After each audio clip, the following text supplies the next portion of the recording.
After Aunt Zhong left, Fu Jingte looked at their backs with a deep frown.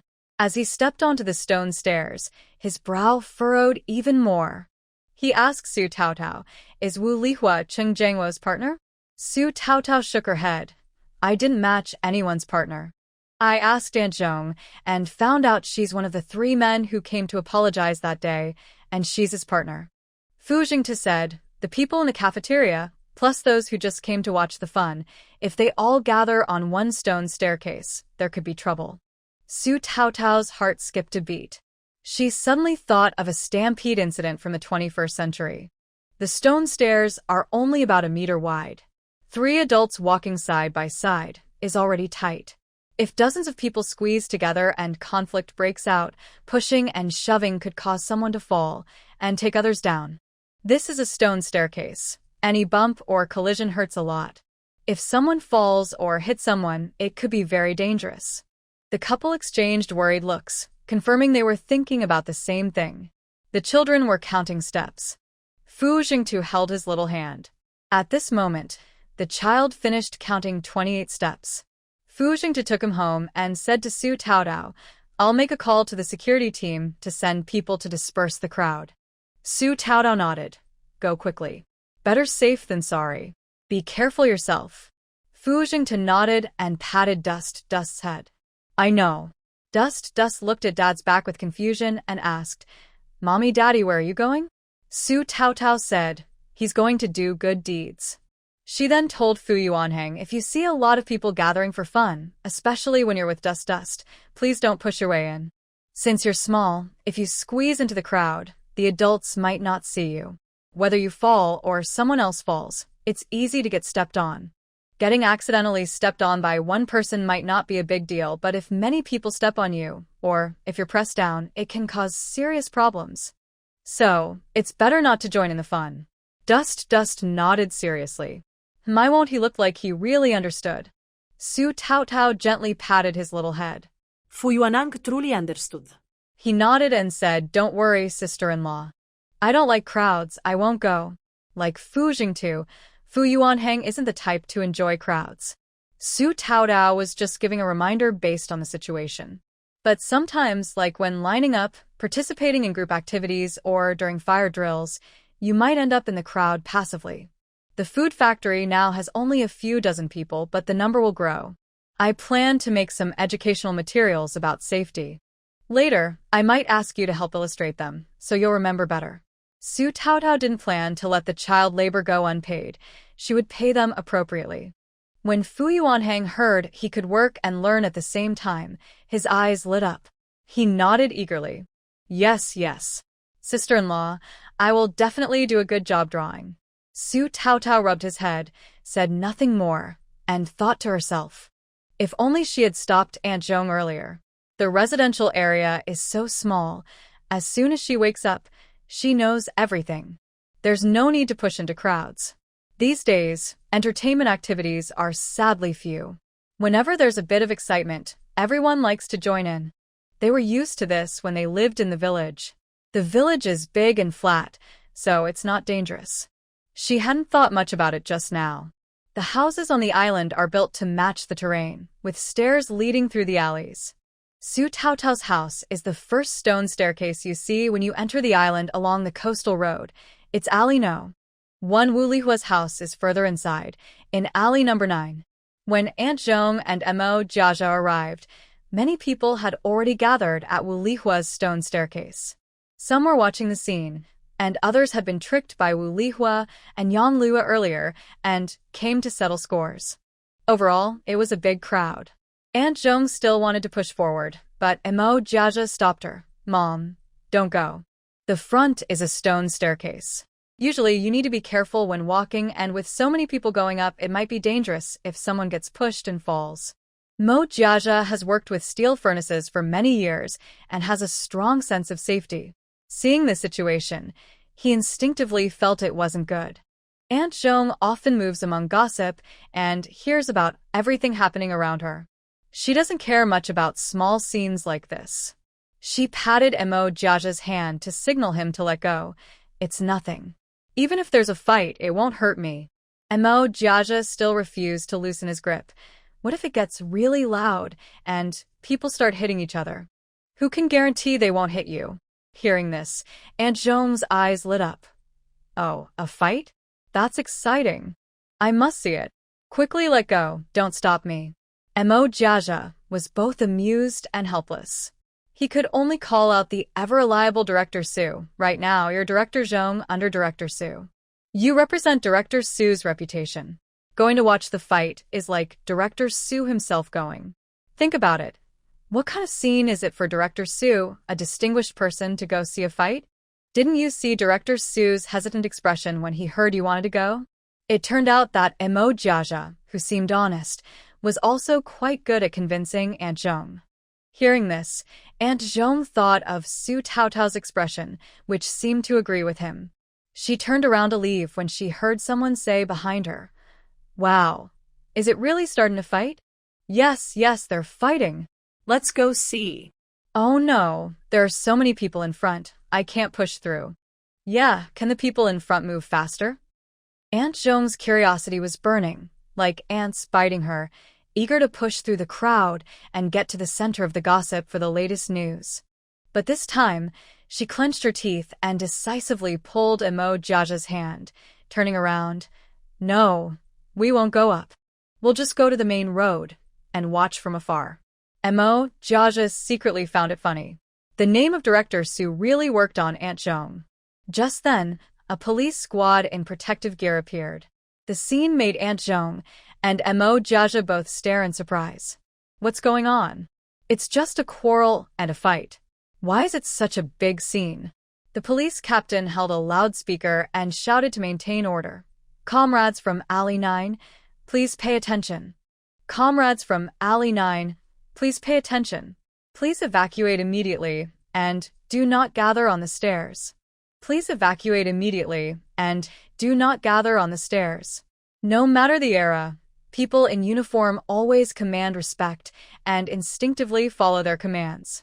The loudspeaker continued. The people in front, please move onto the main road. Those above, do not push or shove. Walk down slowly. Attention, everyone gathered at Comrade Cheng Jiangwo's house. Your behavior has violated residential area rules. Please stop any insulting or aggressive actions immediately, or you will be expelled from the residential zone. Although this base is newly established, most people haven't lived here long. Aunt Zhong has been moving with Engineer Mo and was among the first to settle on this island. Despite the chaos outside over the years, the residential area has remained peaceful. Small disputes happen often, but it's rare for the union to get involved. Even Aunt Zhong has never seen the security team deployed before. Everyone follows the instructions, gradually dispersing as the loudspeaker guides them. The crowd below slowly moves onto the road, and those on the stone steps also start to descend, each person moving to one side voluntarily, making space for security personnel to pass smoothly. The security team leader continues to direct with the loudspeaker. One after another, slowly go down. Don't rush, don't push. Aunt Zhong was almost at the fence, holding Mo Jiaja's hand tightly. It's just a loud argument and a fight. This scene is pretty scary, she said. Just as she finished speaking, someone from Wuihwa's house suddenly rushed out. The people standing at the door were pushed by those coming out, and the first person fell backward, colliding with the person behind. The person behind steadied himself at first, but then his shoe slipped, and he couldn't keep his balance, let alone help the person in front. Oh no! My foot. Stop pushing, don't hit me. Things happened so quickly. The people watching at the door couldn't turn away in time, falling like dominoes, one after another, about to crash into the back of the first person at the foot of the stone stairs. The security team leader reacted swiftly, pulling the person to the side. His shield immediately caught the falling individual from above, and the trained team members quickly helped stabilize the fallen person. They ran up to lift the person at the front, while 3 others formed a protective line, creating a larger shield, leaving 3 more to assist the front shield. Mo Jiaja noticed something was wrong and wanted to rush in to help. Aunt Zhong quickly grabbed him and said, "Don't go in and cause trouble. They are trained professionals. You're not." Mo Jiaja was very worried. He broke free from Aunt Zhong's hand and ran forward, saying as he ran, "Mom, I'm strong. I can help hold people up." Aunt Zhong was anxious and stomped her foot but didn't dare to follow and cause more chaos. She could only watch helplessly as Mo Jiaja kept rushing ahead. She kept scolding, "You little brat." At that moment, Aunt Zhong really regretted bringing Mo Jiaja here to join the chaos. Isn't it better to stay at home? Meanwhile, the path ahead cleared.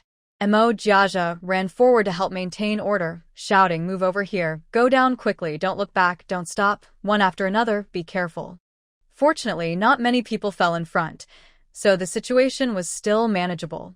By the time Mo Jiaja reached the front, the captain of the security team was already struggling. Mo Jiaja, with his great strength, stepped forward and helped hold the shield, saying, "I'm strong. I'll help you." His strength was impressive. He almost pushed the person in front right over. The security captain sighed in relief and didn't say anything about him being there. He was already exhausted and relying on his strong will to keep going. The team members behind him also found it hard. If Mo Jiaja couldn't help, they'd have to let someone else take over. "Thanks, brother. You're really strong," Mo Jiaja said as he arrived, almost as if he didn't need to put in much effort. The team member behind the captain thought the same. Mo Jiaja really was worth 3 men. Mo Jiaja had dark skin and grinned, showing a row of neat white teeth. "I've been working with smelting furnaces for years. My master also says I'm strong." But now wasn't the time for chatting. The captain had to keep an eye on what was happening ahead. Seeing Mo Jiaja hold the line, he tentatively loosened his grip and asked, "Brother, can you hold it?" Mo Jiaja replied easily, "No problem. It's not even half a bundle of steel." The captain patted his shoulder. "Brother, I'll leave this to you. I'll go and give orders from above." Montak Yaza nodded. "Go ahead, I'll hold it." The captain went forward to direct, quickly helping everyone who had fallen up and maintaining order. Aside from a few minor injuries, everyone was safe, and a disaster was avoided. As for Wuihwa's family, it's unclear how the conflict started, but suddenly, the crowd became furious and destroyed her house completely. She sat on the ground, covered in dirt, crying. Jiang Jiangguo was protecting his son and was also covered in banana peels and rotten vegetable leaves.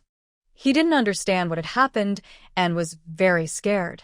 He thought he had been tricked.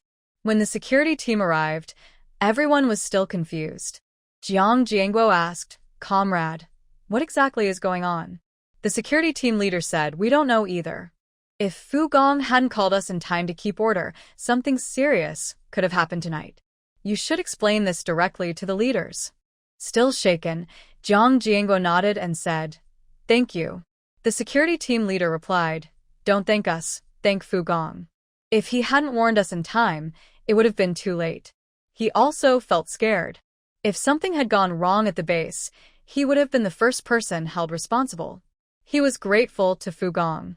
Jiang Jiangguo said, "Okay, thank you, thank you." When the people rushed in, Jiang Jiangguo was bathing with his son. He only vaguely heard outside people talking about factory openings, scam, and losing our jobs. When he and his son came out, Wuihwa was already covered in debris, and he had also been hit. His eyes were filled with rotten vegetables, and he couldn't see anything. He only managed to protect his son behind him and didn't know anything else. He heard that someone had their factory application rejected, and the leader said something like nonsense. But wasn't the person applying for the factory Wuihwa's partner? He heard that Li Dongqing was called into the office and scolded. How does this have anything to do with Wuihwa? Wuihwa rarely kept her cool. She was planning to make a big move. After becoming deputy factory director, she showed off in front of Jiang Jiangguo. She never mentioned anything to him before, but unexpectedly, she had a big fall. Jiang Jiangguo is a kind person with a well-known good temper. Seeing the mess in the room, he couldn't help but yell at Wuihwa. "What stupid thing did you do behind my back? Are these days ever going to end? Just get out and go home." Jiang Hongyi burst into tears with a loud wow. Wuihwa held her son and sobbed, "It's not like I did it on purpose. I just wanted to open a factory to help the family. It's all because of Su Taotao. She managed to get her factory approved, so why can't we? The leaders approved her factory, but I didn't know they wouldn't approve ours. Boo-hoo. Chung Jangwo listened, his temples pounding. What's wrong with your mind? Did you get water in your head or what? Why are you blaming others? You can't become the chairman, so why don't you blame the chairman instead? Chung Jangwo was also confused and angry. Normally, he would never say such disrespectful words. He pointed at her. Do you think the factory is like a vegetable stall on the street where you can say whatever you want and it opens? Do you know how much effort Fu Gong's wife put into preparing? She thought through every detail, designed the packaging herself, and even took the products to propose a plan. What did you all do? Just say a few nonsense words and think that's a plan? Wait, you and Li Dongqing's wife both submitted the plan? Why didn't the leader mention you at all? Wuihwa shook her head, crying as she said, No, I don't know. We wrote it together. She's the factory director, and I'm the deputy director. We both signed it. Chung Jangwo said, Then why did they come to cause trouble at our house and not theirs? What else did you do? Tell me everything clearly. Otherwise, if the leaders ask tomorrow, he would be left in the dark. Wuihwa no longer dared to hide anything.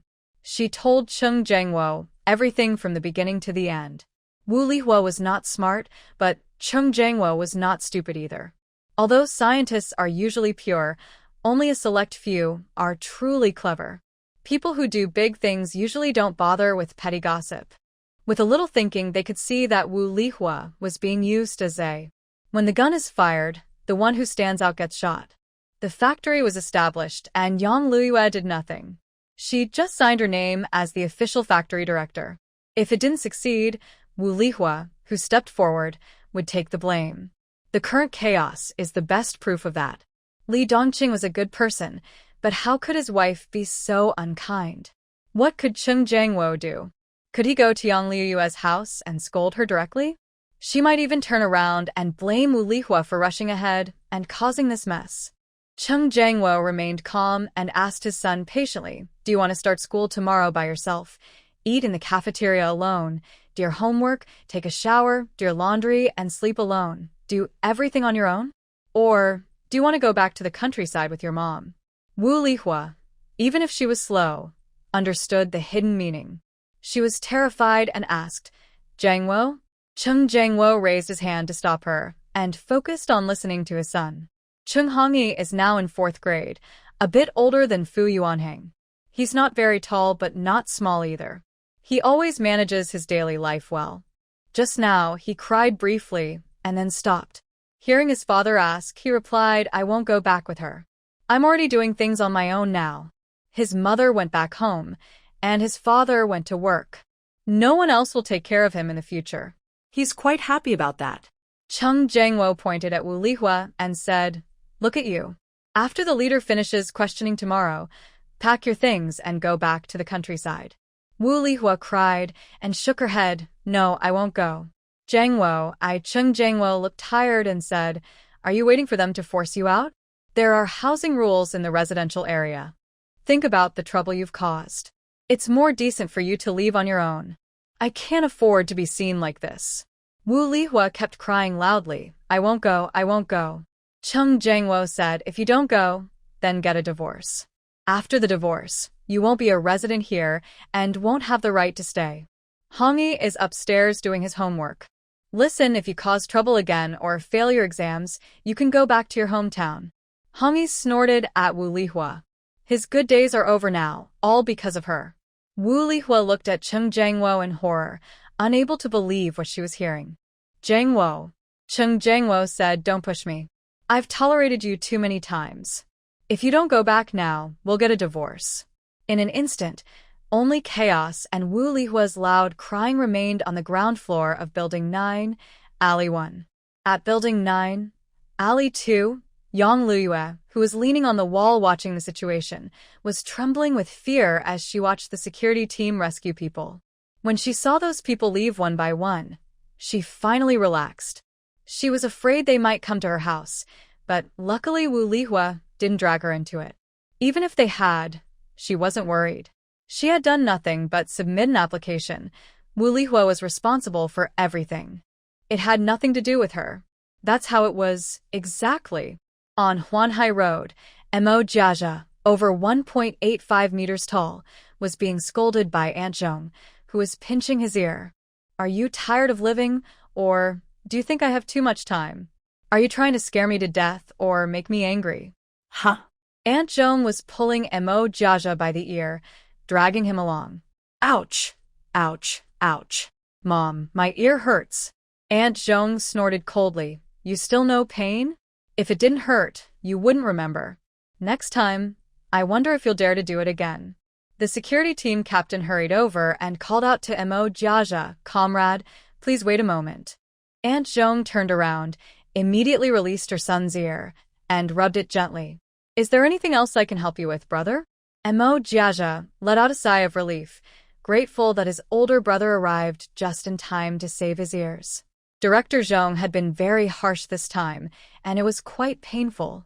Captain of the security team, Su Dongsheng, shook his head and said, My name is Su Dongsheng. I just want to thank you. You seem unfamiliar. I don't think we've met before. Mo Jiajia showed a big white smile and said, I'm Mo Jiajia. I just resigned from the steel factory a few days ago, so it's normal that I seem unfamiliar. Su Dongsheng smiled and asked, I was going to ask where you work now, and if you'd like to transfer to our security team. Have you found a new job? Would you like to work with us? Mo Jiajia and Aunt Zhong both froze for a moment. Before Mo Jiajia could speak, Aunt Zhong quickly refused. He already has a job. He's about to start working at the new food factory. Thank you, Su. Su Dongsheng looked at Aunt Zhong and then at Mo Jiajia, a hint of understanding in his eyes. He smiled and said, Congratulations. Sorry if I was too direct. Let's just consider us friends. I have to go now. If you have free time, come visit me at the team. Mo Jiajia replied, Okay, I will definitely come. He watched Su Dongsheng's tall, strong figure walk away, dressed in a neat uniform, with sturdy military boots making a firm sound on the ground. A trace of envy flickered in his eyes. Aunt Zhong tugged at his ear again and said, You don't even need to think about it. That job is more dangerous and tiring than working with a boiler. If you go there, you'll never find a partner. Just go work at the food factory honestly, understand? Mo Jiajia whined, Ouch, ouch, Mom, let go. It really hurts. Aunt Zhong wouldn't let go and added more strength. You promise first. Mo Jiajia took a deep breath and said, I promise, I promise. Whatever you say, I agree. Mom, please let go now. When Fu Jingtu returned home, Fu Yuanhang was helping a little kid take a bath.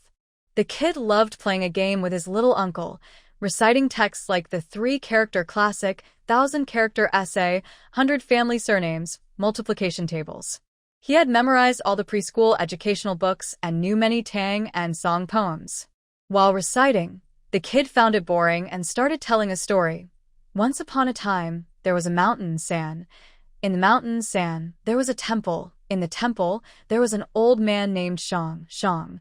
When Fu Jingtu entered, the kid was already talking about 3 Shang, with no water to drink. Unknowingly, Dust could now speak 7 or 8 words in a row, though his pronunciation was still childish and not very clear. Fu Yuanhang was very patient with Chunchen. Chunchen played in the water for a long time and didn't want to get out, but he wasn't upset. He stayed with him, playing in the water. Chunchen, you got the little uncle wet again. The child giggled happily, using his little hands to splash the water harder. Fu Jingtu came in, like holding a little frog, lifting the little boy out of the water. Chunchen was having fun, but suddenly his body floated up, his feet kicking wildly. Confused, he struggled and looked back. Daddy, what are you doing? Fu Jingtu said, It's time to get out. If you stay in the water longer, your skin will peel. Then, like a little chick, the dad took the child out, dried him off, and helped him put on clothes. Chunchen was good-tempered.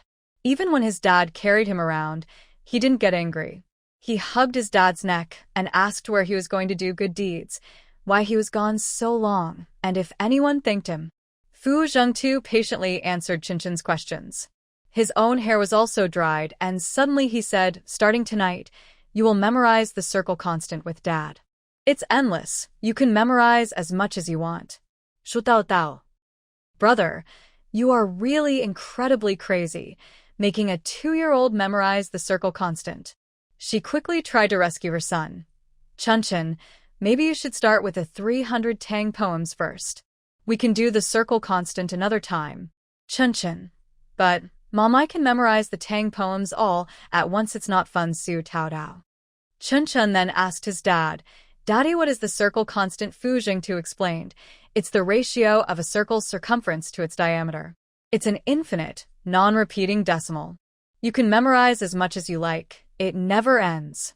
When Chunchen heard it never ends, his eyes widened and he nodded eagerly, reaching out to his dad. Yes, Daddy, I want to memorize. Fu Yuaning also joined in. Brother, I want to memorize too. Chunchen smiled happily. Okay, little uncle, let's memorize together. Then Fu Gong started reciting the circle constant from memory. It was a memorization, and he probably recited thousands of digits in just a few minutes, then handed the paper to his brother and son. Go memorize it. Come back when you're done. The uncle and nephew happily took the paper. Fu Yuanhang began to recite. 3. Then little Chunchen also followed. 3. 说到到. She had forgotten again that she was the only fool in this family. For the rest of the time, Su Taotao was overwhelmed by all kinds of different numbers. She seriously suspected that the digits after 3 were made up by Fu Gong. A well-known host once said that if there are no professional judges at a competition, once the number of participants reaches into the hundreds, no one will know the exact figures, even if they are made up on the spot. Su Taotao often dreams about the value of pi at night. While sleeping, she leaned on Fu Jingtu's chest and asked, Fu Jingtu, did you really memorize pi, or are you just making it up? Fu Jingtu, with one arm around her, gently stroked her back and lightly fanned her with a fan in his other hand, replying, I really memorized it. I never make things up. Su Taotao teased him, knowing that Fu Jingtu's nature is disciplined and serious, so he wouldn't lie about such things.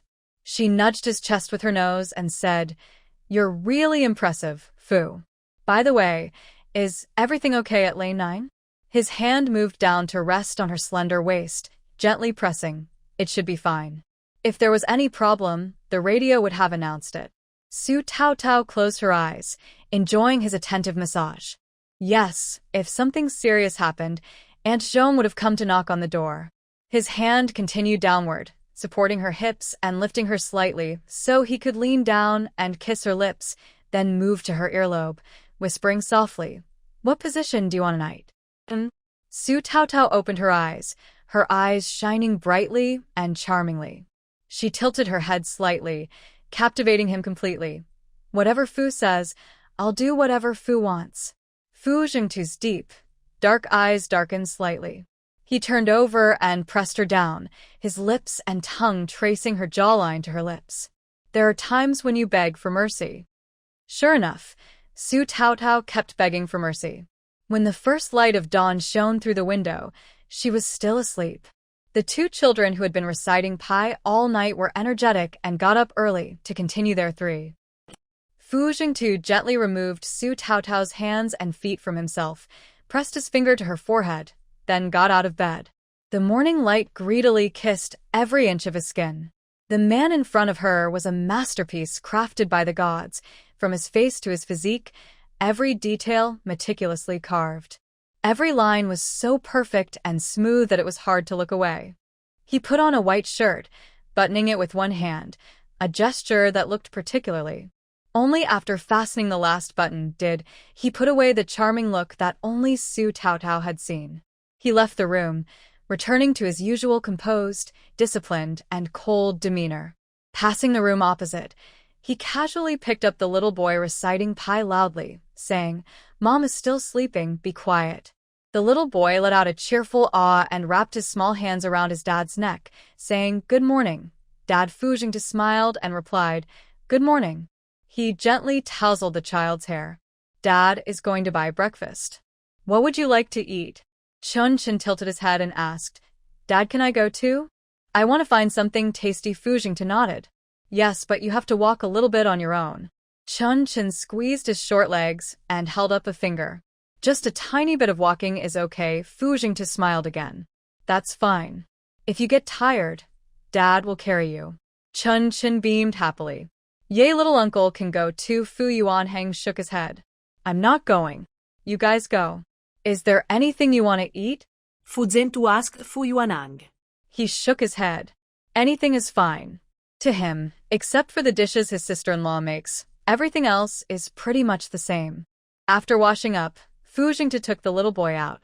The little boy might have a bit of a perfectionist streak. When going out, he must be fully prepared, following his own routine. First, he says goodbye to Bye-Bye, then he puts on his hat, backpack, and seashell. He counts as he goes down the stairs, checks if his ride is in the bike shed, greets the seagulls, and even says hello to the blue sky and white clouds. He is busier leaving the house than anyone else. But the little guy is very independent. He usually packs his own things and doesn't need much help. He has his own pace, and family members generally don't bother him. Strangers trying to interfere don't upset him. He just ignores them with a pretty good temper. Fu Jingtu used to dislike children and didn't know how to get along with them. But since Chunchen arrived, it seems to fill a missing part of his life. Su Taotao and his sister-in-law are like pieces of a puzzle that he was missing. With them, his life and family feel complete. Chunchen rarely leaves the house so early with his dad. He is quite accurate in judging his own abilities. If he's hungry, he doesn't have enough energy, and after walking just a little, he can't go any further. He sits in his dad's broad arms, watching the sea, and listening to the sound of the waves through a seashell, one of his favorite games. Sometimes he puts the seashell on his dad's ear so he can hear the ocean too. Usually, what would take Fu Jingtu just a few minutes to walk now takes nearly 20 minutes because he's carrying Chunchen. Luckily, he left early, or he would definitely be late for work. He doesn't go back to eat lunch at noon now. If Chunchen doesn't go to work with him, he doesn't spend much time with his son each day. He has missed many moments with him before, so now he tries to make up for some of that. When they're near the cafeteria entrance, Fu Jingtu is stopped by someone. Engineer Fu, good morning.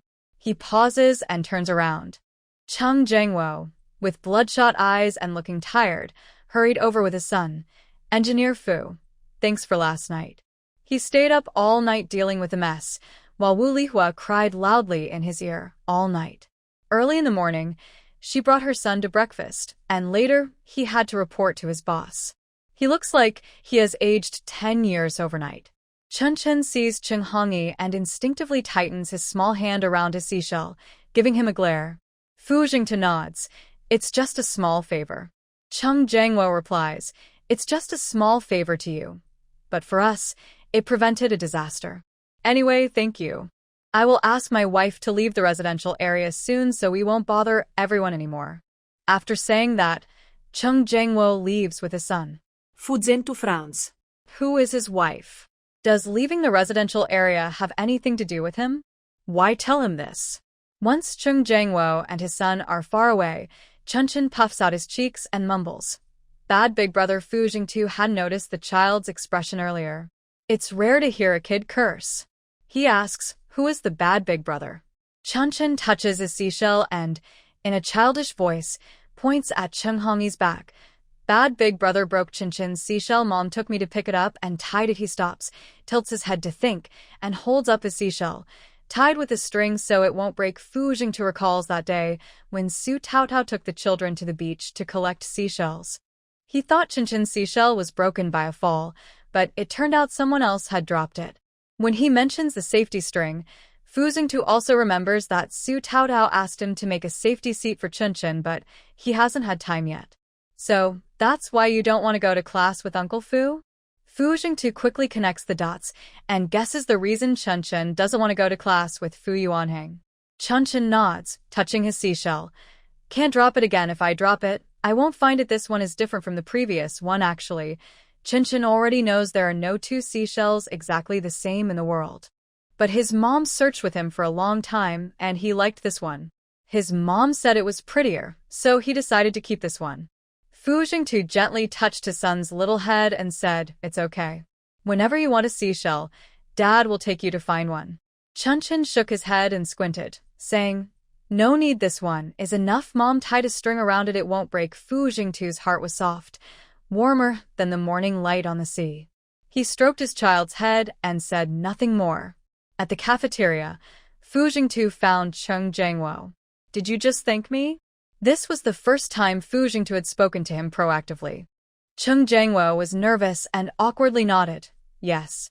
Fu Jingtu looked coldly at him and his son, then raised his eyes and said calmly, Please take better care of your son in the future. Once he hit my brother. Once he broke my son's seashell. I don't want a third time. After speaking, Fu Jingtu didn't care about Cheng Jiangwo's changing face. He seemed to finish a big act, turned around without looking back, and left. Cheng Jiangwo's bloodshot eyes were red as he glared at his son. He gritted his teeth and lowered his voice, saying, You're so unpromising. Hitting someone alone isn't enough. Now you're bullying a 2-year-old. Do you think my words are just background noise? Do you want to go back to the countryside with your mother? Seeing his father's fierce gaze, Cheng Hongyi, a boy about to be a teenager, was still afraid. He sniffled and looked like he wanted to cry loudly, but dared not. No, it wasn't me. It was Li Juanxiong pushing me. I accidentally hit his car and broke his seashell. It wasn't on purpose. I apologized. He spoke very softly at the end because his apology at that moment was insincere. Cheng Jiangwo asked, Who is Li Juanxiong? Why are you still playing with these bad kids? Cheng Hongyi started crying genuinely now and immediately tried to shift blame. It was my mom and Aunt Yang playing, and I was just playing with Li Juanxiong. Cheng Jiangwo frowned and asked, Aunt Yang? Li Junxian. He remembered and asked, Li Dongqing's partner and children? Cheng Hongyi didn't know Li Dongqing and shook his head. No, I just often see Aunt Yang with my mom. Cheng Jiangwo's teeth clenched tightly. It's them again? Li Dongqing is such a kind person. Why would he have such a partner and children? You're not allowed to play with them anymore. Then Cheng Jiangwo thought about himself. He considered himself a kind person too, but did he not also have such a partner and raise such a son? As he thought, he felt overwhelmed with sadness. His already red eyes became even redder. 8.5 update complete. Good night. When Fu Jingtu returned with the kids after buying breakfast, Su Taotao was lazily stretching. Dustin ran upstairs to see if Mom was awake. As soon as Su Taotao opened her eyes, she saw the energetic little kid lying by the bed. Dustin leaned down to cuddle with Mom, curling his big eyes. Mom, good morning. Su Taotao squinted and reached out to hug the kid, giving him a kiss. Good morning, my dear. Dustin hugged Su Taotao's neck and nuzzled her. Daddy bought this for Mom. I like it so much. Green beans. Su Taotao remembered how Fu Gong looked last night, almost squeezing her into a ball. She thought Fu Gong needed green bean soup even more to cool down. Holding the kid's hand, Su Taotao went downstairs. The Snail brothers had already set out the breakfast, and there was a small bouquet of water-dripping daisies in the middle of the table, clearly just picked. Dustin pointed at the daisies. Mom, flowers for you. Su Taotao bent down and kissed the kid's cheek. Thank you, Dustin. Mom really likes it. Giving her a fresh bunch of daisies every day was probably the most romantic thing Fu Gong could think of. Dustin and Uncle went to feed Bai first. Fu Jingtu approached Su Taotao, gently massaging her lower back, and asked softly, Does it still hurt? Su Taotao tilted her eyes at him, her gaze full of charm. Almost cut off by you. What do you think? Fu Jingtu pressed a little harder to massage her. Sorry, next time softer. Her skin was so delicate that even a little pressure left purple marks on her white, smooth skin. Su Taotao slapped his hand and glared at him, her eyes both annoyed and playful. Fu Jingtu looked at her and smiled, his fingers gently massaging her hair, then lightly pinched her face. Be gentle tonight. Su Taotao glared at him, then slapped his hand again. Fu Jingtu's smile widened, and he grabbed her hand, squeezing it gently. Dustin was happy to be able to stay with Mom today, so he ate half a piece of fried dough stick happily. If Su Taotao hadn't stopped him, he wouldn't know how much more he would have eaten. In the morning, after leaving the house once, Dustin simply packed his small bag, put on his little straw hat, and hung his conch shell before heading out. Today was the first day of his interview. Aunt Zhong and Xia Zhiqiu had already gone early to the cafeteria to prepare the venue. Su Taotao still went to the construction site first to see if there was anything to discuss. Everything went smoothly. Then she returned to the cafeteria and asked the kitchen to prepare more cooling tea today so that interview candidates could help themselves at any time. The cafeteria fully supported Su Taotao's work. Before the interview started, Aunt Zhong told Su Taotao about last night's incident, including the security team's attempt to recruit Mo Jiaja. I've been following Lao Mo around for so many years, but this is the first time I've seen such a big fuss in the residential area. Last night was almost dangerous, but luckily the security team arrived just in time. It could have been a big problem. I think it's thanks to your family's efforts, Aunt Zhong said. She looked worried just thinking about it and started to complain about her eldest son. My Jiji is good at everything, but he's too kind-hearted. He always rushes into things.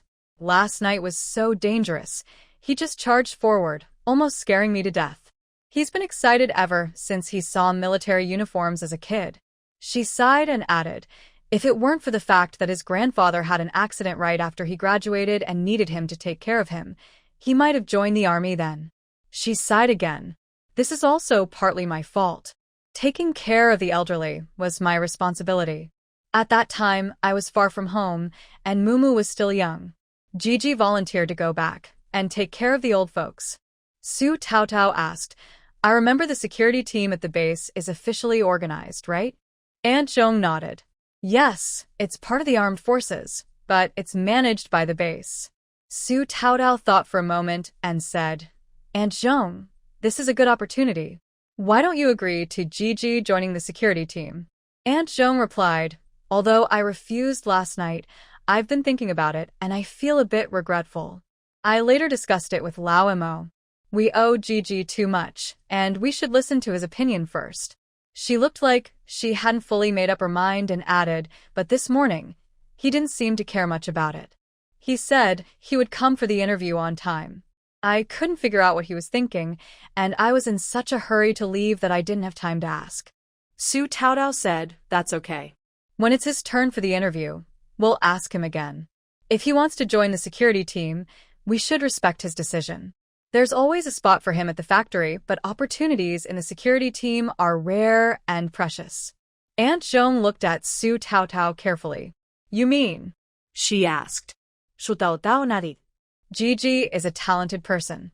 Such talent is rare anywhere. It's a pity if he doesn't come to the factory, but he can always come back later. Let's listen to his opinion first. As long as he's nearby, that's enough. Auntie Zhong expressed her gratitude, saying, Thank you so much, Shaolu. Really thank you. Su Taotao brought little Lu over to help maintain order. The future transport team leader was eager for Su Taotao to give him instructions. Xia Zhiqiu was responsible for overall planning, while Su Taotao and Auntie Zhong handled interviews. Su Taotao pushed Dust's car closer to her and found a chair for Dong Dong to sit beside. Su Taotao also had a little private reason for involving the two children as mascots. She planned to interview the teachers for the Red Youth class first and wanted to see how these interviewees reacted to the children, as well as how the children responded to the interviewers. Xia Zhiqiu gathered the 5 applicants for the Red Youth class teaching position. Initially, priority was given to those with high school or middle school education. Among these 5, 3 had high school diplomas and 2 had middle school diplomas. The first person to sit for the interview was a 48-year-old woman with a middle school education, surnamed Qin. She had a kind face, was neat and refined, with her hair carefully combed. Before coming to the base, she was an elementary school teacher. She came to help with her grandson who started elementary school this year, and coincidentally, the Red Youth class was hiring, so she decided to try. After sitting down and introducing herself, Annie Qin was immediately drawn to the 2 children beside her. Seeing their curious gazes, she smiled kindly at them. The children only looked at her with wide eyes, full of curiosity, without any dislike or discomfort. Su Taotao asked her the first question. As a teacher for the Red Youth class, what do you think is the most important duty? Annie Qin replied, I believe the safety of children at this age is the most important. Parents send their children here, and we must ensure they are safe during school hours. Then, it's about helping them develop good habits like eating, sleeping, and using the toilet on time. Su Taotao asked again, do you think you have patience and a good temper? Auntie Chin hesitated for a moment and smiled. I can be patient, but I wouldn't say I have a good temper. I can get angry sometimes, but I can control myself in front of children. After all, at this age, I don't get angry easily. Her third question was, would you command or force children to do things they don't want to do? Aunt Chin said, without rules, there can be no order. First, set the rules. If children don't follow them, I will talk to them kindly. If they still don't listen, I will communicate with their parents. If a child keeps refusing to cooperate, it can affect others. Forcing or commanding might make them resist or refuse to come to class. I probably won't do that.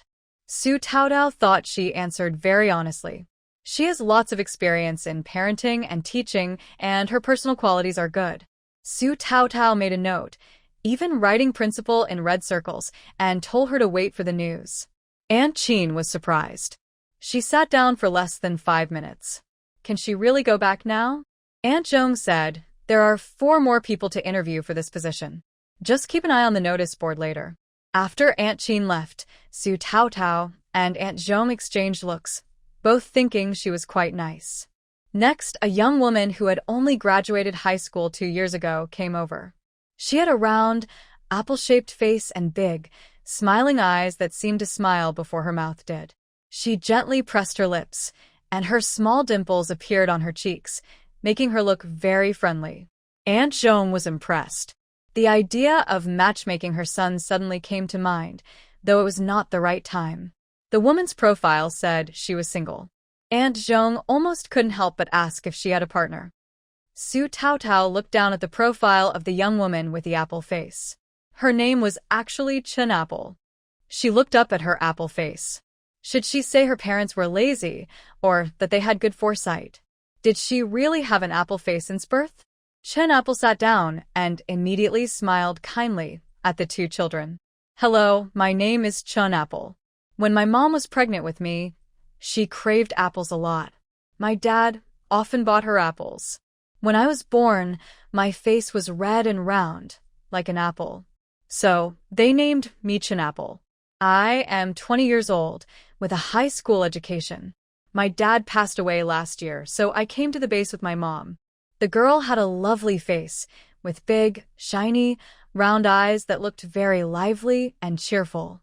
She loved to smile, but when she mentioned her father, a hint of sadness flashed across her face. Aunt Zhong liked her more and more.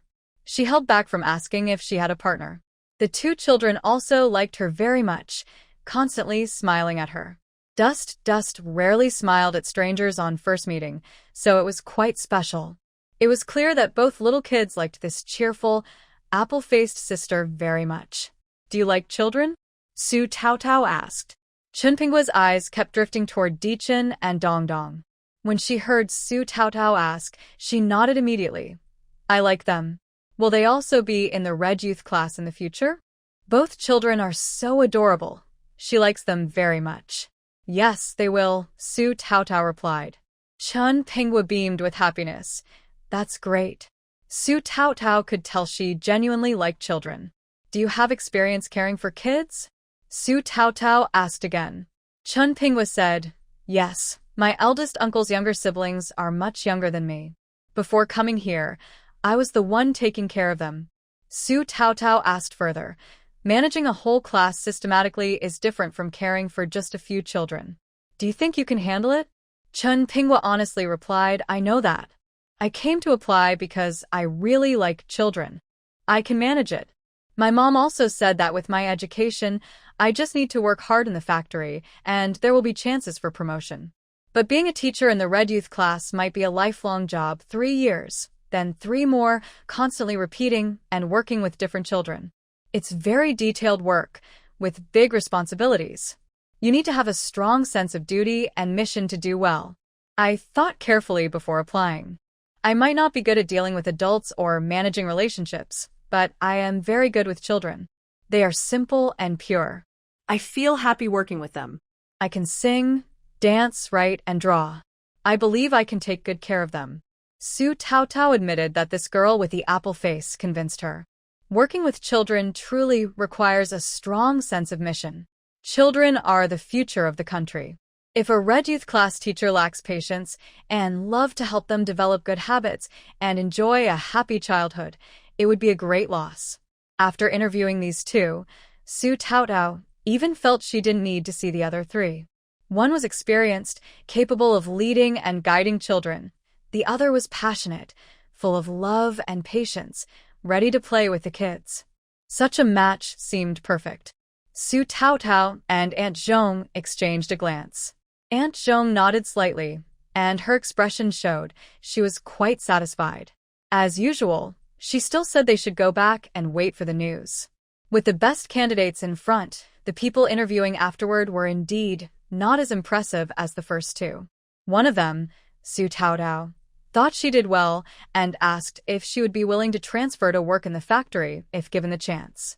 She said yes, mainly because her child was about to start kindergarten, and working as a caregiver in the kindergarten would allow her to watch her child easily, 2 birds with 1 stone.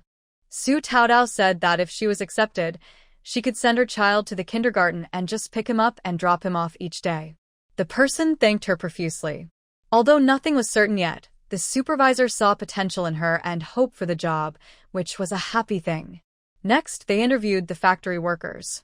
Except for the kindergarten teachers, who were sorted into categories and interviewed first, everyone else was scheduled based on their order in the list to keep things fair. The interview process was quicker than Su Taotao expected. By late morning, 20 people had been interviewed. Most of those who didn't meet the requirements were quickly dismissed after a few questions. Out of these 20, if strict criteria were applied, fewer than half would qualify. Of course, perhaps the earlier interviews were a bit stricter. Su Taotao didn't plan to relax her standards. If she couldn't select 33 people in the first round, she planned to re-interview some of the eliminated candidates to fill the spots. The first person to be interviewed after lunch was unexpectedly Mo Jaja.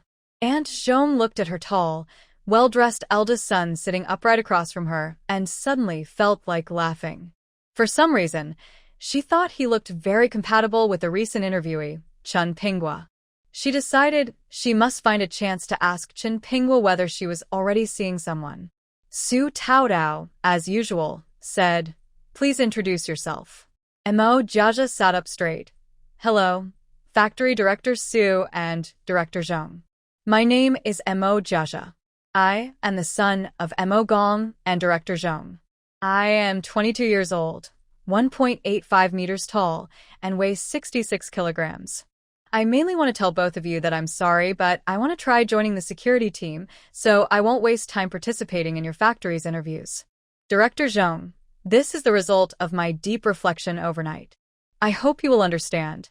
After finishing, Mo Jaja bowed to Su Taotao and Aunt Zhong, then strode away confidently. Aunt Zhong. "Shu Taotao. Jiji, are you here to liven up the atmosphere or to deliberately tease Aunt Zhong?" Aunt Zhong stared at her son's disappearing back and cursed, "Stinky kid."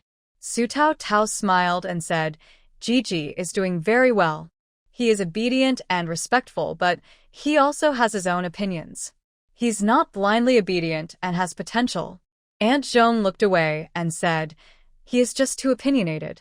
If he didn't have his own ideas, could he stay so long at the steel factory? Forget it. Children will have their own luck. I can't control everything. Whatever he wants to do, let him do it." Su Taotao smiled quietly and didn't speak further. Aunt Zhong is quite open-minded for her time.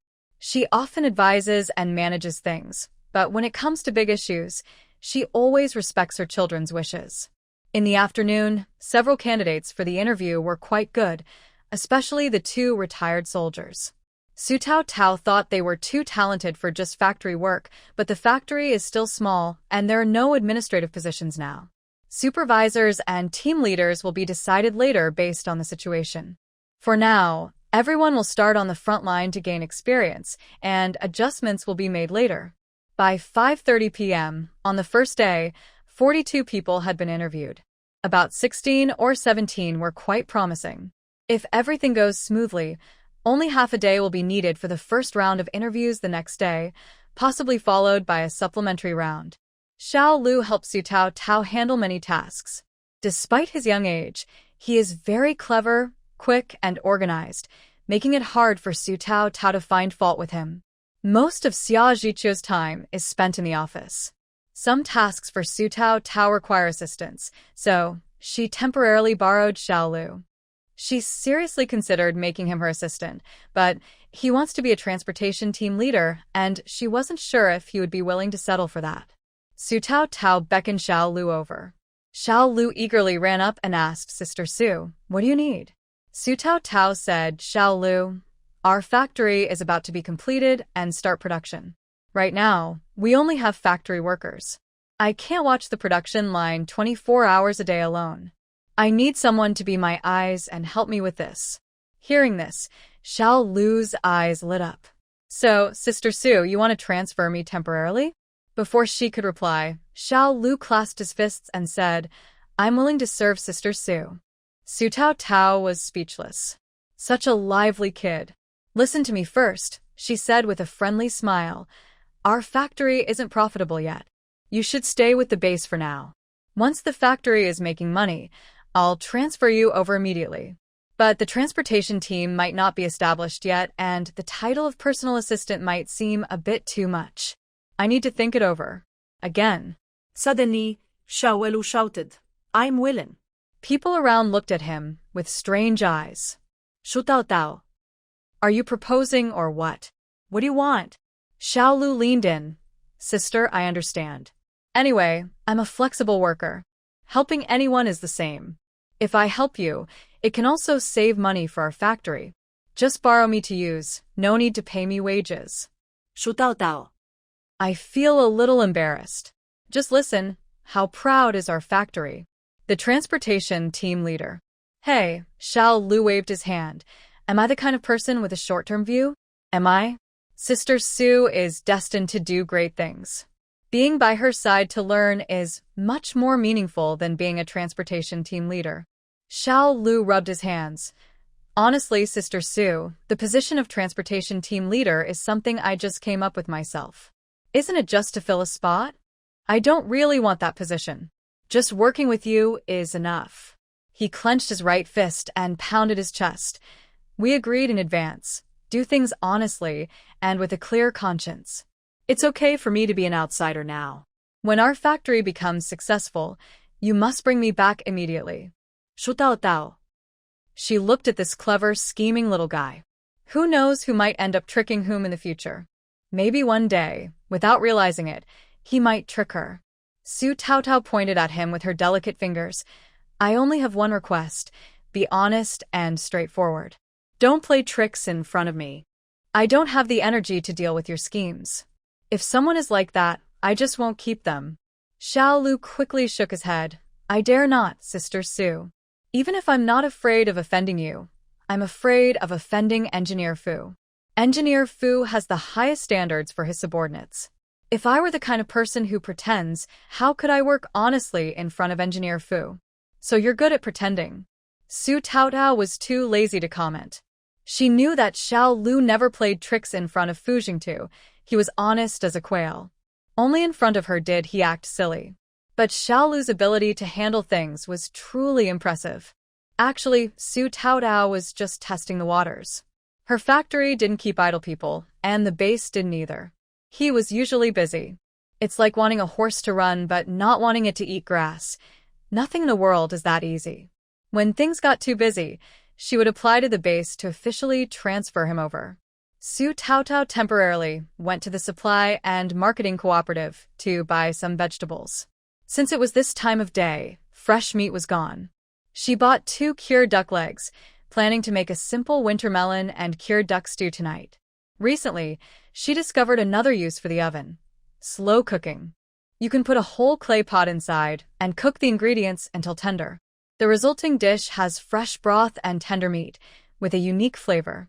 For example, she slow-cooked winter melon with cured duck, added some shiitake mushrooms and wood ear mushrooms, which made the neighbor's child crave it all day. Su Taotao also cooked clay pot rice, adding potatoes and sweet potatoes, making dinner very easy and convenient. Chunchen was teaching Bai Bai to chase moving objects. He threw a small wooden board, and Bai Bai fetched it back. Bai Bai followed the path of the small board. When it landed, he happily picked it up and brought it to Chunchen. It seems that pets tend to resemble their owners. Bai Bai is very smart and learns new skills quickly, like knowing not to urinate everywhere and understanding when to go to the bathroom. Chunchen understands most of the commands and follows them. She treats Bai Bai like a little brother, sometimes secretly giving him her own plain rice, sweet potatoes, or eggs, which Su Taotao pretends not to see. Country dogs are easier to care for because their stomachs are less delicate than those of pets. Once they adapt to the environment, Su Taotao is less worried, only reminding the children not to feed them overly salty or sweet food. Chunchen usually feeds Bai Bai bland food, so Su Taotao doesn't interfere. Chunchen, come here, Su Taotao called, waving her hand to invite the children over.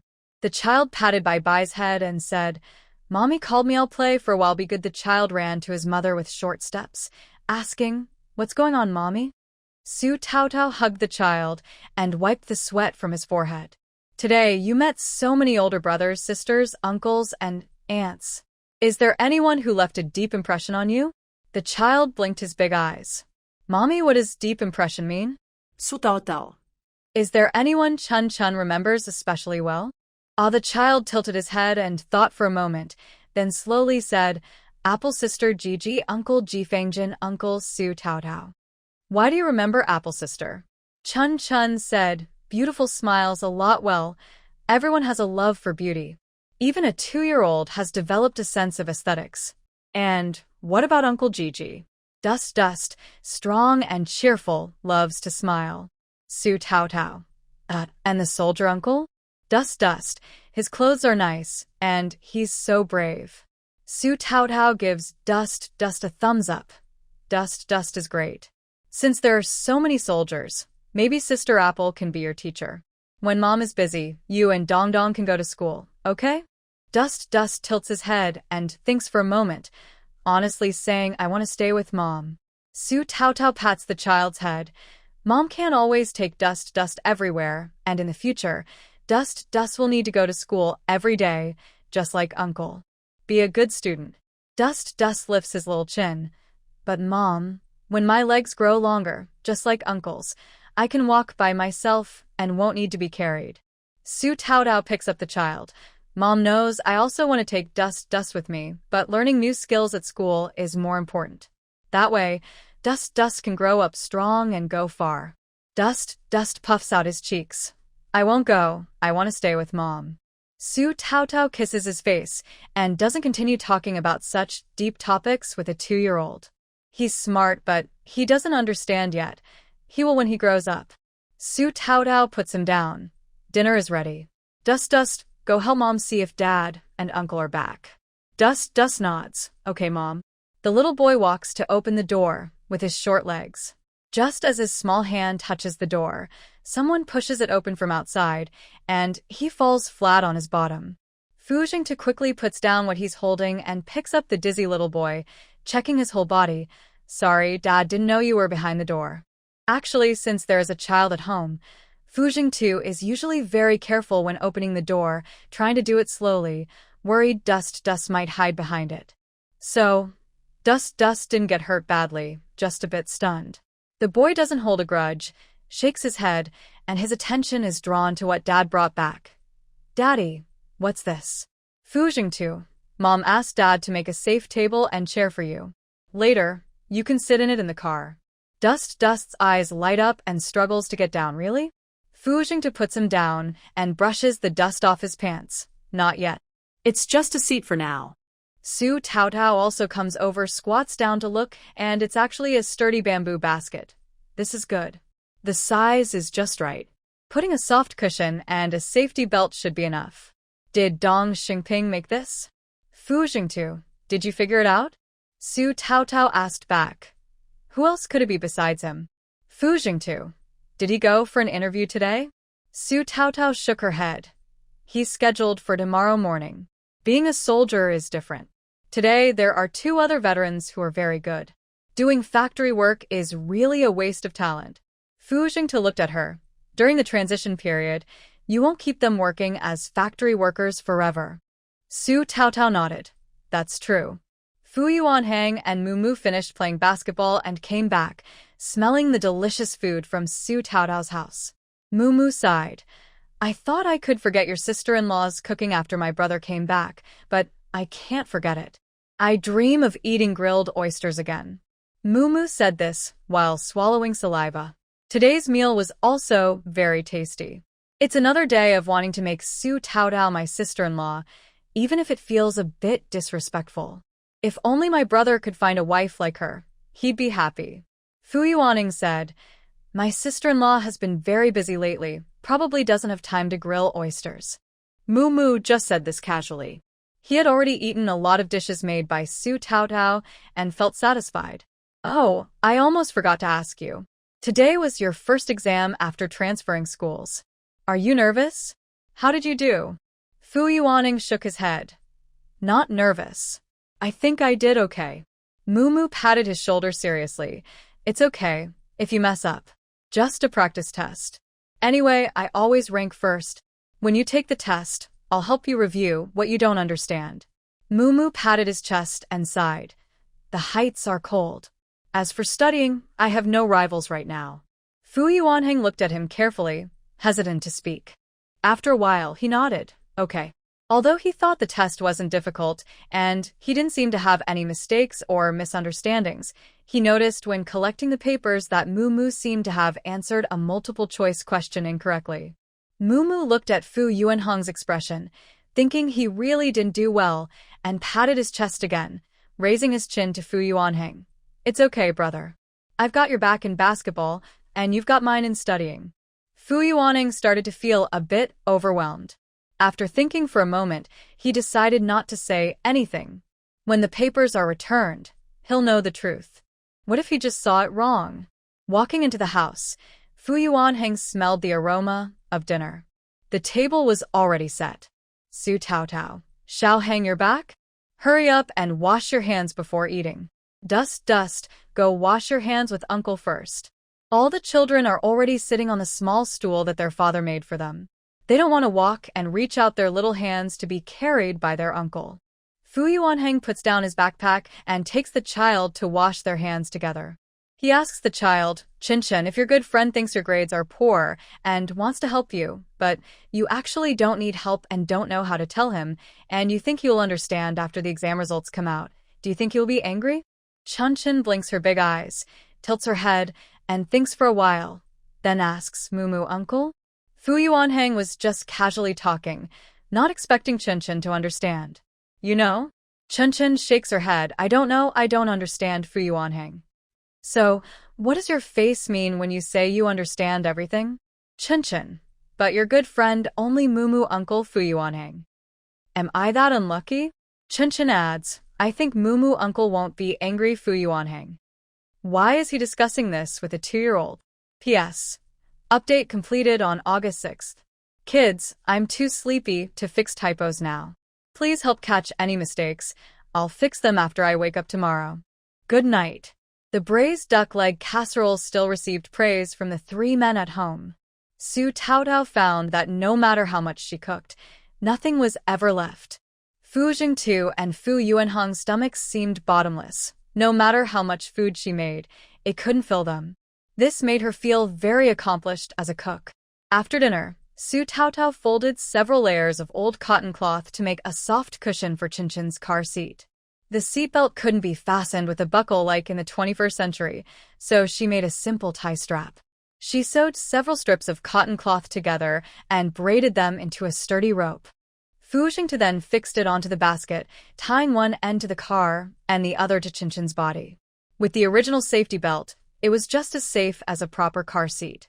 Chunchen now had a new ride, transforming into a little explorer asking endless questions. When do I use this? Where do I put it? Can I use it at home? Fu Jingte simply tied it to a chair at home, put the child inside, and secured it. It was custom-made, perfectly fitting in size. Su Taotao said, this is how you use it. Just wait until Mom gets her driver's license and keeps it in the car. Mom will drive in front, and you can sit in the back. Wow. Dust swung her short legs happily, very pleased with her new ride. Mom, when will you drive the car? When that happens, I can take Dust to faraway places. Dust asked, Mom, how far is far? Is it to Grandpa Tang's house? Su Taotao said, about that much. By the way, Xiao, you need to take the bus to Grandpa Tang's house this weekend to learn painting. Just like last time, remember not to run around after getting off at the square. You must wait until Grandpa Tang comes to pick you up. Can you do that? Fu Yuanning nodded, I know, sister-in-law. Su Taotao thought for a moment and then said, Fu Zheng too, you should tell the driver to get off and wait with Xiao for a while. The driver still needed to go back to pick up someone, so waiting a little longer was fine. Fu Zheng too said, tomorrow Zhou Zheng is leaving the island. I'll ask Zhou Zheng to bring him along. Fu Yuanning felt that he had grown taller recently. He ate a lot every day and his nutrition was good. He had enough calcium intake, spent plenty of time in the sun, and played basketball with Mumu almost every day. It was obvious that he was growing quickly. Big brother, sister-in-law, I can do it myself. No need to trouble others, Fu Yuanning said. Su Taotao looked at him and suddenly asked, Xiao, have you grown a little taller? Fu Yuanning scratched his head. I think so. He also felt very hungry lately. Su Taotao told him to carry some snacks with him to fill his stomach when hungry. In the past, he only got hungry during the 3rd class in the afternoon, but now he started feeling hungry by the 2nd class, and he would eat snacks right after class. His appetite was getting bigger. She pointed to a mark on the wall, which was recorded when they first moved in. Go measure and see if you've grown taller. Fu Yuanheng stood against the wall, and Su Taotao drew a line with charcoal. She exclaimed happily, in less than a month, Xiaoheng has grown as much as a finger's length. The water and soil here really nurture people. It was also because of the abundant calcium from fish, shrimp, seaweed, and other foods, providing balanced nutrition which helped the children grow faster. Earlier, Fu Yuanheng was slightly shorter than others his age. Now he still looked a bit thin, but his face had gained some flesh, and he looked strong. His whole spirit was good, and his personality had become more confident and cheerful. Anyone who saw him would say, wow, that kid is really handsome. Su Taotao gently stroked Fu Yuanheng's hair and said, our little Yuanheng is getting more handsome. Fu Yuanheng smiled shyly. Chunchen swung her short legs and struggled to get down. Measure tall Fu Jing to put the child down, and the child held his brother Bye-bye. Bye-bye measure tall Chunchen also grew a little taller. Bye-bye, sensing the wind, really grew a lot in just a few days. He's no longer as chubby as when he first arrived. His hair has also grown longer. The next day was Friday. Su Taotao went to the construction site early, as usual. The project was nearing completion. The work crew was very efficient. They could finish in just one more day, probably by Saturday.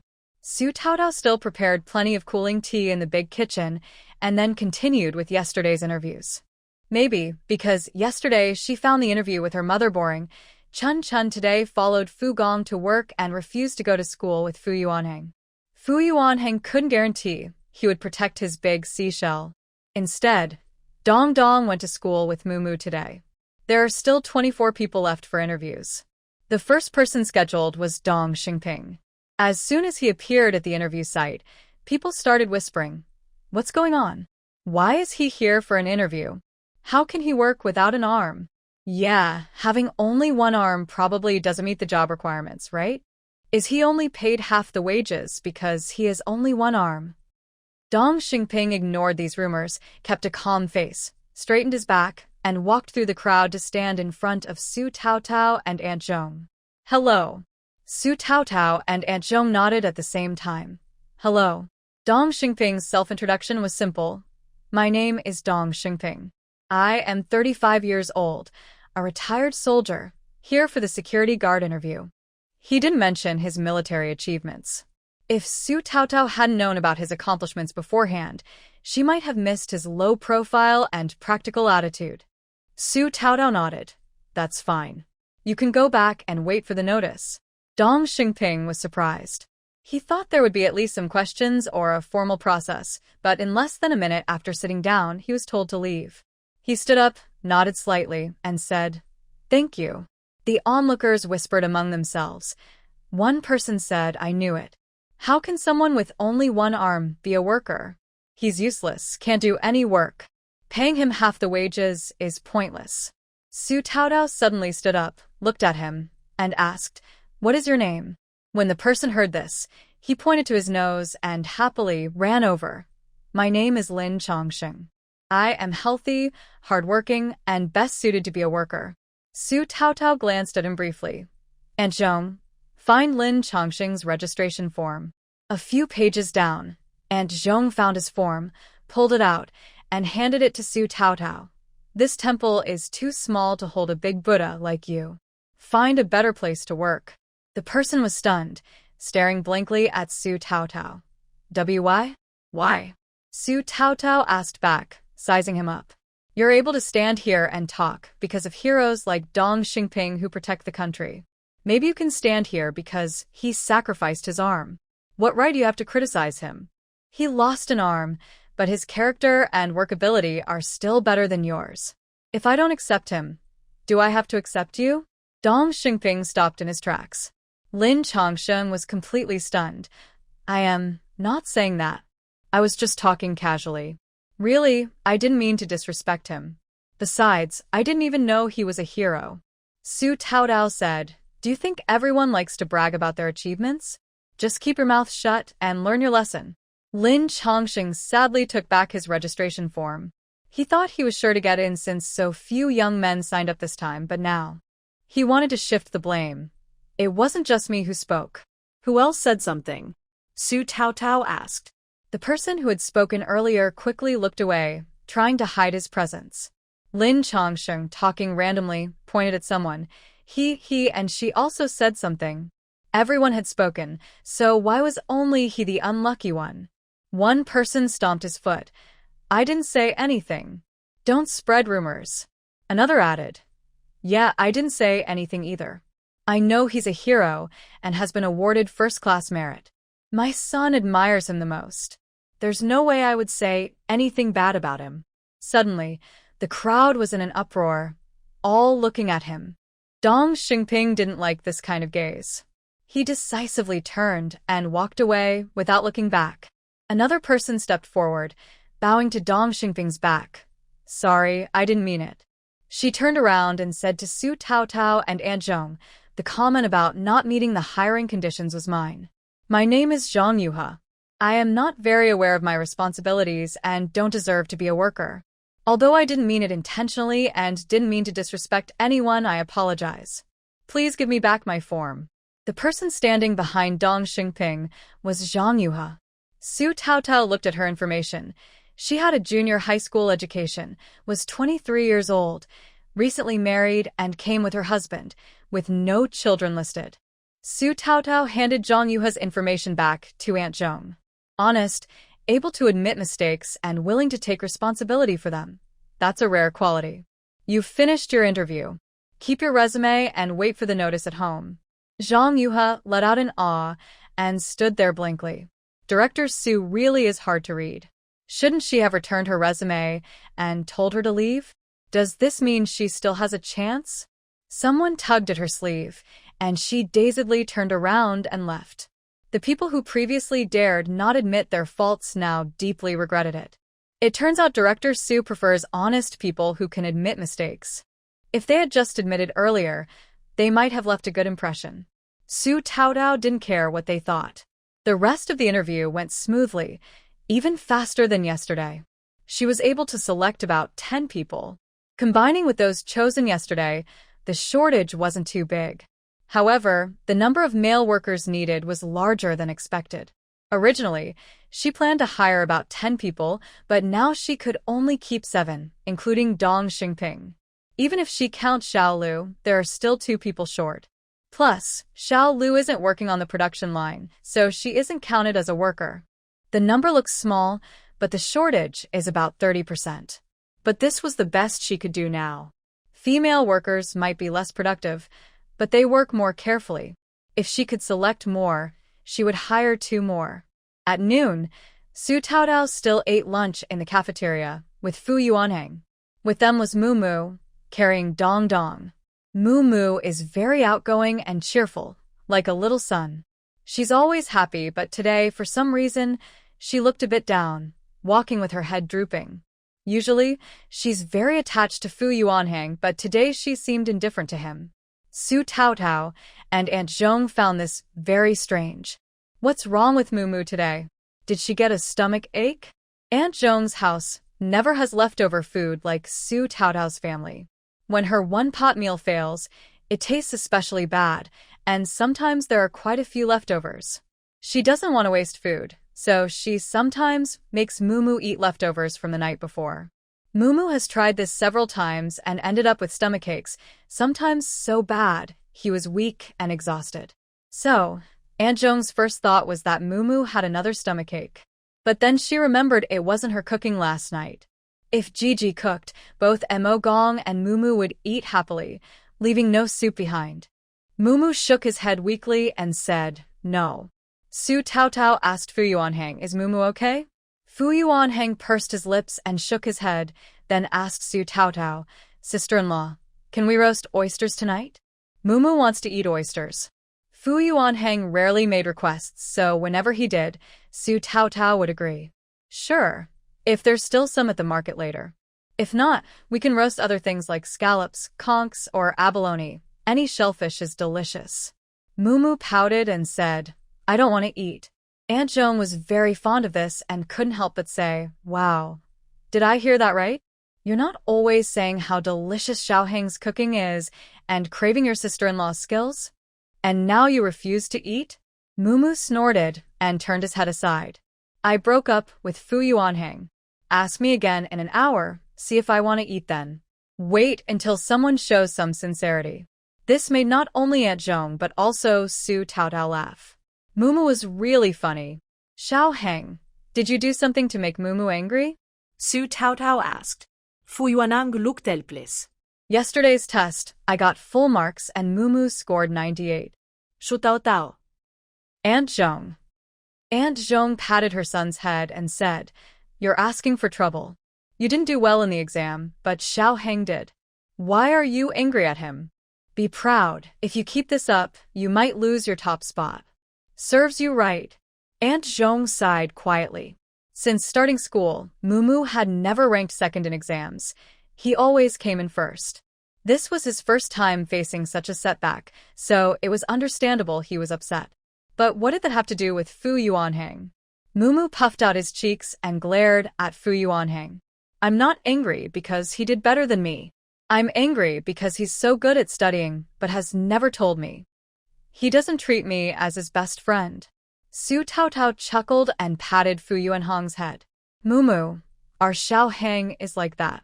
It's not on purpose. If you wanted to tell you, I do very well in school and always rank first in the grade. Isn't that putting him in a difficult position? But Mumu, trust me.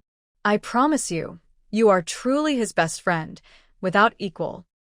Aunt Zhong tousled Mumu's hair and took Winter from his back, holding him in her arms. Mumu wasn't really angry. After hearing Su Taotao, he started to feel a bit shy, with his ears turning red. "Really?" Fang Yuanheng also blushed and nodded. "Yes, really. I didn't mean to hide it from you. You didn't ask, and I never said I was bad at studying." Mumu confidently said, "But on the first day of class, you couldn't even do the homework. I had to teach you." Fang Yuanheng looked genuinely wronged. "That's because the textbooks I used before are different from yours.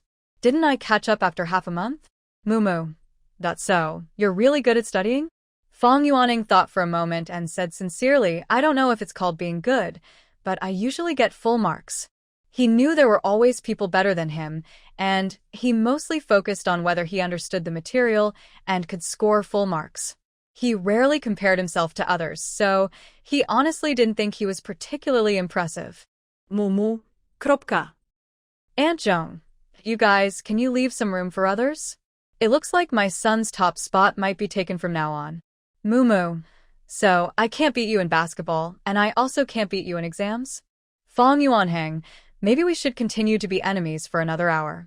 If you keep acting like this, you'll lose your one and only good friend, really. Wu, sister-in-law, your little Yuanhang is too mean. I might need to eat 10 oysters to heal my broken heart. Aunt Zhong tapped his head. Dream on. Proud and self-satisfied, looking at the sky from a well, it's not bad that I didn't punish you. And you still want to eat oysters? You should learn humility and be eager to learn from Yuanhang. Su Taotao chuckled and patted Fong Yuanhang's head. All right, let's roast 10 oysters for Moo to make up for it. After lunch, we'll go buy some. If there are no oysters, other grilled food is fine too. You can choose yourselves. In the end, Moo and Fong Yuanhang didn't really go a full hour without being friends again. They made up after a while, or rather, he was never truly angry. During the meal, the two kids turned their sadness into appetite. Moo occasionally tried to eat from Fong Yuanhang's lunchbox, and Fong Yuanhang, feeling guilty, let him do it. Moo took the last of shredded meat from Fu Yuanhang's lunch bag and quickly ate it. Fu Yuanhang, I tell you, I will work very hard and double my efforts to get back my first place. Just wait and see. I won't make such careless mistakes again next time. Fu Yuanhang nodded patiently. Okay, I'll wait.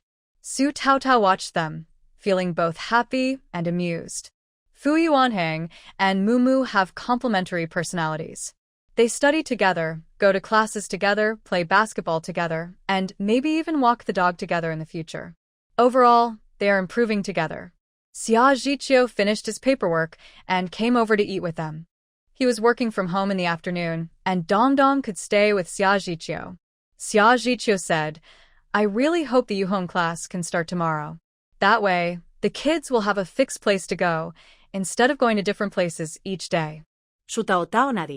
Yes, the elementary school classroom is already available. Once the recruitment is settled here, we can set it up and start the class. Xia Zhiqiu said, it's great that you had the foresight to open the Yuhong class at the same time. That way, we can go to work without worries. Su Taodao said, women have a hard time balancing work, family, and children. Taking care of the kids is the first and most important step. That's why she decided to start the Yuhong class first, before anything else. Xia Zhiqiu nodded. When I first came here and found out I hadn't solved my work problems, I felt very lost. Now life feels hopeful. Aunt Zhong also said, yes, I feel full of energy now. Lao Mo even said I look much younger. After dinner, Su Taotao took them shopping for seafood. They were lucky, there were still quite a few oysters left. Moo chose 10 of the biggest ones, and Aunt Zhong eagerly offered to pay. Oysters aren't expensive. Let Xiaoheng use his pocket money to buy them. The whole box of oysters cost only a few cents. Moo suddenly remembered that Fu Yuanhang had pocket money. He didn't have any. What Moo didn't know was that Fu Yuanhang not only had pocket money, but also earned extra money. His side income was enough to cover 10 months' worth of pocket money. But Fu Yuanhang wouldn't be foolish enough to tell Moo about this. If he did, Moo might want to eat lobster, and his little savings would be in trouble. In the end, Fu Yuanhang used his own pocket money to buy orange soda for Moo, and the two friends finally made peace. To encourage Moo to look up to Fu Yuanhang, Aunt Zhong decided to give Moo a dime of pocket money each week. This means Moo will have 4 cents of pocket money each month. Although it's not as much as Fu Yuanhang, Moo is happy because Mo Gong might not even get 4 cents a month. For Aunt Zhong, who is very frugal, this is a big expense. She bites her lip and tightly holds onto that small amount of money, reluctant to spend it. Moo pulls hard, feeling that he has found good fortune in misfortune. If it weren't for Fu Yuanhang, he wouldn't have received this big sum. So he decides that for his first pocket money, he will invite his good friend Fu Yuanhang to drink orange soda. The two boys walk shoulder to shoulder to class, while Su Taotao and Aunt Zhong go home to continue working. At home, she arranges for Dong to take a nap. Everyone sits down to review the recent interview results. After a day and a half of interviews, including teachers for the Red Education class, security guards, and factory workers, 28 people have been selected. They still need to hire 5 more. Since 3 fewer male workers were found than expected, the total number increases by 2, meaning they need to hire 7 more. Although Aunt Zhong is very knowledgeable, she doesn't know everyone in the neighborhood. Su Taotao has shortlisted 10 people out of the dozen waiting, but Aunt Zhong doesn't remember them. Su Taotao arranges a second interview for these 10 candidates tomorrow morning. Xia Zhiqiu quickly writes and posts notices. After waking from her nap, Dongdong plays with Bai Bai and then goes along. Suddenly, only Su Taotao is left at home. Taking a rare moment of leisure, Su Taotao, after arriving, rarely has such alone time. She wonders how Lil Chunchen is doing today. She brews a cup of chrysanthemum tea and walks to the room on the second floor's west side, where she can see the sunset. She plans to watch the sunset but stands for less than 2 minutes before sweating heavily. Oh well, the cost of romance is too high. She can't afford to be romantic. Su Taotao immediately transforms into a little chef on the first floor, preparing dinner for the 3 gentlemen at home. Today's main ingredient is still the oven. Besides a box of oysters, Su Taotao also bought scallops and mussels. These days, shellfish are very cheap, but they use a lot of garlic sauce, which is also greasy. Fu Gong exchanged all the oil coupons for the Zhou siblings, which was just enough. She doesn't know where Zhou heard that her cooking is good, but he told Fu Jingtu that he could have the oil coupons if he could come to their house for a meal and try her cooking. Fu Jingtu asked for her opinion. The person with the strongest sense of family boundaries is actually Fu Jingtu. If he has no objections, that's fine. Occasionally, Su Taotao doesn't mind when Mumu comes over. She, Aunt Zhong, and Xia Zhiqiu all keep a safe distance. Sharing food is okay, but when men eat at home, they don't stay to eat at each other's houses. Even though Su Taotao is a good cook, they all quietly agree never to ask for this. This safe distance makes Su Taotao feel very comfortable. Aunt Zhong is a very interesting person. She is frugal, loves to join in the fun, and enjoys gossip. But she has good boundaries and never makes others uncomfortable. Xia Zhiqiu is even more capable. She is very good at knowing her limits, responsible and efficient. With these 2 strong people, the factory runs smoothly. Su Taotao made a big plate of garlic sauce. The first batch of oysters was grilled for Mumu, a good friend of Fu Yuanhang. Su Taotao grilled 10 oysters for him, plus 2 scallops and some mussels, filling a large plate. What does it mean that soy sauce costs more than chicken? That's it. These days, shellfish isn't expensive, but oil is very costly. Grilling seafood uses oil that can be more expensive than the seafood itself. Su Taotao used just enough, not wanting to waste. Xiao Heng, hurry up. I can already smell the grilled oysters. Mumu refused to go play basketball with Fu Yuanhang today. Right after class, he pulled him home. When they reached the stairs, he already smelled the oysters. Only Su Taotao can make that smell, and he knew it immediately. Fu Yuanhang looked helpless. Oysters don't have legs. Why are you in such a rush? Mumu kept running upstairs. You eat your sister-in-law's cooking every day, so you're not impressed. I finally get to eat once.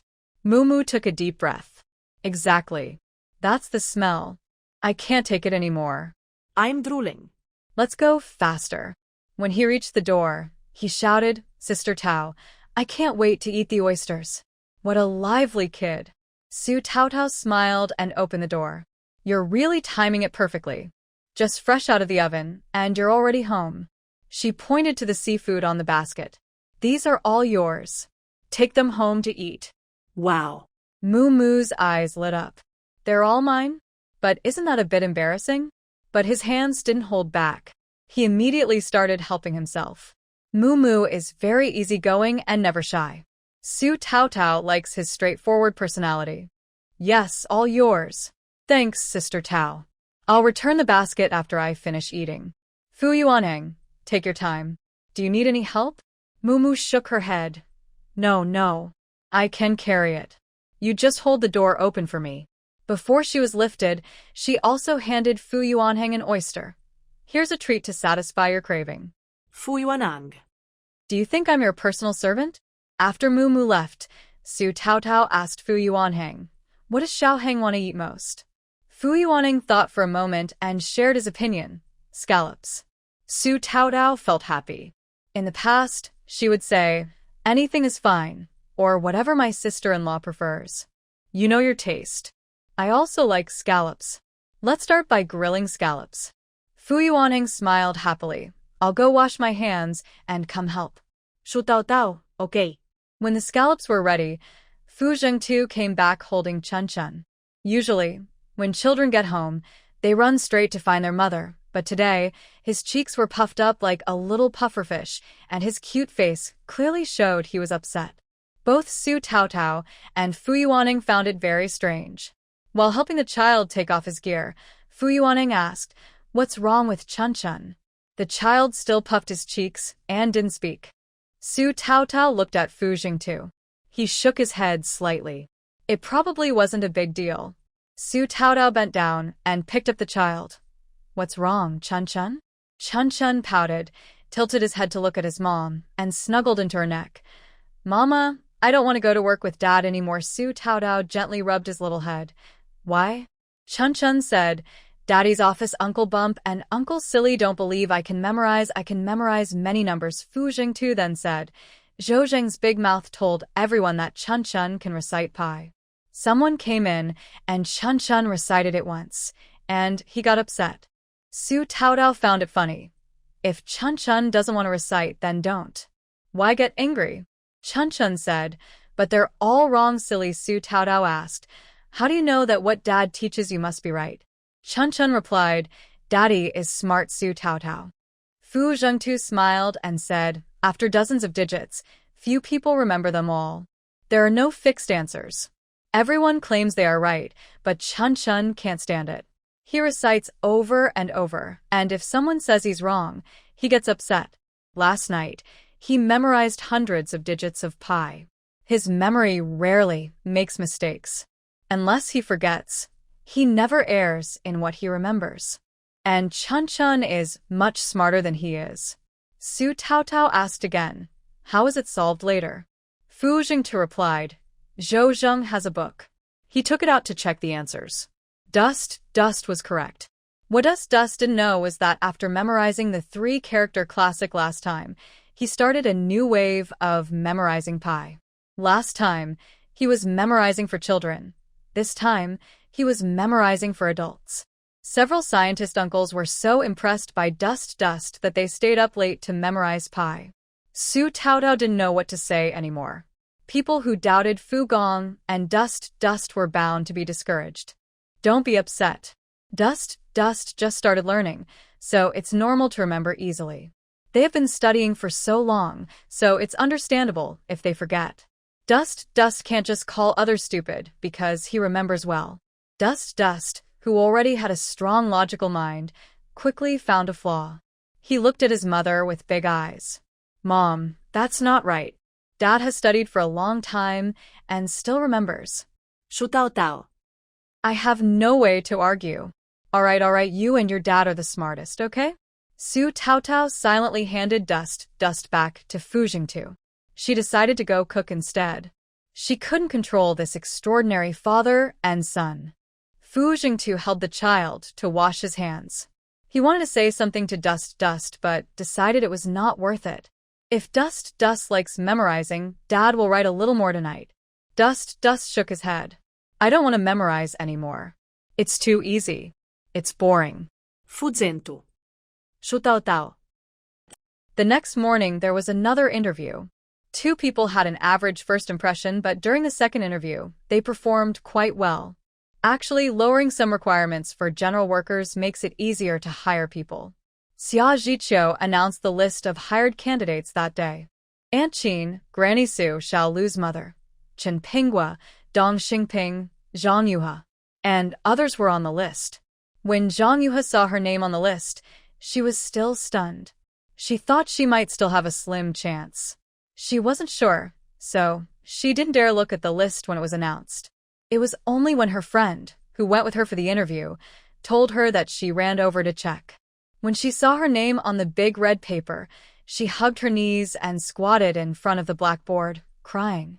It felt both expected and unexpected. She couldn't describe her feelings at that moment. In short, she would learn her lesson and be careful in the future. She would never make such a mistake again and would work hard. Chen Apple has already learned that she has become a teacher in the red education class. She is full of hope and thinks she will soon teach the two beautiful children she saw yesterday. Such lovely and adorable children. What should she teach them? The saying goes, where there's a will, there's a way. Chen Apple's mother never expected her daughter to find a job she liked. Seeing her so motivated, she feels very happy for her. Dong Xingping knows he is just going through the motions. When his wife excitedly shared the good news with him, he was weaving a basket that could be carried on his back, probably for Dust's black puppy to use when it grows a bit. Hearing the news, he gave his wife a faint smile and said, "You've suffered a lot these years." In that moment, his wife hugged him and cried silently. He used to always smile at her like that. She had forgotten how long it had been since she last saw him smile like that. She never disliked him. In her heart, he was always her hero. She loved him faithfully. Dong Xingping looked at his wife's head. Her hair was gentle, just like her personality. Although she was only in her early 30s, she was already graying. A few silver strands could be seen hidden among her black hair. "Let's have a child," Dong Xingping said. His wife, with tears in her eyes, looked at him in surprise. Why? Don't you want to? She shook her head, tears falling more fiercely.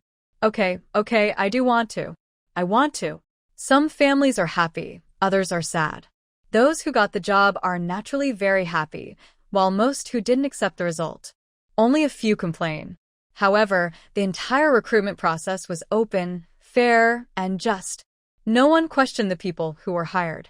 Originally, Mo Jiaja was the most controversial, but then he transferred to the security team, and now no one could say anything. Getting into the security team also required passing multiple tests and training, and only those who passed could officially join. Now, he's probably just on a trial period. If his physical or mental fitness isn't enough in the end, he could be rejected. Of course, none of these are problems for Mo Jiaja. He knows exactly what he wants and what he can do. He has achieved his goal and has a strong sense of purpose and mission. He never had the chance to join the disciplined forces before. If even he is rejected, there wouldn't be a better candidate on the island. Today, I am not available to write. I just want to let you know not to wait. I will make up for the rest tomorrow during the day. Good night. Everything is developing as Su Taotao expected, heading in a good direction. Xia Zhiqiu left a note behind the list of recruits, saying there will be an employee meeting and pre-job training at 10 a.m. on Sunday. Everyone should arrive on time. Those who are late or absent will be considered to have given up their positions. Sunday. Su Taotao woke up early and made breakfast for her whole family. She also baked some seaweed and rice cakes for Fu Yuanheng to take to Tang Lao and others to try. If Fu Yuanheng is hungry, he can eat a little to fill his stomach. She prepared some meal tickets and meat coupons for Fu Yuanheng, telling him to remember to leave them on the table when he leaves. Tang Lao and others won't accept them directly, so just quietly leave them on the table. Su Taotao and Fu Zhentua will be very busy today, so they can't take Chunchen to work. Dongdong will stay at Aunt Zhong's house playing with Mumu. Chunchen will either go to Aunt Zhong's or follow Fu Yuanheng to his painting class. It's rare for the children to want to go to class with their little uncle. Su Taotao also packed some fried rice cakes, seaweed, and a few sweet potato dried snacks given by Aunt Zhong into his school bag. Sweet potato dried is sweet and sticky, and both Chunchen and Fu Yuanheng like to eat it. Knowing they are going on a trip today and bringing along a conch shell and chess pieces is inconvenient, the children packed some light gear like origami and slingshots. They also took the drawing tools Tang Lao gave him, happily following his little uncle out the door. The children always pack their own gear. Whatever they bring, they decide themselves and carry it all the way. Su Taotao won't comment. He manages his own things. Fu Yuanheng was overjoyed to know Chunchen would go to class with him. Recently, Chunchen refused to go to school with him. He was happier than scoring 100% on yesterday's test, with a big smile on his face. He held Chunchen's little hand and sat in the car. The children still insisted on counting steps. After reaching the last step, they ran to the bike shed to see their ride. Chunchen touched the handlebar of his ride and sighed. Mom is very busy lately. She can only take you to the supply and marketing cooperative to play in a few days. Be good, okay? Following behind him were Fu Jintua, Fu Yuanhang, and Zhou Zheng, who had just gotten out of the car. Zhou Weining, who was looking at Chen through the car window, had stars in his eyes. Little fairy, so adorable. Who do I need to find a date to have such a little fairy? Yes, today Zhou Weining is pestering Zhou Zheng to go to town for big shopping. Yesterday, Fu Jingtu and Zhou Zheng agreed that Zhou Zheng would help take care of Fu Yuanhang. Zhou Zheng had no problem and even brought his precious antique camera, planning to take a few photos of Fu Yuanhang. Zhou Zheng pats his favorite camera and says, "How about this? Am I thoughtful enough? Do you want me to take a family photo of the three of you now?" Fu Jingtu remembers he and Su Taotao haven't taken their wedding photos yet. On the day they registered their marriage, he promised her they would find time to take some pictures by the sea. But recently, they've been too busy and haven't had the chance. Buy a few more rolls of film, and next Sunday, lend me the camera, Fu Jingtu says. Zhou Zheng laughs and asks, "Oh, are you planning to take a family portrait? Do you need a photographer? I can do it for free, just provide the food." Fu Jingtu thinks for a moment and decides to ask Su Taotao first. He says forget about the photographer for now. Just reserve the camera. Zhou Zheng scoffs and reaches out to Fu Yuanhang. "Xiao Heng, come with brother Zheng. The car is about to leave." "Wait a minute." Fu Yuanhang runs over to the bike shed, picks up the child, and says, "Chunchen is leaving now. The car is starting." Seeing Fu Yuanhang bring Chunchen over, Zhou Zheng is surprised. "Chunchen is coming too?"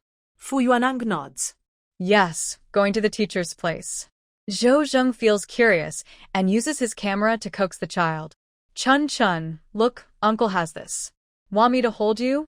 Chunchen looks at the silly uncle and shakes his head. No, Zhou Zheng feels heartbroken. Fu Jingtu instructs Zhou Zheng that they can only leave after seeing Tang Lao himself or someone he sent. They will wait for everyone to come back together in the evening. He also reminds Fu Yuanhang not to take Chunchen away alone from Tang Lao's house and that they will all return for dinner together. As for Chunchen, he can stay in Fu Jingtu's office all day without causing trouble.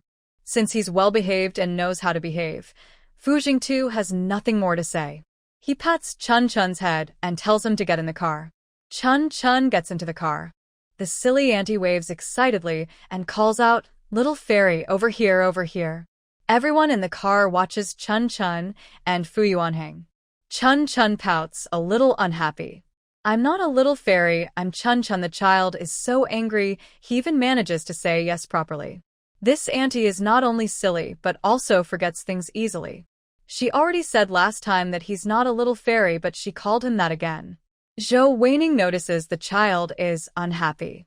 He winks at him and sincerely apologizes. "Sorry, Chunchen. I won't call you that again next time. Do you want to come sit with me?" Chunchen's skin is so white, so lovely. Little fairy child's eyelashes are so long. I really like them. Little fairy child's lips are pink and chubby, so adorable. Zhou Weining is completely enchanted by Dust. Every time he sees her, he stares at her like a strange aunt. Can Dust pay attention to him? No. Dust hugs her little uncle tightly, resting her head on his shoulder. Fu Yuanhang pats her little head. "Sleep for a while, I'll wake you when it's time." Dust obediently closes her eyes, ignoring the whispers about her reciting the three-character classic, Pi, or being a little genius. Zhou Zheng gently taps his cousin's head. "That's enough, you're scaring people." Zhou Weining touches the spot where Zhou Zheng tapped her, looking very wronged, and softly says, "I didn't mean to. I really like little fairy." Dust. "Brother, is it true that Yuhong class is hiring teachers? Do you think I should be a teacher for Dust?" Zhou Zheng looks at her with a complicated expression. "Don't even think about it. Yuhong class belongs to the food factory. Not to mention whether your wife would agree, even grandpa would break your legs if he found out. You're not even clear about your own life, and do you want to teach others?" Just stay in the logistics department and do your job well. Avoid making mistakes and leading kids astray. Zhou Weining hits him. Who said I don't understand life? Who's leading kids astray? Zhou Zhang is afraid of her. All right, I was wrong. But haven't you seen the red list? Yu Hong class is already full. Forget about it. He's not worried about her influencing children badly, but afraid she'll get them all playing wildly and not behaving properly. Zhou Weining puffs up in anger and ignores him, turning her head to look at Dust. Little fairy child is really too cute. Su Taotao left a little later than them. She met up with Aunt Zhou, Xia Zhiqiu, and others to organize some documents. First, they went to the construction site for inspection, then prepared for the first employee meeting at 10 o'clock. The construction workers had already left yesterday. The site was cleaned spotless, so clean that Su Taotao hardly recognized it. Old Gao was waiting there early. As soon as Su Taotao arrived, he went to greet her. Director Su, the project was completed successfully as promised. It can be handed over today. Please inspect it, and if everything's okay, sign off for the handover. Su Taotao gently shook his hand, and then let go. Thanks for your hard work, Old Gao, and the workers too. Su Taotao knew that clearing construction debris was their job, but cleaning the site afterward was something she had to arrange for separately. She had planned to lead new employees in cleaning, but Old Gao and his team did it together and cleaned it even more thoroughly than professional cleaning crews. Su Taotao walked around inspecting the design drawings. Many of the sketches lacked details, but Lao Gao had improved them. Some areas that needed manual polishing were done with such care that they looked like fine crafts. Next to the baking room, the sunroom was something Su Taotao hadn't thought of, but Lao Gao immediately took care of it without hesitation, even adding extra insulation to the tiled roof. Overall, everything exceeded Su Taotao's expectations. They showed kindness and gratitude just because she shared a piece of watermelon, a bowl of mung bean soup, or a refreshing summer drink. They responded with sincere generosity. Su Taotao was deeply moved by these honest and hardworking people. She had never seen or even heard of such dedication and sense of responsibility before. In a few years, after the reform and opening up, she wondered what their future would hold, whether they would continue working for state-owned enterprises or start their own businesses. The period from the reform to the next decades was a time of rapid growth in real estate. If given the chance, she wanted to collaborate with Lao Gao, perhaps start a real estate company together and see if they could help these lovely people become prosperous. Of course, there were still many years before the reform and opening up, and whether the era would develop according to her past experiences was still uncertain. For now, she needed to focus on building her small factory. Thank you, Lao Gao. You did a great job. Really, thank you all. Keep in touch. Once the products are ready, I'll send some over for you to try. Lao Gao, tan from the sun, showed a big white smile. You're welcome, Director Su. It's all part of what we should do. Su Taotao said, I know how much extra work you've done beyond your duties. Don't refuse, just a little candy to sweeten everyone's day. Lao Gao still smiled. Then I'll thank everyone on your behalf. After completing the handover, Lao Gao said some auspicious words, left his address, and departed. Suddenly, the large factory was left with only the three of them, making it feel especially spacious and empty. Aunt Zhong touched the spotless gate and sighed. Lao Gao always handles things properly. This time he really treated our factory like his own home. Su Taotao said, yes, Lao Gao is truly remarkable. What time is it, Zhijiu? Su Taotao hurried out and forgot her watch. Xia Zhijiu looked at her wristwatch. It's 9:35. Su Taotao looked around and said to Aunt Zhong, open the big gate. We're preparing to welcome our new employees. Aunt Zhong smiled happily and took out the red couplet and firecrackers she had prepared earlier. All right, let's hang the couplets first, then set off a firecracker. Su Taotao nodded and said, that's fine. The official opening ceremony is tomorrow. Today, we'll just add some good luck. Aunt Zhong replied, good luck opening the door, prosperous and successful. Aunt Zhong and Xia Zhiqiu each pasted couplets on the sides of the factory gate. As they opened the iron door, they hung a string of firecrackers, which they lit. Amid the crackling sound of firecrackers, the first employee arrived. Tall and upright Dong Xingping walked through the smoke, stepping over red paper scraps, and finally a piece of red paper landed on his head. Su Taotao pointed to his hair and said with a smile, "Congratulations, comrade Dong Xingping, you hit the jackpot." Dong Xingping smiled as he brushed off the paper scraps on his head. "Good morning, everyone." Even after leaving the army, Dong Xingping maintained his discipline and punctuality. He was the first to arrive at the factory. The security booth at the food factory was designed differently from others. It was a small booth or room. Su Taotao designed it as a small reception room with a rest area and a bathroom. Family members waiting for loved ones or children looking for adults could rest here if they couldn't go inside. Aunt Zhong said, "Xingping is here. This is your future workplace. You can get familiar with it first." Dong Xingping was a bit surprised by the design. No need for guard duty. You can rest inside during work hours. You can see outside through the window, Su Taotao explained. The good working environment surprised Dong Xingping. He nodded and said okay. Soon, smiling faces appeared one after another. Dong Xingping stood on the stone block outside the security booth, carefully remembering these faces. At 9:50, the first batch of workers from the food factory arrived, along with 3 leaders, excluding Shaolu, who was responsible for logistics. A total of 38 people, all arriving 10 minutes early.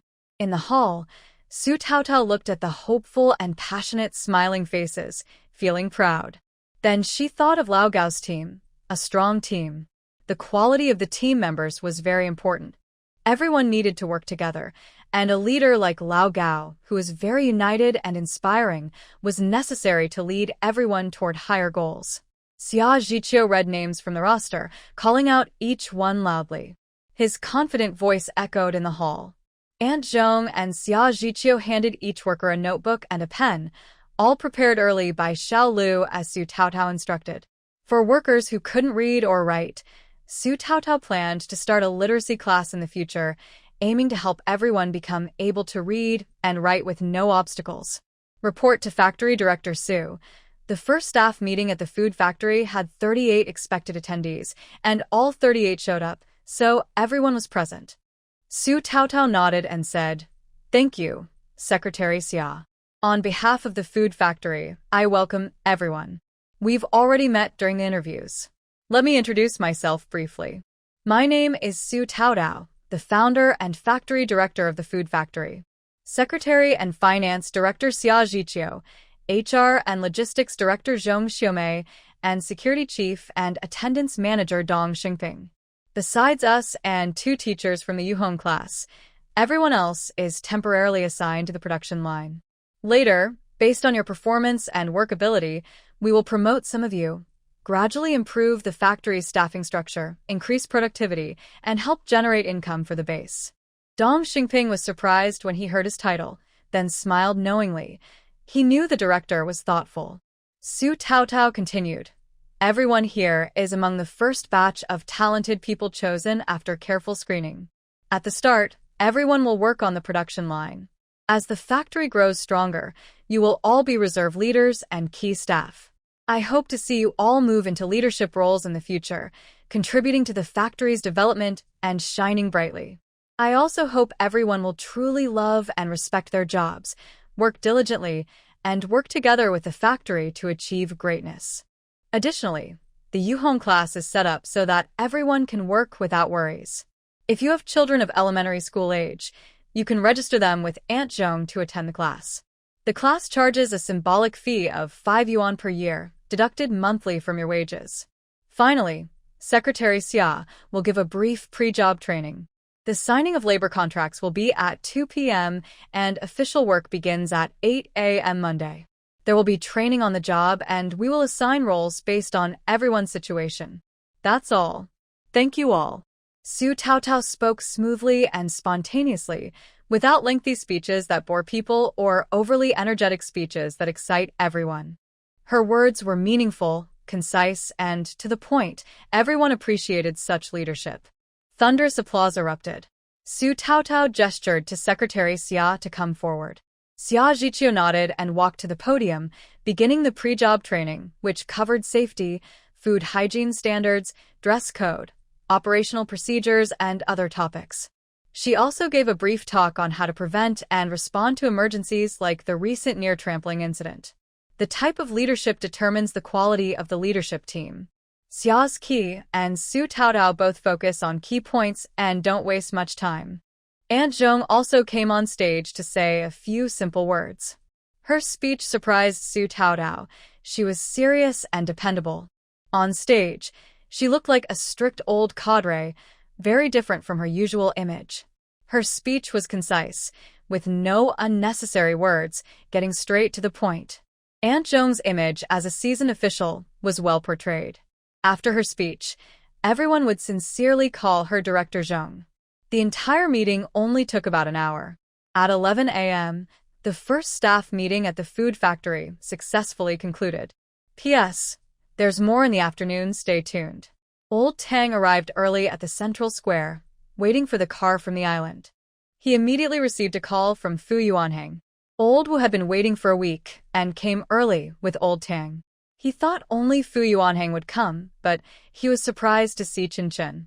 Old Wu arrived before Old Tang, straightening his already neat clothes and rubbing his clothes to remove non-existent dust, trying to take the clean little ball from Fu Yuanheng's hand, but worried he might dislike him. Chunchen, with bright eyes, reached out and said, "Grandpa Wu, hug." Old Wu was pleasantly surprised, making a woo-woo-woo sound, trembling with excitement as he took Chunchen. Chunchen took a piece of seaweed from his small backpack, tore off a tiny bit, and offered it to Old Wu's mouth. "Grandpa Wu, try." Old Wu smiled happily, opened his mouth to bite, and his rough big hand gently held Chunchen, feeling soft inside. Zhou Zheng safely handed Chunchen over to Old Tang, took the chance to snap a photo, and arranged the pickup time for the evening before leaving with Zhou Weining to go shopping. Zhou Weining kept looking back, reluctant to part with Chunchen. Old Tang held Fu Yuanheng's hand, joking, "Chunchen only likes Grandpa Wu, not Grandpa Tang. Grandpa Tang is sad." Chunchen tore a small piece of seaweed and handed it to him. Old Tang happily took it and ate it in one bite, feeling satisfied as he took the two little ones home. Out of 7 days a week, he looked forward to this day the most. Little Lu Feng, tired from the trip, went to the printing factory to bring back packaging bags and sample contracts. In the afternoon, tools like charcoal, coal, pots, and kitchen utensils, as well as various protective supplies, were all ready. Raw materials like coconut, sugar, peanuts, and sesame were also delivered to ensure smooth production starting Monday. After lunch, everyone arrived on time. Xia Zhiqiu began explaining the contract terms to them. The standard contract clauses are the same everywhere. Su Taotao made a few changes based on the factory's nature. Additionally, job responsibilities are attached at the end as an appendix, with each position having its own duties. Currently, the positions haven't been divided yet. After the division, the corresponding responsibilities will be signed and attached afterward to ensure everyone follows the rules and clearly understands their roles. Once signed, no one can use "I didn't know" as an excuse. Any mistake in any part will be held accountable. These days, wages are quite transparent. Besides the military, there are only 2 wage systems, the political series and the technical series. The food factory falls under the technical series, which has 18 levels. For example, academicians, chief engineers, and professors are at level 1, earning around 300 yuan. Engineers are above level 9, like Zhang Chunchen, who earns level 9 wages of 102 yuan.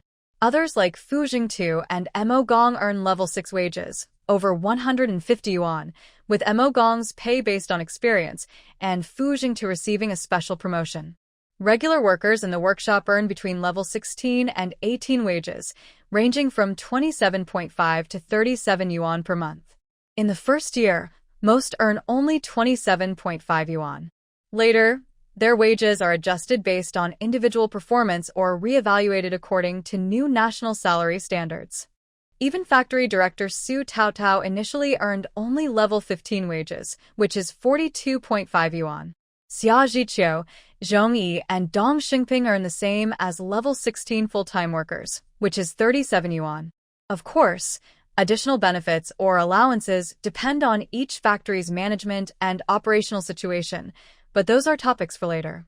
When the factory was first established, everyone followed the national wage standards. It took quite some time to explain the contract clauses and job responsibilities. Some employees who couldn't read needed one-on-one explanations. The meeting lasted until 5:30 p.m.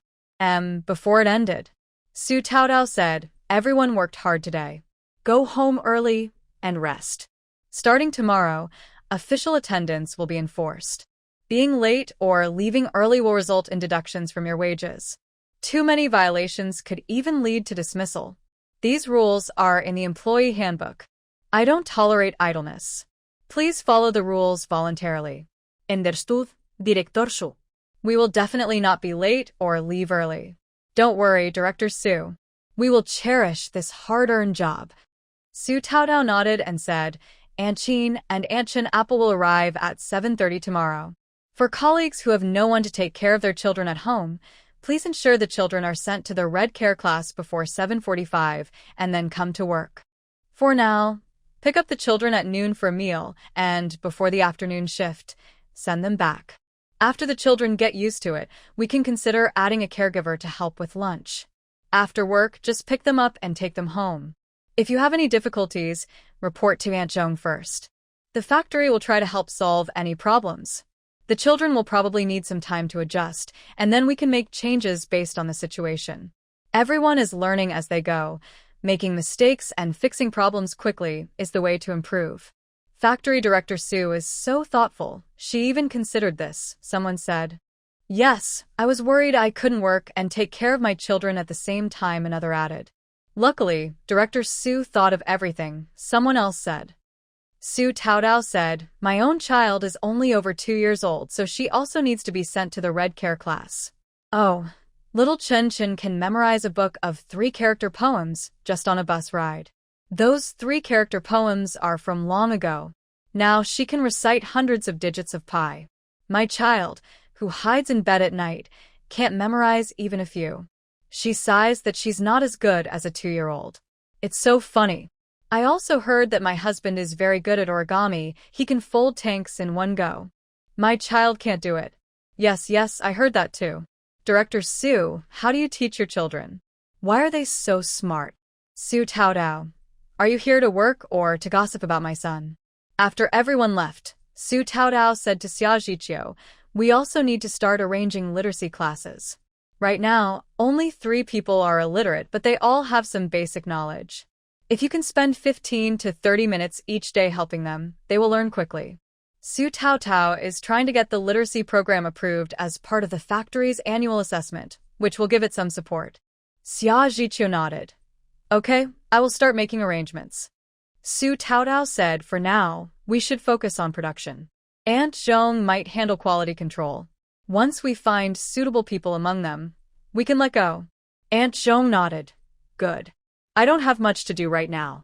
Also, we can arrange for the children to do some work, like collecting coconut shells." Su Taotao thought for a moment and said, "The coal is already in place. Let's first see how much of the shells from the first batch of old coconuts can be reused. If enough, we can produce and sell on our own. We'll decide based on the situation and then make arrangements. Making coconut sugar from roasted coconut shells is the most authentic way to enjoy coconut flavor." Aunt Zhong nodded and said, "All right, I'll follow your plan." In the evening, Zhou Zheng was coming over for dinner. Su Taotao bought some vegetables at noon, planning to grill seafood, then braise pork knuckles and make a simple clam and gourd soup, just enough. The pork knuckles and gourds had already been bought. Su Taotao would buy the shellfish in the afternoon to ensure freshness. Whatever was left, she'd buy it. Garlic sauce on grilled seafood is always delicious. Su Taodao was lucky. No, it should be said Zhou Zheng was lucky. At this time, he managed to buy the last few abalones and scallops and only spent a tiny amount to get over 2 pounds of clams. Later, she'd put some vermicelli at the bottom, then add the clams with garlic sauce on top and bake it. The vermicelli underneath would be even tastier than the clams. a very delicious dish. By the time Su Taotao got home, it was almost 6 o'clock. In the yard, she heard Dust's excited voice. "Silly uncle, don't you know how to read? This is Dust's oven, it bakes things, not some strange things." Su Taotao pushed open the door. The little kid was standing in front of the oven, hands on hips, cheeks puffed out like a pufferfish, holding his head high and glaring angrily at Zhou Zheng. Zhou Zheng looked down and met his gaze, raising his hands in surrender. Sorry, uncle was wrong. I forgot your big name is Fu Haochen. But this thing doesn't look like an oven at all, does it? Dust, that's because you're silly, it's just an oven, not some strange thing. I made it with Dad and little uncle, alright? Dust, don't call uncle silly. That's impolite. Dust hadn't seen Su Taotao all day and missed her very much. When he saw her return, his eyes lit up. Like a small cannon, he rushed over. Mom, you're back. Dust missed you so much. Su Taotao put down what she was holding, reached out to pick up the child. Mom missed you too. Were you good today? Dust nodded. Very good, Grandpa Tang and Grandpa Wu said. Dust was good. Su Taotao pinched the chubby, pink face of her little one. Nonsense. Did Grandpa Wu say that? Dusty tilted her head and said, Grandpa Wu, give me a thumbs up. It means I am a good girl. Su Taotao smiled and gently pinched the child's face. Comrade Zhou Zheng, don't mind. This really is an oven. Tonight, I will cook a dish using it and you'll see. After moving into the new house, it was the first time Zhou Zheng visited. He had never seen such a warm and beautiful home before. Fujingta's house was decorated with shell wind chimes, floral tablecloths, and daisies. When he entered, the wind chimes at the door almost blinded him, making him think he had entered the wrong place. When Zhou Zheng used to live in a single dorm with Fujingtu, his room was so tidy that it had no signs of life. Even now, Zhou Zheng couldn't believe this was Fujingta's place. Zhou Zheng touched his head happily and said, Sister-in-law, don't be mad.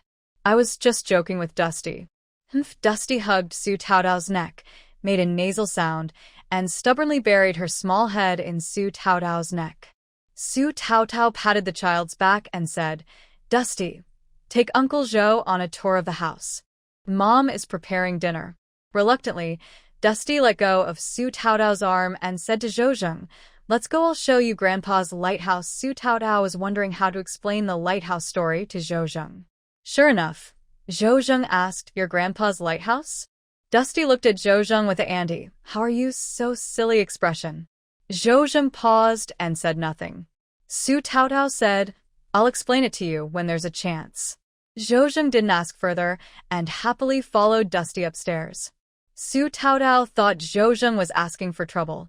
No matter how much Dusty disliked him, he still eagerly followed Dusty upstairs.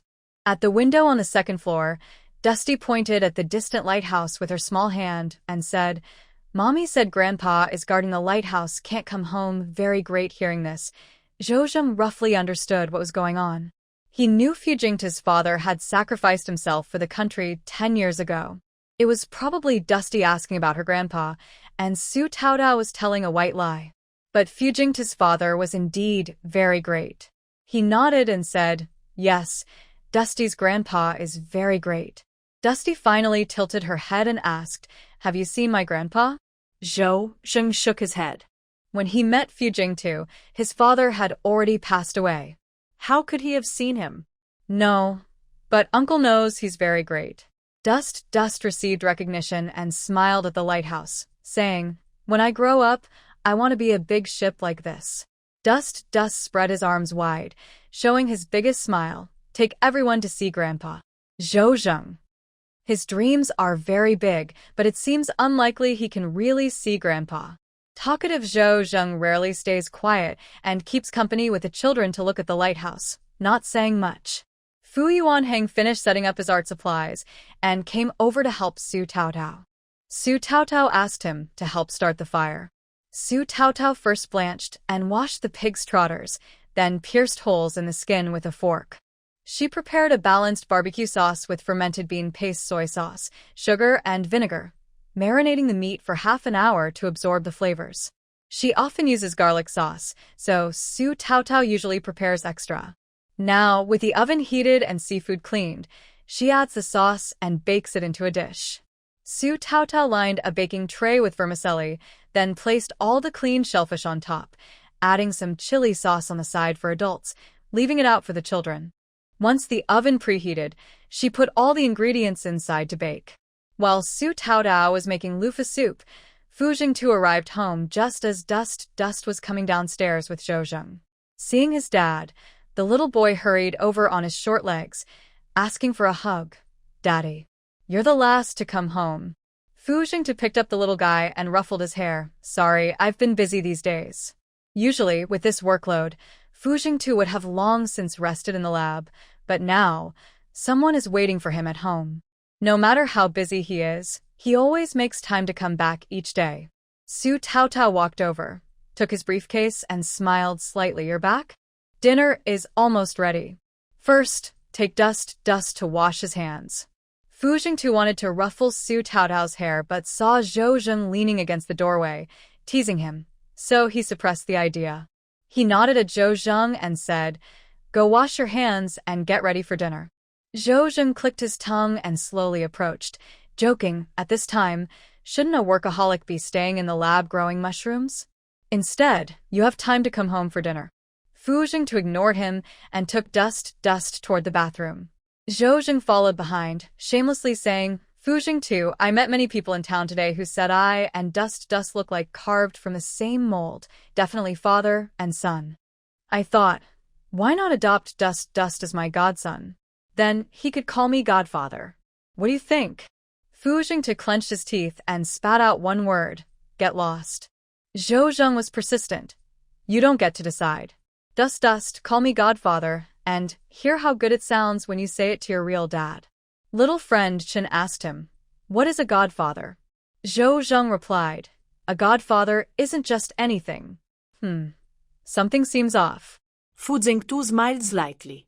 Bah, no, a godfather is me. A godfather can play with you, take photos, buy you tasty food, be there anytime you need, and serve Chunchen whenever you call. Chunchen tilted his head and thought carefully, using his strong logical thinking. "But Dad can do things like that, why do I need a godfather?" Fu Jingtu kept smiling. Zhou, this is too unfair. I want to cut ties with you both. P.S. I'm too busy in the kitchen. Su Taotao asked Fu Yuanhang, "Can you keep up with what Teacher Tang is teaching?" Fu Yuanhang nodded, "Yes, the teacher teaches carefully, I can follow." He suddenly remembered something and took out food coupons and meat coupons from his pocket. "Auntie, the teacher wouldn't accept these, and even got mad." Su Taotao said, "Didn't I tell you to secretly give them to him, when he's not looking?" Fu Yuanhang replied, "I did secretly give them, but he returned them at the station and said he didn't need my help." Su Taotao thought for a moment. It's only 3 times, once quietly giving them, and if he doesn't want to accept later, that's okay too. It's fine if he doesn't want them, just keep them yourself. One day, if I get busy and can't take care of you, you can take Chunchen to the cafeteria to eat. Fu Yuanhang nodded cautiously and carefully put away the food and meat coupons. By the way, Chunchen can start going to the Red Education class from tomorrow. When you finish class, go see how he's doing and if he's adapting. Fu Yuanhang smiled. "Okay." Chunchen is very well behaved and doesn't cause trouble. The teacher also said he has a talent for drawing and even gave him some basic lessons today. Chunchen is talented at everything he does. He's a real all-rounder, Su Taotao thought. Chunchen is still young. Let him learn whatever he wants. When he's a bit older, he'll know what he truly wants, Su Taotao said. Fu Yuanhang replied, "Annie, I actually don't know what I want either. I just like reading and drawing. I don't know what I want to do when I grow up." Su Taotao said, "That's okay. You still have 2 years of elementary school, 6 years of middle school, and even university later. When you're in high school, you can decide what you want to do. Many schools outside follow the 5-2-2 system, but the base school still follows the 6-3-3 system. Is it a university for workers, farmers, and soldiers?" Fu Yuanhang asked. Su Taotao smiled and said, "Not necessarily. What if the college entrance exam is restored in the future?" Fu Yuanhang blinked wide-eyed and asked, "Sister-in-law, are you saying?" Su Taotao interrupted him, What if? When you need knowledge, you'll realize how little you have. Knowledge can change your fate. It's an eternal truth. Whether studying or drawing is useful, time will tell you. Just focus on growing up well and working hard now. Leave everything else to time.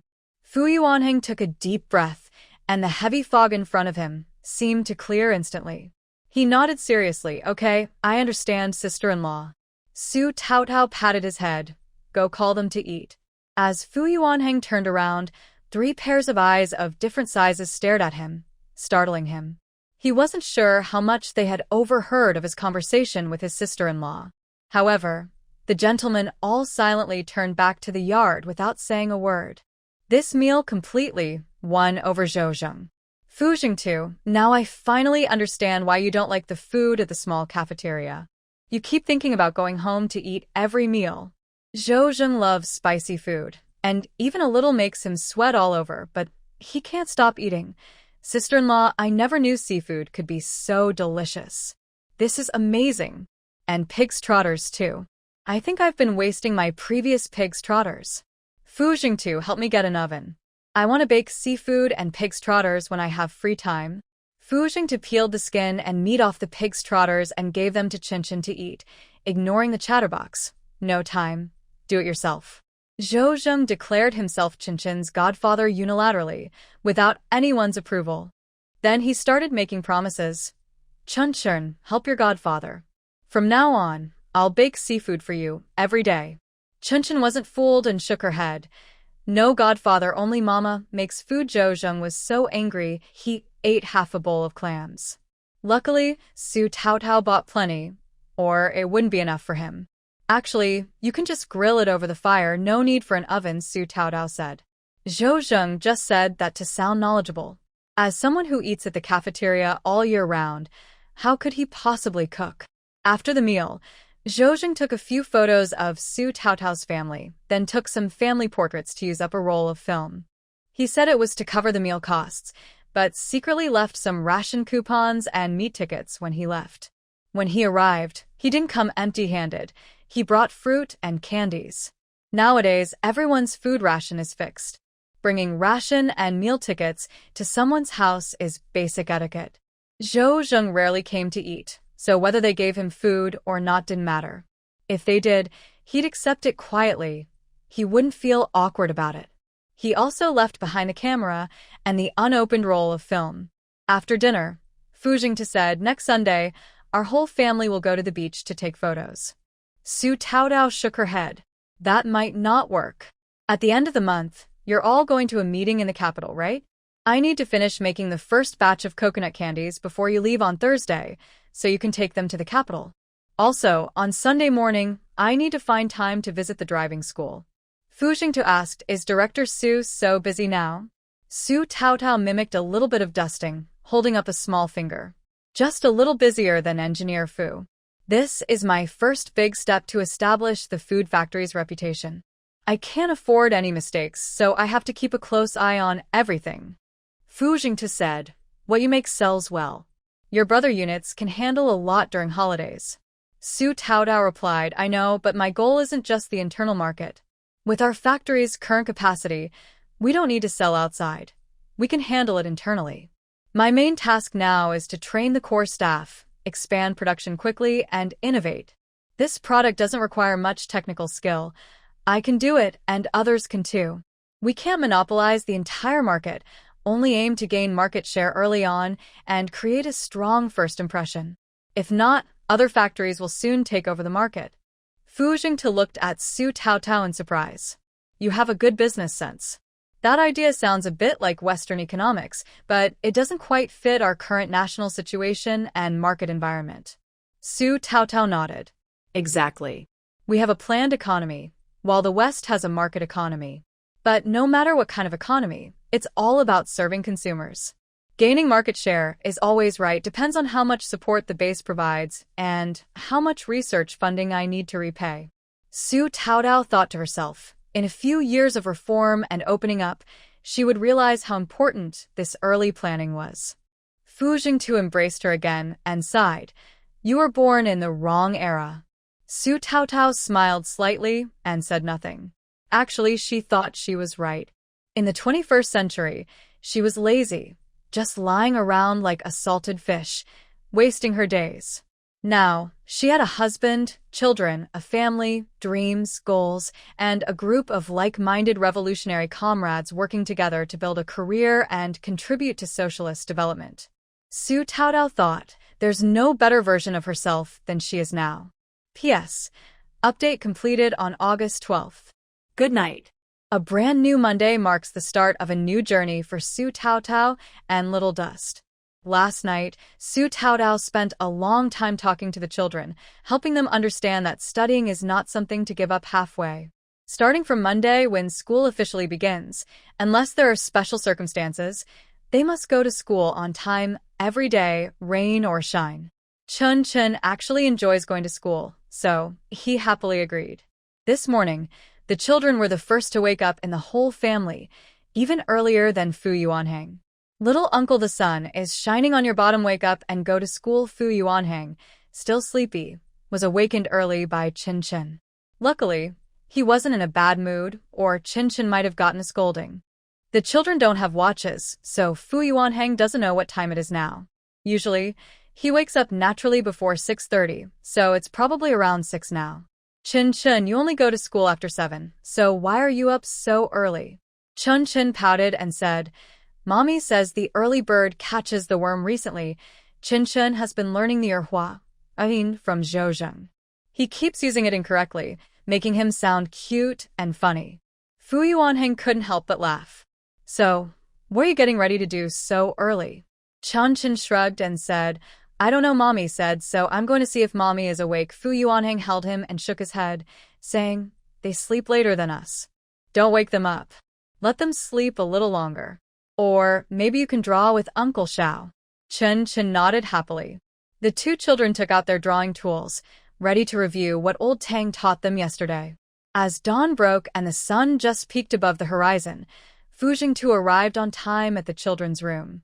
The children sat properly at the table, focused on writing and drawing. Fu Jingtu didn't disturb them. He turned to wash up and went out as usual to buy breakfast. Last night, Su Taodao told him to buy 2 eggs and a fried dough stick for Chunchen today. The rest was up to him. He didn't think too much and bought fried dough sticks, eggs, and a few glasses of soy milk. When he got home, Chunchen, dressed in a white shirt and black shorts, was waiting at the door, holding his leg and looking up proudly to complain. Daddy, why didn't you wake me up? Fu Jingtu picked him up with one hand and explained, Daddy saw you and Uncle Shao studying seriously, so I didn't want to disturb you. Chunchen shook his head and said, No disturbance, I finished drawing already. Fu Jingtu said, Then tomorrow, I'll take you to buy breakfast together. The children nodded slowly and said, Okay. Today, Su Taodao still wore a white shirt tucked into black trousers, with her hair revealing a smooth forehead. She looked fresh and professional, like a true workplace expert.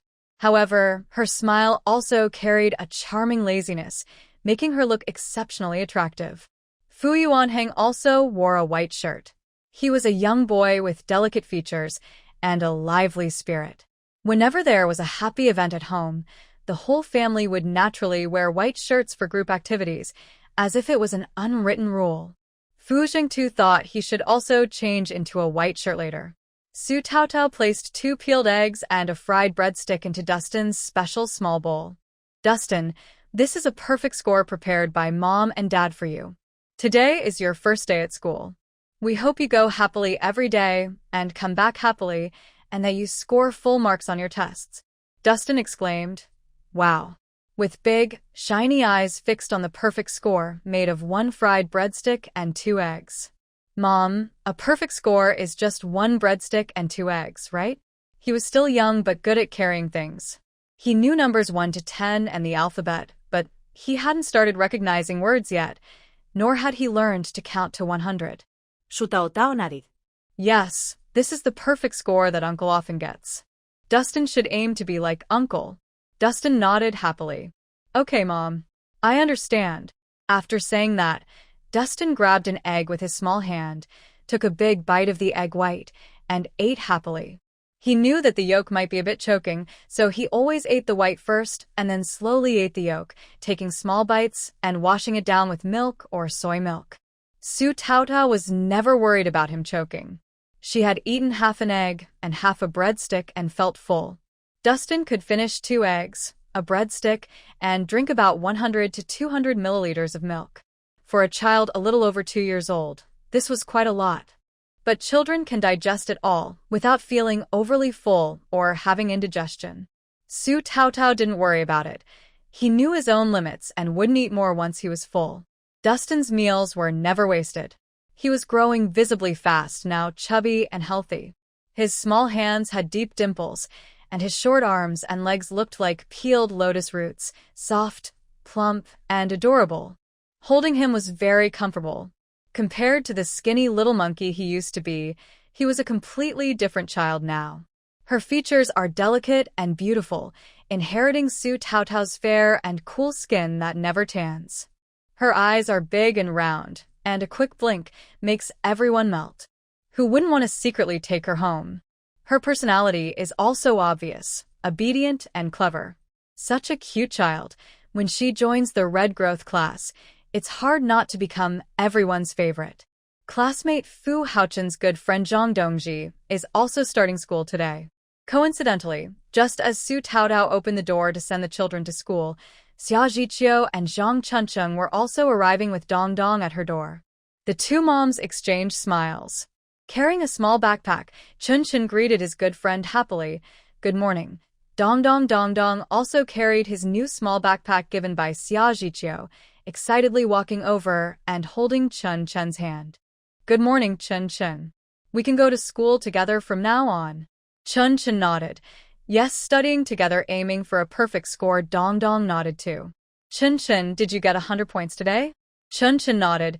Yes, ate a fried dough stick and 2 eggs. 100 points. Dong Dong looked surprised. You ate so much? I only ate half a fried dough stick and 1 egg.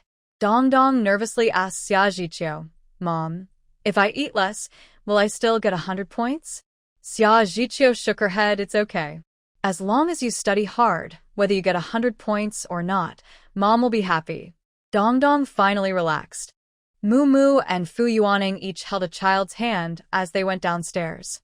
Xia Zhiqiu then asked Su Taotao, Did Chunchen eat so much breakfast?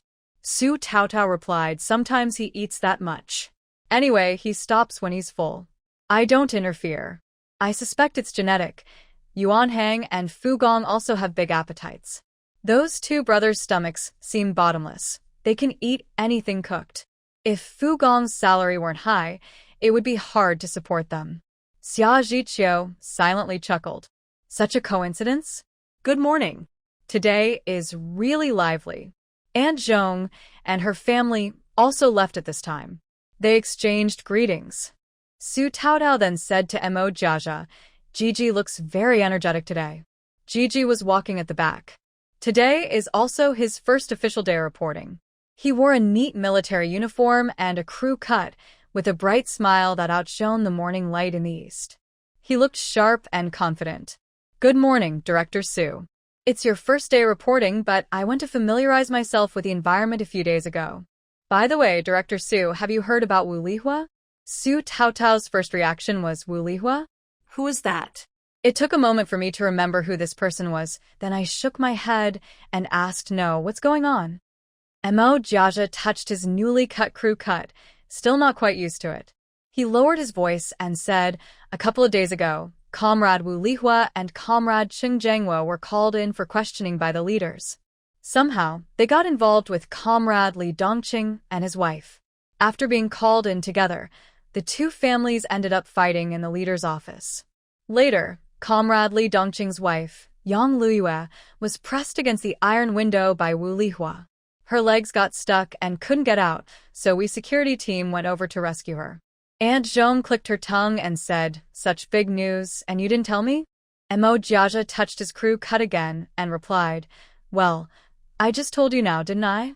The team leader asked me to go along and take a look. I was there at the time. I think Wuihwa was very angry with Yong Lua. She probably meant that Yong Lua was the one leading the factory project, but she ended up with the bad luck. She also said the leaders favored others, approved Director Su's factory but not hers, and that sooner or later, she and Director Su would be blamed for something. I just wanted to give you a heads up. Su Taodao probably guessed what was happening too. She smiled and nodded, saying, got it. Not everyone can avoid jealousy. It's just human nature. I'm not worried about them. Thanks, Jiji. Mo Jiaja looked at Su Taotao's smiling face and suddenly lost his composure. He shook his head and said, it's okay. As long as you understand. But they broke the residence rules and have been expelled from the family area. They need to leave within this week. I have to go to work now. Su Taotao watched Mo Jiaja's tall figure and said, Aunt Zhong, several of the new female employees are unmarried. Have you thought about introducing Jiji to someone? Aunt Zhong looked at Su Taotao with a knowing smile, as if she understood her very well. She grinned and said, yes, I have someone in mind. I just need to ask around first. Su Taotao knew her limits and smiled without asking further. Fu Jingtu insisted on taking Dust to the red growth class before riding his bike to work. The little kid said he hadn't ridden his ride for a very long time and insisted on doing so today. Su Taotao had no choice but to agree. Dust was growing quickly. If he didn't ride now, he probably wouldn't fit next year. The person who used the baby stroller most often was Su Taodao. Fu Jingtu mostly carried Dust, while Fu Yuanhang preferred to carry him on his back. Today, Fu Jingtu pushing Dust to school was a new experience for him. Dongdong was carried by Zhang Chunchen on his back. The elementary school security guard, Uncle Dong, had never seen Fu Jingtu dusting before. The family of four all wore white shirts and black pants. They looked very nice, which made Uncle Dong feel happy early in the morning. He greeted each of them with a smile and opened the door for them. The Yuhong class was arranged next to Class 1. Aunt Chin and Aunt Chen Apple came early to set up. They arranged chairs in a circle with a small mat in the middle. The children could sit on the chairs or on the mat to play. Nowadays, the Yuhong class doesn't have many toys or activities like in later years. It mainly helps workers watch their children so they can come and go safely. The goal is for children to come safely and go home safely. However, Chen Apple loves children very much. She brought many small toys and children's books, enough to keep the kids entertained all day. There are only about 30 workers in the factory and no outsiders have sent children to the Yuhong class yet. After removing those who are not married or too old, only 6 children actually attend, including Chunchen and Dongdong. So, Aunt Chin and Aunt Chen Apple find it easy to take care of them. Of course, this is just the beginning. As the factory expands and the Yuhong class improves, more children will come in the future. Then they will consider building a separate kindergarten. For now, this is just a temporary solution. Fu Jingtu took the children there, patted their heads, and hurried to work. Fu Yuanheng wasn't yet in class, but Su Taotao asked him to go to his class first. He would come to find Chunchen and Dongdong after class. All the children registered, and Su Taotao said, Chunchen needs to listen to Teacher Chin and Teacher Chen. After class, you can go find Uncle to play. Be good during class. Okay, Mom. Anyway, Chunchen always carries his little treasure bag wherever he goes. It's all the same to him, just different places to play. He was especially serious about exams. The first thing he asked when he saw Aunt Chin was, Teacher Chin, when can I take the exam? At such a young age, adults usually remember the person they find most attractive. Aunt Chin's impression of Chunchen was very deep. On the day of the interview, he sat next to Su Taodao, looking as adorable as a fairy just descended from heaven. Even usually serious people couldn't help but smile kindly, lowering their voice a few decibels. Little friend Fu Haochen, the teacher hasn't taught you knowledge yet, so why are you thinking about exams? Dust blinked her eyes and said, because I scored 100 points last time, I want to get a perfect score again, and then give it to Mom. Aunt Chin knew that many parents like to start their child's first day of school with good luck, giving the child 2 eggs and a pair of chopsticks. If possible, they add a fried dough stick to symbolize a perfect score of 100. She said, later, the teacher will give everyone homework. If you all get it right, you can also get 100 points. Dong raised her hand and said, I want to join too. I also got 100 points. Two older girls also shyly raised their hands and said, we did too. Dust exclaimed, wow, seashells are all different, how come you all look exactly the same? Su Taotao smiled and explained, they are twins, so they look alike. The twin sisters looked very much alike, dressed the same, and even Su Taotao couldn't tell them apart by size. Their mother, Lu Yuping, was a factory worker. She was the one who pointed out which girl was the older sister, and which was the younger, so Su Taotao and the others knew. Dust tilted her head and asked, what does twin mean? Su Taotao replied, it means the mom was pregnant with two babies at the same time. Bai Bai's mom gave birth to Bai Bai and Dahe at the same time, right? Were Bai Bai and Dahe identical when they were little? Having two babies at once is called twins and three babies is triplets and so on. Little ones here refers to about half a month ago. Bai Bai now looks much chubbier than Dahe and doesn't look alike at all. Wow, Dust shook her head and said, then Dust and Dong are the same age. Su Taotao was silent and thought, maybe that's how it is? She looked at her watch and realized it was almost time to go back to the factory. She said, Teacher Chen, Teacher Chen, I'll leave the kids with you. We'll come to pick them up at noon. For now, just pass the time. If it gets too noisy, we can send them to the food factory. The two teachers nodded and said, don't worry, we'll take good care of the kids. Su Taotao and the other parents hurried back to the factory. Dust's kindergarten journey officially began. P.S. Updated on August 13th. Good night. Dong Xingping was still the first to arrive at work, opening the door early and waiting. He stood at the door, holding a roster, registering each person's arrival time. Aunt Zhong was also helping with the check-in. Aunt Zhong looked at his registration and sighed, Little Dong, you're really good at recognizing people. You saw someone once yesterday and remembered their name? Dong Xingping said, I remember because I've handled more soldiers before. When speaking, his eyes sparkled with hope and longing. He must really miss the days of leading soldiers and fighting alongside his comrades. Aunt Zhong, who is quite clumsy, looked at him with pity. When Su Taotao and Xia Zhiqiu arrived, most workers had already arrived at their posts, except for few who were taking children to the Red Care class. After helping them register, Aunt Zhong asked, are the little ones settled in? Su Taotao nodded. Yes, they are settled. Is everyone here? Su Taotao asked Dong Xingping. Dong Xingping replied, except for the two teachers from the Red Care class, 33 people should be here. All 33 are present. Everyone is here. Su Taotao said, good. After the opening ceremony, I will lead a few people to start preparing. Zhiqiu, you take some people to clean up, and Zhong, lead the rest to wash and dry all the utensils used. In half an hour, everyone will gather in the production room. Xia Zhiqiu and Aunt Zhong nodded, okay. At this moment, little Lu arrived, carrying a roasted pig that the big kitchen had prepared in advance. Hot water. Clear the way. Sister Su, I'm here to deliver the fortune. The roasted pig leg is here. Shu Taotao. Such a lively kid. Yes, Su Taotao had wanted the big kitchen to order her a roasted pig several days ago. But pigs are precious nowadays. Most are not raised to slaughter.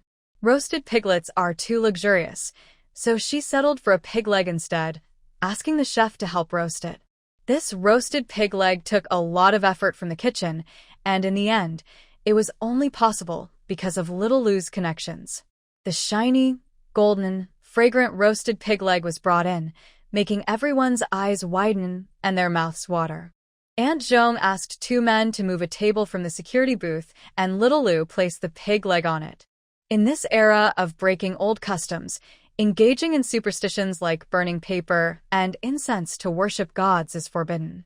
Aunt Zhong only asked Dong Xingping to hang 2 strings of firecrackers for a festive atmosphere, then handed out a small red envelope with a yuan to each person. Many workers still clasped their hands together in front of the roasted pig leg, muttering words of blessing for the factory's future. Little Lu skillfully divided the pig leg into 39 portions, giving each person a small piece. Those with less meat received more bones, which could be cooked into delicious porridge at home. Some workers ate right away, their mouths greasy and fragrant. Children's families didn't dare to eat much, planning to take the rest home for their kids. Everyone was surprised by this unexpected treat. People are easy to satisfy these days, and each worker's face was filled with a happy, satisfied smile. This simple yet grand opening ceremony is now complete. Su Taotao handed her portion to Shaolu, saying, "Take it back to the chef and have him try it. He worked hard." Shaolu shook his head and said, "No need. You're the factory manager, so you should share in the celebration. My mother still has her share. The chef and I will eat my part." Su Taotao nodded and said, "All right, if you're free later, stay and watch with us." Shaolu replied, "Okay, I'll go see the workshop. Next time, I can help supervise." Su Taotao was very pleased with this clever and capable young man. Shaolu is the type who can understand your hints quickly and figure out what you want to do. Working with someone like him is very easy. This was Su Taotao's first time as factory manager. She had never worked in a production workshop before. She was unsure how exactly to be a good manager, so she just learned as she went, working bravely with everyone. Among the workers chosen, there was no lazy person. Everyone responded quickly and was diligent. They finished the preparation work in about 10 or 20 minutes. Next, everyone gathered in the production room. Su Taotao first divided the men into groups and paired them reasonably with the women. The main workers handled heavy tasks like lifting, stirring large pots, and pressing sugar. The women mainly took care of tasks like lighting fires, chopping coconuts, slicing, preparing ingredients, and packaging, more detailed work. Su Taotao, along with Aunt Zhong and Xia Zhiqiu, demonstrated once and quickly made a batch of candy. Watching her make it, everyone looked at each other in disbelief. "Director Su? Is our candy really that simple to make? Is that really candy? It looks so easy." "Yeah, it could be easily copied by others." Su Taotao then gave each worker a piece of the candy. She said, "Yes, it's that simple. Remember the confidentiality agreement on the last page of your contract? The process and recipe for this coconut candy are so simple that anyone can make it at home. So, you must keep it secret and not share it. People might think it's easy and try to copy it, but don't worry. This is just our first product." Su Taotao gently tapped her head and said, "I have at least dozens or even hundreds of recipes for making candies. In the future, we will introduce many other unique candies that others can't copy. But eating is done one bite at a time, and progress is made step by step. This simple coconut candy is our first step forward." She paused and added, "Remember, everyone here is like me, an original employee of this factory. We need to have a sense of ownership, sharing in the factory's success and failures. When we get promoted in the future, all of you will be the top candidates. The better the factory becomes, the better you will be." The workers were surprised that such a simple coconut candy could taste so good. After trying it, they felt excited and inspired. "We know, Director Su. We won't tell anyone. We will stand with the factory through thick and thin. Our families also won't say anything. We will keep this secret. We want the factory to do well and for everyone to get better and better." Su Taotao nodded and said, "Good. I won't say more. Just follow this standard for production. Let's get started." Making coconut candies mainly involved simple hand skills, with little technical difficulty. The workers were divided into 5 groups of 5 people each. The remaining staff moved around as needed. Even during their first cooperation, they worked very smoothly together. At first, Su Taotao personally checked the ingredient ratios for each batch of coconut candy, and she controlled the heat. Once a batch was ready, it was poured into molds while still hot, pressed, and cut into pieces. After cooling, they were packaged, and she was responsible for quality control. Seeing everyone's real work effort and performance in their groups, the team leaders could be chosen soon. A busy morning passed, and Su Taotao felt like she was about to collapse. Since crossing over, she had been very busy, but today's workload was the heaviest. She didn't even have the strength to cook lunch, let alone eat it. Summer Zhiqiu and Aunt Zhong were busy too, but not as exhausted as Su Taotao. "Taotao, go rest in the cafeteria first. I'll pick up the kids," Summer Zhiqiu said. Su Taotao shook her head, rubbing her arms. "Chunchen is starting school today. I promised to pick him up at noon. He has a good memory, and I can't break my promise. Otherwise, he'll be unhappy. Summer Jichio said, All right, then let's go together. Lu Yuping and 2 other parents also went to pick up their children. The elementary school students had already finished class, so they arrived a bit later. When they arrived, several people were gathered outside the classroom window and door of the Yuhang class. Even Fu Yuanhang and Mu Mu were outside. Su Taotao walked over and gently patted Fu Yuanhang's head. What are you doing, Xiaohang? She asked. Fu Yuanhang covered his head and looked at Su Taotao, pointing inside. Sister-in-law, look. Su Taotao looked inside. Little Fu Haochen was leading other children. Are they pretending to go fishing at sea? Or fighting a naval battle? It was clear that Chunchen had made a fleet out of paper boats. Whether they were merchant ships or warships depended on what the children decided. Dongdong 001 is me 002 is you 003 is Honghong 004 is Yunyun. The twin sisters' names were Feng Kaihong and Feng Kaiyun. The names and numbers on the paper boats were written by Chen Pinghua. The children remembered their own boats, recognizing both the numbers and their names. I want to sail from here to see Grandpa's lighthouse. You can't block my way. Dong Dong moved the boat numbered 002 aside. All right, you're in a hurry. I'll let you pass first. Chunchen, with a voiceover of dun dun dun, steered his small boat past Dong Dong and stopped at a paper lighthouse. Sighing, the children looked at the scene. One of them, who usually acted like Su Taotao, looked at his wrist without a watch. Grandpa's not here, probably went to eat. He patted his little belly and mumbled, I'm hungry too. Why isn't Mom here to pick me up? Going to eat. After saying that, the little boy pouted his pink, chubby lips, looked outside the door, and when he saw Su Taotao's gaze, his big eyes lit up with a ding. He threw down his boat, which looked like a small cannon, and ran towards Su Taotao.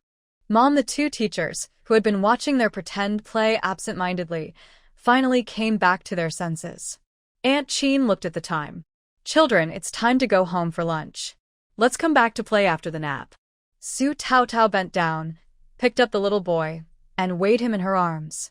Chunchen, was he good this morning? Chunchen nodded. Very good. I helped them fold boats to cross the sea and see Grandpa. Su Taotao kissed the child's face. Since Chunchen received a bullet tank from Fu Jingtu, he had been obsessed with Grandpa. He told a kind lie, and now no one knew how to end it. They could only wait until he was a little older to tell him the truth. Su Taotao wasn't sure if doing this was right. Dust wasn't an ordinary child, or maybe from the start, she should have told him that Grandpa was no longer with us. Chen Apple ran over happily, explaining the reason, and giving them the roasted pork she and Aunt Chin had made. Chen Apple happily took it, smiling and saying, Secretary Xia, Dong Dong was very well behaved today. Director Su, Dust was also very good. This morning, he took a few children to play, setting a good example. All the children were very obedient and well behaved today. Dust was the youngest among all the children, but surprisingly, he was the easiest to take care of and the most important among them. Everyone gathered around him, following his lead in playing, and she didn't need to manage them much. Chen Apple felt that being the teacher in this class was very easy for her. If every day was like this, she would feel guilty about her salary. Su Taotao nodded and said, That's good. Let's take them to eat first. You and Aunt Chin should go eat too. We'll bring them back before work this afternoon. Fu Yuanhang was asked by classmates if Dust could make a boat for them too. The boats were so beautiful, and they really wanted one. Fu Yuanhang politely declined with a smile. Dust is very particular about what he makes, and he doesn't give things away easily. The toys they played with today will probably be taken back by him tonight. Mu Mu held on to Fu Yuanhang's neck and said, Will Dust make a tank? I want a tank. Fu Yuanhang nodded and said, He probably will. There's nothing he can't make. But whether he will help you make one, I don't know. Mu Mu said, Stop stirring trouble. Dust, my dear, would never refuse to make one for his Mu Mu uncle. Fu Yuanhang said, Just ask him yourself and you'll find out. Mu Mu went to find Dust, but was immediately refused. Mu Mu felt very sad. Dust's cool ride attracted the envy of the other children, especially the twins. It was the first time they saw Dust's ride. But when they saw the name on the ride, the 4-year-old twin sister Feng Kaihong, who knew more, looked surprised and asked, Dust, why is the name on your car different from the one on Chuan? Dust said, that's my dad's name. My dad's name is Fujing to my family's oven is also my name. It's for the whole family. Anyone's name can be written. It's okay. Su Taotao almost burst out laughing. Which child was upset when they saw their dad's name written on their toy car? However, children still need to play with other children, as this helps their language development. Not long ago, Chunchen's speech seemed to become more fluent. Feng Kaihong responded with an "oh" and obediently held Lu Yuping's hand, walking without asking further. After lunch in the cafeteria, they rested for a while before continuing work in the afternoon. Walking back and forth under the hot midday sun is too tiring in this weather. Adults don't mind, but children are better off not doing it. Su Taodao thought about putting a few small mats in the classroom so children could go straight to rest after lunch in the cafeteria. At dinner that evening, Su Taodao shared this idea with Fujing. Fujing said, I'll ask the carpenter to make a few small beds for them. Sleeping on the floor isn't comfortable. You should also apply to buy a small fan for them, or it will be too hot in the classroom at noon. Su Taodao thought for a moment. Home class is part of our factory, so we can charge it to the factory. By the way, are you going to the capital for a meeting on the 6th of next month? Fujing nodded. I'll leave on the evening of the 5th, and the meeting is on the 8th morning. Su Taodao said, then I need to have the products ready before the 5th and transport them to the capital. There are several thousand portions of 2 flavors combined, so time is tight.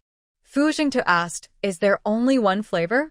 Su Taotao replied, I'm planning to add a peanut and sesame flavor. It's a bit more expensive, but more fragrant. Tomorrow I'll make a batch for you to try and you'll see. Fujing shook his head. No need to try. Everything you make is delicious. Su Taotao tilted her head and looked at him. Can I ask Brother Fu to taste it first? Fujing smiled. Sure. P.S. Update completed on 8.14. Good night.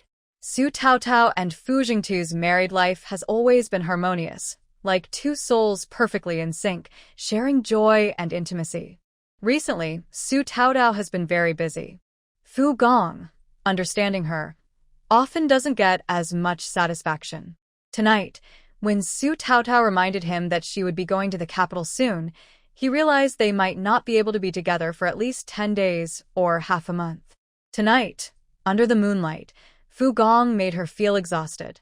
Su Taotao was so angry she bit his Adam's apple.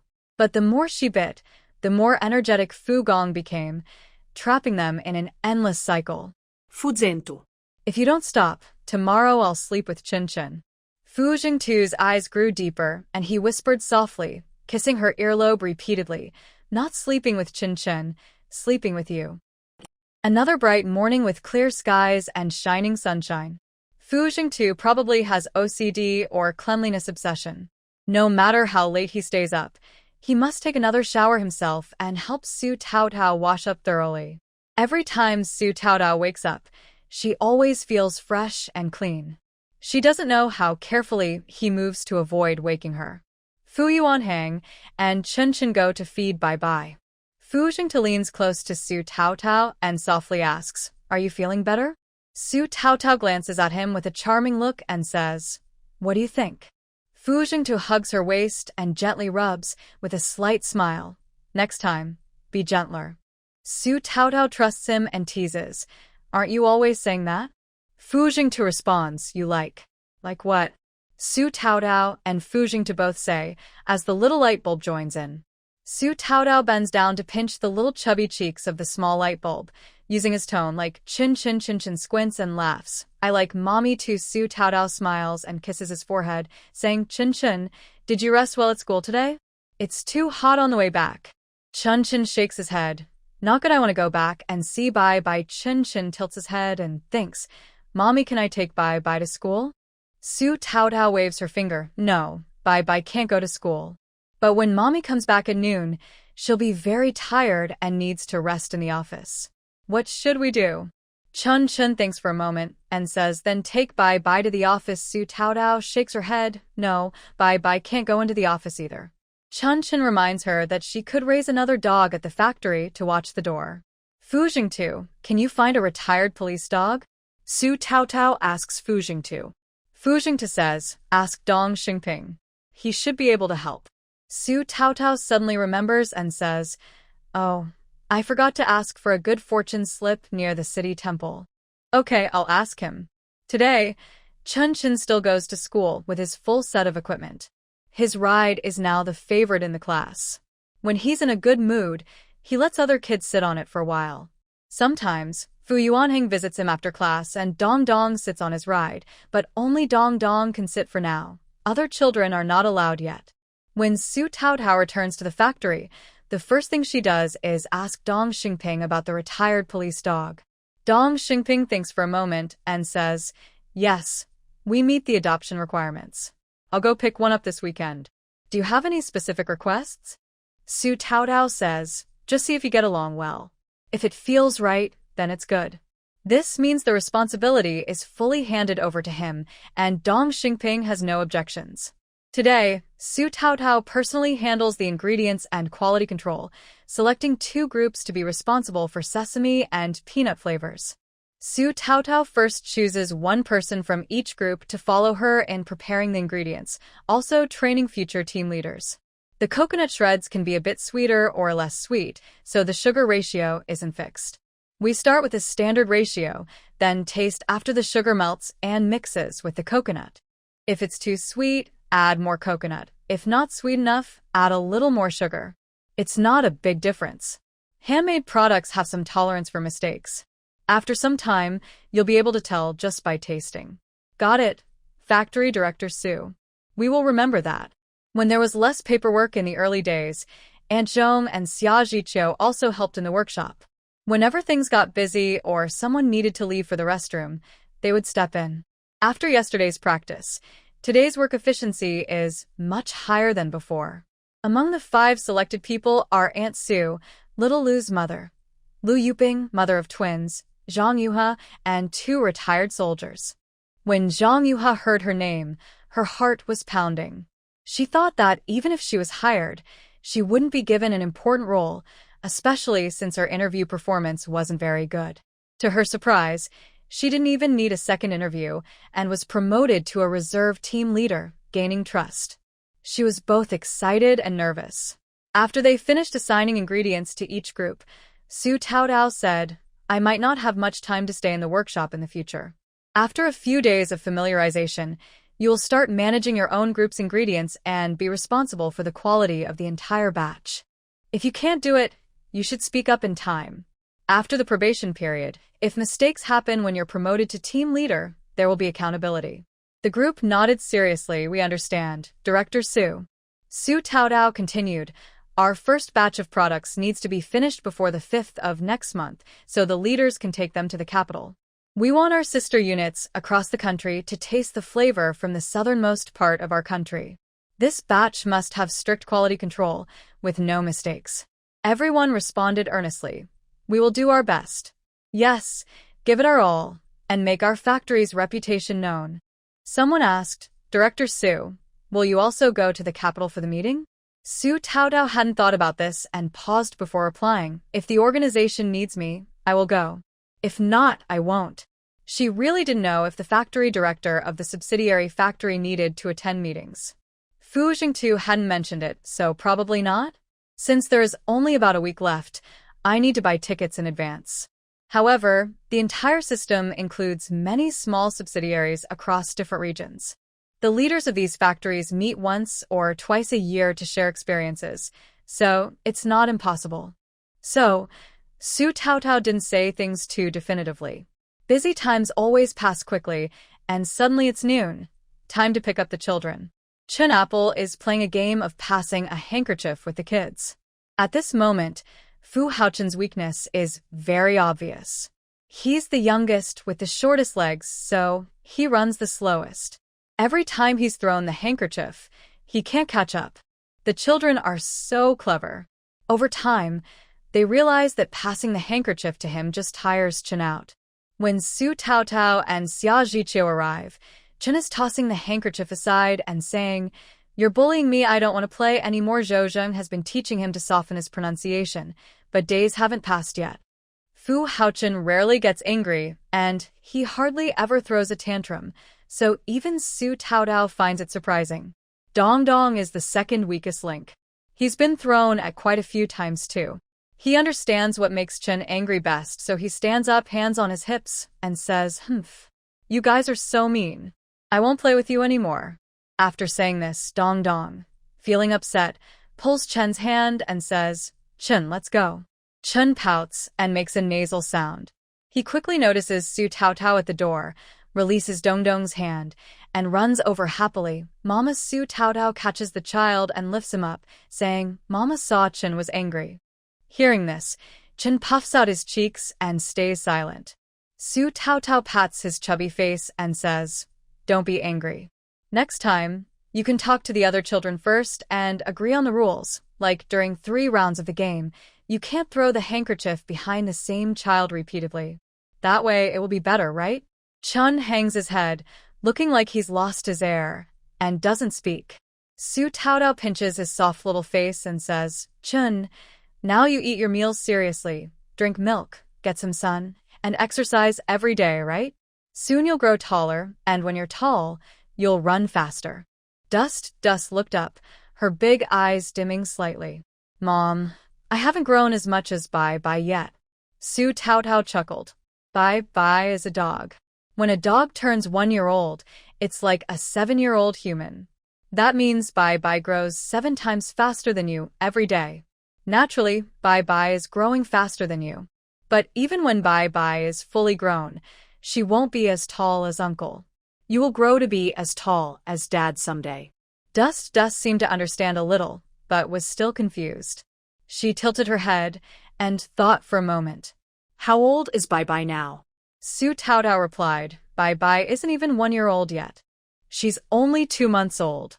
That's not right. Dust shook her head. 2 and 7 makes 14. 1 year has 12 months. Bai is over 1 year old. Su Taotao was speechless. As expected of a child who had memorized the multiplication table. Her clever little brain almost confused her too.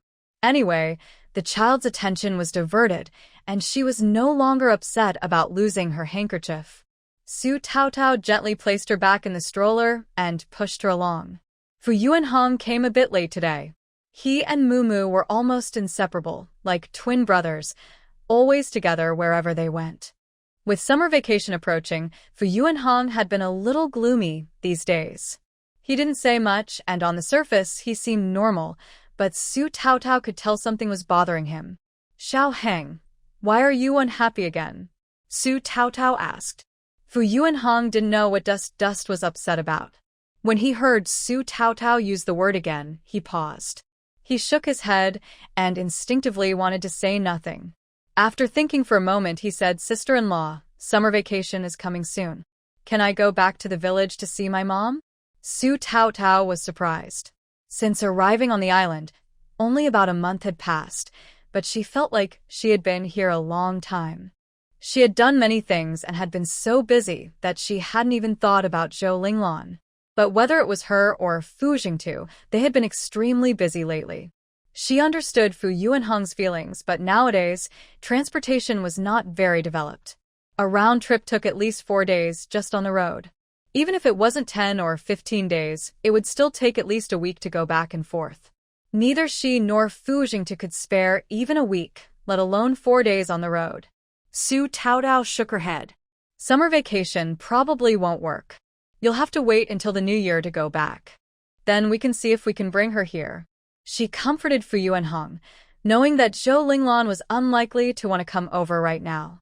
However, if she starts preparing now and mentions in her letter that since becoming the factory director, Dust and Fu Yuanhong have to eat at the canteen, and she doesn't have much time to take care of them, perhaps subtly, when the new year comes and she asks about her, she might be willing to come and look after Dust and Fu Yuanhong. But everything depends on her willingness. If she truly feels comfortable living in the village, Su Taotao will respect her decision. Fu Yuanhong's bright eyes dimmed slightly, and he asked, "Sister-in-law, I will take the bus. Can I and Moo go back together by bus?" Moo, walking backwards, looked at Su Taotao and said, "Sister Taotao, Ahang is over 20, and Moo is also over 20. Can't we go far away together?" Su Taotao responded, "Wow, both of you are over 20. Moo, you're quite clever." She patted Fu Yuanhong's head and shook her head, saying, "No, you are only 11 in age, still wearing your red scarf. You can't go out alone until you become a member of the Youth League and turn 14 after Children's Day." Fu Yuanhang and Moo exchanged glances, both seeing disappointment in each other's eyes. Dust tilted his head and asked, "Can I go see Grandpa? Grandpa is close." Su Taotao hesitated, thinking how to tell him that the distance between the living and the dead is the greatest. It was complicated. Dust, Grandpa is no longer in this world. She decided to tell him the truth. Dust nodded seriously and said, "I know he's in the sea." Su Taotao asked, "Maybe he can never come back?" Dust replied, "It's okay, I will build a big boat and go see him." Su Taotao was speechless. There was no way to continue this conversation. "Xiao, Huan wants to see Mom." "Later, go find Shaolu and give her a call." Su Taotao changed the subject. Fu Yuanning shook his head and said, "No, I'd rather write her a letter." He wasn't sure what to say on the phone and might end up crying. Su Taotao nodded and said, "All right, after Uncle Zhou's photos are developed, we'll send some to her." Fu Yuanhang agreed. "Okay." They were chatting happily when suddenly a furious female voice called out, "Su Taotao." Su Taotao looked toward the sound and was startled. Luckily, her heart was strong enough to stay calm. In just a few days, Wuihwa had become unkempt and looked terrible, almost unrecognizable, as if she had aged 10 years suddenly. Su Taotao had no prior connection with her. After nodding at her briefly, she didn't want to talk anymore. She was also pushing a child. Wuihwa directly stepped in front of them to block Su Taotao's way. "Now I'm leaving the residential area. Are you happy now?" Su Taotao blinked and asked, "Sorry, I don't know you. What does your leaving or staying have to do with me?" Wuihwa's pupils widened. "You caused me so much trouble, and now you say you don't know me? What kind of crazy logic is that?" Su Taotao hadn't said a word to her. Strictly speaking, she really didn't know her. She asked back, "What part of me is worth harming?" Wuihwa's eyes narrowed dangerously. Suddenly, she reached out and pushed Dust's stroller aside. Update completed at 8:15. Good night. Mo Jiaja had already warned Su Taotao that Wuihwa was emotionally unstable. Su Taotao, carrying the child, was prepared to avoid conflict. She held the stroller handle firmly. When Wuihwa pushed it, the stroller tilted to the side. Dust leaned slightly, almost falling out. Su Taotao quickly steadied the stroller. Wuihwa still wanted to kick the stroller. Her foot just touched Dust's ride, but Su Taotao kicked her leg hard and then kicked her sharply in the waist. "If you're sick, see a doctor. Stop going crazy here." Wuihwa didn't expect Su Taotao, who looked delicate and charming, to be so strong. She let out an ouch as she was kicked flying. Su Taotao didn't hold back at all. How dare she touch her son? Wuihwa thought her life was in danger and didn't want to see tomorrow's sun. Su Taotao quickly crouched down to check on the child and picked him up. "Is Dust okay?" Dust shook his head. Still dazed, he pouted and said, "Mom's stroller." Although Wuihwa didn't knock over the stroller, her foot did touch it. Dust loved his stroller very much. Other children had to ask for permission before touching it. The little brat actually kicked it. But that's not the point. The real issue is Dust was sitting inside the stroller. How crazy do you have to be to attack such a small child? Fu Yuanhang and Moo immediately rushed over and each kicked her, making her scream. Su Taotao looked serious and said coldly, "Xiao Hang Moo, come back." Fu Yuanhang and Moo exchanged looks and kicked her once more before retreating, still feeling unsatisfied. Su Taotao and the others moved slowly. They had planned to go to the market first. Xia Zhiqiu and the others ahead didn't know what had happened. After causing such a big commotion, They finally turned around and ran back holding the children. What happened? Su Taotao handed the child to Fu Yuanhang, her eyes fixed on Wuihwa, who had just gotten up. She said to Xia Zhiqiu, "Watch the children." Su Taotao looked around and casually picked up a small stick. She held it in her right hand and gently tested the force by tapping her chest. With a faint smile, she walked toward Wuihwa. Wuihwa saw her expression and started to feel nervous. "What are you going to do?" She wasn't intentionally looking for Su Taotao, she just happened to pass by. She couldn't stand Su Taotao's proud, confident look. Everyone came to the base with their husbands, all wanting to open factories and become factory managers. Why was she so proud, while she ended up like this? She knew she was simple-minded and had trusted Yong Lua wrongly, but she also knew that if it weren't for Su Taotao's example, she wouldn't be so confident that she could open a factory too. Su Taotao didn't want to waste words. She took a step forward, and Wuihwa stepped back. Her eyes grew sharper and more determined, forcing Wuihwa to retreat. She swung the small stick forcefully, and with a crisp snap, the stick accurately hit the back of Wuihwa's hand that had just pushed Dust's cart. Ah! Wuihwa screamed. She swung the stick 3 more times, from her wrist to her arm. Each hit harder than the last. Wuihwa cried out in pain, jumping and shouting. Cornered with nowhere to run, she crazily reached out to grab Su Taotao's stick. Su Taotao dodged skillfully and struck back a few times, making Wuihwa continue to scream. "Don't you dare touch my son. If I didn't cut your hand, you should be grateful to live in a society governed by law." Try it again, next time. "Now it's your turn."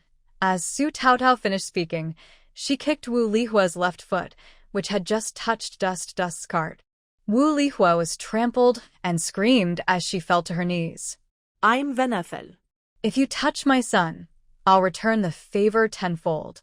She continued swinging the stick several times, hitting Wuihwa's calves and thighs. This stick was almost like a whip, causing pain but not injuring deeply. Su Taotao controlled her strength to make sure Wuihwa felt the pain but wouldn't be seriously hurt, just like hitting a child with a feather duster at home. Painful but harmless. Wuihwa kept crying out, hurt but uninjured. Su Taotao threw down the stick, brushed the dust off her hands. She wanted Wuihwa to remember this pain, and dared to bully such a young child. If she didn't break her hands and legs, she should be thankful for her sense of law and order. Wuihwa cried tears and mucus, feeling too scared to speak or resist. Only then did she start to regret provoking Su Taotao. If she hadn't impulsively rushed over, she wouldn't have ended up getting beaten for no reason. Mo Jiaja was just taking a lunch break and heading to the cafeteria when he saw this scene. Su Taotao usually seemed a bit distant and cold, even when she smiled, making others feel apart from her. She wasn't weak, but she wasn't tough either. She was like the moon in the sky, distant and unreachable. But when it came to protecting her child, she was fierce. She fought cleanly and quickly, yet she was also careful and reasonable. No one could find fault with her actions, words, or laws. Mo Jiaja looked at Su Taotao deeply. "Director Su, leave this to me." Su Taotao nariz. "She ran out of nowhere and pushed my son's car, even kicked it. If I hadn't reacted quickly, my son might have been hurt. I think she's mentally unwell. I strongly suggest the security team take her to see a psychiatrist. Detain her if needed, send her to the hospital if necessary. Don't let her harm others again." Mo Jiaja understood what was happening and why Su Taotao said this. He nodded. "Don't worry, Director Su. We'll handle it." Wuihwa finally realized what was happening. She looked at them with tears and mucus, trembling with fear. "What do you mean? Do you think I'm crazy?" "I'm not. I won't go to a mental hospital. You're the ones with the problem." Su Taotao narrowed her eyes and looked at her coldly. Wuihwa looked away, wiping her face with the back of her hand. "I'm really not crazy. I just can't stand you." Su Taotao interrupted. "There are many who can't stand me. Who do you think you are? Just bear with it. I don't like you either. Do you think I can just cut you with a knife? No, I have to endure it." Wuihwa was speechless. Su Taotao didn't want to waste more words and signaled to Mo Jiaja. Another security officer came forward to help hold her. For some reason, Wuihwa suddenly calmed down. She looked up at Su Taotao and said, "I'll go by myself." Finally, she realized where she had lost. Someone like Su Taotao, she couldn't fight her physically or verbally. She had the advantage of timing, location, and support. Everyone was on her side, following her lead. If she called her crazy, she might really be taken to a mental hospital. How could she possibly win against someone like that? She shouldn't have impulsively provoked her. Now she only wants to leave the island smoothly. She truly regrets it. Su Taotao took Dustin from Fu Yuanhong's hands and wiped the sweat from his forehead. "It's okay now, Dustin. Mom has avenged you and your car." Su Taotao has never been the delicate, fragile type. She is very protective of her loved ones. Everyone knows what happened the last time someone annoyed Fu Yuanhong. This time was even more obvious. She was very gentle with Dustin, but when she saw someone bullying her son, she was fierce. Su Taotao suddenly became everyone's dream mom. Who would dare to bully Dustin in the future? Who wouldn't want a brave, gentle mom who protects her children? Dustin hugged his mom tightly and nuzzled her. Mom is so amazing. A small seed took root in Fu Haochen's heart. His mom is strong, like a tall tree that shields him from the wind and rain. His mom can do anything. He also wants to be brave and fearless like her. Xia Zhixio smiled happily and gave Su Taotao a thumbs up. She genuinely admired Su Taotao. From the first time they met, she knew Su Taotao was different from all the women she knew. She kept surprising her and changing her view of her. Daoda's eyes sparkled. "Annie Taotao is so awesome." Xia Zhixio hugged him. "Mom isn't as amazing as Annie Taotao, but I will do my best to protect you." Daoda hugged Xia Zhixio and rubbed against her, proud. "My mom is also very amazing." Dustin's mood was very good afterward. At lunch, he ate a little more of the mixed grain rice. In the afternoon, back in the classroom, the twin sisters Feng Kaihong and Feng Kaiyun didn't dare get too close to Dustin's ride. Director Su was too strict and worried about accidentally touching him. She even threatened to discipline them with a whip. Only the scheming Daoda knew how gentle Auntie Taotao was. He wished everyone would stop playing with Dustin so he could have Dustin all to himself. Of course, that was impossible. Dustin's backpack was like Doraemon's pocket, capable of fulfilling all the children's wishes at once. It had every toy imaginable, and if not, he could just make one himself. So, everyone still liked playing with Dustin. But when playing Drop the Handkerchief, they didn't dare keep throwing it behind Dustin. Instead, everyone took turns throwing it behind themselves, showing great teamwork. Dustin finally stopped worrying about being short. Wuihwa's matter was resolved that same day. Her mood is unstable, but she is not seriously mentally ill. However, the mental health doctors kept asking her questions and doing assessments, which caused her a lot of mental stress. She repeatedly promised she would not hit anyone again and would control her temper. Because she has a criminal record, Yong Lua did not pursue the matter, but it is true that she caused someone to be hospitalized.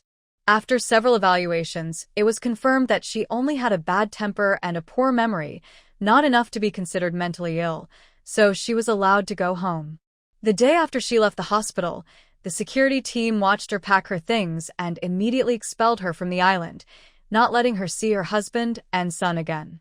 She did not cry or complain. It seemed she accepted her fate or was afraid. She tidied herself up, carried her luggage quietly, did not speak or cause trouble, and did not look back with longing. No one knew what she was thinking. As for Yong Lua, she was still recovering from her injuries. Once she healed, she would also be expelled. She actually hoped to stay in the hospital longer. Yong Lua was smarter than Wuihwa. If they wanted to harm others, they probably wouldn't have caused such a big fuss or hurt someone physically. Otherwise, she wouldn't have been expelled.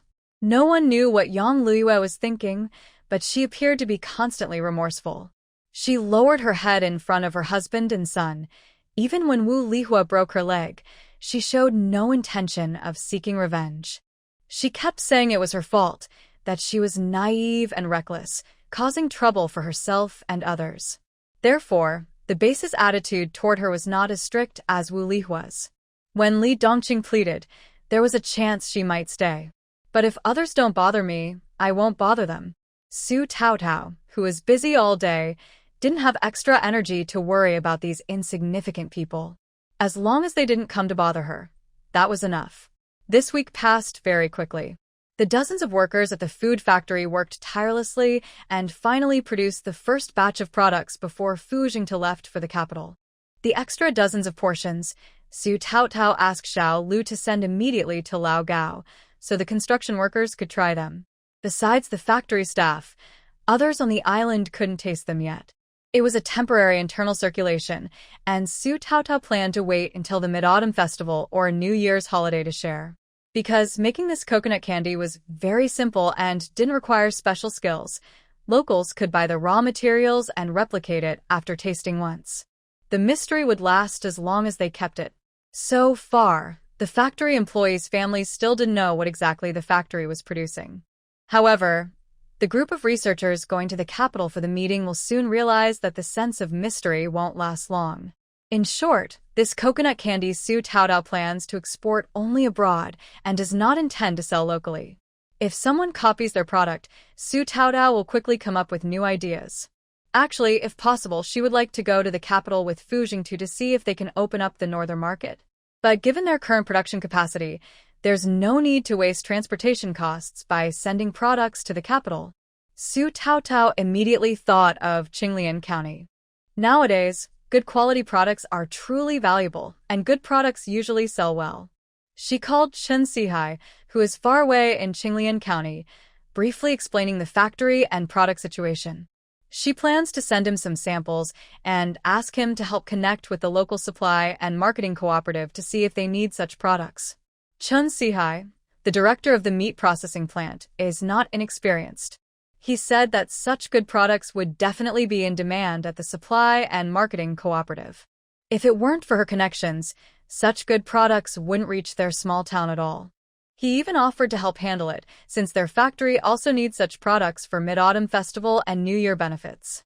Nowadays, only farmers suffer a bit more. Most dual-income families have slightly poorer housing conditions. Actually, they all have some money, but the problem is material shortages. Even with money, they can't buy good things. Su Taotao enjoys talking to smart people. It's so relaxing. Won't the next order come easily? After reaching an agreement, she immediately sent the samples to him and asked Chen Sihai to help deliver 2 boxes to the state-run restaurant for Chef Su. She also planned to visit Zhou Linglong and Chao Guohua in the village. Chen Sihai was worried about having an excuse to visit Chao Guohua, so he naturally agreed without hesitation. The factory samples were sent early in the morning by Fu Jingde. Tonight, Fu Jingde came back from work and brought her some big news. P.S. Updated on August 16th. Good night. Fu Jingde handed the documents he brought back to Su Taotao and said, after the hospital received your samples, the leaders held a meeting. The conclusion was to expand the food factory's production line to maximize capacity in the shortest time.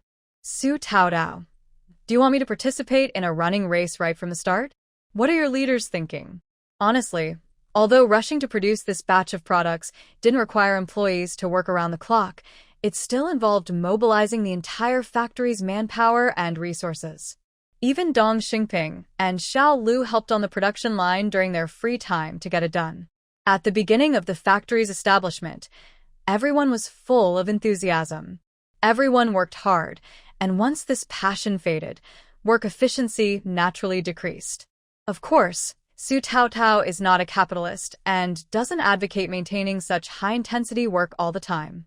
Balancing work and rest is the long-term way. Fu Jingde surprisingly brought back a package of her sample and placed it in front of Su Taotao, pointing at it. Your packaging alarmed Professor Zheng.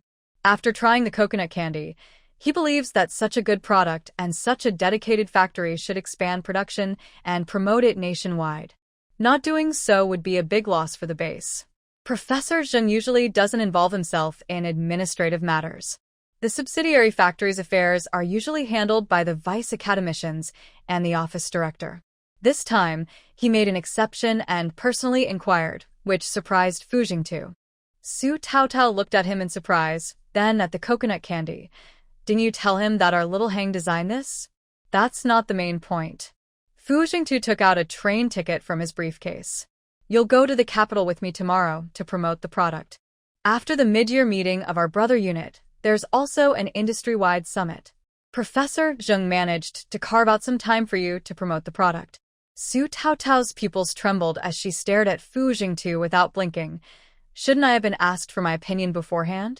I haven't prepared anything, and now I have to promote the product? Fu Jingtu smiled at her. It took only a month from your proposal to build the factory to launching the product. The leaders believe you have the ability. Shu Taotao. Fu Jingtu continued.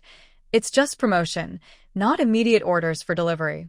Even if there are orders, they're for mid-autumn or year-end benefits, giving you several months to prepare. That's enough time. Shu Taotao. Engineer Fu, you've arranged everything clearly. Should I step down as factory director and let you take over? Fu Jingtu gently tapped her forehead with his sharply defined finger and smiled. Your initial plan was to strengthen the factory and grow the brand, wasn't it? Now the base is directly backing you. Isn't that what you wanted? Su Taotao had no reply. I also contacted the Qinglian County Supply and Marketing Cooperative through Chen Sihai to sell our products back home, hoping to reduce transportation costs. Fu Jingtu said, the cost is on the buyer, no matter where it's sold. While thinking, Su Taotao's fingers lightly tapped the table, rhythmically. After a while, he said it's okay, just for promotion. As for orders, I don't have to accept all of them. I can control the number based on my production capacity. Scarcity makes things precious. Hunger marketing is also a way to promote. When everyone rushes to buy, it makes our products seem more valuable. Hunger marketing. Fu Jingtu lightly opened his lips, repeating these 4 words. Then he looked at Su Taotao carefully. You really understand economics. Su Taotao chuckled softly and replied, a little bit. Dichen put down bye-bye and ran over, waving her little arms and short legs, saying while acting, Daddy mommy today clack clack clack clap clap clap hurt Auntie Su Taotao. Children love their dads very much and like to share everything with them. Next time, if there's something she doesn't want Fu Jingtu to know, she needs to tell him in advance. Fu Jingtu frowned and asked Su Taotao what happened. Su Taotao briefly explained Wuihwa's situation, ending with, she has already left the residential area, so we probably won't see her again. Are you hurt? Fu Jingtu looked at her. Su Taotao shook her head. Of course not. Did you forget I said some big men can't get close to me? Fu Jingtu looked at her fair, bright face, her slim waist, and her delicate arms and legs that he dared not squeeze too hard. He couldn't imagine her being hurt. He picked up the little one onto his lap, checked him all over and found nothing wrong, so he relaxed. He touched his son's soft, plump little flesh, looking a bit worried. I'll talk to Dong Xingping later and let Ah Hang and Dichen start learning martial arts from him tomorrow. Shu Taotao?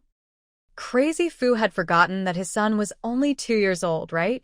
Who starts learning martial arts at 2? Usually kids start at 3 or 4. But Dichen, wow, if I learn martial arts, I can be like mommy clack clack clack hit the Auntie Su Taotao. Did she set a bad example for her son? Fu Jingtu, yes, only to fight bad guys. Shu Taotao. Are you sure your 2-year-old son can tell who's bad? The little one sat on his dad's lap, moving around.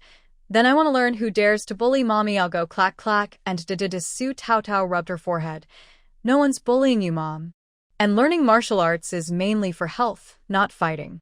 Dust nodded and waved her chubby little arms. I know Dong Dong is so well-behaved I won't hit. I only hit bad people. Su Taotao looked at Fu Jingtu. Maybe I can teach them? Fu Jingtu shook his head and looked at her with deeper eyes. You can't get up in the morning. Shu Taotao hishetati. She suspected Fu Gong was joking, but she had no proof. Who is really to blame for her difficulty getting out of bed? Maybe you can teach them? Fu Jingtu shook his head. I'm just a hobbyist. Dong Sheng is a special soldier. He used to be the top in the military competitions every year.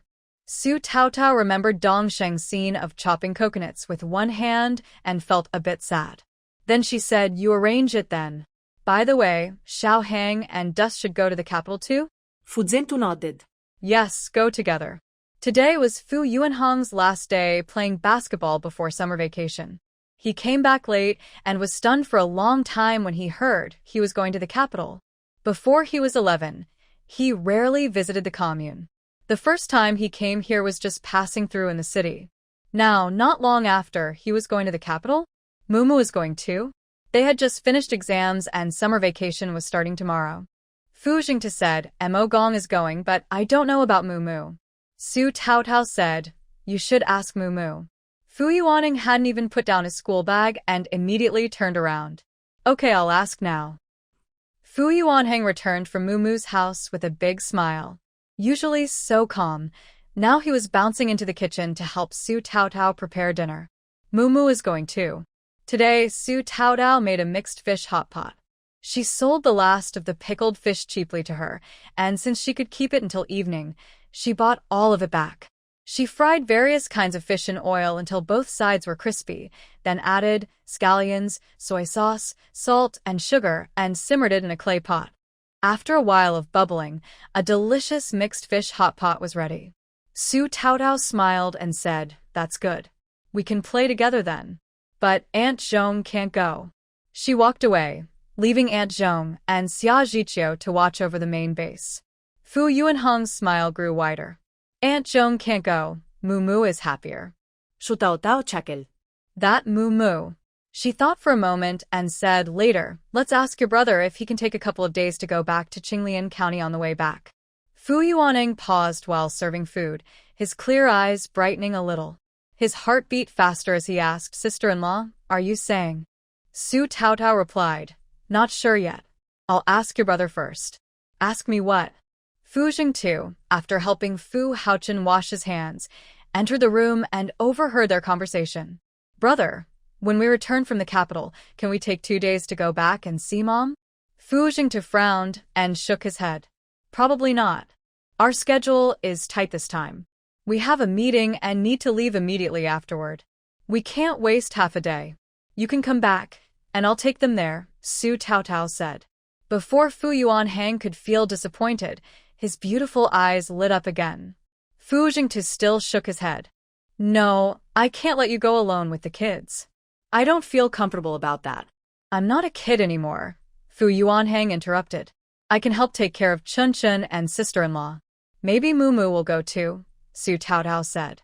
"Since Xiao Hang and Mumu don't need me to watch over them, they can help me look after Chunchen for a bit. Just stay close to me. Chunchen is well behaved. I can handle everything with them." Su Taotao knew Mumu very well. If Mo Gong was busy and couldn't take him back to their hometown, Mumu would definitely find a way to persuade Mo Gong to take them there. Instead of that, it was better to talk to Mo Gong and Aunt Zhong from the start, so Mumu could go back and play for a couple of days. Nowadays, public safety is quite good.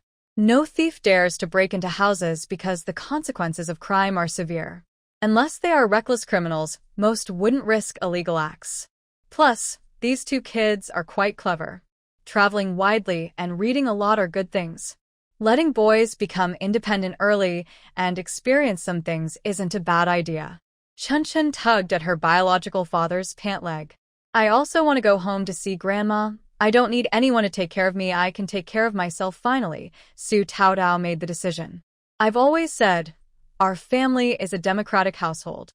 When there's disagreement, we vote. The majority wins. Now I declare 3-1, the plan to go back home is approved. Comrade Fu Jingtu's opposition is invalid. Meal time."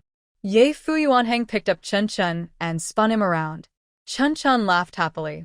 Daddy lost. Fu Jingtu looked at Su Taotao helplessly. "Can't you respect my opinion a little?" Su Taotao replied, "I did respect it. If I didn't, why would I have voted?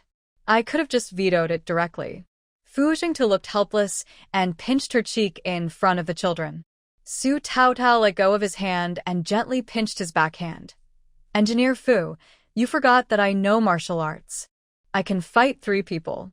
I don't feel comfortable sending Xiaoheng out alone. With me taking care of them, you can rest assured.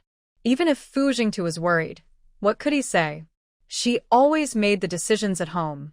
After dinner, Fu Jingtu took the two children to Dong Xingping's house to finalize their martial arts training plans.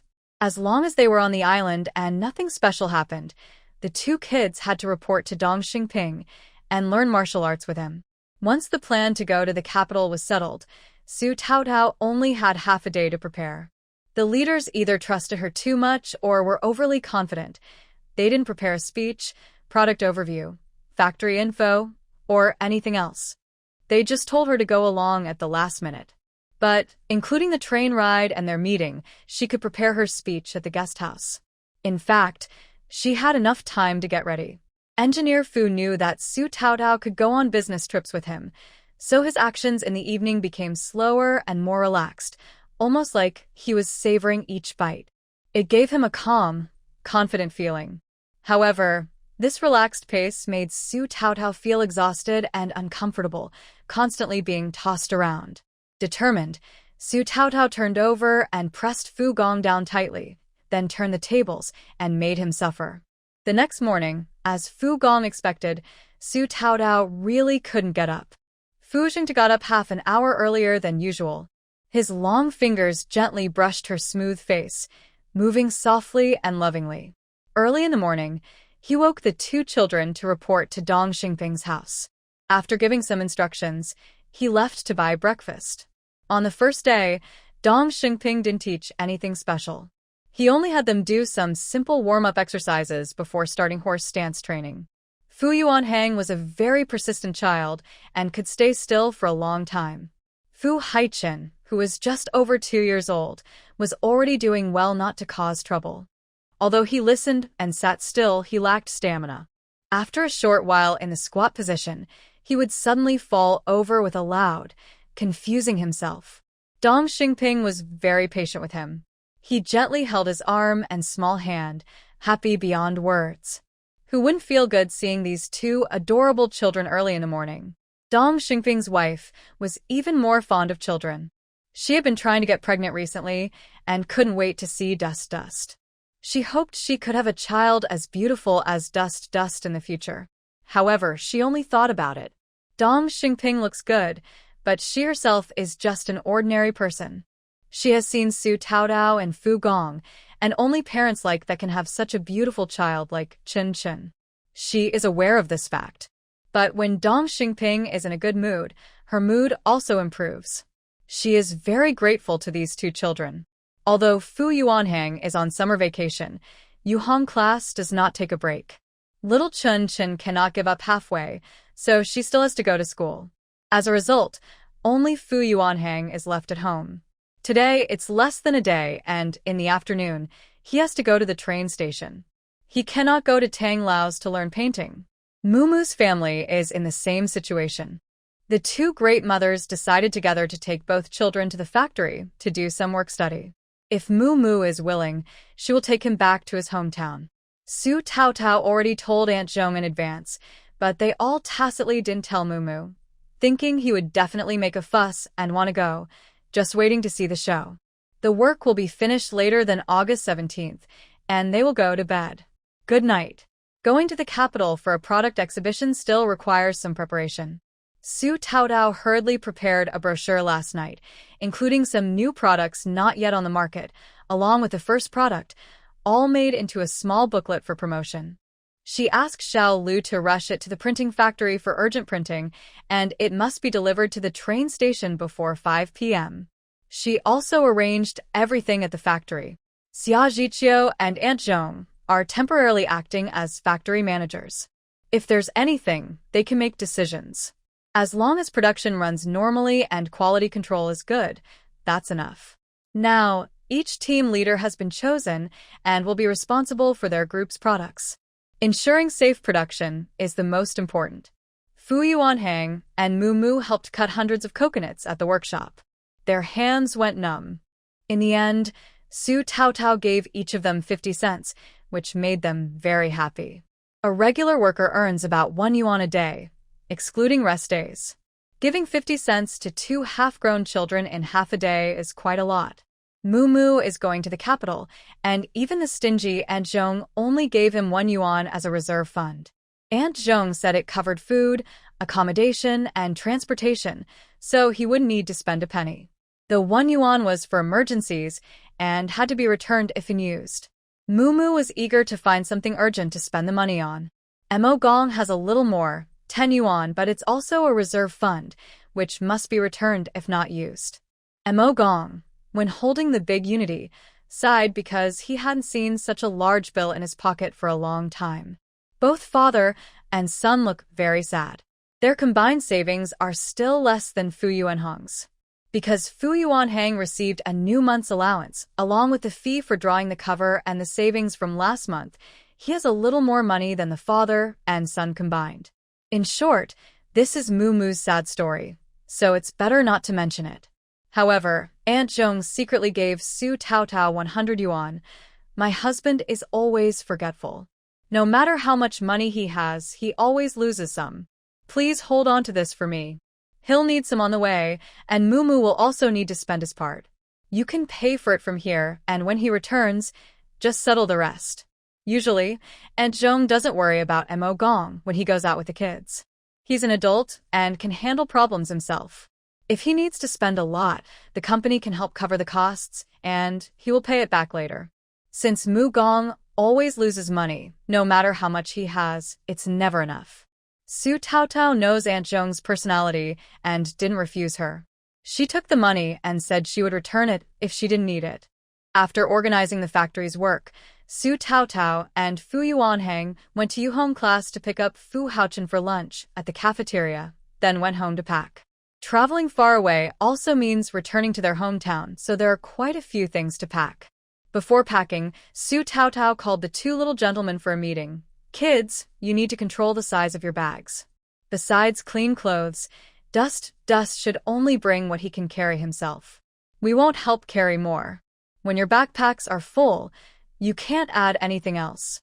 Xiaoheng needs to pack everything he might need, including clothes for changing and toiletries, but only as much as he can carry.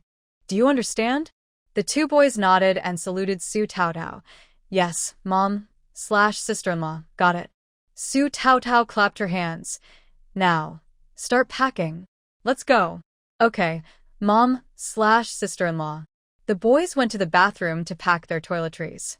Nowadays, even buying a towel requires a ticket, and the guest house doesn't provide disposable items.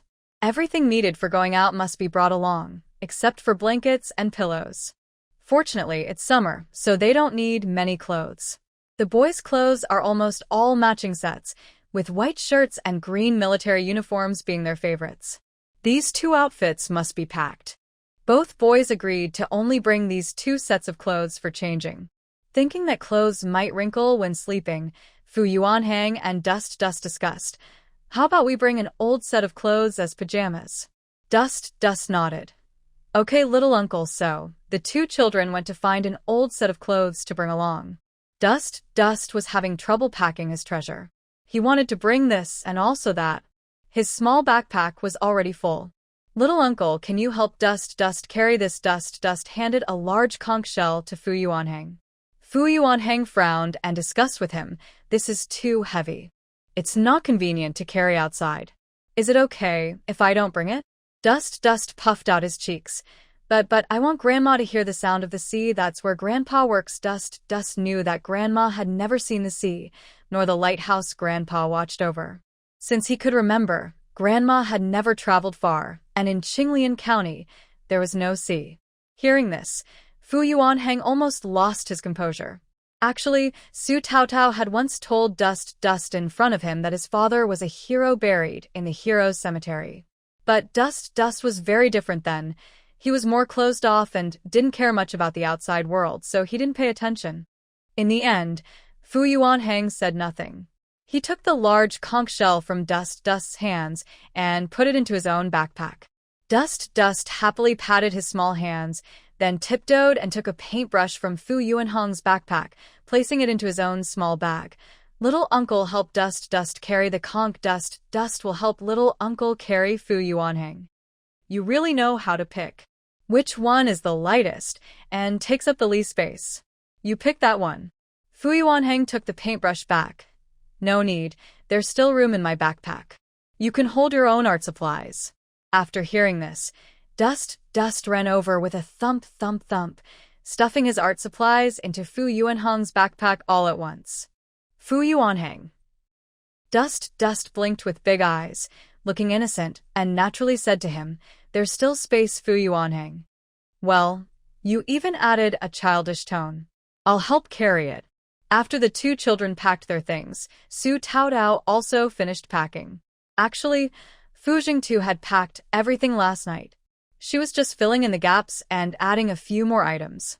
She also brought some local specialties to give to Zhou Linglan when she returned. But she couldn't stay long with the children alone.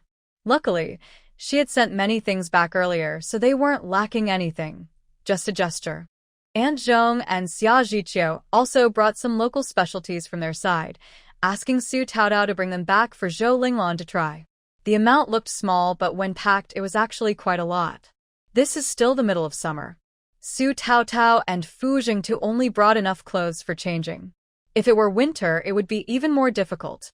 Su Taodao didn't check the kids' luggage, but repeatedly emphasized that they are responsible for packing their own things. When they arrive in the capital, they can't buy anything they forget, so they must check carefully beforehand. Then the two kids took turns checking each other's luggage to make sure everything was correct before going downstairs. Bai was sent to Aunt Zhong's house, where Mo Jiaja would help take care of her for a few days. Actually, sending her to Xia Zhiqiu's house could let her play with Dong for a few days, but Aunt Zhong's house has Dahei as a companion. After Dichen asked Bai for her opinion, they decided to send her to Aunt Zhong's house. Their family is very democratic about taking care of dogs. Everything was arranged properly. Fu Jingtu and Mo Gong also finished work early and came back to prepare. Soon, they would take the bus to the base, leave the island, and catch the train. Men's business trips are simple, just toiletries and a change of clothes. Nowadays, women don't need makeup and they don't have many clothes to change into, so going out is relatively simple. When Fu Jingtu arrived home, everything was already packed. He first weighed the kids' backpacks, frowned, and said, "So heavy?" He shook his head. "No, it's too heavy. We need to lighten the load." Dichen and Uncle looked at each other and shook their heads, saying, "Dad, Mom said we can carry what we can and take it with us." Fu Jingtu, when you transfer trains back to Qinglian County, you'll need to change stations. After getting off the train, you'll switch to a long-distance bus and a tractor. The lighter the luggage, the better. Fu Yuanheng looked at Fu Jingtu with a determined look. "Brother, Dichen and I checked each other's things. These are essentials. We will carry them ourselves and won't ask sister-in-law to carry them." Su Taodao pulled on Fu Jingtu's arm. "All right, I promised they would pack their own luggage and be responsible for it. If they can't carry it, they can only send it halfway or throw it away. I won't help them carry it." Dichen and Fu Yuanheng exchanged glances again, silently turning upstairs. Upstairs, Dichen looked through Fu Yuanheng's backpack and took out his drawing supplies. "I'm not taking these anymore. I think I might not have time to draw." Fu Yuanheng quietly took out his sketchbook as well. "I'll just record with my small notebook." Dust started packing her small bag again, taking out the heaviest tank toy. She sighed and said, "Lying down with the heaviest, I should leave it at home. I might not be able to carry it soon." The clever little girl knew her own strength well. Her mother always kept her promises. If she couldn't carry it, she would give it away or throw it out. She couldn't take that risk. Fu Yuanheng said, "Maybe we shouldn't bring pajamas either? Let's be careful when we sleep. We have some old ones in Qinglian village we can wear." Dust thought for a moment and nodded, saying, "I think that's a good idea." As for the big seashell, the uncle and nephew both silently agreed not to take it, insisting on carrying it back to Qinglian village. Su Taodao crossed her arms and leaned against the door, watching the scene happily. She tilted her head and lightly raised her chin toward Fu Jingtu, whispering, "Are you satisfied now? You're not bringing pajamas." Fu Jingtu reached out and gently ruffled Su Taotao's hair, whispering back, "The fewer, the better. If they can't carry it, you hold it." Su Taotao smiled brightly, her delicate fingers playfully scratching his palm. Fu Jingtu's narrow eyes darkened slightly. He gently pinched her hand he was holding and asked softly, "Are you still being stubborn? Don't want to go out?" Su Taotao looked inside. The children were still serious about discussing what to bring and what not to bring, not paying attention to her. She pressed her other palm against Fu Jingtu's face, quickly kissed the back of her hand, made a silly face at him, then turned and went downstairs. Fu Jingtu reached up and touched the spot where Su Taotao's hand had just been, a faint smile appearing on his lips, silent and content. At 6 o'clock in the evening, the bus leaving the island arrived on time. Mo Gong and his son, along with Su Taotao's family, were already waiting there. Zhang Chunchen didn't need to go to the capital for a meeting. When Dong Dong learned that Dust, her little uncle, and Uncle Mumu could all go to the capital, she was sad all afternoon but insisted on coming to see them off. Dust, come tell me what's in the capital, okay? Dust nodded happily. Okay, I'll bring you a gift, some rice cakes my grandma made. Su Taotao was worried the little girl might forget and reminded her, "It's too far. You can't bring rice cakes now. They'll spoil on the way. You can only bring them in winter." Dust thought for a moment and said, "Then I'll bring you some cold sweet potatoes." Dong Dong nodded with red eyes. Okay. Then she looked tearfully at her friends, carrying big and small bags, and her parents and little uncle, all lining up to get on the bus. Zhang Chunchen just happened to come down from the other bus behind. When Dong Dong saw him, he hugged his leg and cried loudly, saying, "Dad. Why? Can't you Go to the capital?" Boo-hoo. Zhang Chunchen sighed. "Son, do you think I don't want to go? It's just that I don't have enough rank." He bent down and picked up his son, wiping away his tears. "Son, I promise you, I will try to visit the capital before you finish elementary school. Is that okay? There are 9 years left. If he works hard, he can improve his rank twice and hopefully get a chance to attend a meeting in the capital." Dong Dong also knows how to count. He used his fingers to count, then cried even louder. They arrived at the train station around 7 p.m. Shaolu was already waiting at the entrance. Miss Su, Engineer Fu, ER. Su Taotao walked over. Shaolu handed her a stack of printed booklets and said with a smile, "The delivery is urgent. All here." Su Taotao took them and said, "Thanks for your hard work. While I was away, please watch the factory. Call me if anything happens. You know how to reach me." Even though Su Taotao didn't know her own phone number now, these clever little people who wanted to contact her naturally knew how to find her. Shaolu nodded. "Don't worry, I know. Where's old Tang? Did you tell him?" Su Taotao asked again. Shaolu patted his chest confidently. "You don't trust me to handle things? By the way." He took out a note from his pocket. "Old Tang said if you encounter any trouble in the capital, you can contact this person anytime. His contact number is on the note." Su Taotao took it, looked at it briefly, and put it in her pocket. "Thanks. Go back now." Shaolu saluted seriously. "It's my pleasure to serve, Director Su." Goodbye, Engineer Fu. Goodbye, everyone. Su Taotao Shai. This lively guy really needed some extra allowance. He's so reliable, it makes work much easier. Fu Jingtu took the brochure from Su Taotao. "Shaolu now seems more like your assistant." Su Taotao replied, "Since I returned from the capital, I requested to transfer him here. As we expand the production line, he'll have more errands to run. He's young, but very dependable." Fu Jingtu nodded and said, "That's good. He can be promoted." The busy train station was definitely not a good place for quiet conversation. Nowadays, transportation isn't very developed. For long-distance trips across provinces, options are limited. Most people prefer the green train, so the station is always crowded.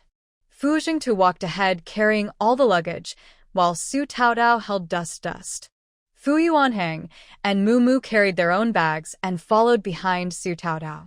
Mo Gong stayed behind and, along with others from the base, squeezed onto the train by 7:30 p.m. In 15 minutes, the train would depart. Fu Jingtu and Mo Gong were in different carriages. Mumu wanted to sit with Fu Yuanhang and the others, so Mo Gong had to find someone familiar in Fu Jingtu's carriage to exchange tickets. Luckily, they were all from the same group, and the person agreed quickly. So, everyone was able to stay in the same carriage. Update complete as of August 18th. Good night. The three children had traveled by train before, but this was the first time all three traveled together.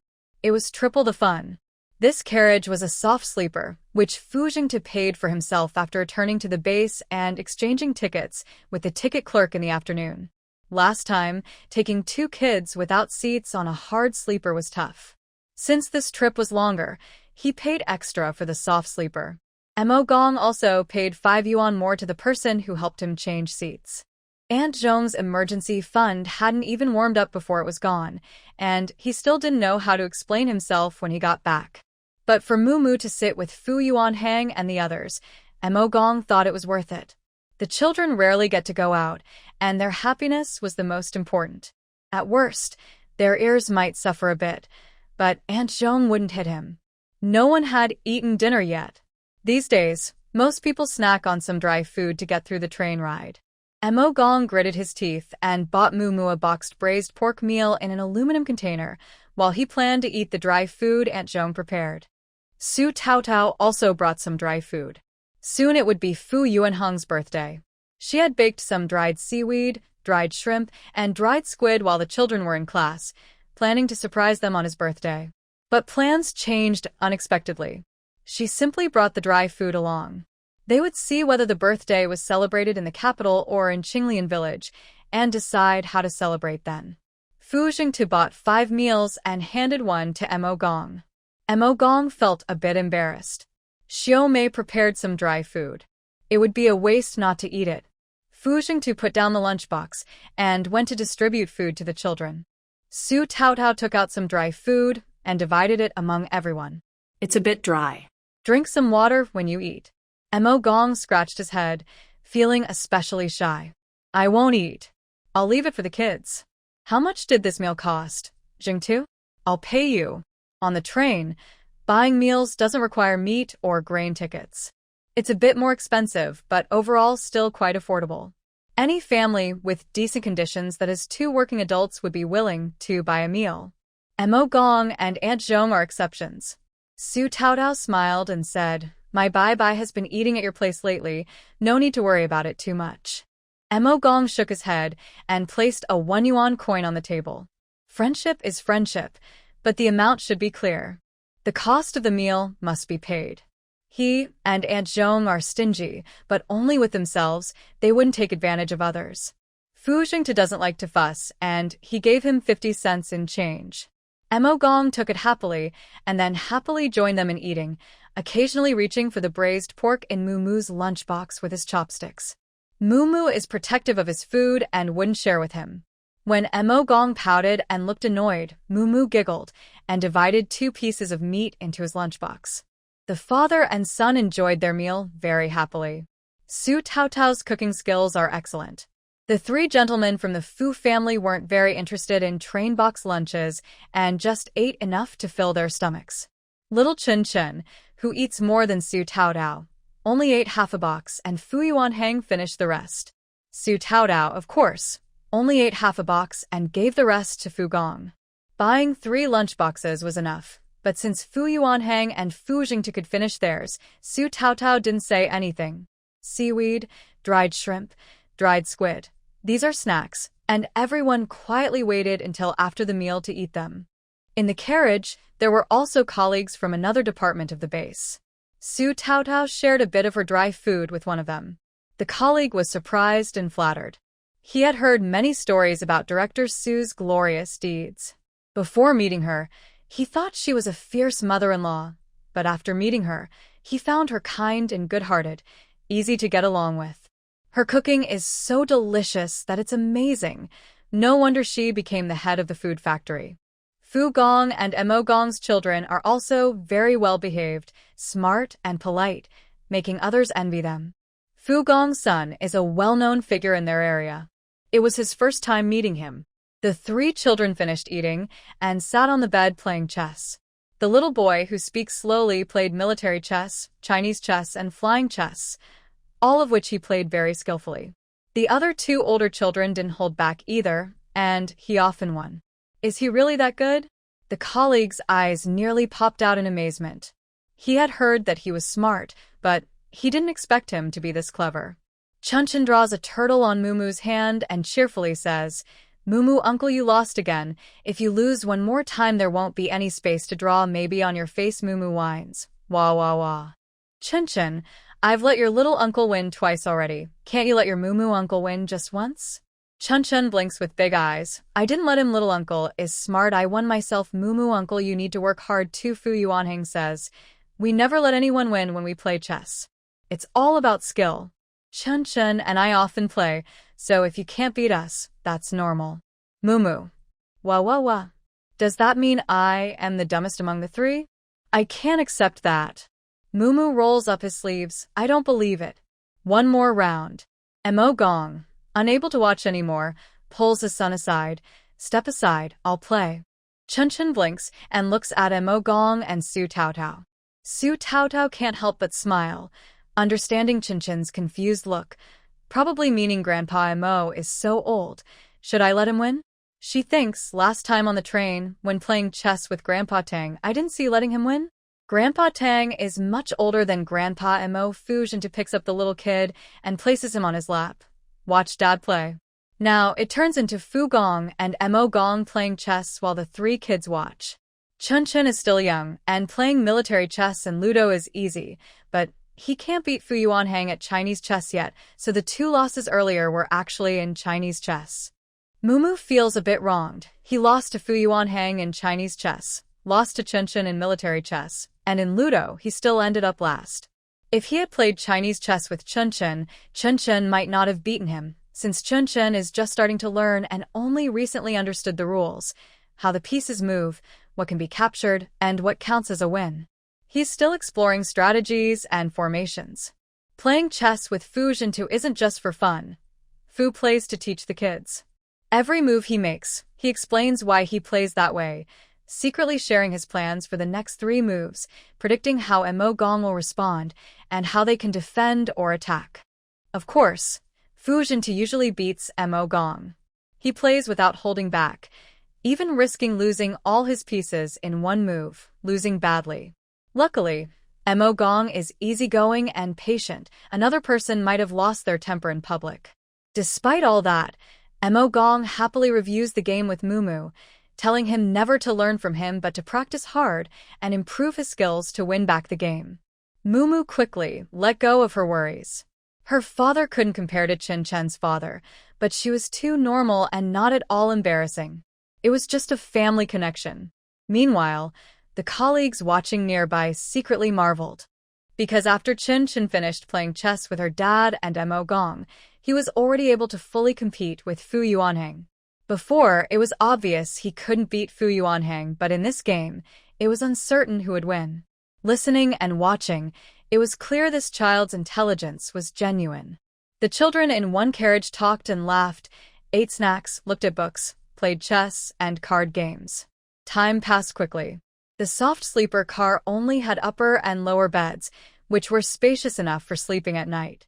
During the day, the children liked to sit by the window and watch the scenery change from south to north.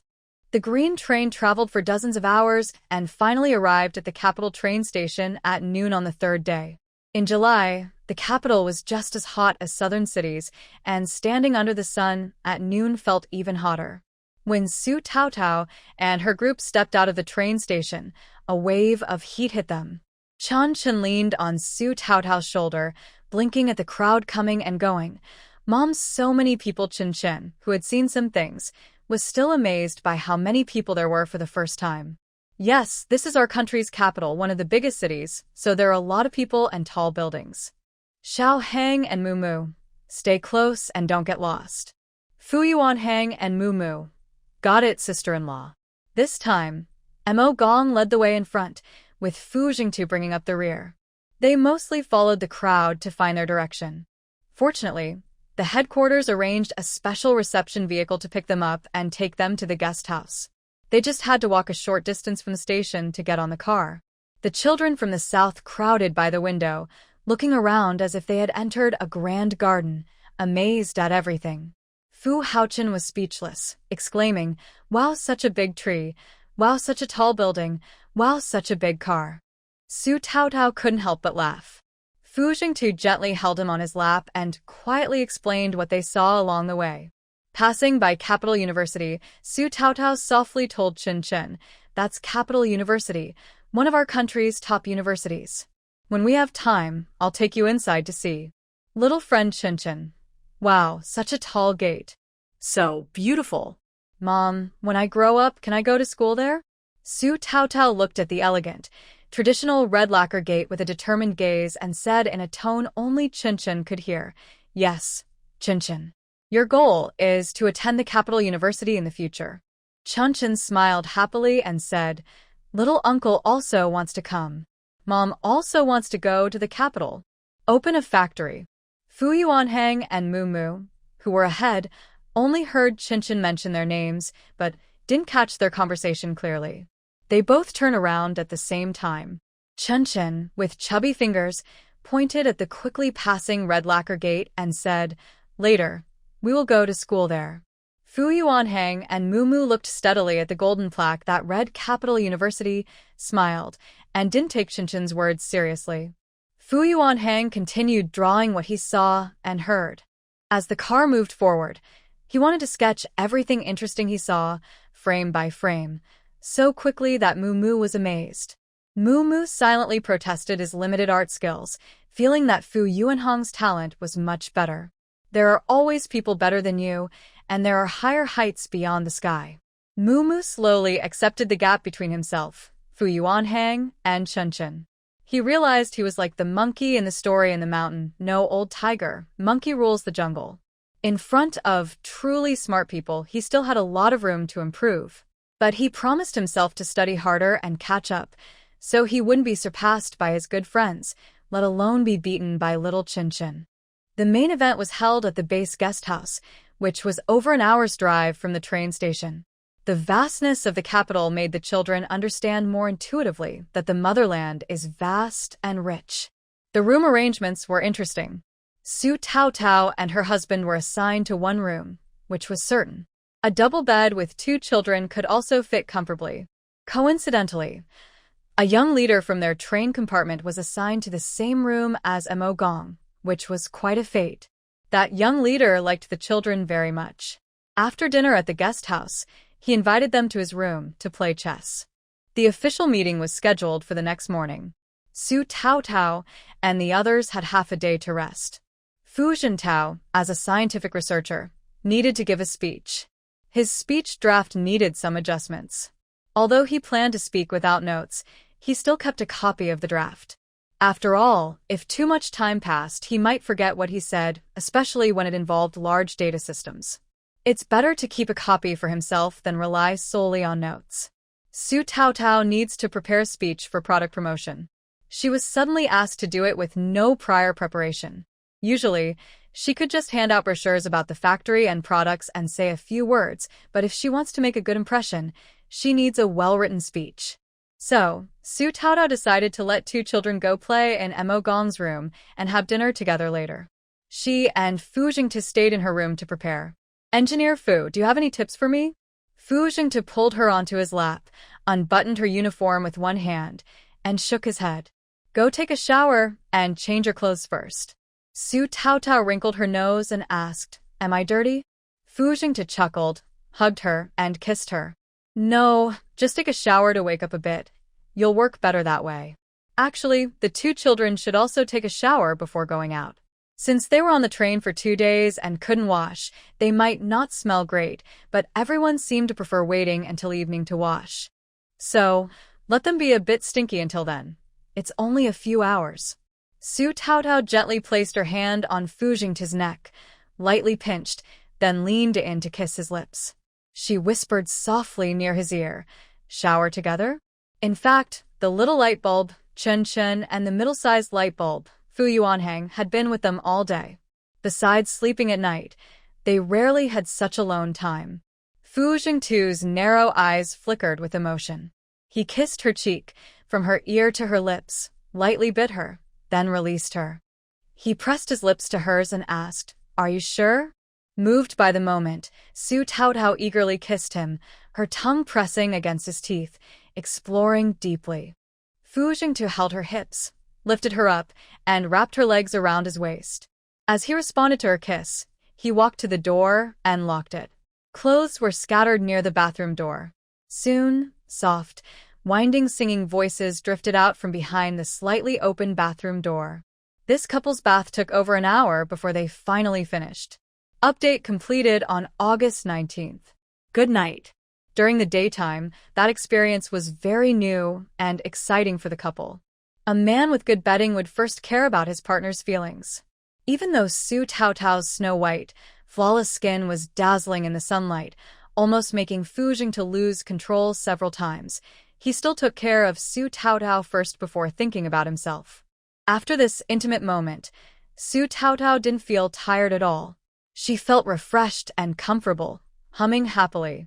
Later, she ordered Fu Gong to pour her water, asked for snacks, complained about her legs and arms hurting, and kept giving Fu Gong commands, making him busy. Fu Jingtu looked cold, especially in front of others, like ice, unfeeling. But inside, he was a gentleman. He was well-mannered, calm, rarely lost his temper. Su Taotao had never seen him get angry at his family. When they were less familiar, Su Taotao didn't act so difficult in front of Fu Gong. Now, she was acting so badly, she couldn't even stand herself. But she hadn't yet tested Fu Gong's bottom line. Su Taotao wrote a speech and kicked Fu Jingtu's foot lightly. Fu Gong, the capital is too dry. I want to eat fruit. Fu Jingtu held her small foot, which was not much bigger than his palm, and gently rubbed her palm. What fruit do you want? I'll buy it for you. Su Taotao's foot felt itchy. She smiled and pulled her foot back, sat cross-legged on the chair, tilted her head to look at him. Fu Jingtu, don't you ever get angry? Fu Jingtu looked at her helplessly and asked back, why should I get angry? Su Taotao looked into his clear, beautiful eyes and suddenly smiled. She reached out and touched his face. It's okay now. Go buy me some fruit. I'm not picky. Whatever you buy, I'll eat. Also, go see what the kids are doing. Okay. Fu Jingtu rubbed Su Taotao's head, leaned in to kiss her on the corner of her lips, then got up, took his wallet, and left. Su Taotao licked the spot where Fu Jingtu had just kissed her, tilted her head, and leaned on the table. She puffed out her cheeks, watching his back. She felt she had no chance to get angry at him at home. No fun at all, not fun at all. Dust, and Uncle were playing happily with Moo Moo. He didn't expect that the chess skills he learned from his dad would be so useful. He actually won several games against Fu Yuanhang and Moo Moo. He was so happy, he couldn't stop smiling. Before he took the train, he couldn't even beat Uncle. The two adults watched the child's rapid improvement in chess, unable to help but gasp in amazement. How did this kid's brain grow? A small pile sat quietly, focused on playing chess with Moo Moo and Fu Yuanhang for the next hour or two. The key was that everyone was winning. After several rounds, Chunchen felt bored and decided to stop playing, so he went to mess with other toys in his small backpack. Chunchen's favorite toy was origami because he could fold anything he wanted without limits.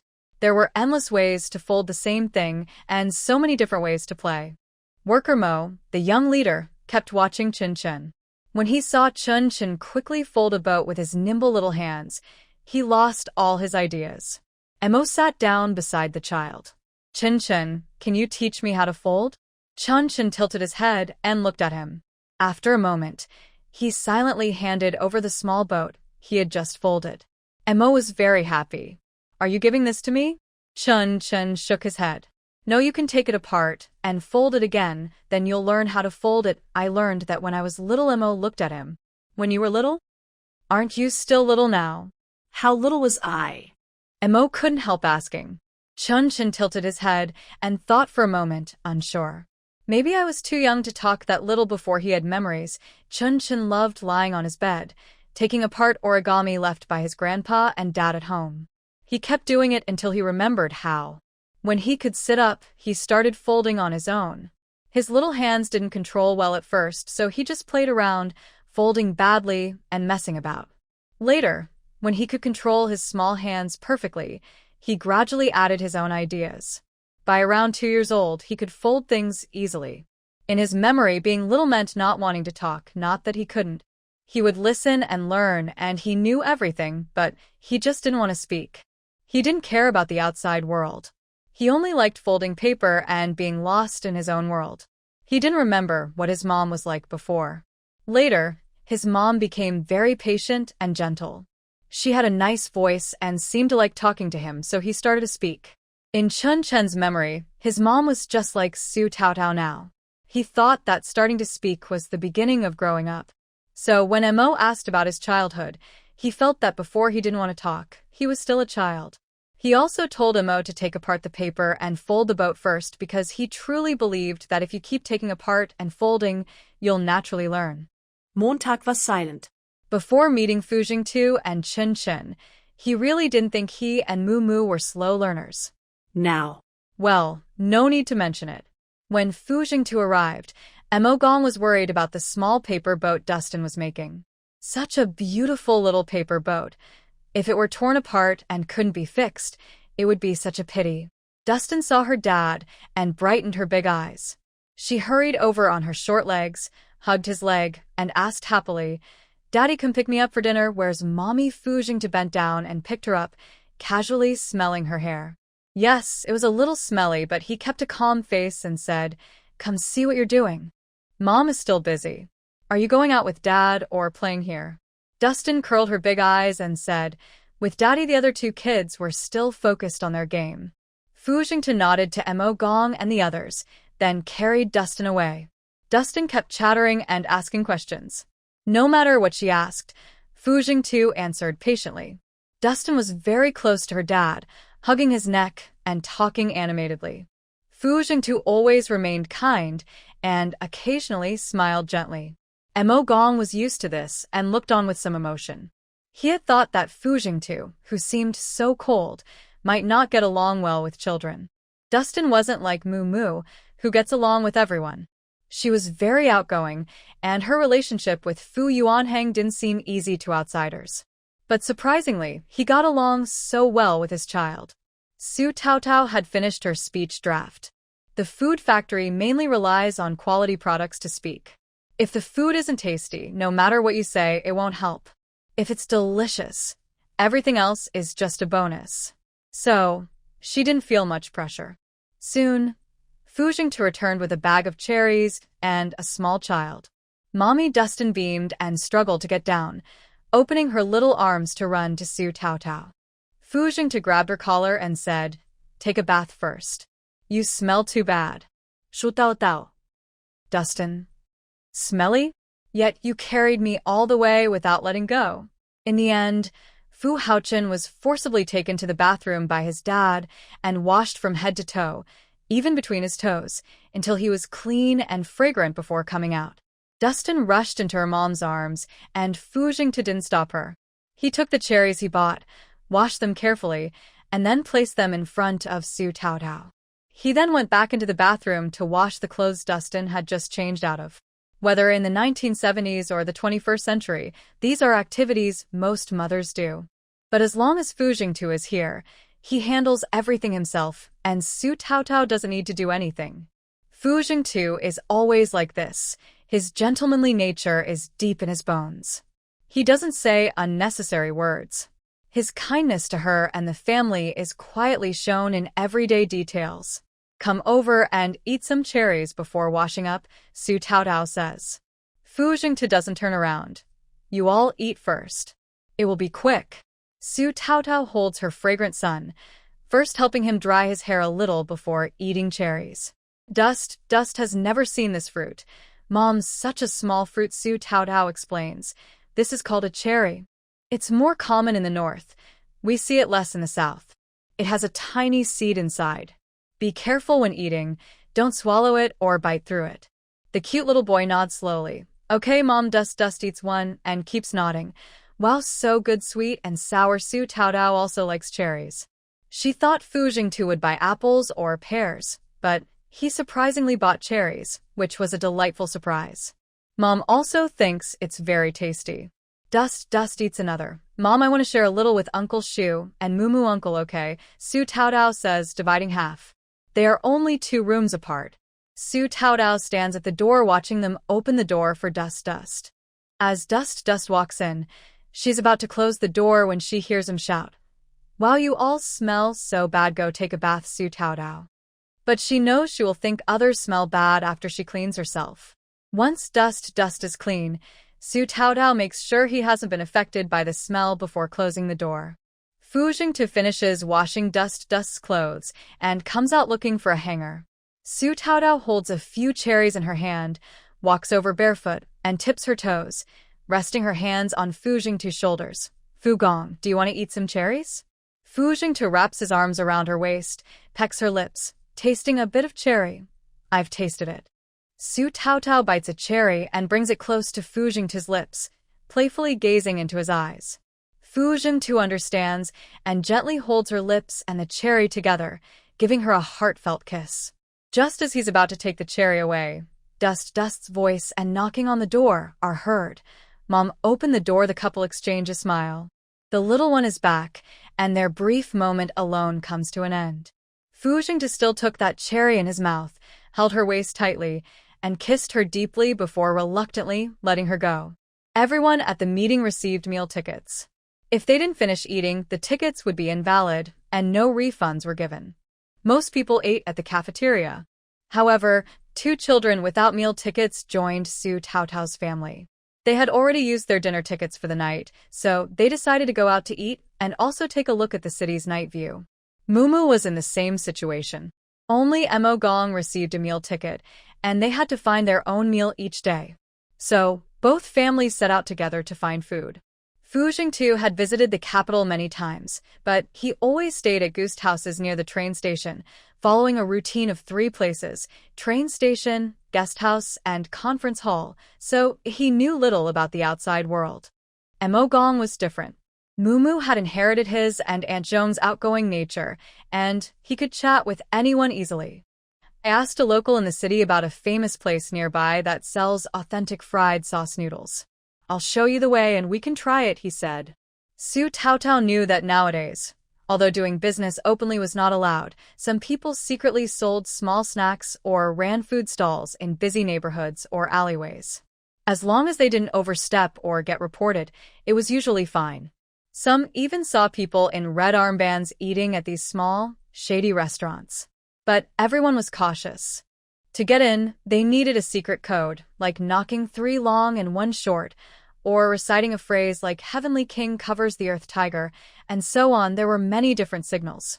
Su Taotao's family were law-abiding citizens. They didn't even buy things from black markets. Now, following Mo Gong through winding alleys to have a meal felt like they were part of a secret organization, which made the kids very excited. Chunchen was lying on Fu Jingtu's shoulder, his big eyes curious as he watched the alleyways turn back and forth. "Mom, are we going to catch the bad Annie?" Su Taodao chuckled and pinched his face gently. "There aren't that many bad aunties. Didn't I say we're going to eat fried sauce noodles?" Chunchen looked confused. "Why do we have to be sneaky about it?" he asked. He had learned the word sneaky from his uncle's bedtime story a few days ago, so he thought he was using it correctly. Even Mo Gong couldn't help but laugh. He joked, "Good wine doesn't fear a deep alley. Because the food is good, it's hidden deep." It sounded like he had been there before, even though it was his first time. "Ah, I see." Chunchen believed him wholeheartedly. Mumu couldn't help but ask, "Dad, how much longer do we have to walk?" "I'm starving." "We're almost there." Mo Gong pointed ahead. "Your Uncle Zhao said once we see the crooked locust tree, turn right at the first house, that's it." The group walked over. Mo Gong knocked on the door, and it sounded like Morse code. Soon, with a creak, the door opened from inside. A small, dark head peeked out, looked around at the many people, Su Taotao and the others, and exclaimed, "Wow," then slammed the door shut. Su Taotao and the others looked at each other, puzzled. What does that mean?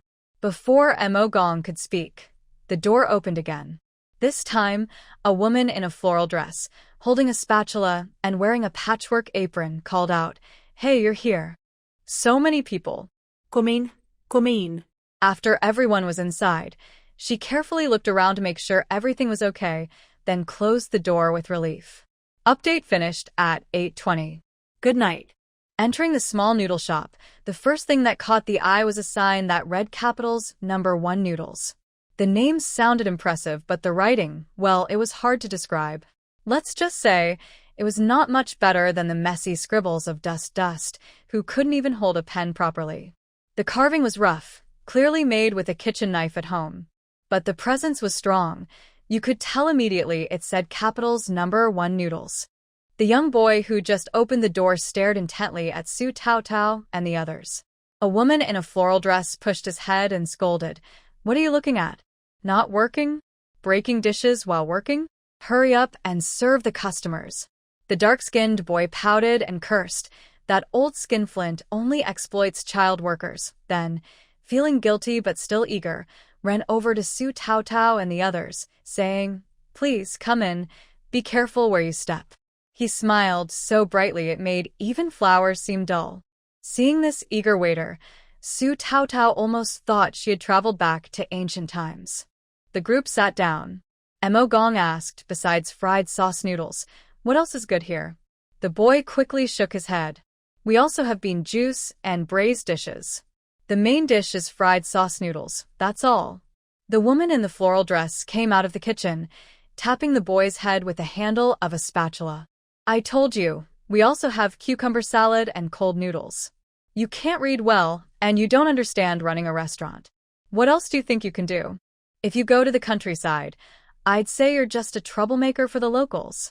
A young boy half-sized stepped aside and said, "Mom, please stop knocking. If you knock again, I'll get even dumber." Turns out, they are mother and son. The boy is only a year or two older than Fu Yuanhang and Mumu. His small eyes darted around quickly, looking very clever, nothing like the silly boy his mother described. Dukan was very sensitive to the sound at the end of words and asked Su Tao, "Mom, what is doji?" Su Tao replied, "It's fermented green bean juice.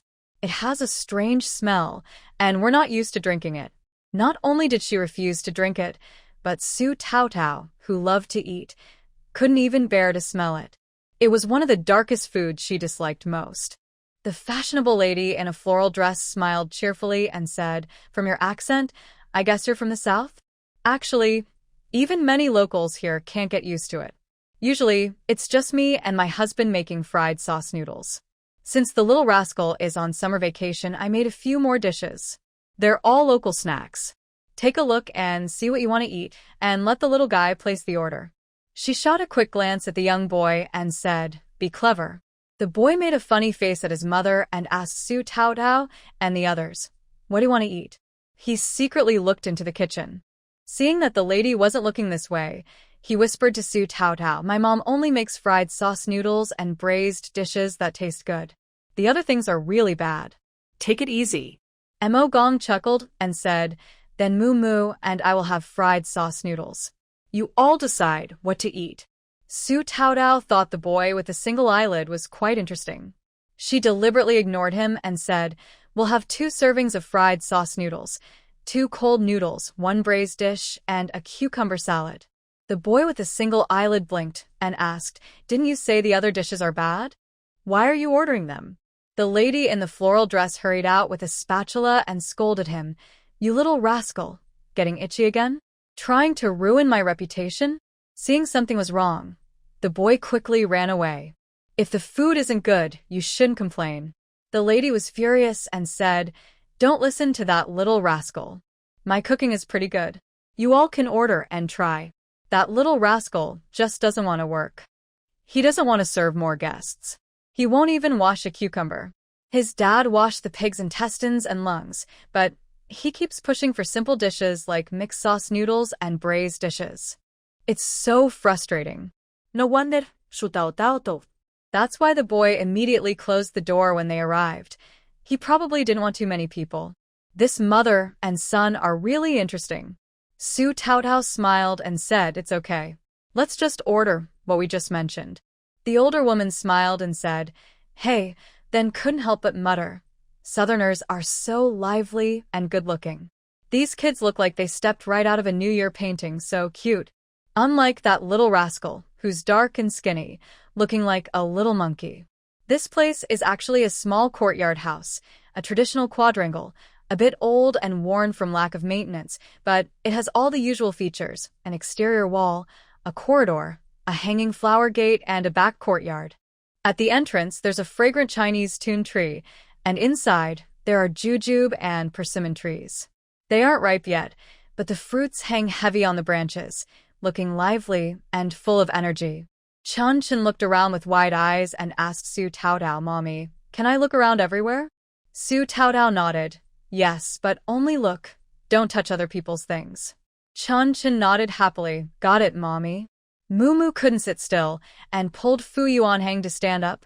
"Let's go and see, too." The three kids were very interested in the architecture of the courtyard house. They looked around happily. Fu Yuanhang habitually took out a small notebook to record what they saw. Suddenly, a small head peeked out from behind Fu Yuanhang, gasping in surprise. "Wow, you're really good at drawing." How do you draw so well? Fu Yuanhang almost jumped in shock, nearly dropping his notebook and pencils. Mumu patted the boy with single eyelids on the arm and said, "Why do you walk so quietly? It's a little scary." I'm Mumu. "What's your name?" Mumu, being outgoing, introduced himself first and asked for the other's name. Making friends with kids of the same age was quite easy. The boy with single eyelids was also friendly and liked Mumu and the others, so he wasn't shy at all. "My name is Li Xiangyang. I'm a local from the capital. Just so you know, my mom makes me do chores. I'm only 12, in 4th grade, and I get bossed around by her every day." Mumu looked at him curiously. 12. "That's older than Ahang. We're both 11 and in the same grade." Li Xiangyang waved his hand. "Haha, wasn't I held back last year because I couldn't keep up?" He nudged Fu Yuanhang's arm. "Your drawings are really good. What's your name? And what about the little one?" "Fu Yuanhang," he replied simply. Chunchen pouted. "I'm not little." I'm Chen. Li Xiangyang pinched his fingers and couldn't help but laugh. So cute. He wanted to pinch him again. Li Xiangyang quickly made 3 new friends. He had planned to show them around his home, but his mother called him to the kitchen with a spatula in hand to help serve the dishes. Relying on this job to earn pocket money, Li Xiangyang had no choice but to bow to the evil money. "Wait for me a moment. I'll finish serving the dishes first, then we can chat." Don't be fooled by Li Xiangyang's young appearance. He is quick and nimble. In no time, all the dishes Su Taotao ordered were ready. He also brought a big bowl of bean juice. When it was served, the strong smell made Su Taotao almost lose her appetite. So stinky, stinkier than Bai's smelly stuff. Chunchen pinched her nose and snuggled into Su Taotao's arms, while Li Xiangyang cheerfully called out to them, "Try a sip. It smells bad but tastes good. You get used to the smell after a while. We drink it every day." Su Taotao held her breath. "We don't want to get used to it. We appreciate your kindness, but please take it away." Thank you. Everyone couldn't stand the smell. Mumu pinched her nose and dared not breathe. "Take it away. Quick, quick, quick." Li Xiangyang. "Really, you don't want to try? It's very tasty." Fu Jingtu stood up and carried the bean juice into the kitchen. "We're not used to it, thank you." The old lady wiped her hands on her apron, then reached out to take it. "Sorry about that." The mischievous boy insisted on giving you a bowl. The cost was deducted from his allowance. It's rare to see him so generous. Fu Jingtu nodded without saying anything. After he left, the old lady whispered to her husband, "That mischievous boy usually keeps his distance from guests. Today, he's acting strange, coming close to people. Normally, he's stingy, but today he even brought bean juice." Her husband chuckled happily. "Those kids are pretty likable. I find them quite cheerful." The old lady glanced at Su Taotao and nodded. "That's true. No wonder the locals recommend this noodle shop. The old lady's cooking skills are excellent." Eating a bowl of cold noodles or fried sauce noodles in the hot summer, paired with a spicy, tangy cucumber salad, is the perfect way to enjoy the city's summer. As for the braised dishes, the 3 gentlemen from the Fu family only tasted a bit. They didn't love or dislike them like they do with bean juice. After all, Su Taotao's skill in making pig offal is top-notch. Anything she makes is better than this. Mo Gong and Moo Moo enjoyed their food very much. Having been influenced by Aunt Zhong's unique cooking for years, and only recently having better meals since Emoja returned, they were quite receptive to the flavors. Overall, this meal was much tastier than the one at the guest house.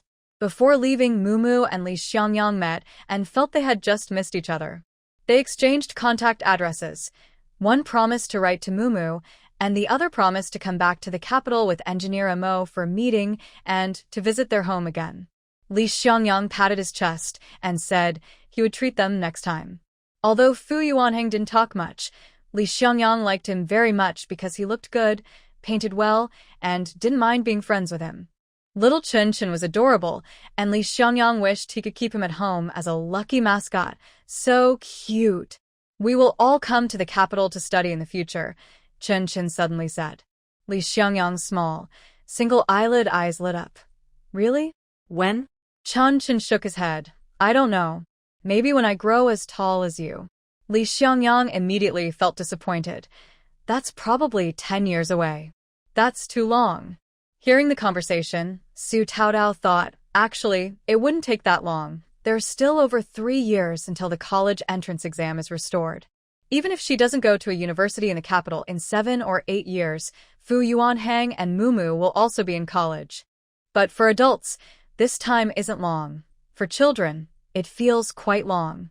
Su Taotao had never considered what would happen if she went to college, and her 2 little friends stayed at home. But there are still a few years. Things will be clearer in the future. The children didn't expect that having a meal would lead to making good friends. Li Xiangyang reluctantly saw them off to the door, first peeking outside to check if everything was okay. Seeing nothing unusual, he let them go out. Actually, it was late at night, and the red armbands had already finished their shift, so there shouldn't be any problems. Li Xiangyang pointed to the house number and told the kids, "Remember my address. Don't get lost next time."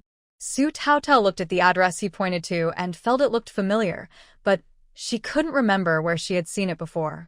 When they reached the crooked locust tree, Su Taotao suddenly clapped her forehead. I remember now.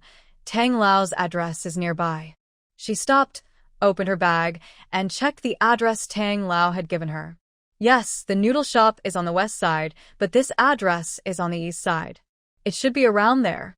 A crooked locust tree divided the alley into east and west, like a clear boundary. The west side had small houses, and places like Li Xiangyang's home, a single-family house, were rare.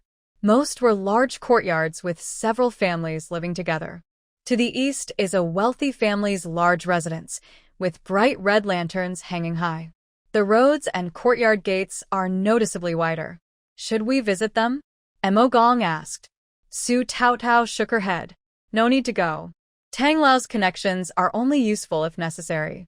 Su Taotao prefers not to rely on such relationships. Nowadays, only people of high status live peacefully in their own standard courtyard houses. Their identities are obvious. Their social standing is unequal. Visiting them often means asking for favors or just showing off. Su Taotao doesn't want to build such connections. Fu Jingtu agrees with her. Su Taotao said, let's go. It's still early. Maybe we can go see the night view on Chang'an Street. It's not far from here. Fu Jingtu looked at her unexpectedly. Have you been to the capital before? She seems more familiar with the city than he is. My dad has been here. I've heard him talk about it, Su Taotao replied. She wasn't lying. In her memory, whether it was her father from the 21st century or her current father, they both had visited the capital. Mo Gong chuckled happily. Let's go. First, I'll take a few kids to see the night view. After the meeting, we'll also take a morning to see the flag raising. It's the kids' first time in the capital, so everything feels new. The roads in the capital are wider than elsewhere, and the streetlights are brighter. The 3 children joked about walking along the street, feeling like they'd walk for a short while before reaching Chang'an Street. They were amazed by the grand and solemn Tiananmen Gate, unable to speak. At that moment, a street-cleaning water truck passed by. Its vintage design, with a water tank behind, sprayed water from a hose at the front, creating 2 rows of water fans. The driver sat inside, operating various instruments, cleaning the hot road until it was spotless. The three children were stunned, staring at the water truck in awe. Especially Dust, whose big, beautiful eyes never left it. Dust seemed naturally fascinated by all kinds of machines, cars, planes, ships, tanks, even guns. "Mom, what is this? Why does the car spray water?" Su Taodao explained. "That's a water truck, used specifically for cleaning the streets." Dust happily clapped her small hands. "Wow, so amazing!" Fu Yuanheng was so captivated that he kept drawing, almost filling up his sketchbook without stopping. The night in the capital brought them many surprises. People always yearn for brilliance. Dust and Fu Yuanheng, from the isolated and backward Qinglian village to the magnificent and bustling capital, experienced overwhelming visual and emotional shocks. Outside the village is the commune, beyond the commune is the county town, outside the county is the city, and beyond the city are even larger cities and the most bustling capital. So, what is beyond the capital? What else is there? This question takes root in children's minds. When they grow up, they will surely want to explore and see what lies beyond the capital. Updated on August 21st. While researching, I saw a photo titled "Night View of Chang'an Street, Watering Truck Cleaning the Road," taken in 1972. I found it very interesting and wanted to share it with you. Good night. The next day was Fu Jingtu's mid-year report meeting, which Su Taotao didn't need to attend. Fu Jingtu and engineer Mo went to the meeting, so she took the three children to tour the capital alone. They gave up on watching the flag-raising ceremony because it was too early, and they couldn't wake up that early. They decided to skip it, as there would be many more chances later. Climbing the Great Wall in such hot weather wasn't a good idea either. Su Taodao knew she wouldn't be able to keep up, so she also gave up that plan. After thinking carefully, she decided that the best choice was to visit the department stores in the capital. Although now most stores across the country are quite similar, with only differences in the goods they sell, the department stores in the capital are the largest, offering the most variety in products in the whole country. The three children looked at the many colorful items, then at their small pocket money, and didn't dare to buy anything. "You can each pick one gift, but only one, and it can't cost more than 2 yuan. "Go ahead," Su Taodao said. Since they were already there, she didn't want to disappoint the children, so she granted them a small wish. Mumu touched the small amount of money in his pocket, 1 yuan and 70 cents, and shook his head. "Sister Peach, I don't want anything. Let Ahang and Chunchen choose." "I'll just look," he said. Su Taotao smiled and asked, "Really don't want anything?" Mumu forcibly looked away from a small comic book he liked called A Single Shotgun. Su Taotao sighed. "Before we left, Aunt Zhong put some money aside for emergencies, saying it could be used as needed.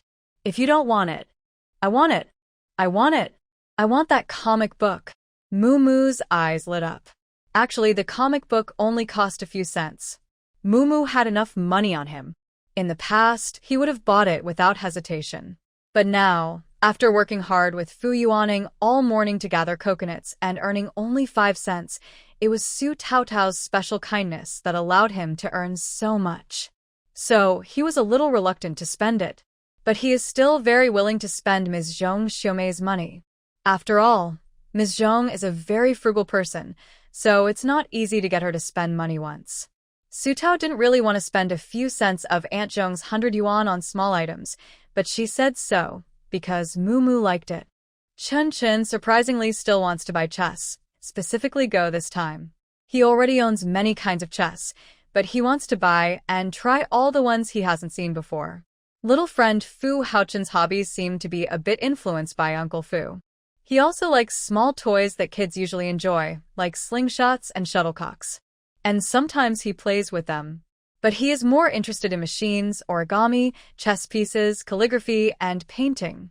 Things that are clearly not typical for his age. All these hobbies are Uncle Fu's, which shows that genetics really is a wonderful science. Mumu hasn't chosen what he wants yet, but Mumu is already eager to open the small comic book he just received. His drawing skills are good, but the simple black and white comic book isn't very detailed. It becomes interesting when combined with the text at the bottom. Mumu flipped through a few pages and casually said to Fu Yuanheng, "I think your drawings are even better, Ahang. If you drew comic books, many people would want to buy them. Unintentionally, the words were for Fu Yuanhang, but the listener was actually Su Tao. Fu Yuanhang never dared to think in that direction. He replied indifferently, "You really dare to think that?" But Su Tao was different. She has some connections with the printing factory affiliated with the base. Self-publishing isn't an impossible dream. If there are good sketches and stories, publishing comic books is entirely feasible.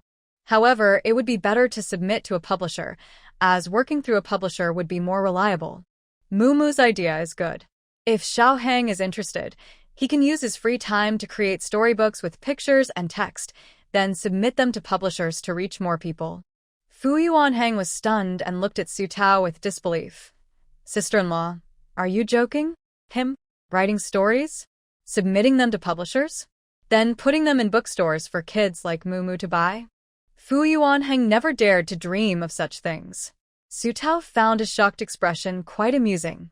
"What's the big deal? Don't forget, you designed the packaging for coconut candies too. Tomorrow, I plan to promote it nationwide along with the candies." The same goes for comic books. If the ideas and works are good, they deserve to be promoted and celebrated. Fu Yuanhang still couldn't imagine the scene of himself drawing a small comic book and children all over the country buying it. He took a deep breath to calm his racing heart and shook his head. "That's different." Su Tao patted his head. "Just focus on thinking up ideas, drawing, and writing. Leave the rest to your sister-in-law." Fu Yuanhang's bright, beautiful eyes looked at her. "Can I try?" Su Tao nodded. "Yes, no pressure. If you're interested, think about it. If not, that's okay." Fu Yuanhang nodded back. "Okay." Tired from walking, little Fu Haochen was still lying on his uncle's back. He peeked out and asked Su Tao, "Mom, can I do something too?" Su Tao gently patted his head. "You should grow up well first. Just be happy every day." Chunchen nodded slowly. "Okay. I'm happy every day." In the end, Fu Yuanhang didn't buy anything for himself. Instead, he used his little savings to buy Zhou Linglan a pretty floral dress made of good fabric. After seeing Li Xiangyang's mother wear it, he was even more sure he wanted to buy one for Zhou Linglan.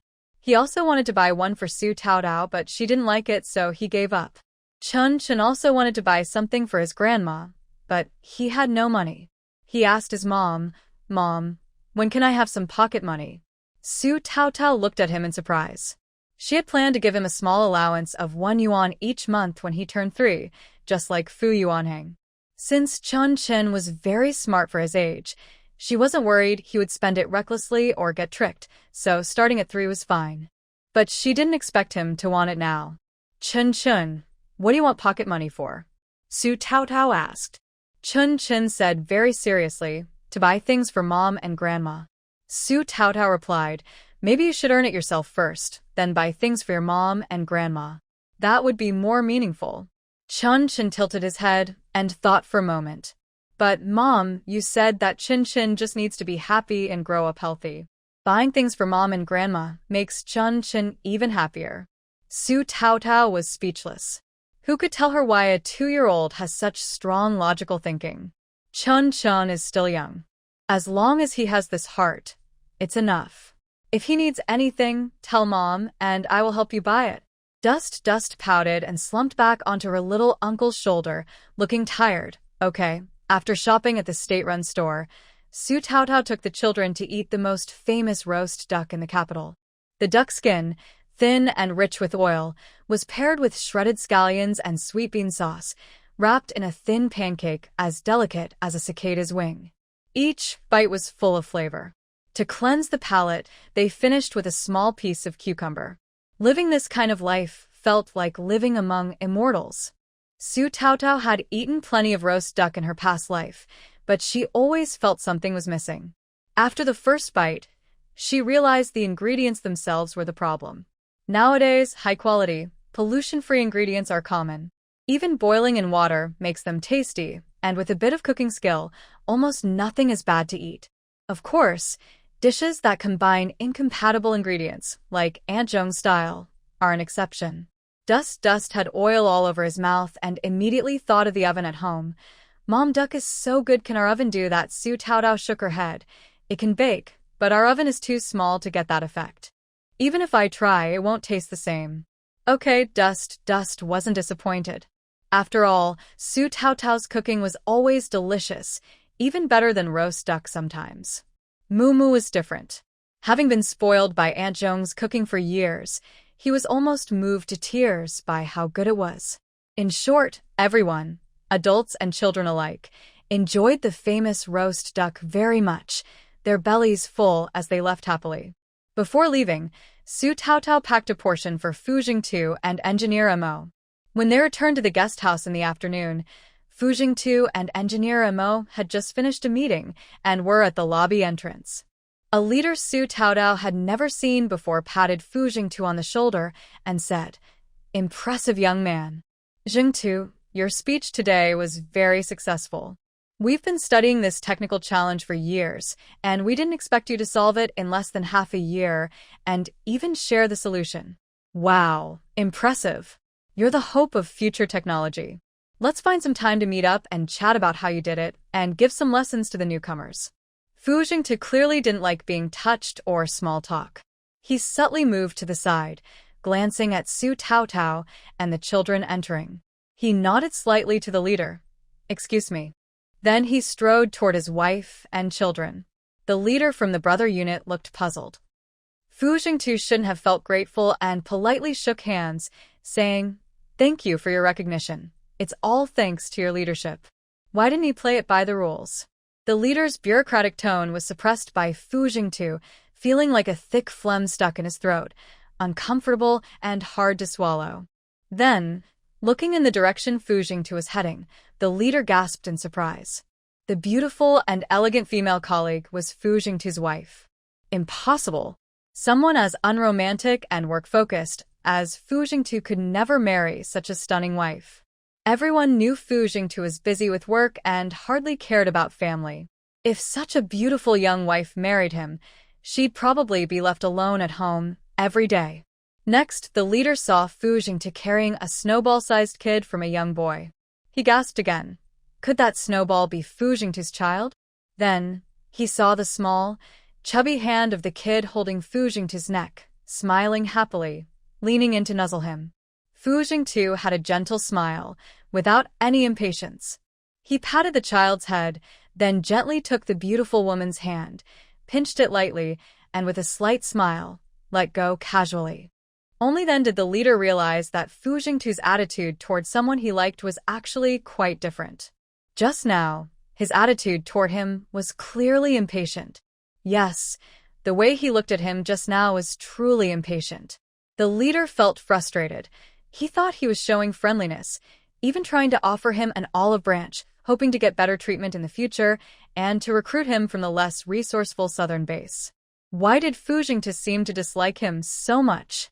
Mo Gong had been working at the unit much longer than Fu Jingtu. Naturally, he knew this senior leader from the sister unit. He greeted him and prepared to meet his son. The senior leader stopped him. "Old Mo, is that Fu Jingtu's wife and child? They're so grown up?" Mo Gong smiled and replied, "Xiao Su is Jingtu's wife. The little ball he's holding is his child. The boy standing on his left, who looks quite handsome, is his younger brother. The one who looks average and somewhat like me is his younger son." The senior leader. He looked at Mo Gong speechlessly. None of those three kids looked average or resembled him a little. But one of the children wasn't as fair or as handsome as the other two, yet still very good-looking. Definitely not like Mo Gong. "Nothing much, I'll go ahead first. My son is waiting for me. Mumu, this and that." Mo Gong loudly called out, cheerfully waving to his son. Everyone in the hall looked at him all at once. Mumu rolled his eyes, not really wanting to acknowledge this father. The group, after eating roast duck, went to the guest house cafeteria for a quick meal before heading back. Actually, only Fu Jingtu and Mo Gong were eating. The others had eaten enough at the roast duck restaurant and couldn't eat more. Although the capital is large, top-notch beautiful women like Su Taotao are rare. Fu Jingtu is a well-known figure at his workplace, and his whole family is very good-looking, so they naturally attract a lot of attention. Fortunately, the whole family is used to it. If people want to look, let them look. Anyway, they do what they need to do.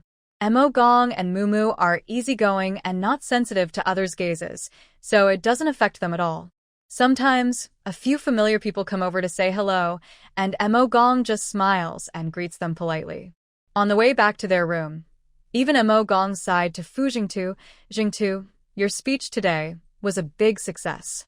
I saw academician Zheng secretly wiping tears. It's not easy for us to make such small progress along the way. Fu Jingtu replied, do my best, accept what fate brings, and be true to myself. Mo Gong nodded. Yes, we used to waste too much effort on useless things. Now we finally see some hope. Fu Jingtu didn't say anything more. Knowing his personality, Mo Gong didn't press further, and each went back to their rooms. A busy and fulfilling day passed. The next morning was the last day of the mid-year summary meeting, which was scheduled to last only one morning.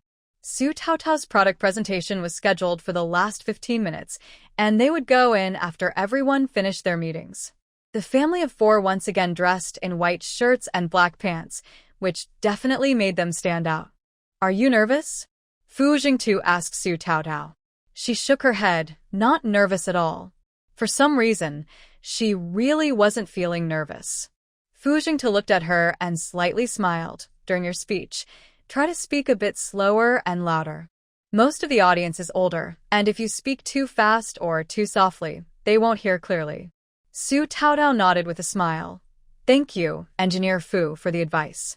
She tied her hair into a ponytail. Fu Jingtu didn't pat her head, worried about messing up her hair, but just held her hand and gently pinched it. Since no other children were with them, Su Taotao brought them in briefly when she entered the stage. The people from the brother unit won't be discussed here, but most of the people from the base who came this time have only heard her name and have never met Su Taotao in person. So, when the tall, beautiful, and confident Su Taotao appeared at the meeting in a white shirt and black pants, even those who consider themselves experienced were still amazed, holding their breath in awe. Update completed on 8.22. Good night. Su Taotao, a tall and stunning woman, appeared among a group of rough-looking older men, which was already enough to surprise everyone. Behind her, there were three pretty little followers, adding to the visual impact. The three young men, who just thought they had seen a lot, were now opening their eyes wider, witnessing a new world. It was their first time in such a serious setting with so many adults present. There were also many serious old men in the room.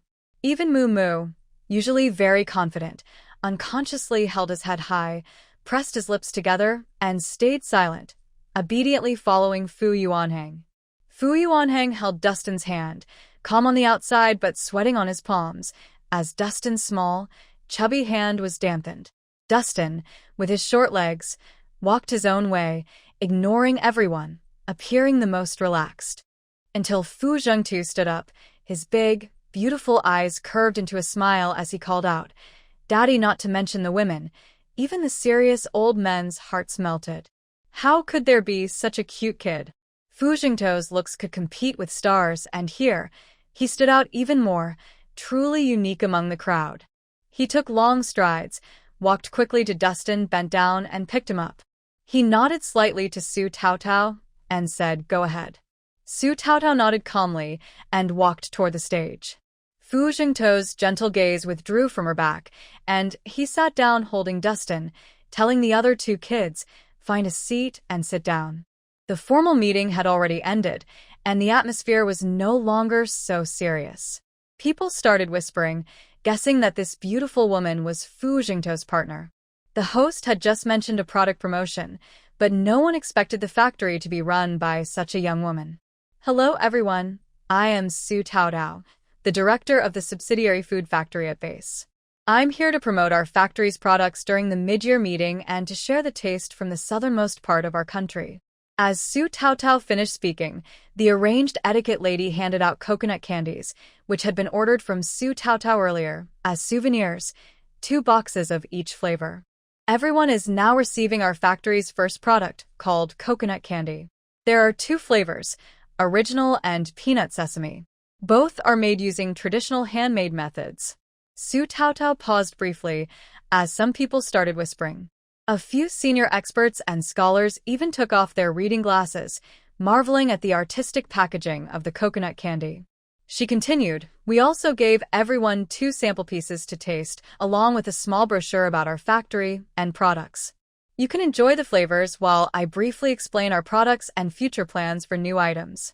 Su Taotao's voice was very pleasant. She followed Fu Jingtao's advice, speaking more slowly and louder, making her sound clearer and more charming.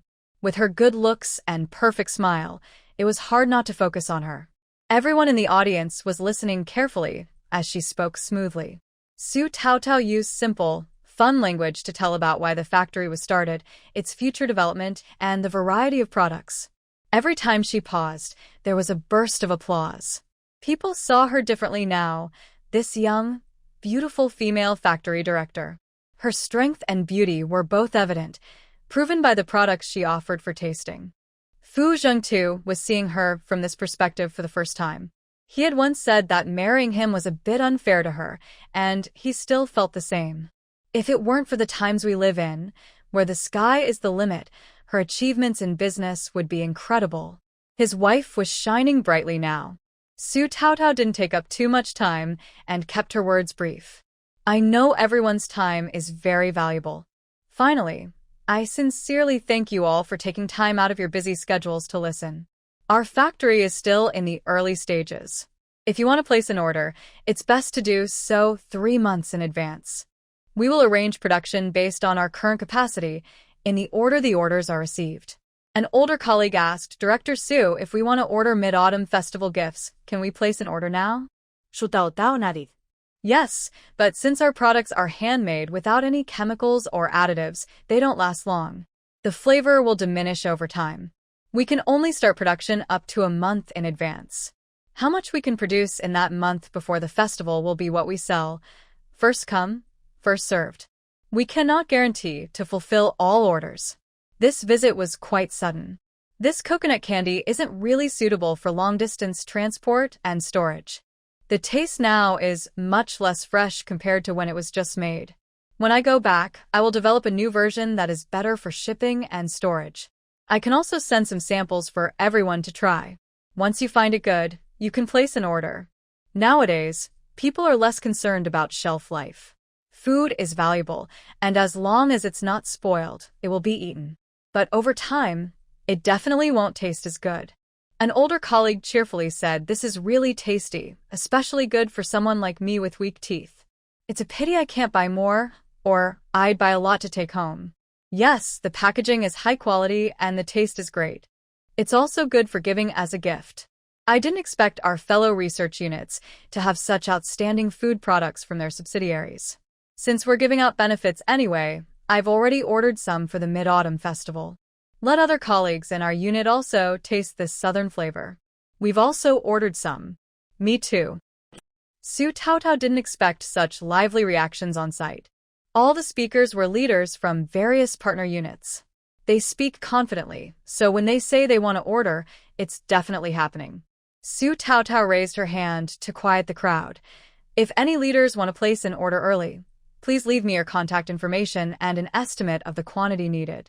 I will confirm the details with you after I return." One leader directly wrote down his contact info and handed it to Su Taotao. "This is the amount our unit needs.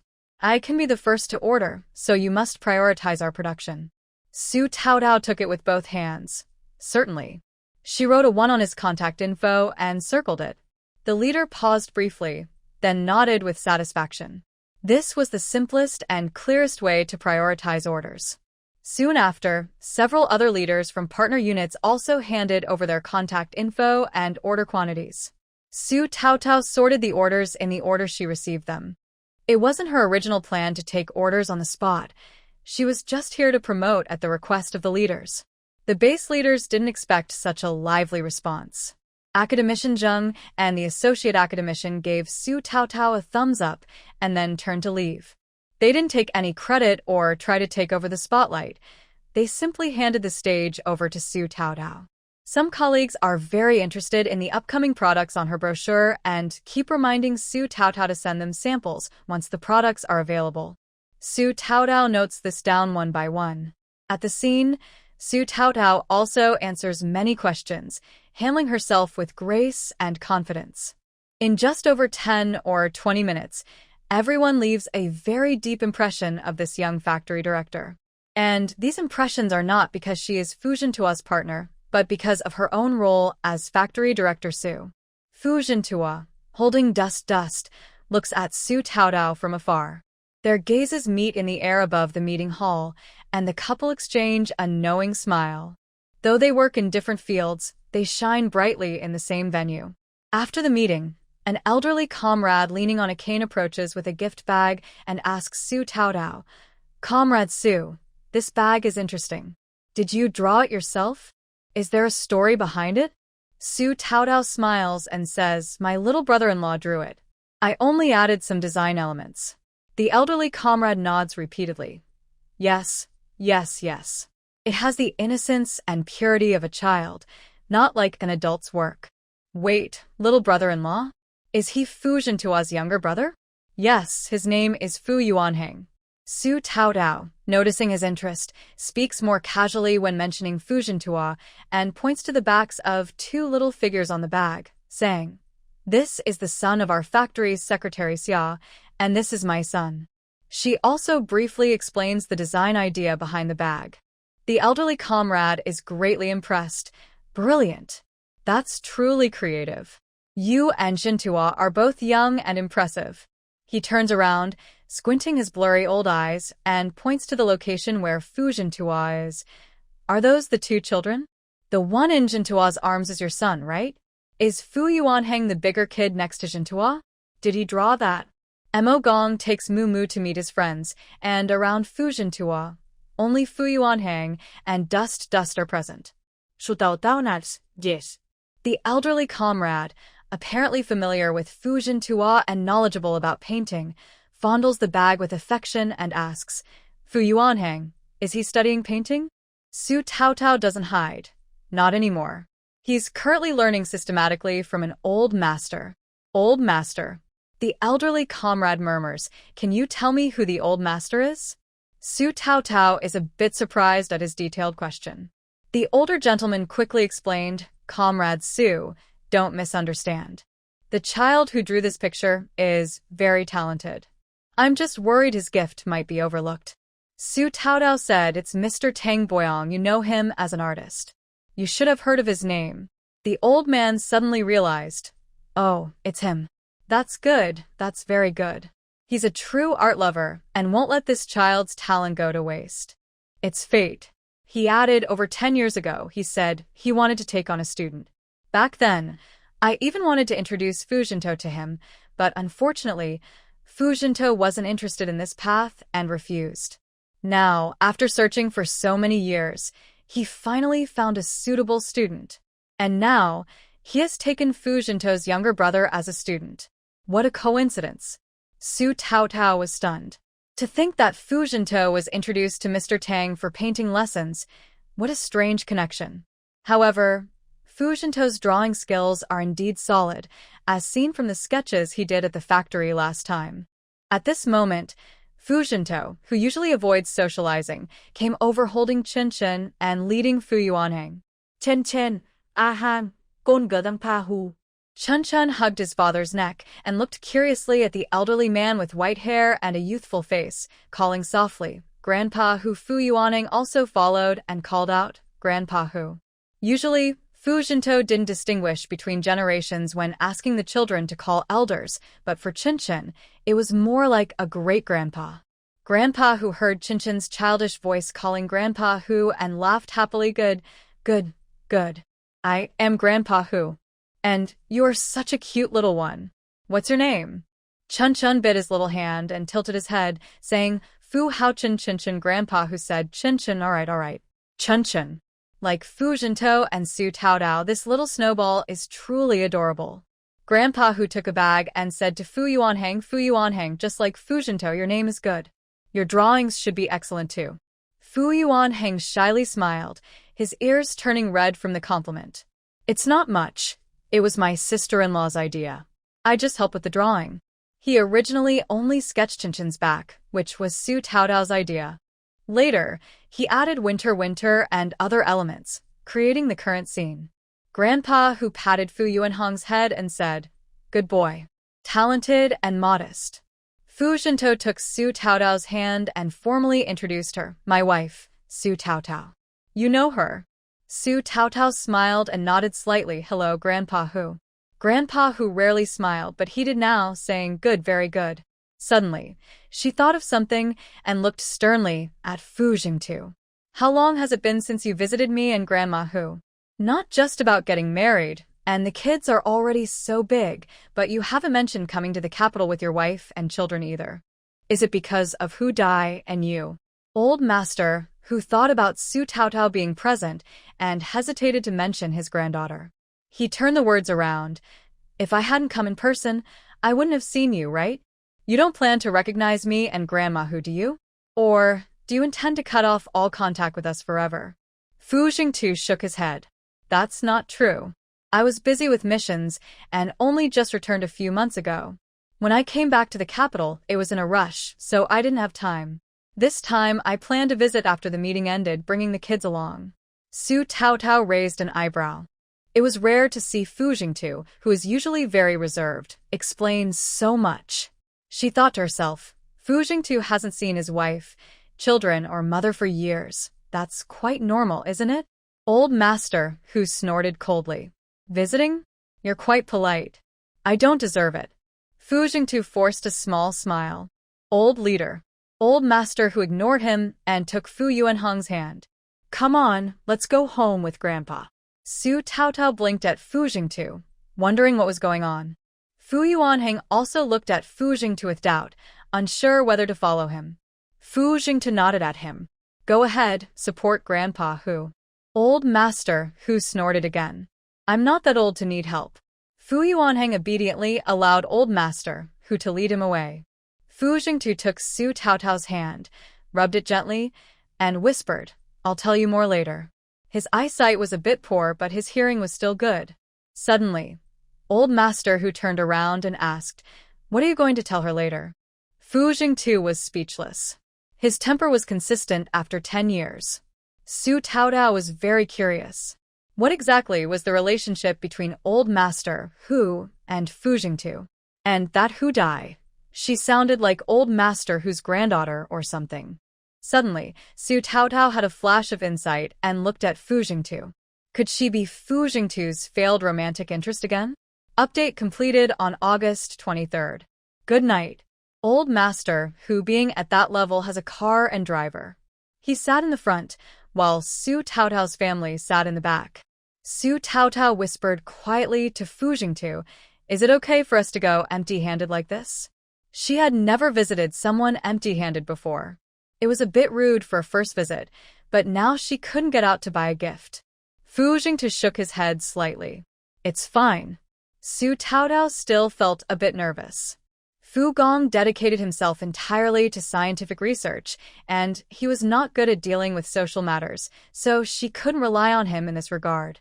She wasn't sure about Fu Jingtu's relationship with Old Master Hu, but at this point, dwelling on it was pointless. It was already past mealtime. Adults could go hungry for a while, but little Dustin's stomach was growling. The child covered his belly with his small hand and said, "Mom, my tummy says it's hungry."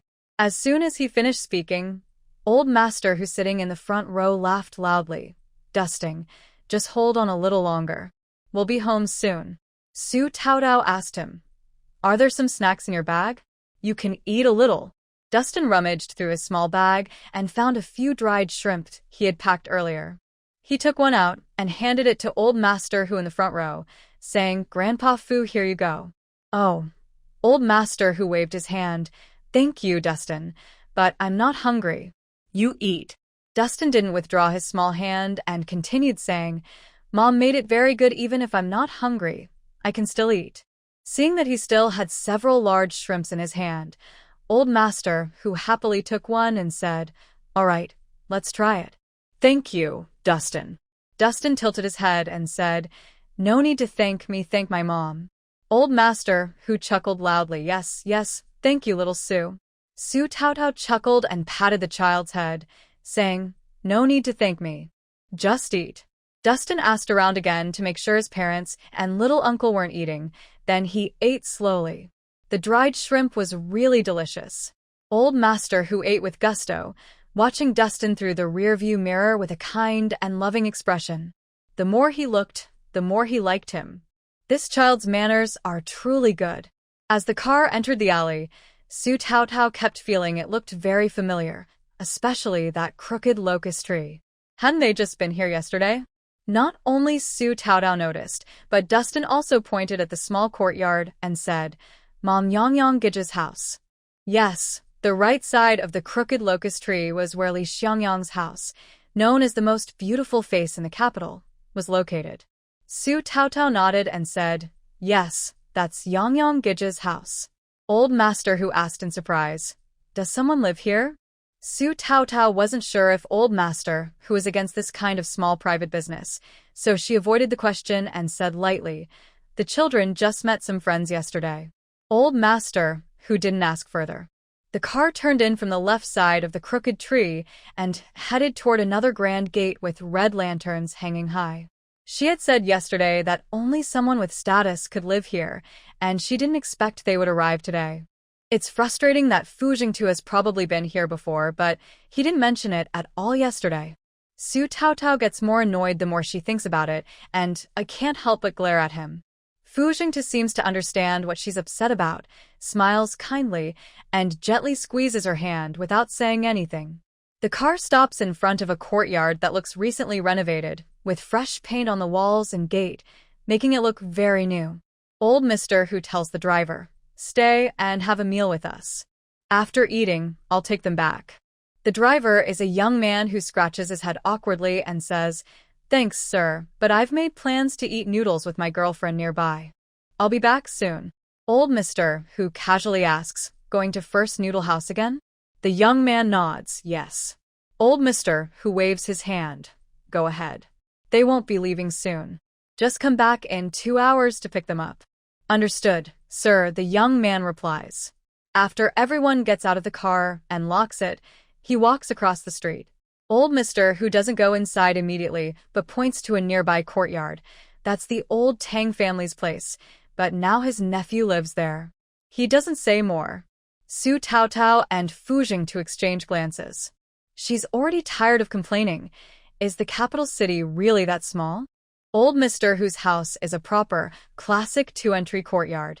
It's not very big, but the space is ample. Probably renovated, it looks very much like the courtyard Su Taotao saw in the 21st century. The yard is surrounded on 4 sides by main rooms, side rooms, and rear rooms, enclosing a central space. In the middle stands a pomegranate tree, full of unripe fruit. People in the capital seem to like planting auspicious fruit trees in their courtyards, like pomegranates, persimmons, and jujubes. They all are very popular. Near the decorative wall, there's a grape trellis with bunches of green grapes hanging, looking very pleasing to the eye. Overall, the architecture and decoration of the courtyard clearly reflect the family's social status. They walk past the decorative wall, and an elegant, white-haired old lady in a cheongsam approaches them with a smile. Jingtu has arrived?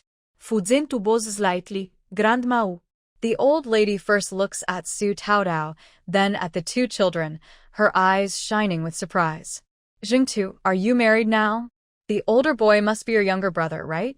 And this little one looks like you. He's your son, isn't he? Fu Jingtu nodded and said, Yes, then reached out to hold Su Taotao. My wife, Su Taotao. Xiao Su, this is Grandma Song. Hello, Grandma Song, Su Taotao greeted with a smile. Grandma Song beamed happily, showing her teeth. Good. You and Jingtu are a perfect match. Fu Jingtu then introduced Chunchen and Fu Yuanheng. Grandma Song kept her mouth open the whole time, looking at Su Taotao and the 2 children. She found them very delightful and kept saying how lovely they were. She then looked at Fu Jingtu and said, You haven't come for a long time, and now you bring such a big surprise. That's wonderful. She bent down to look at Fu Yuanheng and said kindly, Brother is already so big. This is my first time seeing him. As she spoke, she seemed to remember something and asked Fu Jingtu, How is your mother? Fu Jingtu nodded. She is fine. Grandma Song sighed. That's good. And your grandfather? Fu Jingtu interrupted her. Grandma Song. Grandma Song gave him a playful glare and waved her hand. All right, I won't say anything. It's fine. Holding one child in each hand, she said, Come, little ones. Let's go eat with Grandma. Old Master Hu, not willing to be outdone, put aside his cane and forcefully placed 2 boxes of coconut candies into Grandma Song's arms. He then held Chunchen's small hand. At least leave me one. One for each of us. Su Tao was silent. Grandma Song, annoyed, said, Are you slow because of your leg? Who's to blame? Old Master, who puffed his chest. My leg's not lame. I just have a rheumatism attack. Grandma Song shoved the coconut candies back into his arms and snatched Chunchen away. No rain or snow today. Where did your rheumatism come from? Little one, come with Grandma and ignore that old man. Old Master, who huffed and glared. You don't want this candy? You might regret it later. Grandma Song snorted. I don't want your broken candy. Su Tao looked at him helplessly, as if asking, Isn't Grandma Song a graceful, elegant lady? Why is she so fierce with old man Hu? Fu Jingtu took her hand gently and whispered, Grandma Song is a strong woman. She fought on the battlefield when she was young. That's impressive. Fu Jingtu didn't say anything more, holding her hand as they went inside. The indoor decorations are quite simple and elegant, with plain redwood furniture. Compared to the grand courtyard, it looks a bit modest and delicate. The decorations are minimal, with no luxurious or unnecessary ornaments, showing that the 2 elderly people live a simple life. I initially thought that the old man only brought back Fu Jingtu, and the food was quite plentiful. With more people, there would be enough to eat, but the main dishes were not enough. Grandma Song asked the household helper to prepare another pot of staple food. During the meal, only the 2 elderly people and Su Tao's family were present. The large courtyard surprisingly only housed the 2 elders. Although Su Tao was curious, she didn't ask questions. She was also curious about Hu Dai, whom old man who had mentioned earlier. Grandma Song had just mentioned Zhou Linglan and Fu Jingtu's grandfather, and Su Tao was curious about their relationship with Fu Jingtu. Unfortunately, Fu Jingtu is not fond of chatting, and the 2 elders loved the 2 children very much. They kept giving food and snacks, occasionally arguing playfully, busy and lively, with no time to explain things to Su Tao. The 2 independent children were somewhat overwhelmed by their attentive care. Since it was a rare visit and the elders were happy, Su Tao naturally didn't want to spoil their fun. She decided to let the children be mascots in front of them. Su Tao ate the meal with many questions in her mind. After eating, old man who proudly brought out some coconut candies and asked Grandma Song, Do you know what this is? Grandma Song replied impatiently, Every time you bring back things after meetings, they are just those things. What's so special about them? Old man who lovingly held the packaging and said proudly, You wouldn't understand. This is made by Little Su's factory. Little Su is the factory director. Su Tao felt embarrassed and thought, No, it's just a small workshop. Grandma Song exclaimed, Oh, so impressive? I need to see for myself. Did you open a food subsidiary factory? Su Tao nodded, not long ago, just starting out a small workshop. Grandma Song waved her hand and said, No need to be modest. Don't think I don't recognize quality. Just from the packaging, I can tell it's from a big factory. This packaging is interesting. What's inside? Is it tasty? Su Tao could only smile and stay silent. You know quality. Who was just talking about breaking candies? Old man who looked proud again and pointed to the writing on the package. Are you blind and can't read? Coconut candy, made from coconuts unique to the South, is especially delicious. He pointed to the pattern above and said, This was drawn by Shaolu. Grandma Song opened her mouth wide, looked at the packaging again, then at Fu Yuanhang. Shaolu is so talented at such a young age. Fu Yuanhang smiled shyly, unsure of what to say. Old Mister, who recounted everything Su Tao told him, then said, When Chunchen grows up, the little person on the packaging will grow too. Let Xiaoheng draw it again and change the packaging. Wouldn't that be fun? Grandma Song laughed so hard she couldn't close her mouth. Fun, fun. You young people are so clever. How did you come up with this? Old Mister, who kept bragging, Xiaoheng is still a student of Old Tang. He's learning to paint from him. Look at his skill. Old Tang is getting a bargain. People might think Fu Yuanhang is his grandson. Grandma Song thought she misheard. What? Old Mister who nodded, knowing she heard correctly. Exactly what you think. Grandma Song said that Old Tang from next door is so proud. He's been looking for a student for over 10 years. Either he doesn't like the person or finds faults, even if they're not good-looking. And he's willing to teach Xiaoheng? Old Mister, whose white beard almost curled up. Exactly. Xiaoheng is impressive, right? Grandma Song smiled happily. Uget Fu Yuanhang. No wonder he's Linglan's child. Handsome and capable. After dinner, they chatted for over an hour. Both elders were reluctant to see the young ones leave. Old Mister, who talked about painting with Xiaoheng for a long time and even took him to see his own artworks. Su Taodao noticed that Old Mister, who truly loved painting. His entire study was filled with his paintings. Fu Jingtu, feeling helpless, called him Old Commander. He could attend base meetings and everyone respected him. He lived in such a good house, retired with a driver and service soldiers. He must be a high-ranking leader in the system.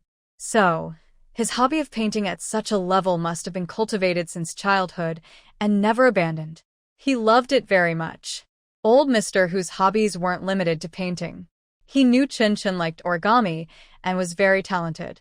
He wished he could keep Chunchen with him all night to play. Grandma Song saw them to the door. Old Mister, who reluctant to part, said, Chunchen, Xiaoheng, I have many rooms. Choose one to stay in. It's rare for me to see you both. His legs were weak, he was old, and he couldn't go visit them. He wasn't sure if he'd see them again. Look, they even used a clever trick. Grandma Song handed the prepared gift to the driver to put in the trunk and held onto Old Man who, that's enough, you. Who wants to stay and keep company with this old man? The kids are tired. Let them go home early to rest. Old Man, who was still not satisfied, and asked, how many more days will you stay in the capital? Can we send someone to pick you up tomorrow morning? Grandpa will take you to eat the best roast duck in the capital. Chunchen was really sleepy, rubbing her eyes and saying, Mommy will take us to eat roast duck. I want to go back and sleep now. Grandma Song held the car door and said, you don't need to worry about him. Go home early and sleep. Come over when you have time. If not, next time.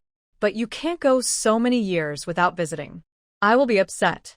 Fu Jingtu shook his head and said it won't happen. Now we are mostly at the base. Every year, we need to come to the capital to report work. The two elders patted and pinched this and that, feeling reluctant to part. After saying goodbye, Su Taotao's family finally headed back to the guest house. Back at the guest house, busy with bathing and packing, Su Taotao's questions remained unasked. Whether she knew or not, it didn't really affect her current life. She was just curious, but it didn't matter. After the two kids were already in bed and asleep, Su Taotao finally had time to look at the things Grandma Song had prepared for them. The driver helped carry everything. Seeing that Fu Jingtu didn't stop him, Su Taotao thought it wasn't anything valuable. When she looked, she was surprised. In the 3 small boxes, one contained an emerald bracelet, clearly for Su Taotao. The other 2 held 2 transparent, large and small peace charms, probably gifts for the children. They were likely given secretly because they worried Su Taotao might refuse face-to-face. Su Taotao whispered, this is too valuable. We should go back. Fu Jingtu took a look and directly put the emerald bracelet on Su Taotao's wrist, softly saying, it's my grandmother's heirloom, passed down. Su Taotao blinked, a bit overwhelmed. Regarding Zhou Linglan's background, the original story briefly mentioned she was kidnapped, sold, or got separated when she was young. She lived a wandering life for a long time until she married Fu Jingtu's father and settled down. As for where she originally came from, whether she kept in touch with her family or what her family was doing, those details were not mentioned. However, more than 10 years have passed since Fu Jingtu's father passed away. Zhou Linglan would rather work hard alone in the countryside to raise her 2 children than come to her family's house to visit. There must be some hidden, painful past behind this. Fu Jingtu didn't say much, and Su Taotao didn't ask. Still, you can't wear it all the time. It's too eye-catching. Besides, it's so expensive. What if it gets scratched or bumped? Her delicate wrist, snow-white skin, and the emerald bracelet are no longer just beautiful. They are like works of art. Fu Jingtu grabbed her wrist and gently rubbed it. It looks good. Su Taotao also liked it, but she needed to work, and wearing it was inconvenient. Even if it looks good, I can't wear it all the time. She picked up 2-piece amulets to look at. They are also made of emerald-grade jade, perhaps not as good in clarity as the bracelet, or maybe a bit thinner, making them look less vibrant green. Su Taotao doesn't know much about jade, but she knows these are top quality. Did your grandmother pass these down to you? Fu Jingtu shook his head. No, elders give them as gifts. Keep them safe for them. Su Taotao carefully stored these treasures away. They are valuable now, but in a few decades, they could fetch 7 or 8 figures at auction. They are highly sought after, so she must take good care of them. In another box, there was food, everything from sea cucumbers to malt extract, packed in a big bag. There was also a dress similar in style to the qipao that Grandma Song was wearing today. It was more conservative in cut and less bright in color. Su Taotao saw the size and knew it was for Zhou Linglan. There was also a gray cashmere men's scarf and a matching wool sweater. Su Taotao, without even checking the size, knew these were definitely for Fu Jingtu. These items didn't look like they were bought on a whim. They seemed to have been prepared in advance, ready to give to him when he arrived. Su Taotao became more curious. What exactly is the relationship between Grandma Song and Zhou Linglan? That night, Su Taotao's curiosity couldn't be satisfied. She tossed and turned all night, unable to sleep, like a fish being fried. Fu Jingtu was tired of her restless tossing but pulled her into his arms and kissed her. He lowered his voice and said, "If you have questions, just ask." This man truly has a clear mind. He knows everything but chooses not to say. Su Taotao leaned slightly out of bed, using the street lamp outside the window to see his handsome sleeping face with closed eyes. She kissed his face and hugged his waist, saying, "It's nothing, just a bit curious." Fu Jingtu said, "There's nothing really worth being curious about. When my mother was young, 2 elders took care of her for a few years. They've been thinking about her all these years. So, isn't Old Man Hu and Grandma Song basically part of Zhou Linglan's family? But why does Zhou Linglan never mention them or visit them?" Until Su Taotao fell into a sleepy haze, Fu Jingtu didn't bring up Zhou Linglan's background anymore. As for the matter of who died, Su Taotao had long forgotten about it. After waking up, she felt like she had lost her memory. Her curiosity had disappeared. This morning, Fu Jingtu had to attend a business summit, and in the afternoon, he took the train back to the base. Su Taotao and the others took the noon train back to Qinglian village. It wasn't until Mo Jolin was having breakfast that he suddenly realized his friends weren't with him returning to the base. The big bun he was eating lost its flavor. He nudged Fu Yuanhong's arm and asked, "How many days are you guys going back home?" Fu Yuanhong shook his head and said, "Ask my sister-in-law. Anyway, wherever Su Taotao goes, he goes too, as long as he can see his mother in the village. He's fine with staying for several days." Mumu moved his chair over and asked Su Taotao, "Sister Taotao, how many days are you going back home?" Su Taotao replied, "Aside from travel time, only 2 nights at home. Starting today, it will be 6 days before we return to the base." Mumu almost jumped up. That long?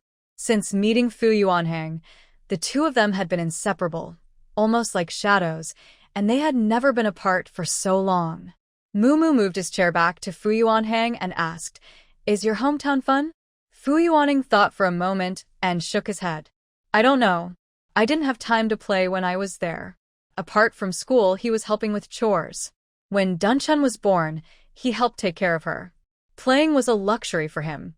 It wasn't until he arrived at the base and met Mumu that he learned what playing and fun really meant. Mumu sighed. The village must be very fun. You can go into the water and catch fish. Fu Yuanning thought for a moment and shook his head. Not as fun as on the island. There you can catch more sea creatures. Mumu said again, then you can go up the mountain and catch birds. Fu Yuanheng shook his head again.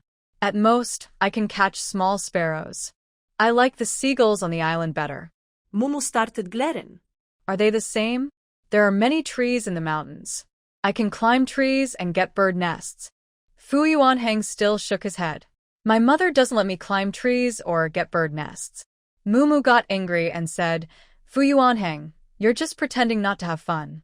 You don't want me to go, do you? The village isn't fun, so why are you going back? Fu Yuanheng. What does that mean? Fu Yuanheng didn't understand Mumu's anger at all. He replied, I'm going back to see my mother. Mumu. Su Taotao couldn't hold back her laughter. Mumu is so funny.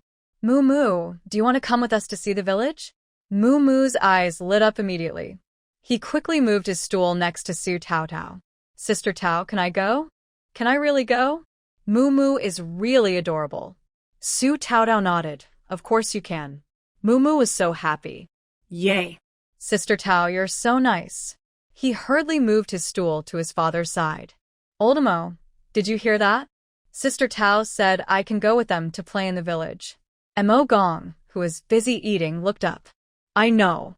Your mother told me before she left. Don't you know? Mumu. You didn't tell me. How was I supposed to know? Update completed on August 25th. Good night. Mo Gong was careless.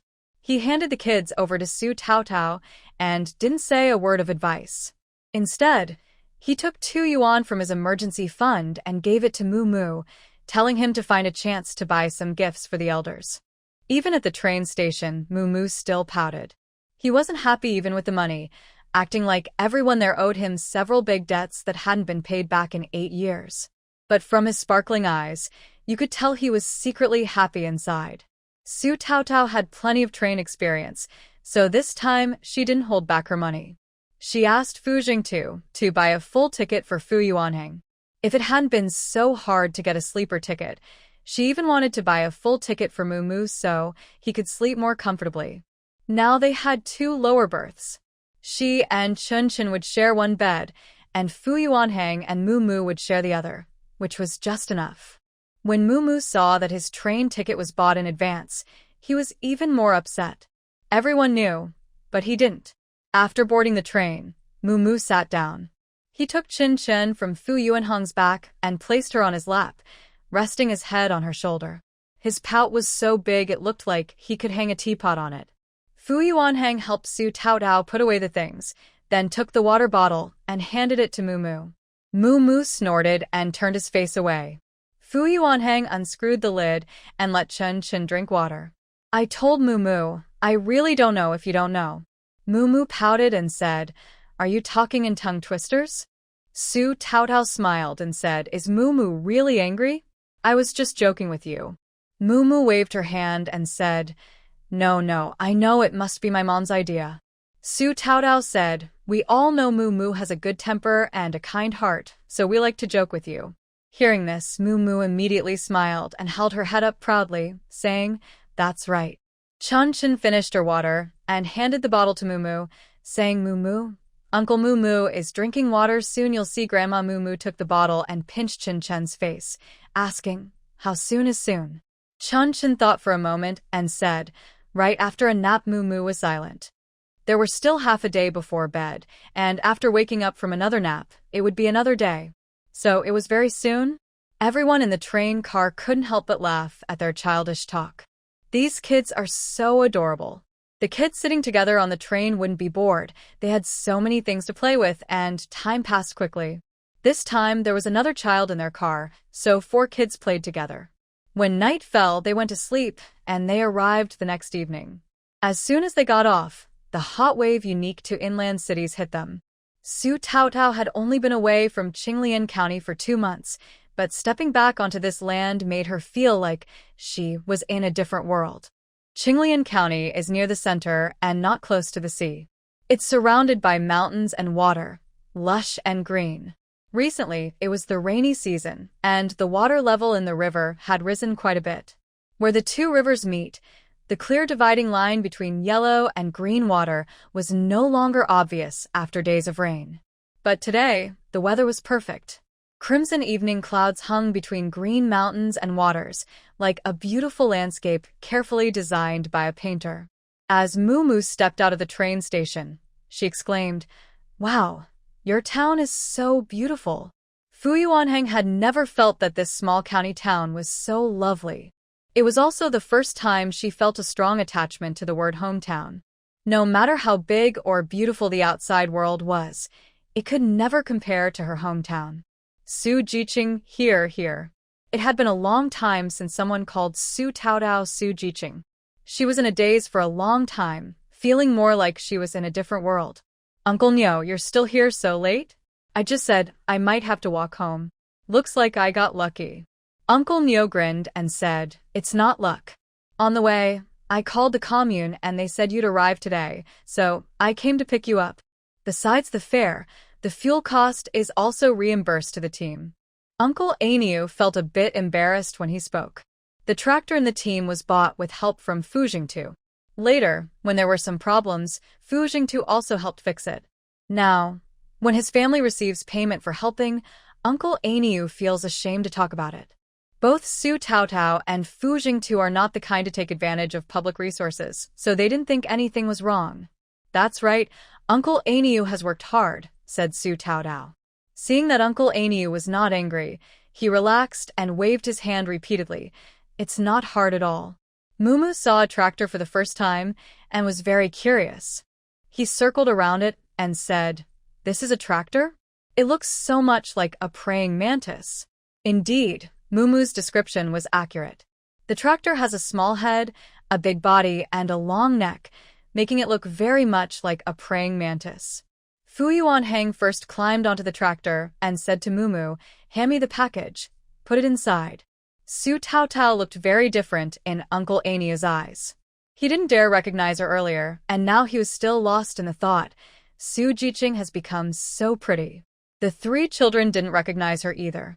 It wasn't until Fu Yuanheng spoke that they opened their mouths in disbelief, staring at Fu Yuanheng.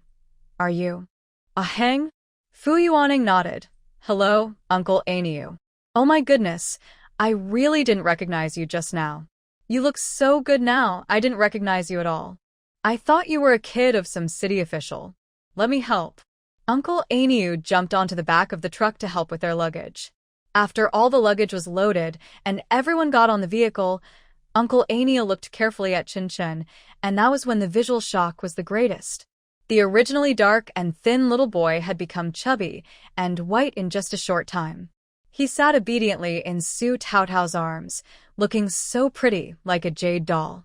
The water from the city really nourishes people, huh?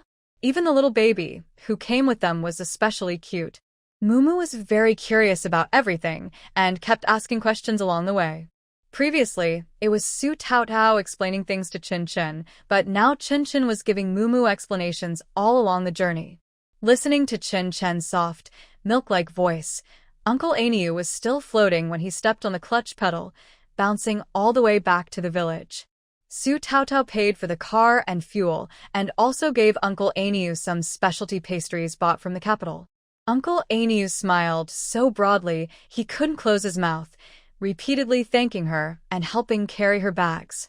At the familiar banyan tree, the 3 aunts and 6 grandmothers, led by Grandma Xiao Haitan, sat underneath, waving large sunflower fans and chatting about family matters. The big news that Su Taotao and her 3 children had returned quickly caused a stir. Unwilling to stay idle, Zhou Linglan finished her work and went to her vegetable garden too. A kind lady who had recently become friendly with Zhou Linglan came to the field and called out, "Zhengti's mother, your daughter-in-law Su Jiqing has come back with her 3 children. You should go home now." Zhou Linglan paused her and looked at the lady in confusion. "What did you say?" The lady happily repeated, "Your daughter-in-law and grandchildren are back." Zhou Linglan asked, "How many children?" The lady replied, 3. "Isn't that your 3 grandchildren?" Zhou Linglan was surprised. "I only have 1 grandson. Including Xiao Heng, I only have 2 children." Full of questions, Zhou Linglan washed her hands and tools. then hurried home. Zhou Linglan pushed open the door. Two small figures rushed over like tiny cannons. Grandma Mom. One ran to hug Zhou Linglan's waist, and the other hugged her thigh. Su Taotao approached and took the from her shoulder. Mom, I came to see you. Zhou Linglan smiled and said, Good. It's nice to see you back. She patted Fu Yuanhong's head and bent down to pick up Dust. You've all grown up. I almost didn't recognize you. The changes in the children were too big. Su Taotao looked very healthy, and Zhou Linglan knew without asking that they must be living well over there. Seeing this, she felt relieved. Dust hugged Zhou Linglan's neck and rubbed against her. Miss Grandma Zhou Linglan touched the child's face. Dust is so articulate now. Grandma misses you too. Godmother is so good. Mumu, who was eager to show off, stepped forward and declared that Fu Yuanhong's mother was his godmother. Zhou Linglan was momentarily stunned. Fu Yuanhong glared at him. Don't call that. She's my mother. Mom, this is my best friend, Mo Jialin and Mumu. Su Taotao added, Mumu's father and Fu Jingtu are colleagues. My mother and his mother work in the same factory. Mumu and Xiaoheng are in the same class. Our families are very connected. Mumu nodded and looked seriously at Zhou Linglan, calling Auntie feels too distant. I call Taotao's sister-in-law like Xiaoheng does. Dust calls me Uncle Mumu. Can I call you godmother? Fu Yuanhong had few friends, and Zhou Linglan had never seen such a cheerful and outgoing child before. For a moment, she still couldn't quite get used to it. But seeing Fu Yuanhong clearly more cheerful now, Zhou Linglan thought it was probably because he had made such a good friend. Currently, I feel a bit more friendly toward Mumu. Of course, Mumu, when you go home, don't be shy. Just treat this place like your own home. Fu Yuanhong thought to himself that he had never seen Mumu act shy. Mumu nodded confidently, yes. I will, godmother. You don't need to specially take care of me. Zhou Linglan smiled and thought that this child has a really good personality. Now is the season for eating freshwater snails. Su Taotao saw a big plate of mud-eating snails by the pond and asked Zhou Linglan, Mom, how many days have these snails been raised? Are they done spitting out mud? It's too late today to buy groceries. If they're clean, I'll make some preserved meat rice tonight and stir-fry the snails. Zhou Linglan put down Chunchen, nodded, and said, They've been raised for 2 or 3 days. They've spit out all the mud. Stir-frying tonight will be perfect. Chunchen, with his short legs, ran over to look at the snails. He bent down, reached into the water with his small hand, and gently touched the snail's tentacles that were outside. The snail's tentacles, slightly larger than an adult's thumb and quite long, retracted quickly when touched, pulling both the tentacles and the shell back, closing the door. Chunchen laughed happily and then played with another snail. Mumu also found it fun and joined Chunchen in playing with the snails. Fu Yuanhong brought over a few small stools, placing one under Mumu and Chunchen's bottoms. Stop playing and help process the snails quickly, or we won't be able to eat tonight. Mumu asked confused, Isn't it like sea snails or conchs? Just stir-fry them directly? Why do they need to be processed? Fu Yuanhong brought over a big stone, picked up a snail, and gently tapped its shell against the stone until the shell was damaged, then threw it into a nearby basket. He picked up the second one and continued tapping. Mumu. So, your so-called processing is just smashing the snail's shell? Fu Yuanhong explained, freshwater snails are different from sea snails. They eat mud from the fields, and their shells are full of mud. You can't eat them like that. Only by breaking the shell can they absorb the flavor better and be easier to cook. Zhou Linglan went to start a fire for cooking. Su Taotao also moved a small stool to sit and help. Has Mumu never eaten snails before? Mumu shook her head. No, probably, because Mrs. Zhong doesn't know how to make such complicated dishes. After all, Mrs. Zhong is good at making one-pot dishes. If she tried to make snail dishes, they probably wouldn't be edible. Su Taotao thought so too. Add some perilla and sour bamboo shoots to stir-fry. It's very appetizing in summer. I haven't had it in a long time, Su Taotao said, already salivating herself. Both Fu Yuanhang and Mumu couldn't help but start salivating too. It sounds delicious.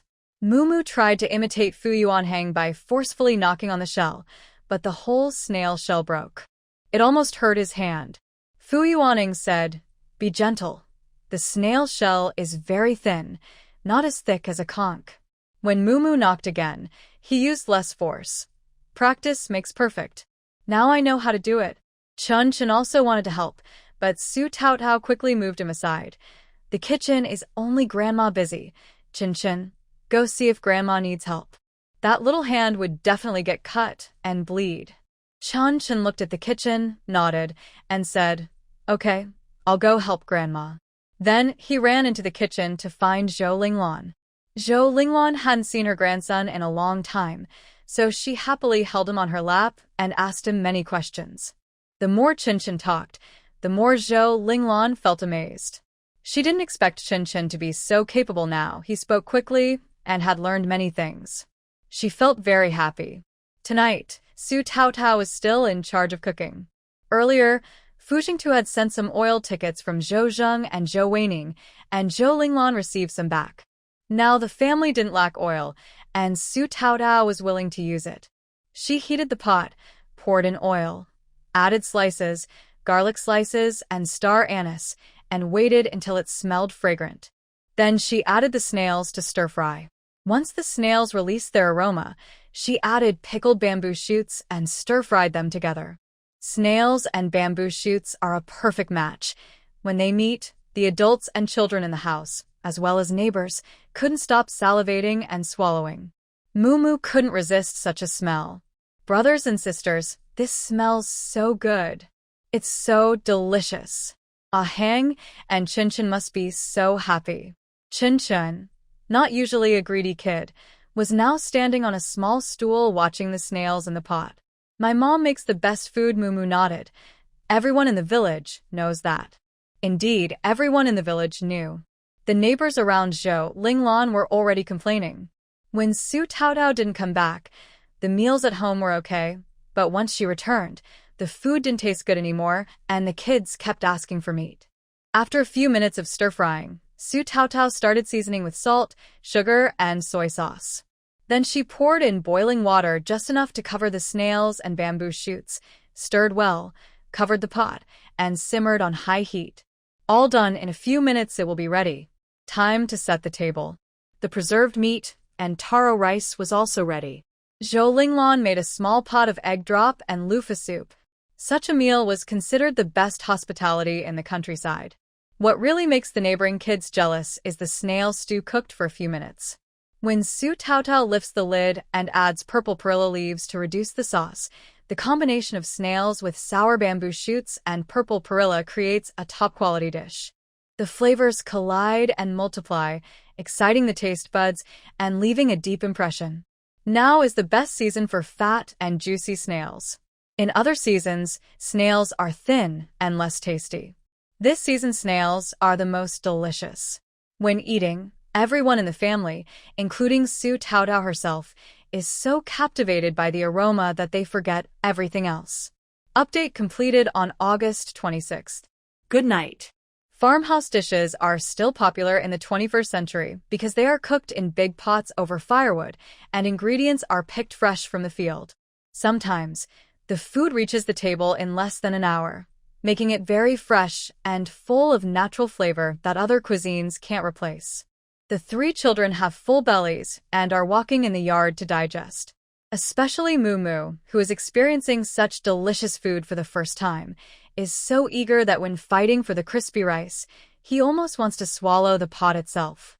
Mumu touches his belly and asks Fu Yuanhang, "Sister Tao Tao's cooking is the best in the world. There's nothing in this village that's better than sour bamboo shoots and snails, right?" Fu Yuanhang thinks for a moment and says, "Frog legs are also very tasty." Mumu points outside and asks, "Frog? You mean frogs?" Fu Yuanhang is unsure and says, "I don't know if frog legs are frogs, but that's what people call them now." Mumu immediately perks up and says, "Then what are we waiting for? Let's go catch some so Sister Tao Tao can cook for us." Fu Yuanhang says, "Frog legs aren't easy to catch. I've never caught one." Mumu asks, then how did you eat them? Fu Yuanheng replies, I traded for them. Mumu touches the few precious banknotes in his pocket, which he still wants to use to buy a gift for his godmother, and confidently says, I am quick and agile. I can catch them. Chunchen is squatting by the chicken coop, watching the hens nap. When he hears about catching frogs, he runs over excitedly and says, I want to go too. Su Taotao lifts him up and pinches his little face, saying, the fields are too dark. You can't go. Heng and Mumu are going, so take a flashlight and a fishing net. When they see a frog, shine the flashlight on its eyes so it doesn't move. Then use the net to catch it easily. Wow. Mumu finds it more and more interesting. Is it really that easy? Su Taotao said, I don't dare to go. There might be snakes and mice in the field. When you walk along the ridge, be sure to watch your step and avoid getting bitten. Fu Yuanheng, who grew up in the village, was not afraid of these things. Mumu felt a little nervous, but thought of Su Taotao's cooking skills and bravely said, I'm not afraid. Zhou Linglan took out 2 pairs of thick foot covers made from patched-up old pants. In the field, there are not only snakes, insects, and mice, but also leeches that blood. Wear these before going into the field, and you won't have to worry about bites. Su Taotao felt nervous hearing this, as these were her biggest fears. Mumu happily put on the foot covers and said, Thank you, godmother. You're so kind. Zhou Linglan, who was skillful, made the foot covers look like water shoes, sewing multiple layers inside and outside. They looked a bit big but very sturdy, so even dogs couldn't bite through. With these, she wasn't afraid of snakes or insects. Chunchen, biting her little hand, said, Mama, I want to go too. Su Taotao gently patted her head and said, You can go during the day. At night, you'll have to wait until Chen's feet grow enough to wear the shoes Grandma made. Chunchen blinked and said, Grandma, make them smaller. Then I can wear them. This clever little girl, Su Taotao pinched her face and said, No, there's a lot of work at home. Mama needs Chen's help. Can you stay and help Mama? Since Mama needs me, okay then, Chunchen said, a little disappointed but feeling proud to help her mother. Mumu put on the foot covers and walked, looking very funny. Chunchen, it's okay. Uncle Mumu and Uncle Shao will catch a big frog and bring it back for you. Chunchen shook her head. I don't want a big frog. I just want to see it. Mumu spread his hands. Then you'll have to wait until you're as big as Uncle Mumu to go. Sigh. Chunchen sighed, feeling that life was hard. Zhou Linglan came out with a cage and fishing net. I'm going with you. We won't go to the river, just look along the roadside. Fu Yuanheng said, Mom, you don't need to go. I'll take Mumu. Zhou Linglan replied, I haven't caught a frog in years. I want to go with you. Su Taotao knew Zhou Linglan was worried and didn't want to spoil the children's fun. She handed her flashlight and said, Be careful. If you can't find anything, it's okay. We can trade with others. Zhou Linglan said, You and Chunchen tidy up the room. I clean regularly. The quilt was aired a few days ago, but it still needs organizing. Su Taotao nodded. Go ahead. Chunchen and I promise to finish the task. Chunchen initially wanted to argue a bit, but upon hearing her mother's words, she raised her hand and said, Promise to complete the task. Fu Yuanheng hasn't walked through the countryside fields like this in a long time, especially at night. Listening to the frogs and insects, looking up at the starry sky, feeling the gentle evening breeze and the scent of rice flowers, with flickering fireflies nearby, this is rural nightlife. Can Aheng get used to life there? Zhou Linglan asked. She knew it was a silly question, but seeing her transformed youngest son, she knew he was doing very well there. Fu Yuanheng kicked a small stone and nodded, Everything is good. He is not someone who shows his feelings easily or is good at talking. All his deep longing for Zhou Linglan was released the moment he hugged her at the door. Now he returned to his usual reserved self. His quiet nature was partly inherited from Zhou Linglan.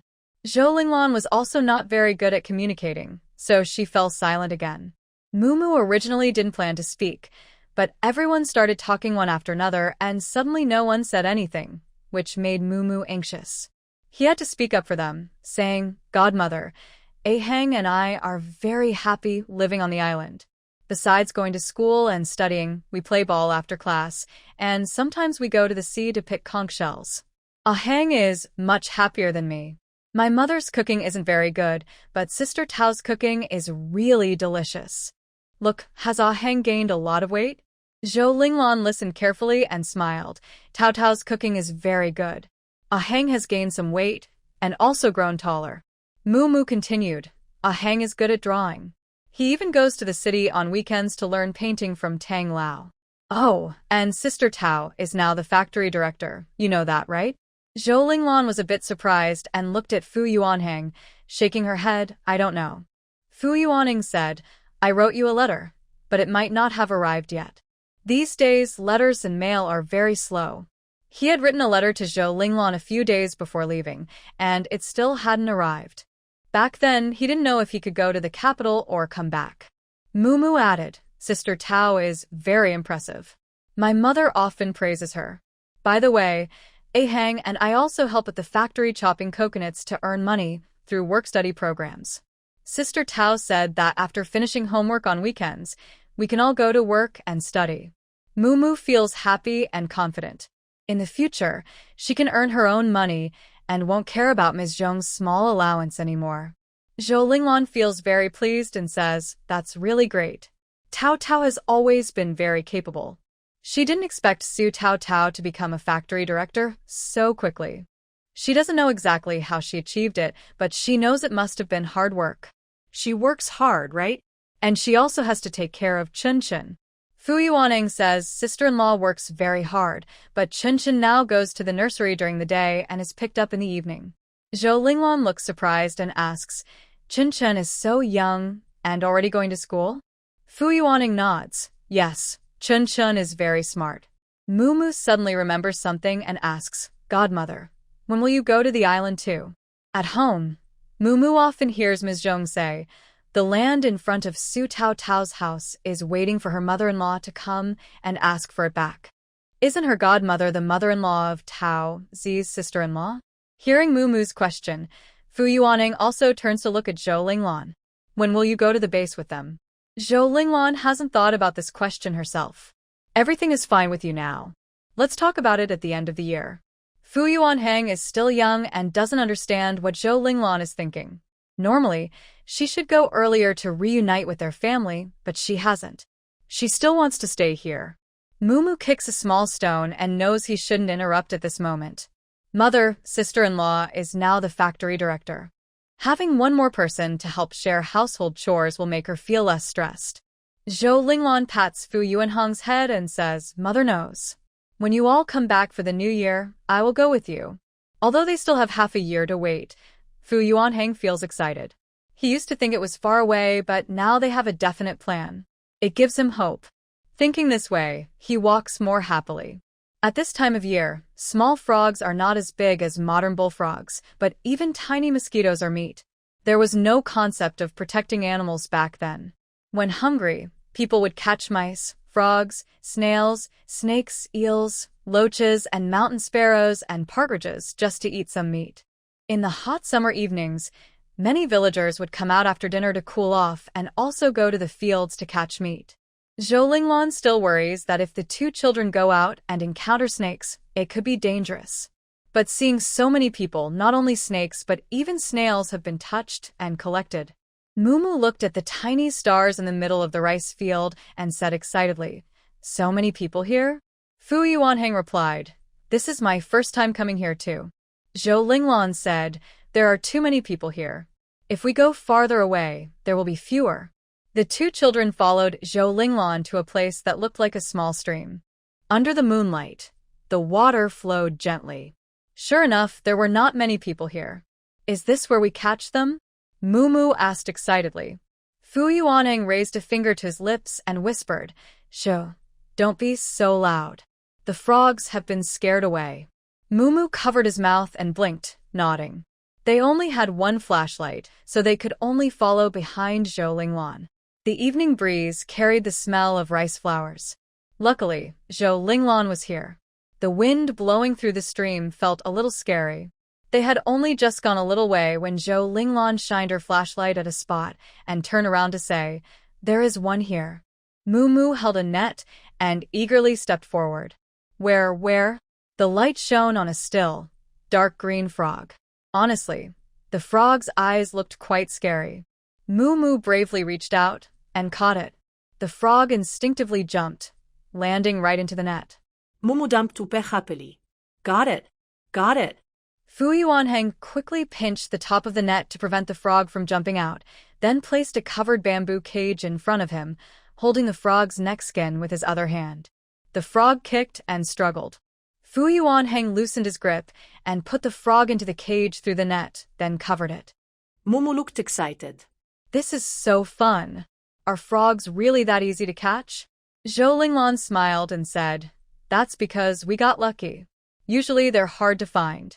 Moo smiled and said, "Looks like I have good luck." The three continued walking further inside. Their luck wasn't as good after that. They walked along a few ridges, but didn't find any more frogs. Instead, they collected a lot of freshwater snails. The snails liked to come out at night to cool off. The water in the fields was very clear at night, so they could see easily. The snails didn't run fast, making them easy to catch. Under the moonlight, Fu Yuanheng picked up a large snail. Suddenly, something slippery hit his finger. He quickly pulled back. "Mom, take a picture of this place." Zhou Linglan turned around and shined her flashlight on the muddy area Fu Yuanheng had just disturbed. "Is there anything there?" Fu Yuanheng broke a branch and stirred the water. A slimy fish with antennae crawled out of the mud. Moo was startled. "Wow, what is that?" "Tilapia," Fu Yuanheng said, grabbing his net and catching it. He stepped on the ground along the edge of the field a few times. Zhou Linglan stepped into the water to stomp, and suddenly a bunch of pond loaches surged out of the muddy water.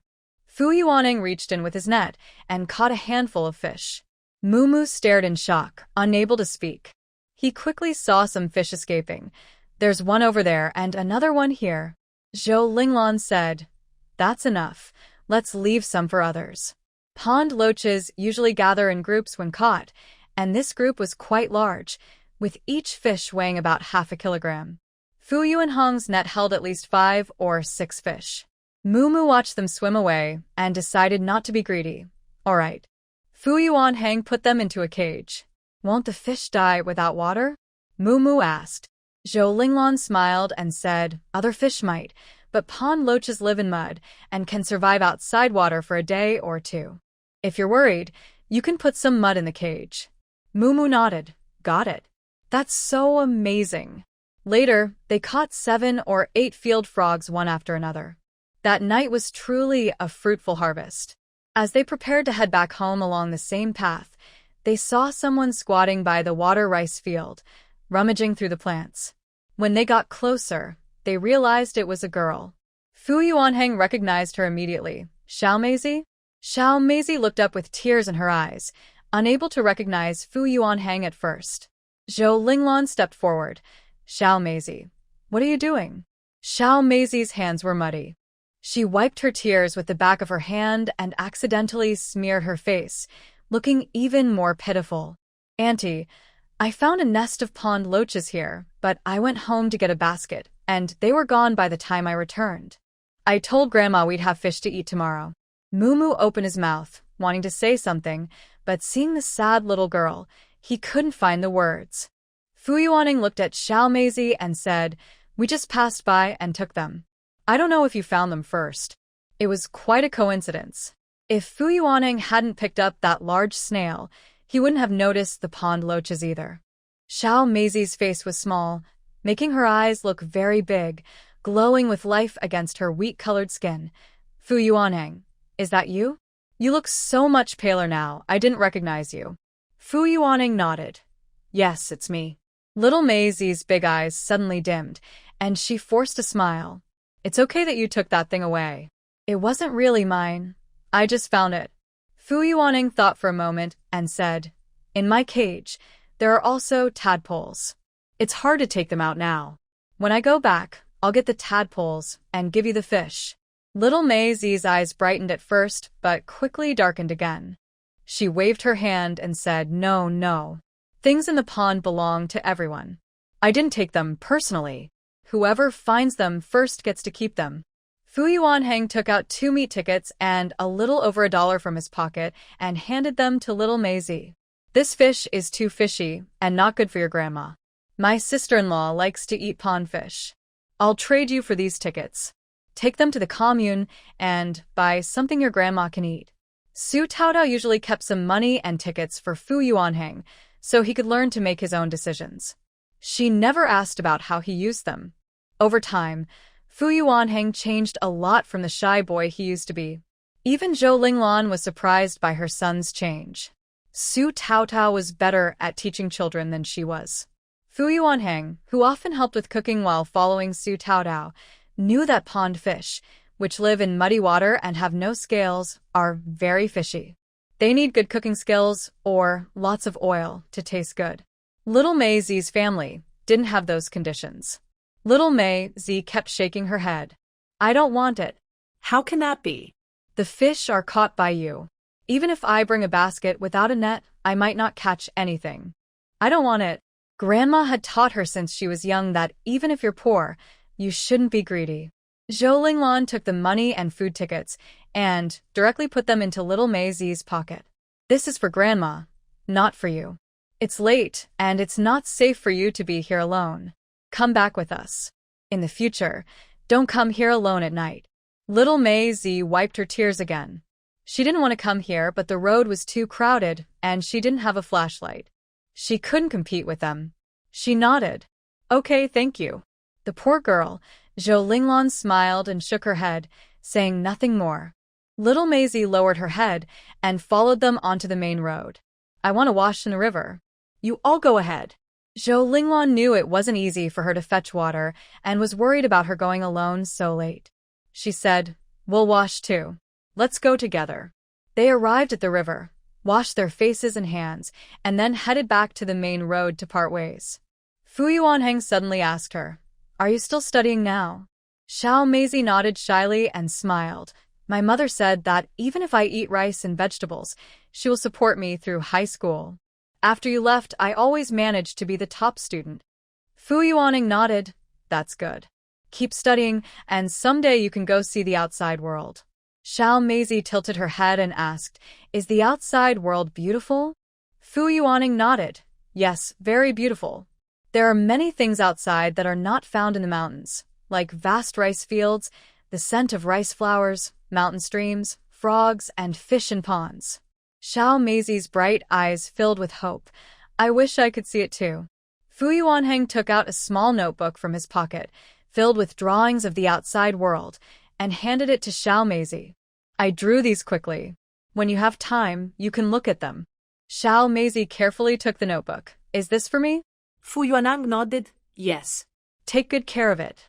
When you've seen everything, give it back to me." Maisie smiled with big eyes like a crescent moon in the sky. "Okay." Mumu rarely saw Fu Yuanheng be so kind to a classmate, and he was very curious. "Heng, why are you so nice to her? You're not like that to me. I asked for a drawing, and you hesitated for a long time, but just now you gave her the whole sketchbook." Fu Yuanheng was speechless. "If you want me to draw your basketball shot, I'll wait until you shoot before I draw it." Mumu still wasn't convinced. "But you gave her the whole sketchbook." Fu Yuanheng was even more speechless. "Mumu, haven't you seen anything around here? Do you know how hard it is for us to leave the mountains and see the outside world? Before I went to join my brother, I had only been to the commune a few times." Mumu was silent. Not only Mumu was silent, but even Zhou Linglan was quiet after hearing the children's conversation. "Heng, it's not your fault, Mom." Fu Yuanheng was momentarily stunned and shook his head. "Mom, I didn't mean it like that." Zhou Linglan gently touched his head. "I know you didn't, but I really didn't do well either. I almost delayed you." In just 2 months since Fu Yuanheng left, he had changed so much that it was like a different person. If he had stayed here, he might have missed out on such a good child. Fu Yuanheng still shook his head. "Mom, don't think that way. My sister-in-law says reading 10,000 books and traveling 10,000 miles isn't to stay away from home, but to be ready to return someday with skills to make my hometown better. I don't have that ability yet. Seeing my former classmates working so hard, I hope she can become better. Su Taotao is the guiding light in his life. She always leads him and shows him the way to a better, broader future, helping him become a better person. He knows how important a guide is. He can't be as close to Xiao Mei as his sister-in-law is, but he hopes to guide her even a little, even just a small step. He believes that heaven will surely bless such a hard-working girl with good luck. Zhou Linglan looked at him with a happy face. Ahang, you've really grown up. Mumu grabbed Fu Yuanheng's neck and bounced around as usual. All right, I get it. I wrongly judged you. I am your best and closest friend, right? Yes, Fu Yuanheng said helplessly. For some reason, Mumu was very determined about his position as a good friend in Fu Yuanheng's heart. He must be number one. Mumu, no one can shake that, right? Fu Yuanheng, right? Mumu, that's more like it. Zhou Linglan watched the two children's backs and felt that even if she closed her eyes tomorrow, she could die peacefully with a smile. While packing her things, Su Taotao also packed Fu Jingtu's high school textbooks, planning to take them when she left. She's very busy now and can only study in fragments. She also needs to review for the college entrance exam, so she won't have to cram at the last minute. Chunchen sat on the bed flipping through her dad's notes. The little one who hasn't started recognizing characters looked very serious, flipping page after page, as if he could really understand. Su Taotao couldn't help but smile. Chunchen, can you understand it? Chunchen shook his head. Can't understand, but I like Dad's writing. It's pretty. Su Taotao pinched his face. What else do you think is pretty? Chunchen nodded slowly. I know Dad's writing like this. It's pretty. Chunchen tilted his ear to listen to the outside sounds. Little uncle seems to be coming back. Chunchen put down his notes, crawled down from the bed, and trotted outside with his short legs. When Chunchen came out, Fu Yuanheng was just placing a bamboo cage into a bucket. Zhou Linglan was separating the pond loach fish, letting the tadpoles continue to grow in the cage. Grandma, little Uncle Mumu, Uncle, did you catch the frog?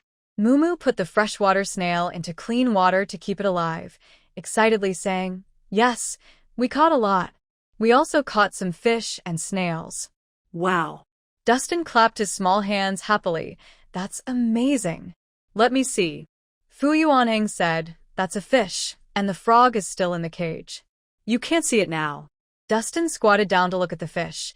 Mustache, he wanted to reach out and touch it, but Zhou Linglan stopped him. Dustin, don't try to touch them. Do you see the little horns on their faces? They can poke you, and it will hurt, and you might even get a cut. Frightened, Dustin quickly pulled his hand back. Mumu also ran over and squatted down, bravely reaching out to touch the fish's body. Godmother, we don't touch their heads, just their bodies. They're slippery and fun. Dustin, come try. Dustin shook his head and stepped back, feeling more and more cautious of the fish. He stood up, hiding his small hands behind his back. No. Fu Yuanheng picked up Dustin. Let's go take a bath. Mumu also stood up. I want to take a bath too. Come on, let's all wash together. Su Taotao came out and said, The water in the pot is boiling. Don't use cold water. Add some hot water to wash. Fu Yuanheng nodded. Got it, sister-in-law. Soon, the bathroom was filled with Dustin's cheerful laughter. The three boys were taking a bath, actually playing with water. It was quite a fun bath. Zhou Linglan was still busy working. Hearing the children's happy voices, she felt very at ease. Mom, Zhengtu and I are going to a meeting in the capital, and we'll also visit Grandpa Hu and Grandma Song. Zhou Linglan paused, then turned to look at Su Taotao. Are you coming from the capital? No wonder. I wondered how you had time to come back so soon. I thought you'd wait until the new year. The children didn't mention it, and Su Taotao didn't get a chance to speak. Zhou Linglan thought they were coming from the base. Su Taotao nodded and handed her the chi pao that Grandma Song had prepared. Grandma Song asked me to bring this back. The food in the house was also prepared by them. She also gave me a jade bracelet and gave one peace token each to Xiao Hang and Dustin. Zhou Linglan's face showed no change. She didn't reach out to take the chi pao from Su Taotao, just said softly, The jade bracelet is my mother's keepsake. It's rightfully yours. Just keep it. After thinking for a moment, Zhou Linglan suddenly looked up at Xinghai and smiled. Time really flies. It feels like just a moment ago, but 30 years have already passed. Zhou Linglan withdrew her gaze and smiled at Su Taotao. Su Taotao looked at Zhou Linglan's slender figure, and in the summer evening breeze, her smile was especially gentle. Even though Su Taotao had never seen Zhou Linglan in her youth, she knew that after 30 years, her eyes would still be clear and pure, just like when she was 28. Her kindness and gentleness had remained unchanged over the years. Having lived 2 lives, Su Taotao had seen many kinds of people and met many kind-hearted ones, but Zhou Linglan was definitely the gentlest and kindest of all. Su Taotao could imagine how beautiful she looked in a cheongsam, standing in front of a courtyard gate. Looking at Fu Jingtu and Fu Yuanheng, she could also imagine how beautiful she was when she was young. Now, as she aged, time and hardships had left marks on her face, but she was still beautiful. Zhou Linglan didn't mention the people or events in the capital city, and Su Taotao didn't ask anymore. If the capital was her hometown, a place she hadn't visited in 30 years and never mentioned, then what happened there must have been very significant. Su Taotao stepped forward and gently embraced Zhou Linglan's thin shoulders. Mom, come with us to the base.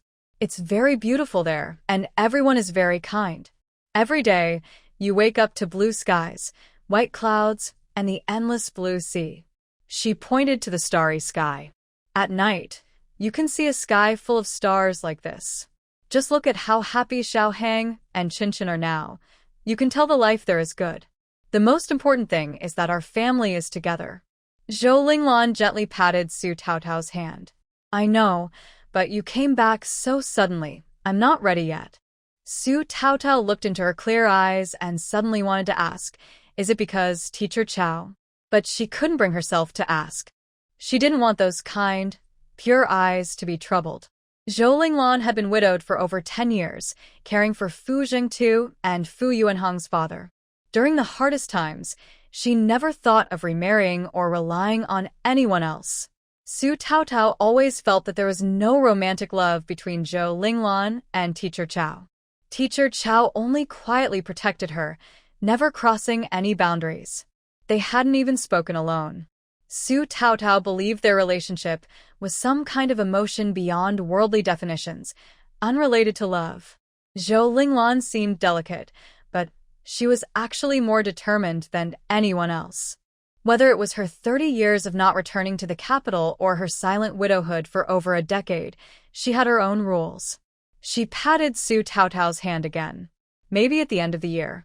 Once I've handled things here, when you come back for the new year, I'll go with you. If you're too busy to come back, just buy me a train ticket. I can go by myself. Su Taotao finally received a clear answer and nodded with a smile. Okay, I will cook delicious seafood for you, take you to the tide pooling, and I am also studying for my driver's license. When I get it, I can drive and take you for a ride. Zhou Linglan gently brushed Taotao's hair behind her ear and said, Our Taotao is so capable. Dad Jingtu would be very happy if he knew.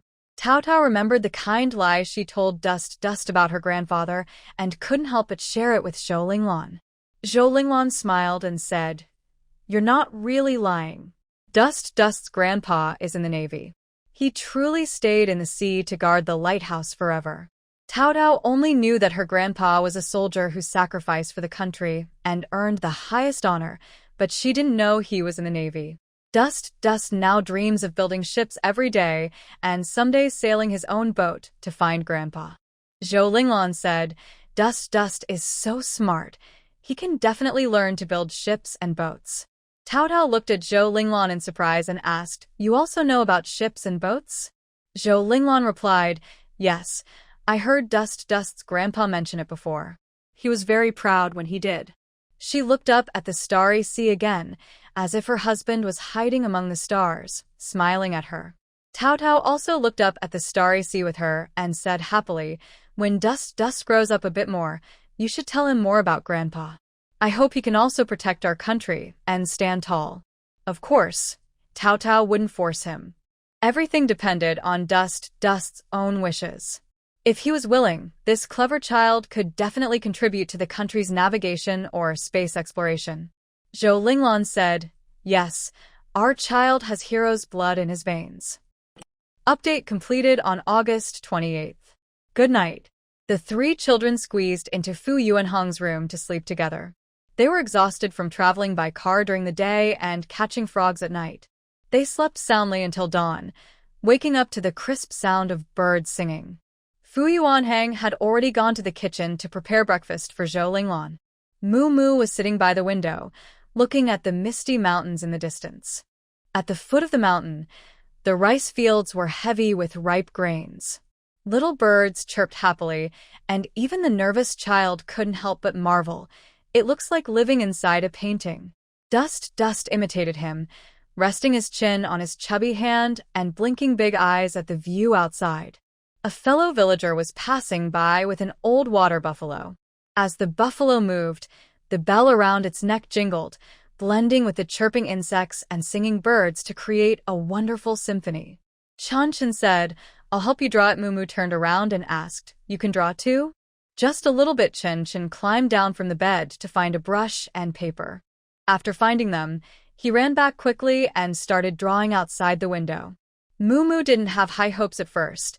The little guy couldn't hold the brush steadily, and his lines weren't straight. What could he possibly draw? But as he watched, he felt something was off. Moo straightened up and asked, "Chunchen, you're really good at drawing?" Chunchen replied, "I told you I can do a little bit." Moo thought, "Are you sure you're talking about a little bit or a tiny bit?" The little guy's drawing skills weren't as good as Fu Yuanhong's, but he was quick and precise, almost drawing without thinking. It was like he roughly sketched the outline, then colored it in. Suddenly, the mountains looked like mountains, the water like water, the old cow and the herdsman looked very real. Even the heavy rice stalks were perfectly curved. It was almost a perfect copy of the scene in front of him. Moo almost felt like he was inside the drawing. After finishing, Chunchen looked at Moo. "Ah," he exclaimed. Then he drew a window and placed Moo inside it, just like he was leaning on the window earlier. Moo. It was like looking into a mirror. If he hadn't seen it with his own eyes, he wouldn't believe a 2-year-old could draw this. "Chunchen, is this what you meant by just a little bit?" Chunchen blinked innocently. "Yes, I'm not as good as my little uncle Moo." How old are you? "How old is your little uncle?" "And your little uncle is a genius at drawing, a once-in-10 years talent, okay?" Honestly, if Chunchen tried to draw straight lines or eggs, he probably couldn't do it well because he's small and still learning to control his strength. Even holding the brush properly is difficult. His drawing skills are definitely not perfect. But in terms of mood and big, bold styles, he included all the necessary elements. The proportions were right, and although the details weren't perfect, at first glance, it looked like a perfect copy. Moo thought he was used to being discouraged by Fu Yuanhang, so he didn't feel much. But whenever he looked at Chunchen, who was not even as tall as his waist, and saw that he couldn't win at chess, couldn't fold paper well, couldn't draw properly, and even couldn't memorize lessons, he would sometimes question life. He'd say he was stupid, but before Fu Yuanhang appeared in their class, he was always the top student, and even the teacher praised him for being smart. If he really was smart, Moo looked at Chunchen, whose teeth hadn't grown in yet and couldn't find the words to say. Moo bent down and gently pinched his little face, then picked up the child. "Let's go, time to wash up and eat. Look at what your little uncle has cooked for us." Honestly, Moo definitely wouldn't lose to Chunchen when it comes to eating. Su Taodao has to leave tomorrow, and Zhou Linglan took a leave early in the morning to go to the commune. Moo is visiting the countryside for the first time and finds everything new and interesting. However, he keeps thinking about buying a gift for Zhou Linglan, so he asked Fu Yuanhang if he could go to the town to look around. Zhou Linglan said, "Today isn't a market day, so the town isn't lively. If Moo wants to go, I can ride my bike and take you." Su Taodao smiled and said, "The town is pretty much the same everywhere. Moo hasn't seen enough yet. Why not go to the fields or up the mountain? Or dig some sweet potatoes?" Moo was very anxious and blurted out, "I have something I want to buy." He knows the village is fun, but he hasn't found a chance to buy a gift for his foster mother. What can he do? Su Taotao looked puzzled and asked, "What do you want to buy?" Moo pursed his lips and didn't say anything. Su Taotao found it strange. Moo rarely acted like this. She thought he might want to bring some special local products for Aunt Zhong, so she said, "You all go ahead. Will you eat lunch when you come back? If not, the pond fish can be saved for dinner." Mumu kept nodding. "We'll come back." Nothing in the town is as delicious as the pond fish and frogs cooked by Sister Taotao. Fu Yuanhang suggested, "The commune isn't far. Why don't we walk there?" Zhou Linglan brought out a few straw hats and let the children wear them. Moo never wore hats on the island, but now he obediently stuck out his head so Zhou Linglan could put one on. His well-behaved look made Zhou Linglan feel quite proud. In the end, except for Su Taotao staying home to cook, the whole family went to the commune. Everyone was competing to carry Chunchen, and Zhou Linglan finally won. Chunchen took a large conch shell out of his small backpack, leaned on his grandmother's shoulder, and pressed the shell to her ear. "Grandma, listen to the sound of the ocean." Zhou Linglan stopped in her tracks, listening to the wind passing through the conch shell. It was a very special sound. She had never seen the ocean, but her husband had told her about it. Maybe this was the sound of waves he mentioned hearing on ships or boats. She smiled and said, "It sounds so beautiful."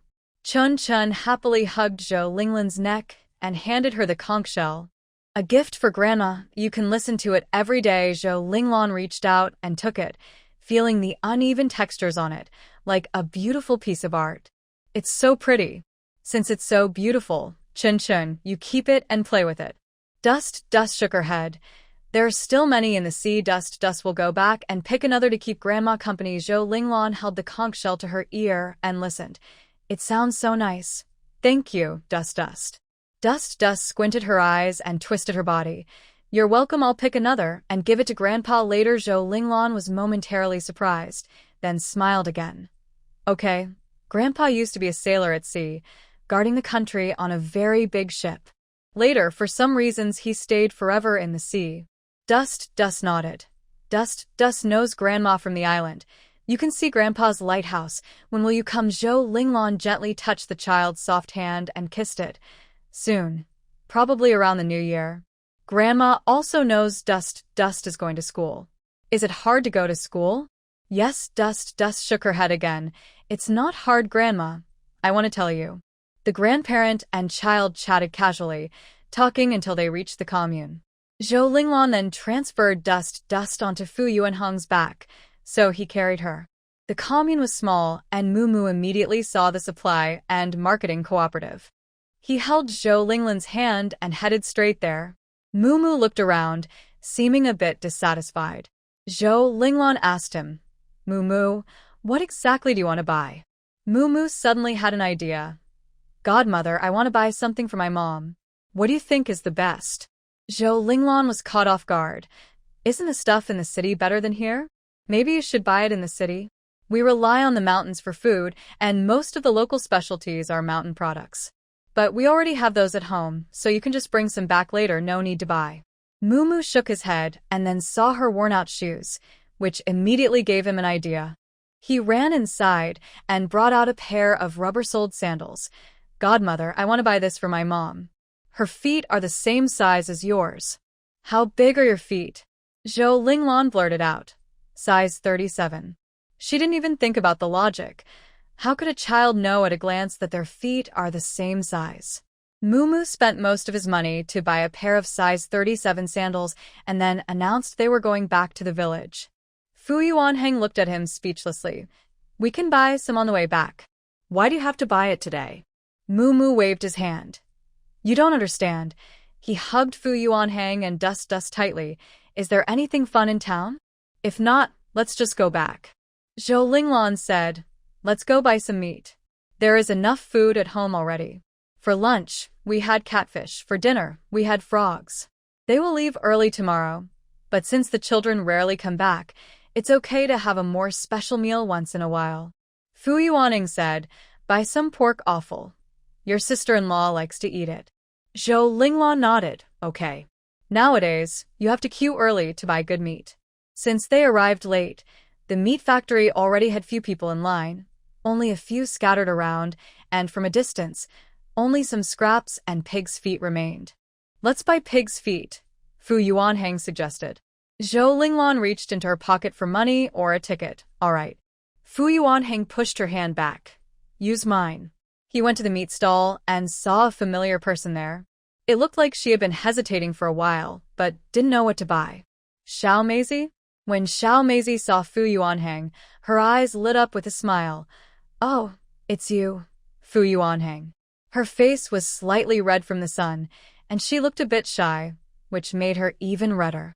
This is my first time buying meat. I don't know how to choose. In fact, she and her grandmother rarely ate meat. Usually they ate eggs, caught fish in the river, and occasionally caught frogs and snails. For pork, they usually only get it during the end-of-year pig slaughter, when the whole village shares the meat. Buying meat now with a ticket and money was still new to Xiao Meizi. Buy pig's feet.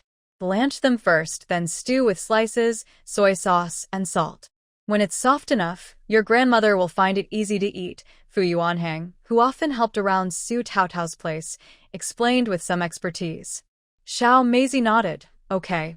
Pig's feet are heavy on bones and don't have much meat, so most people think it's not worth buying. These days, everyone thinks about buying some fatty meat to fry in oil, adding a bit of lean meat, cutting it into small pieces to last for a few meals. So, pig's feet are not expensive, but pig's knuckles are much pricier. Fu Yuanhang went to negotiate with the seller. Soon, he returned carrying a large pig's foot with the hoof, and he also received a big bone as a gift. Xiao Meizi, behind him, also carried a small pig's foot. Zhou Linglan felt more and more pleased. A hang is getting more capable, and Xiao Meizi is buying pig's feet too? Xiao Meizi shyly smiled. I didn't know what to buy, but luckily I met you all. Zhou Linglan said if you have peanuts and soybeans at home, you can cook some with them. But this weather doesn't keep well, so don't put in too much. It's best to finish eating today. Xiao Meizi nodded again. Okay. Mumu took the items and put them into the basket, then suddenly leaned close to Xiao Meizi. I found your eyes are very big, and your eyelashes are long. Last night it was too dark to see clearly, but today I see that this girl is quite pretty. Could it be that the water in the village makes people look good? Otherwise, why does everyone look so nice? Xiao Meizi was startled and kept hiding behind Zhou Linglan. Mumu. Zhou Linglan held Xiao Meizi's hand and said, Don't be afraid. His name is Mumu. He's Tong, a Heng's classmate. He means no harm. Mumu scratched his head and apologized. Sorry, I didn't mean to. Xiao Meizi shook her head and pointed to the supply and marketing cooperative. I need to buy something. Goodbye. After Xiao Meizi left, Mumu asked, Do I look very scary? Zhou Linglan smiled and said, No, Mumu looks very nice. Xiao Meizi is shy and doesn't usually talk to strangers. Mumu reluctantly accepted this explanation. The commune is not far from the village. They returned home before noon. Mumu kept asking to visit the village and said he wanted to go up the mountain to look around. At home, Zhou Linglan was helping Su Taotao prepare lunch, and Fu Yuanhang had to bring his slingshot and basket and go out with him to explore. Su Taotao chased out and gave Fu Yuanhang her watch, telling him to check the time and come back. If he missed the meal time, they wouldn't wait for him to eat. Mumu wouldn't miss anything important, so he happily agreed. Chunchen decided not to go, holding a small shovel and bucket to dig worms in the flower bed to feed the little hens. Su Taotao saw the sandals Mumu bought and was a bit surprised. Mumu, did you buy these just for this? Zhou Linglan nodded and said, Mumu is filial. He said he bought them for his mother. Su Taotao looked at the shoe size and shook her head, saying, Aunt Zhong definitely can't wear these. Tomorrow, I need to exchange them. Zhou Linglan said, Is that right? Mumu said he wanted to buy a gift for his mother and mentioned her foot size is about the same as mine. He asked me for the size. Su Taotao paused, recalling that Mumu seemed strange before leaving, and now understanding that he was going to the supply and marketing cooperative for a reason, she smiled. Mom, this is a gift Mumu bought for you. Aunt Zhong is tall, about 1.7 meters, and wears shoes size 38 or 39. Mumu bought these especially for you. If you don't believe me, just watch. He will probably not take them away, and will find a reason to give them to you. Zhou Linglan was stunned. This child, how can he spend money recklessly? No, I can't accept this. If he really gives me the shoes, I will give him the money back. Peach said, Mom, Muumuu's heartfelt gift is for you. Keep it. I take him out to eat, play, and have fun without charging anything. Our two families haven't sorted everything out clearly. Muumuu even calls you godmother. Aunt Zhong's family is very nice. You'll see when you meet them. Zhou Linglan sighed. I'm glad you're living so happily. It makes me feel at ease. Muumuu followed Fu Yuanhang to the riverbank. Since it was summer vacation, many children were swimming, catching fish, and having fun. Muumuu plucked a blade of dogtail grass and held it in his mouth, looking mischievous. He nudged Fu Yuanhang's arm and said, Let's go catch fish too. Fu Yuanhang checked his watch. No, let's go dig sweet potatoes in the field or walk up the mountain to pick mushrooms or even chase little birds. Muumuu thought for a moment. Then let's go up the mountain. Fu Yuanhang planned to take Muumuu along a small trail up the mountain. This trail is usually unknown to most people. Zhou Linglan liked to eat matsutake mushrooms, so she made this trail just for finding them. The trail's entrance was beside their family's field. Zhou Linglan usually blocked it with firewood, especially in summer when the grass and plants on the mountain grew wildly, making the entrance hard to see. Fu Yuanhang pulled out 2 sweet potatoes and handed one to Muumuu. Muumuu looked disgusted and pursed his lips. Is this a sweet potato? Is it tasty? Fu Yuanhang held the end of the sweet potato and peeled it layer by layer, like peeling flower petals. The sweet potato quickly revealed its pure white flesh. He handed it to Muumuu. Try a bite and you'll know. Muumuu took it, returned the unpeeled sweet potato, and took a bite. It was sweet, crispy, and juicy. Delicious. Looks can be deceiving. It's like a snow pear, very quenching. Muumuu said, then took another big bite. Fu Yuanhang also ate some. The sweet, juicy flesh slid down his throat, easing the summer heat. It felt so comfortable. You're still young. In 2 more months, you'll be as big as your face. You can't finish one now, but when you're older, you can cook it in a stir-fry. Can you cook it? Muumuu thought for a moment. Can I dig a few and plant them in the yard in front of your house? Madame Zhong would probably like that too. Fu Yuanhang wasn't sure. He shook his head. I don't know. I need to ask my mother. If the climate on the island isn't suitable, they might not grow well. Muumuu thought about it. Then never mind. Let's go. We'll eat as we walk. If we don't go up the mountain now, we'll miss dinner. Fu Yuanhang said. Muumuu, we can't miss mealtime, let's go. 2 young boys, about half-grown, hold a stick and explore the way, climbing tiredly. Muumuu begins to use his hands and feet as well. Classmate Fu Yuanhang, is this the road? Are you tricking me? Who has such a steep path? It really is mountain climbing. The problem is, I haven't even seen a bird feather. What exactly are we looking for? Fu Yuanhang says, my mom just wanted to find some chicken mushrooms here. During the rainy season in May and June, the whole area is full of them. But if we want to pick fruit or catch small birds, we need to go further. Muumuu, panting, says, honestly, I'm not that interested in fruit or birds. I'm more curious about Sister Taozi's cooking skills. Maybe we should go back. Fu Yuanhang turns back and asks, are you sure you're not going up? Muumuu shakes his head. No, I'm not going. Just as Fu Yuanhang is about to turn around, suddenly a rustling sound comes from above, followed by the noise of objects hitting trees, then a splash. Be careful, a hang. Muumuu quickly pulls Fu Yuanhang aside.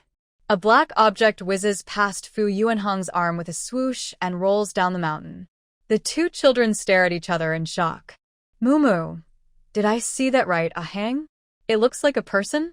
Fu Yuanhang nods. Yes, it's a person. They haven't gone far. Muumuu was feeling lazy and still thinking about the fish and frogs at home, so he didn't want to go up. They are actually quite close to their private land. Muumuu, always brave and daring, says, let's go down and check. Fu Yuanhang hushes him, presses his ear to the ground, and indeed hears chaotic footsteps getting closer. He tells Moo, let's mess up the area a bit, then we can split and slide down from 2 different spots. Huh. Moo thinks he misheard. No time to explain, just trust me. Fu Yuanheng uses his stick to push aside the grass pressed down by the person who just slid down, then brushes it to make new marks on both sides. Moo is very clever and immediately understands what Fu Yuanheng is doing. So, the 2 boys scramble around, messing up the original tracks, then slide down from the 2 spots where the person had just come down. At the entrance to their private land, they see a man dressed in a Zhongshan suit lying there, motionless. His whole body is dirty and unrecognizable. Moo runs over and checks his breath. He's still breathing. As soon as Moo finishes speaking, the man on the ground suddenly clutches his chest and coughs. The 2 children are so frightened they sit down on the ground. Moo, gathering courage, asked, Comrade, are you okay? The man opened his eyes, shielding them from the bright sun with his hand. Sorry. Cough, cough. Help me. Get up, cough, cough. Fu Yuanheng and Moo helped the man up from both sides. Seeing the man's lips were badly chapped, Fu Yuanheng took out his water bottle, unscrewed the lid, and handed it to him. The man moved his lips and thanked him, then tilted his head back and drank all the water from Fu Yuanheng's bottle. Where is this place? After drinking, the man seemed to come back to life. Fu Yuanheng replied, Kingdian village. This place you're in is my family's private land. The man looked at the 2 children, who looked like city kids, and was surprised to learn they were from the village. He nodded and asked, they'll catch up soon. Can we find a safe place to talk? Fu Yuanheng thought for a moment and pointed to a spot 2 plots away. There's an air raid shelter there. If the people chasing you aren't from our village, they probably don't know about it. The man shook his head. They aren't. I think I broke my leg. Please help me get there. The 2 children worked together to help the man into the shelter and sat him down. After helping him in, Fu Yuanheng quickly ran out again. The man asked Moo, what is your friend going to do? Moo replied, erase the traces. The man was silent. Moo scratched his head and said, that's not exactly it. He's careful. He's probably going to mess up our footprints or create a fake trail so the people chasing you won't follow us. We also messed up our footprints and made 2 fake routes. The man looked at Moo silently, then said after a while, you all are very brave. Moo said, if you have anything to say it quickly. We need to go back to eat soon. The man was silent. Looking into Moo's clear and sincere eyes, he suddenly forgot what he wanted to say. When Fu Yuanheng returned, Moo and Li Gubang were still staring at each other. Yes, the man's name is Li Gubang. According to him, he is a police officer from the city bureau, here to investigate a case. Nobody has chased us yet. Are you a good person or a bad person? Do you need our help? Fu Yuanheng asked calmly. Li Gubang looked at him and suddenly smiled. He says he's a police officer, here to investigate a case, Moo explained. Fu Yuanheng frowned and examined him. How can you prove you're a police officer? Do you have any ID? Li Gubang shook his head and didn't treat the 2 children as just kids to fool. They were too smart to be easily tricked. If I could openly carry my ID and handle cases legally, I wouldn't be in this situation now. I can't tell you exactly what case I'm working on. If you don't believe me, I'll give you a secret code. You can call the city bureau to verify. But now isn't the time for that. I really need your help. Fu Yuanheng looked at his leg. There's only one doctor in the village, Yong Lua. He can treat simple fevers and colds, but your leg probably needs a hospital. You should go there soon. Li Gubang nodded. I know. This is a small matter. The help I need isn't about that. First, please call and verify for me. I'll write down what to say later. Also, if possible, find some mountain herbs, food, and water. Fu Yuanheng looked around and said, that's okay, but it's not safe here at night. Usually, only villagers come here to avoid rain or store tools. At night, snakes, insects, and rats might come out, which could be dangerous. Fu Yuanheng handed him some cold potatoes he had grabbed. Eat this first. I'll go home and discuss with my family. I also need to verify your identity and think about how to help you escape. Li Gubang was a bit anxious. He took the potato and set it aside. There's no time. Forget about saving me for now. My identity is already exposed. They'll leave tonight, and by morning, the place will be empty. All my months of undercover work will be wasted. His voice was a little excited. Two young comrades, I know you're smart and kind. I swear on my and my family's health, I am really a police officer working undercover. Nighttime is the best and only chance to catch them. Please help me send this message. Even if the city bureau can't get here in time, the county police will come. We must catch these bad people tonight. Fu Yuanhang and Mu Mu believed him. Calling the police station wasn't hard.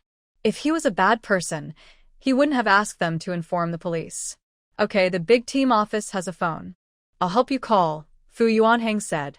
After Li Gubang recovered a bit, his leg pain worsened, and he started sweating. Did you bring a pen?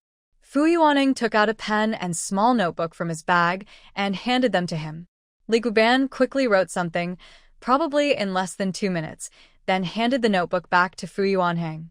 Use the phone number on top to find this person. Tell him what I wrote. He knows how to arrange everything. Fu Yuanhang nodded and said, okay. Li Gubang replied, thank you all. Please don't tell anyone else. The fewer people who know, the better. Fu Yuanhang shook his head. I need to tell my sister-in-law first, so she can help you. I have to make a call at home first, just a few words. It won't take much time. Mu Mu, not wanting to argue, said, we are just kids and very obedient ones. Before doing anything, we need our parents' permission. If you don't want us to tell our parents, we won't run errands for you. You also want us to buy medicine and bring food.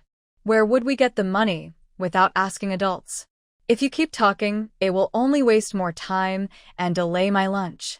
Fu Yuanhang was silent.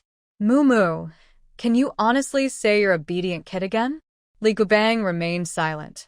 These two kids, one calm and mature, the other smart and quick, almost made him forget they were still young. He had been treating them like adults.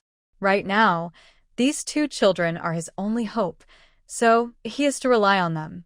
Please, I ask for your help. Fu Yuanhang glanced at the time. It's now 11:50 a.m. We should be home around 12:10. By then, we can help you notify everyone. The county town isn't far, and the police can arrive before evening. Once we notify, we'll come back immediately to rescue you. Li Gubang looked at Fu Yuanhang's watch. From the kids' clothes and speech, it was clear that typical farmers couldn't raise children like these. It might be safer to tell an adult, since someone who can raise such children is probably not far from ordinary. I can hold on for now. There's no rush to save me. We must be careful not to alert anyone. People die for money, and birds die for food. If he knew he couldn't send a message in time, they wouldn't abandon their plans. If they found out he had leaked information, they would run away immediately. We understand, Fu Yuanhang said. He had finished the water he brought and only had a notebook and pen left in his bag, along with 2 slingshots. He kept one slingshot and picked up some stones and a stick, placing them beside him. These are all you have for self-defense. Use them if needed. The sweet potatoes can keep you from starving and quench your thirst. You can fill your stomach first. We're leaving now.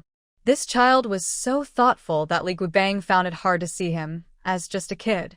Fu Yuanhang and Mu Mu grabbed a few more sweet potatoes, pretending to be collecting them. When they met villagers on the way, they just said they were going to dig sweet potatoes. The villagers also said the two kids couldn't manage daily life well, and that Zhou Linglan was too indulgent. They hadn't even reached the right time yet, and they were already eating their own sweet potatoes. Fu Yuanhang and Mu Mu ran quickly. Before reaching the door, they already smelled the aroma of steamed fish with garlic, perilla, and fermented soybeans. This familiar smell that makes the neighboring children drool, Fu Yuanhang and Mu Mu immediately knew it was Su Taotao's cooking. Fu Yuanhang rushed into the kitchen and almost bumped into Dust, who was leaning on the doorframe. Mu Mu closed the door quickly behind him and hurriedly picked up the little kid. Mu Mu, Uncle, what's wrong? Mu Mu pinched his pale little face. I'll tell you later. Fu Yuanhang, panting, said, Sister-in-law, I have something to tell you. You really came back just in time for dinner, Su Taotao said. You're all sweaty. What's so urgent? Take your time. Fu Yuanheng organized his words and explained the situation simply and clearly. Su Taotao decisively took off her apron. There are many people and many voices here. It's not safe to make calls. We should split up. I'll ride my bike to the post office to call. Heng, go to the small medicine box for some wound alcohol and also get some wooden planks and bandages. Bring some dry food and water and go back with Moo Moo to rescue the police comrade. She hid the things in a basket, making sure no one saw. On the way, they should avoid pedestrians and come up with excuses if asked. Su Taotao looked seriously at the two children. Police officers who risk their lives to fight crime are heroes who protect our country. We don't know exactly what happened, but catching someone rolling down the mountain isn't a small matter. Be careful. You must stay calm and protect the hero. If you panic, the bad guys in the village might find out. Just act normally, okay? Fu Yuanheng and Moo Moo nodded solemnly. Got it. Moo Moo remembered the person with a broken leg in the air raid shelter. Although he was sweating from the pain, he didn't make a sound. He felt very ashamed of the hero who was fighting to catch the bad guys. At that moment, he was only thinking about the fish stew made by sister-in-law Taotao. He was so immature.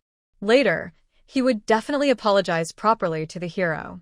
Su Taotao also gave a serious instruction. If the leg is broken, remember to use 2 splints to fix it so the bones don't shift. Don't move the person for now. Once the police act, we'll rescue him immediately. Now, split up and start the operation. Fu Yuanheng and Moo Moo nodded seriously. Yes. Dust looked anxiously at his mother. Mom, Dust, what about me? What's my task? Su Taotao patted Dust's head. Dust and Grandma are responsible for watching the house. You can't let the bad guys come in. Can you do that? Dust blinked her big eyes and nodded seriously. Yes, I can do it. Su Taotao put away the notebook Fu Yuanheng gave her. She was about to leave when she thought for a moment and decided to bring the children back inside. She glanced at her watch. It was shortly after work hours when villagers usually finish their tasks. Going to the vegetable plot now to pick some vegetables might mean meeting many people. This time might be hard to avoid people. I didn't think this through carefully earlier. We can't go out now. The villagers are paying close attention to us. Let's eat first. A few more minutes won't matter. Even small village matters spread quickly. Coming in and out of the house so soon could raise suspicion, especially since their family was already the center of attention and the children were noticeable. Despite the tight schedule, it wasn't urgent to rush. The family finished their meal in less than 10 minutes. Their worries cast a shadow over the delicious food. Moo Moo was eager to eat the catfish, but now it didn't taste good anymore. He and Fu Yuanheng were more concerned about the hero still starving in the air raid shelter. Zhou Linglan took this time to fry a few egg pancakes. We'll put on a little act at the door, Su Taotao said. Moo Moo, you want to eat the braised pork from the state-owned restaurant, so I'll go buy it. The children were clever and understood immediately. Moo Moo ran to the door loudly shouting, Annie Tao, I don't like the food you cooked today. The catfish is too fishy. I want to eat the braised pork from the state-owned restaurant. Su Taotao responded loudly. It might be gone by now. Can we eat it tomorrow? You can also buy it on the train. Moo Moo, acting like a spoiled kid, rolled on the ground at the door. No, I haven't eaten enough. I want to eat now. My mom told you to take good care of me. Your broken village's food is not tasty. Only cold potatoes are barely edible. Anyway, I want to eat braised pork right now. And the train's food isn't as good as the restaurant's. Su Taotao was speechless. Child, the show is over. Okay, I'll go buy it, but I can't promise I'll find it, Moo Moo said loudly. Hurry up, I'm sure you can buy it. If you take too long, it'll be gone. Heng, come with me to dig some cold potatoes. It's so hot, there's not even a watermelon. I can only eat cold potatoes. Oh, and if there's a watermelon, buy one too. Su Taotao sighed. Moo Moo, if you don't pursue acting at the comedy school, I won't agree. Zhou Linglan also joined in, saying, jalapenos are not in season now. They will grow several times bigger later, so digging too many is a waste. Can I go exchange some fragrant melons for you? Little Mumu, the mischievous child, shook his head like a rattle. No, no. I only eat the kind of cool potatoes I dug myself. Fu Yuanheng finished packing his things and came out. Zhou Linglan took the opportunity to put the freshly cooked pancakes and water into his basket. Go ahead, pick the biggest ones if you can. The smaller ones can grow a bit more. Mumu applied what he learned. Mama, you don't understand. The small, tender ones are the best to eat. The big ones get old and aren't tasty anymore. Zhou Linglan was momentarily speechless. Now, the real split in their plans had begun. Sure enough, as soon as they left, their nosy neighbors peeked out from the wall or doorways. Hey, he's at it again, digging up your cool potatoes? Who's this little troublemaker?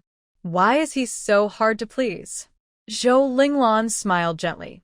That's the child of a colleague from the unit. He's a good kid, just a bit spoiled because he hasn't experienced much hardship. The neighbor wrinkled his nose. That's not spoiled. That's a little prince. He wants braised pork and cool potatoes at noon? If it were my kid, I'd have given him a good scolding. Another neighbor leaning on the wall said, Yeah, I heard you bought pigs' trotters this morning. Isn't that enough for him? Su Taotao was right. They kept staring at their family. It was a bit uncomfortable, even if not intentionally malicious. Zhou Linglan said, The pigs' trotters are saved for tonight. I haven't cooked them yet. Another neighbor, holding a bowl and standing under the sun, said, That kid is really spoiled. Last night, I heard him say he wanted to catch tadpoles, and it caused his mother to go out in the middle of the night. Zhou Linglan replied it wasn't that late. We just finished dinner. I haven't caught tadpoles in a while, so I want to join in the fun. Thinking of how good Mumu was, Zhou Linglan still wanted to help him restore some of his reputation. The neighbor on the wall was unimpressed. That kid's definitely trouble. Don't let him influence your Aheng. By the way, Aheng is getting more obedient and fair-skinned. I almost didn't recognize him. The neighbor with the bowl moved closer, glancing into the yard repeatedly. You caught some tilapia last night, right? I could smell it and started to drool. The kid didn't want to eat it because of the fishy smell? Want me to help you eat some? Or give you some fish broth to mix with rice? Zhou Linglan held the door. Sorry, I and Chunchen are about to eat. She closed the door with a loud bang. The neighbor was turned away and muttered, The richer you are, the more stingy you become. City folks are so proud, then walked off grumbling. Zhou Linglan closed the door and turned around to see Chunchen holding a stick behind her. Chunchen, what are you doing? Chunchen held his small head high and looked very serious at his grandma. Mama gave me a task, watch the house fight bad guys. Zhou Linglan bent down and picked him up. They're not bad people, just doing good things. They mean no harm. Chunchen, eat some more food. Su Taotao hurried to the community post office. It was still mealtime, so there weren't many people inside. An older woman on duty was eating from her lunchbox. Su Taotao chose the phone farthest from the woman and called the police station. When the call connected, she lowered her voice and spoke according to her notes. She added a detailed address and said someone should quietly go to her house to tell her if they needed directions. It had to be done quietly. After hanging up and paying, she couldn't hear any gossip. The older woman muttered, I don't know what's so mysterious about this. It doesn't sound like anything good. Later, Su Taotao went to the state-run restaurant and confirmed that the braised pork was sold out early in the morning. On her way back, she really ran into a farmer exchanging watermelons. Su Taotao swapped her watermelon and tied it to the most visible spot in the back seat, making sure everyone in the village knew she was out in the hot sun at noon to buy braised pork and big watermelons for Mumu, that mischievous kid. Fu Yuanheng and Mumu happily chatted as they arrived at the private garden. On the way, they met other villagers. Mumu even asked someone if they had watermelons to trade. If not, he'd have to eat cold sweet potatoes.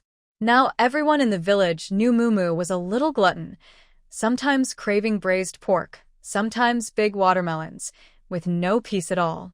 Li Gubang didn't expect them to come back so soon. His legs were numb and painful. If the air raid shelter hadn't been cool, he'd be soaked in sweat now. Don't worry, my sister-in-law already reported it. You should eat something first, Fu Yuanning said. Li Guobang thought his sister-in-law was just a young wife in the village and asked, "Is she reliable? Can I trust her?" Fu Yuanhang looked serious. "There's no one more reliable than my sister-in-law. She can run a factory, so she can handle this small matter, too." Mumu also got angry. "Sister Tao Tao is my mom's boss. If you question her, you're questioning my mom.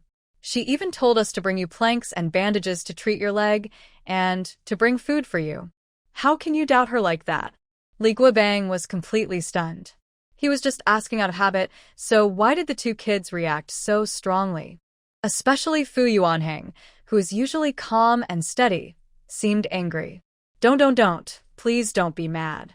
I didn't mean to doubt her ability to handle things. It's just a habit to ask questions.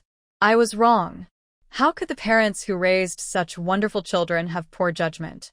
Right? Fu Yuanhang and Mumu's expressions improved a little. Mumu remembered she still needed to apologize to him. "I was also wrong. Sister Taozi said you risked yourself to fight crime, that you're a hero protecting the country, and told us to take good care of you.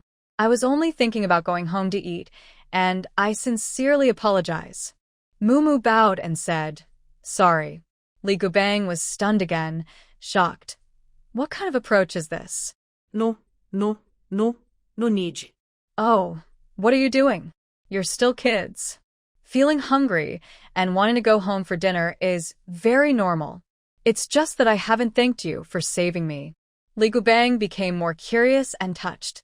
What kind of parents could raise such children? The two kids naturally wouldn't argue with him. Fu Yuanhang, being thoughtful, also brought him a clean shirt. He handed it to Li Guobang. "This is my brother's old shirt. You can change into it first. My sister-in-law also asked me to help tie your leg, but I've never done that before." Can you do it? Li Guobang took the shirt and nodded. "Thank you. Your sister-in-law is also a great woman." He took off his dirty clothes and put on the shirt Fu Yuanhang brought. Fu Yuanhang then gave him some supplies from a small first aid kit. "Take a look and see what you can use. Let us know how we can help." Li Guobang shook his head. "No need for medicine now. Just help me clamp my leg with a board and tighten it." Fu Yuanhang and Mumu squatted down, following Li Guobang's instructions, carefully fixing his leg. After they finished, all three were sweating heavily. Fu Yuanhang took out a pancake and handed it to him. "My mom made this. It's still warm. Have a little." Li Guobang had only eaten cold sweet potatoes given by Fu Yuanhang since noon yesterday. Now, smelling the pancake, he realized he was really hungry. "Thanks," he said, taking it.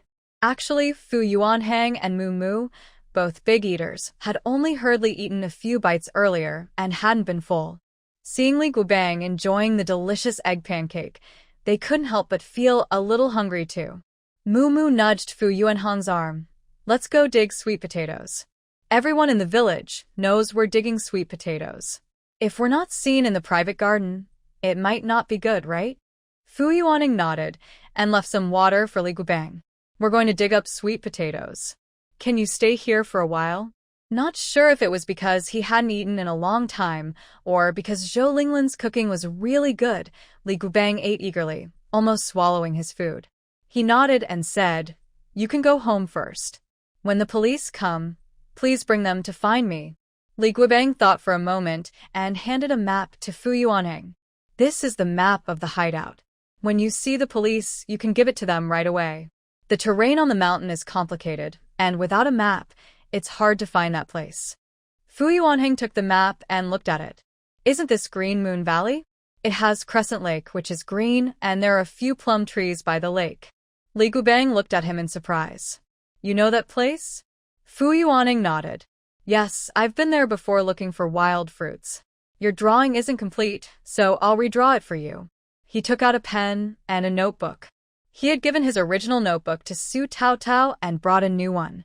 Like Su Tao Tao, carrying paper and a pen everywhere had become a habit for him. With a few quick strokes, Fu Yuanhang drew all the routes leading to Green Moon Valley. He marked the distinctive trees and rocks along the way clearly. As for Green Moon Valley, it was an almost perfect replica. Unfolding the drawing, it was as if the scene was right in front of them. Compared to Li Guobang's confusing map, it was many times clearer. Li Guobang was stunned, staring at Fu Yuanhang's masterpiece, speechless.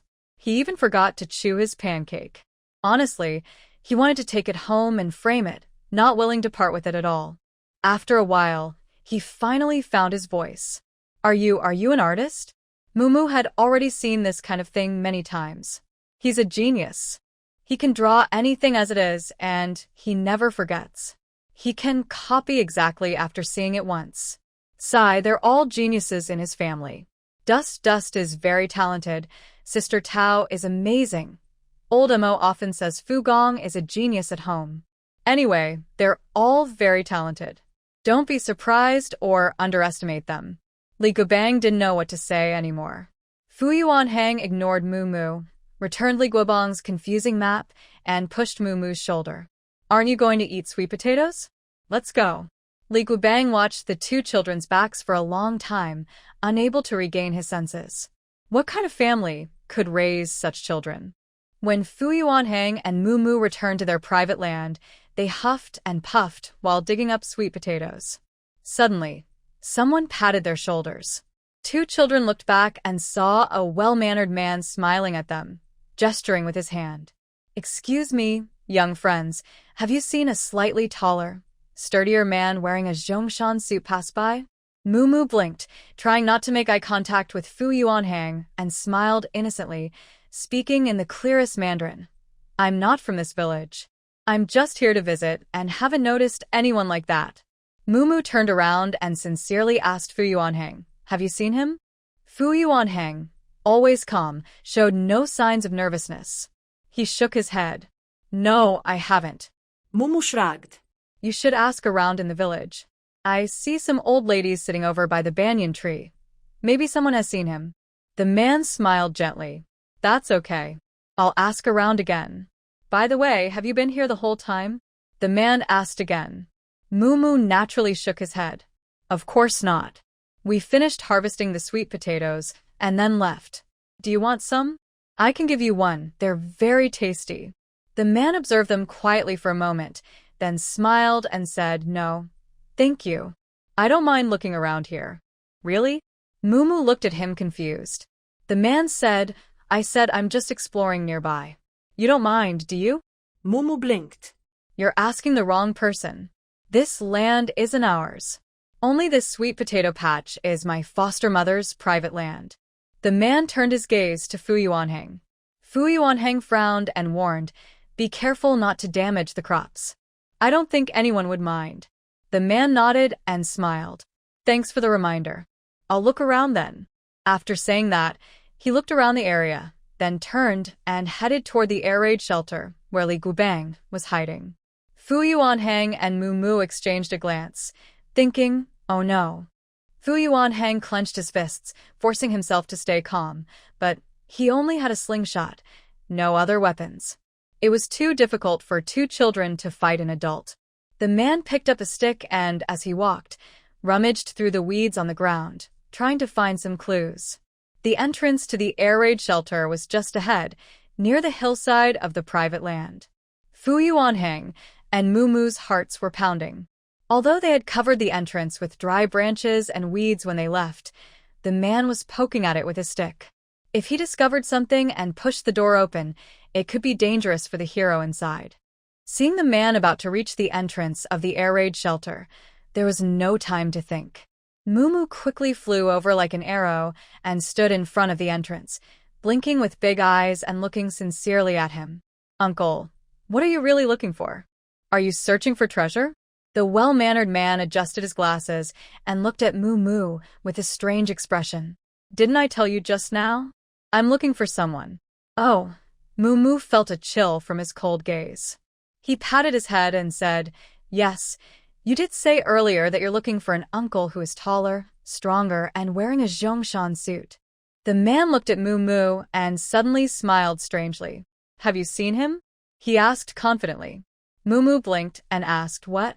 The man clenched his teeth and looked at Mumu with an even colder gaze. I said, you've seen him. I never said whether he's grandpa, older brother, or uncle. I only said male comrade. Since you've seen him, you know I'm looking for an uncle. Tell me, where is he? Moo didn't know where his courage and calmness came from. He wasn't scared at all, and just stared at him directly. Huh. Where? I thought you were looking for a handsome uncle like you. Isn't that right? Seeing that Moo was not nervous at all, and still looked a bit confused, the man momentarily thought he might be mistaken. But they didn't have much time left. In times like this, better to be safe than sorry. The man reached down to his leg, and surprisingly pulled out a small dagger from his shoe. Just then, Fu Yuanheng quickly found the sharpest small stone, loaded his slingshot, and shot with a whoosh, hitting the man's hand just as he reached for the dagger. The man cried out, "Ah!" and the dagger fell to the ground. Moo was quick and grabbed the dagger, instinctively stabbing it into the man's leg. After stabbing him, Moo didn't hesitate to pull the dagger out and ran in the direction of Fu Yuanheng, wiping his shoes on the ground. He kept muttering, "Oh no, blood is coming, blood is coming." Fu Yuanheng remained calm. He aimed another stone at the man's knee, then his hand, then his face, continuously throwing. The man protected his head with one hand, while the other kept covering his leg, his head, or his face, crying out loudly. At this moment, Li Guibang, with a broken leg, crashed into the firewood blocking the door. Using his body, he pressed the man down behind the firewood and told Fu Yuanheng and Moo, "Quick, come help tie him up." The two clever children quickly pressed the man's hands behind his back and found some rope. In just a few moments, they tied him up. The man kept struggling. "What are you doing? Let me go. He's the real bad guy. Help! Someone help!" Li Guibang said, "Stop his mouth," because he thought the man had accomplices. Fu Yuanheng casually picked up a handful of straw to cover the man's mouth. "Stop struggling. If the straw cuts your tongue, you'll be in real trouble." The man's mouth was already sore and burning. After Fu Yuanheng said this, he really didn't dare to move randomly. Not feeling safe, Fu Yuanheng used more straw to make a simple rope and tied the man's legs. Then he and Moo helped Li Guibang up. "Are you okay?" Moo asked. Li Guibang shook his head. "I'm fine." "Hurry and get him inside, then clean up the scene." The two boys had been practicing basketball a lot lately, so they were stronger than most kids their age. They also ate a lot, so they were quite strong. With a little effort, they managed to drag the man into the underground shelter. After tossing him aside, they quickly cleaned up the scene. There were bloodstains on the grass and ground nearby, left by the man. Fu Yuanheng went to the vegetable patch to get a gourd ladle, filled it with water from the creek, and carefully washed away the blood. He also watered the land a bit. It was impossible to restore everything to its original look, but it looked like farmers watering their own land, so it wasn't a big problem. After finishing, the two kids returned to the underground shelter. The man's leg was bleeding non-stop, possibly cut by Moo. Li Guibang used some medicinal powder brought by Fu Yuanheng to stop the bleeding. Moo was a little nervous. "Is he going to die?" "Don't worry, losing this much blood won't kill him," Li Guibang said. "It would be nice if bad people could die so easily." Fu Yuanheng looked at him calmly. He didn't ask who Li Guibang was, only asked, "The sun is still setting. What should we do next?" Li Guibang, exhausted from tending to his broken leg, looked tired and pale. "We just have to wait until the police arrive." He pointed at the man. "He has a signal flare on him. You should look for it." The man lay on the ground, afraid to move even a little, not daring to even twitch his tongue, worried that the straw might cut his tongue and cause him to harm himself. He didn't want to die. Moo carefully searched the man from head to toe and found quite a few things: a signal flare, an iron hook, ropes, various powders, tickets, and a large bundle of cloth. Moo was amazed. "Wow, he can hide so well," he said, recalling that the man had also hidden a dagger before. Li Guibang said, "Desperate people tend to hide some life-saving items." Li Guibang took some powder and pinched it through the paper. "If you inhale a little of this, both people and animals will faint." Moo asked, "Is it that strong?" Luckily, he's stupid. Just now, he took out a dagger. "If he had used this thing, I would have been knocked out." Li Guibang replied, "He's not stupid. He just didn't expect you two to be so smart and brave." "Good job." He truly admired these two children. They were only about 10 years old but were brave and clever, even more so than many adults. Should we go outside to watch? Will his accomplices come? Li Gubang shook his head. No need.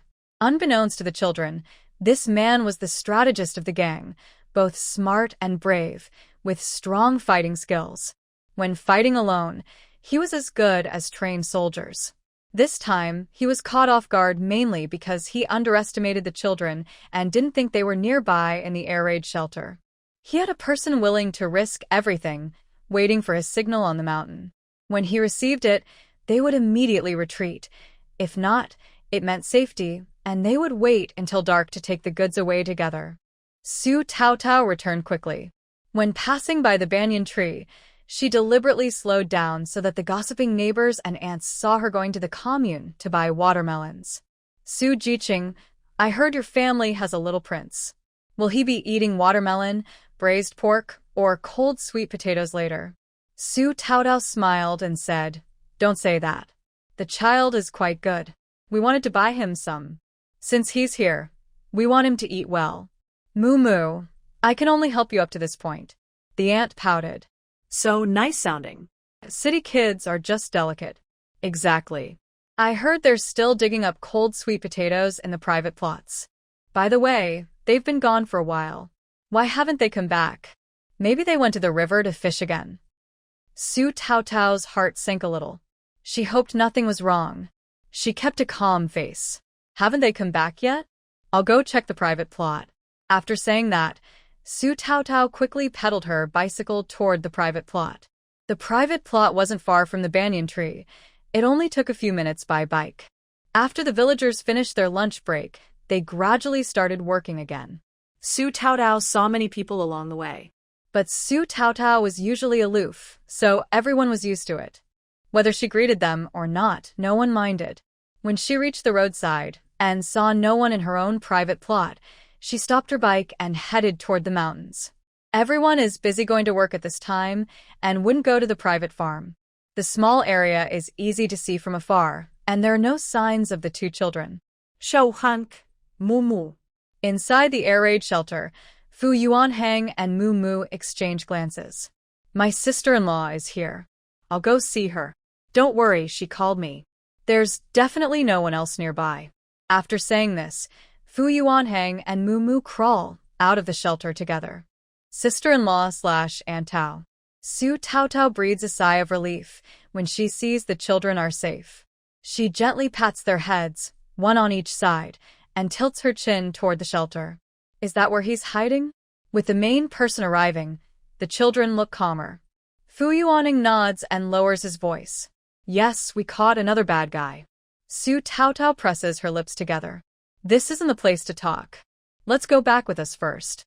Fu Yuanhang shakes his head. I'm worried they have accomplices.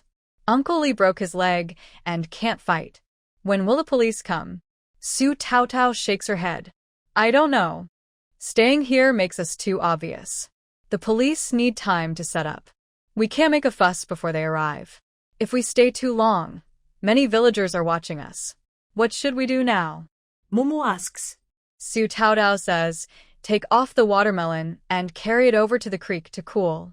Then pretend to fish while keeping watch. The two children exchange looks and nod, understanding. They quickly go to the roadside, take the watermelon off their bike, and a fellow villager, slightly older than them, passes by and says, Wow, such a big watermelon. Where are you taking it? To the mountain stream. It's cool there, and it's best to soak it in the water before eating, Moo Moo replies. The villager laughs and says, You city kids sure know how to eat. Usually we take ours home and soak it in well water. The well water is very cold, too. Moo Moo says, I saw fish in the small creek. I'll try to catch some. The villager nods and thumbs up. Smart. I'll tell you a secret. There are also freshwater snails in the creek. Better to eat than field snails. Moo Moo blinks and asks, Really? Of course it's true. Okay, I'll go try. Thanks, brother. I'll share a piece of the watermelon with you later. The villager laughs happily. Probably won't get any. I'll have to wait until the sun sets to finish work. Mumu dug around and found a coconut candy made by Su Taotao's factory. He said, "This is a local specialty. The factory is very famous, and their candies are especially delicious. This is coconut candy, which is hard to find around here. I usually don't give it to just anyone." The worker was surprised and took it carefully with both hands. "For me? Thank you so much." Mumu waved his hand. "It's nothing. Don't let it delay your work." Soon, everyone in the production team knew that the little master from Su Taotao's family was going to soak watermelon in the creek and catch fish and snails. The Base Food Factory is a well-known leading company in their area, and their coconut candies are so good that even money can't buy them. So tasty they seem to melt on your tongue. The workers showed off the coconut candy like a treasure. Not just the whole production team, but the entire village soon knew. Mumu, being the biological son of Aunt Zhong, had great social skills, better than 10 Fuyuanhangs. Su Taotao took off her shoes, and her small, white feet soaked in the cold creek water, instantly cooling her down. The two kids originally only planned to play around, catch fish, and gather snails, but unexpectedly, things got real. Fuyuanhang built a small dam with straw and mud to block the creek. He made a small opening for the water to flow out and used a broken basket to catch fish, surprisingly trapping some small, silly fish. Fuyuaneng caught one, and Mumu put it into a little fish pond made of sand and played happily, completely forgetting about keeping watch. Before long, the sun was almost setting. Su Taotao had been watching for a long time, but saw nothing unusual. It was about time to go home, so she called the two kids. Time to head back. Mumu and Fuyuanhang were still catching snails, not wanting to stop. "Sister Tao, why don't you go home first? We'll stay a little longer." Su Taotao shook her head. "No, after sunset, no matter what happens outside, you can't come out." Mumu understood her.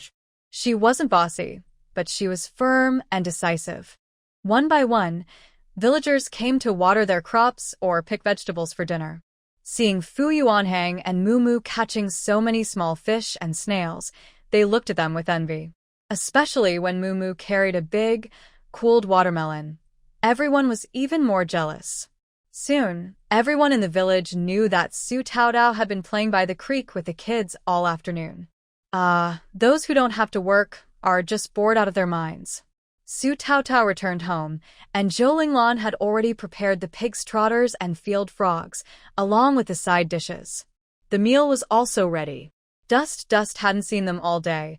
As soon as she got back, she was like a little tail, hugging this person and rubbing against that one. "Mom, I've watched the house." Su Taotao hugged the child and kissed her. "Mom knows, Dust is the best." After dinner, Dust and Uncle Xiao and Uncle Mumu will take a bath and then play in the room. Mom has to go out for a bit and might come back late.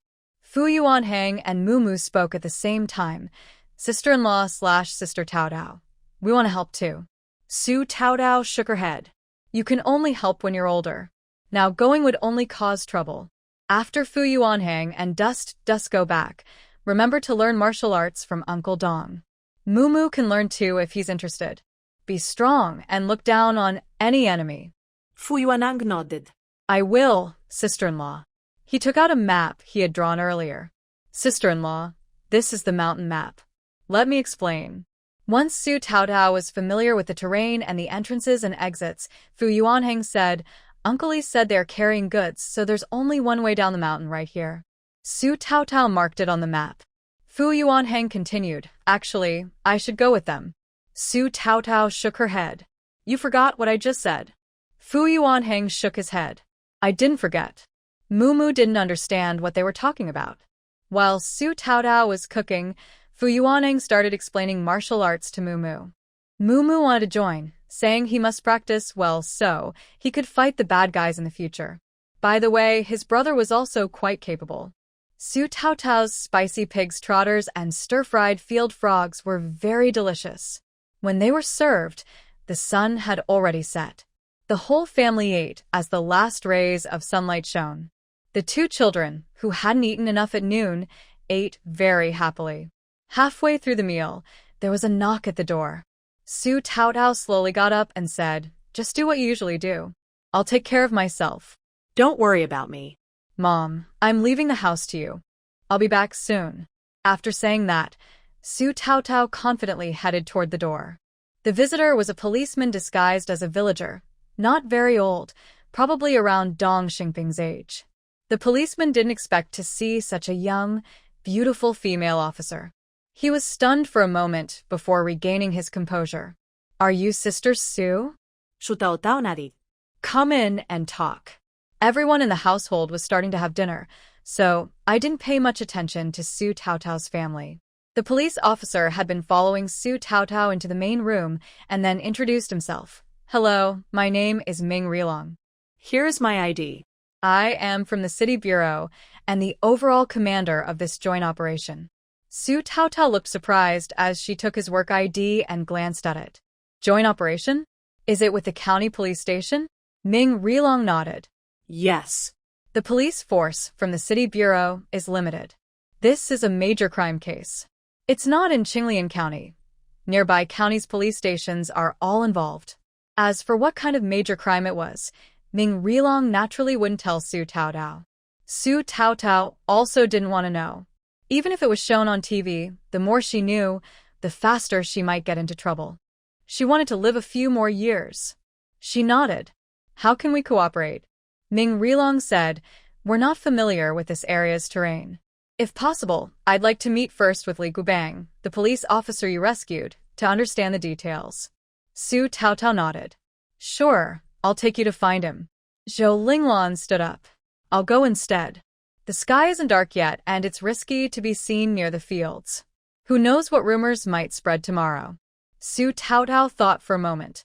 It wouldn't be right for her to take Ming Rilong there alone. Fu Yuaning said, Let me and Mumu go instead. Uncle Ming can pretend to be Mumu's relative. Mumu and I can take him to dig sweet potatoes or catch snails. Worried Su Taotao might not agree, he added, We won't go up the mountain, just to the air raid shelter.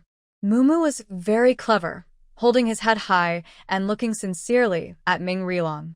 Dad, I'll take you to catch snails. Fu Yuanhang was surprised. Ming Rilong was silent. Su Taotao shy. Mumu, if Mo Gong finds out, you'll be in trouble. But honestly, Mumu was quick to react. If Ming Rilong was in his 20s and married, his son would probably be about Mumu's age. Su Taotao handed the map to Ming Rilong. I'll go with you. Since the two kids are here, there's no need to worry about rumors. The two children went ahead, but Su Taotao wasn't at ease, so she decided to go with them. Oh, by the way, Comrade Li Guobang's leg is broken. To avoid alerting others, he hasn't been moved. It's best if you send someone to help him get medical treatment. We can cooperate. Ming Rilong nodded. Got it. Thank you. They prepared everything, and Fu Yuanhang brought all the tools. The four of them set out. Dust still wants to go back to the past, but he is too young and can't do it. Dust bites his chubby fingers while watching their backs, feeling more eager to grow up than ever before. When will he finally grow up? This time, when going out, Su Taotao didn't make a big show. On the way, someone who also went out to catch snails asked about it, and she simply said that Mumu's dad was here and wanted to experience rural activities like catching snails and frogs, so she took him to the stream to look around. Luckily, most people go to nearby fields at night to catch snails, and few go to the stream, so they didn't encounter anyone on the same path, which made it easier to leave. The group arrived at the air raid shelter. Su Taotao and the other two kept watch outside, while Ming Rilong went inside alone. After a while, Ming Rilong softly whistled, and a person appeared at the dark foot of the mountain, quickly slipping into the shelter. Both Fu Yuanhang and Mumu were startled. Mumu patted his chest and said, When was he here? He scared me. Fu Yuanhang shook his head and said, I don't know. Maybe he has been following us. After some more time, Ming Rilong came out of the shelter.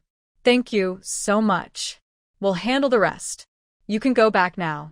Be careful, and don't come out tonight unless necessary. Su Taotao raised an eyebrow and nodded. Don't worry, we won't cause trouble for the police. Hope everything goes smoothly for you. By the way, isn't the injured police officer inside being taken for treatment? Ming Rilong checked the time and said the person who just went in is a military doctor. Don't worry, he's fine. Shutao nariz. If you need any help, just come to me anytime. Ming Rilong replied, certainly. Thank you very much. After Ming Rilong left, Su Taotao and the others didn't leave immediately. Su Taotao stayed outside, saying, Xiao Hang and Mumu will go in and check if they need any help. Fu Yuanhang and Mumu looked at each other and entered the shelter. The military doctor inside was helping Li Guibang set his broken arm. Li Guibang had a cloth in his mouth, sweating from the pain, trying to stay calm, but his leg kept trembling. Fu Yuanhang stepped forward to help hold his leg, while Mumu went to hug his shoulder. Uncle Li, if it hurts, just shout out, Mumu said. Fu Yuanhang looked at Mumu silently. He was just trying to endure the pain without shouting to avoid alarming others. Mumu understood Fu Yuanhang's look and chose to stay quiet. The refined man nearby seemed to have been knocked out, lying on the ground without moving. Inside the shelter, no one spoke. It was so quiet that they could hear frogs croaking and insects chirping outside. At this moment, Su Taotao's voice just came in. Comrades, you don't look like villagers. What are you doing here? Under the moonlight, Su Taotao, with skin as white as snow and a smile like a flower, looked as beautiful as a fairy who had just escaped from the Moon Palace, not an ordinary person. A woman dressed in military-style clothing looked away from her with envy and sarcastically asked, Do I look like a villager to you? Su Taotao still smiled warmly. Well, I am a young educated person, and my husband is from the village. Inside the air raid shelter, Fu Yuanhang and Mumu exchanged glances. Fu Yuanhang loosened Li Guibang, wanting to go out. Li Guibang held his hand and gently shook his head. Meanwhile, the refined man who had been pretending to be dead suddenly opened his eyes. His movement drew attention from outside. Li Guibang ignored his leg injury and pushed back, pinning the man down. The others also reacted quickly, rushing over. One holding his head, another holding his feet, and another holding his hands, ensuring he couldn't make any noise. Young, educated person? The woman in military gear outside looked at Su Taotao with contempt, sizing her up from head to toe. Then what are you doing here? Are you a lover? Su Taotao's beautiful fox-like eyes slightly lifted, and she curled her lips, looking at her dangerously. P.S. There was a small accident during the typhoon. I need to handle it. Not sure if there will be a second update. I'm going to bed now. Good night. Next to the woman in military gear, 5 or 6 burly men had been staring at Su Taotao for a long time. If time weren't so urgent, they would have dragged her into the cornfield to have some fun. But now they still had some sense. Fifth brother, why are you wasting words on her? Getting the job done is more important. The tall woman in military gear looked at the man and clicked her tongue. Third brother is acting like a gentleman today. Looks like she really doesn't suit your taste. Take a good look, she's not that attractive. The man called third brother started to get impatient. Don't cause trouble. Time is tight. We need to find second brother. Fifth brother, the woman in military gear, said with a sigh, What are you panicking for? Once we cross the sea, we'll be safe. When the police come, we'll already be out of Qinglian County. The third brother lowered his voice. Fifth brother, smiling, pointed at Su Taotao with her red-painted nails.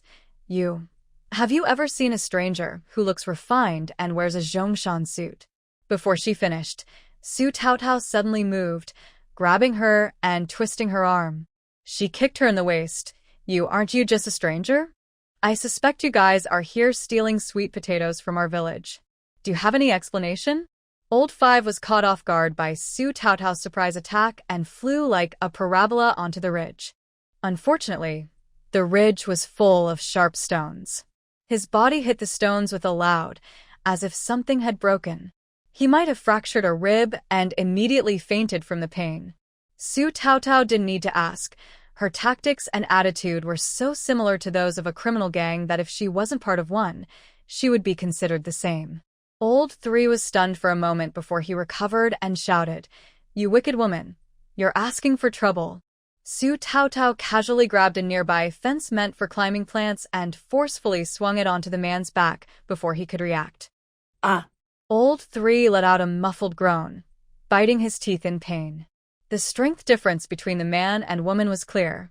Su Taotao didn't plan to fight him head-on, but aimed to weaken him first. Old 3 never expected this seemingly fragile woman to be so tough. He hadn't intended to fight her from the start, but now he found himself at a disadvantage. After hitting him, Su Taotao didn't plan to use the same move again. It worked on someone like Wuihwa, but was useless against Old 3. Nobody is allowed to come out.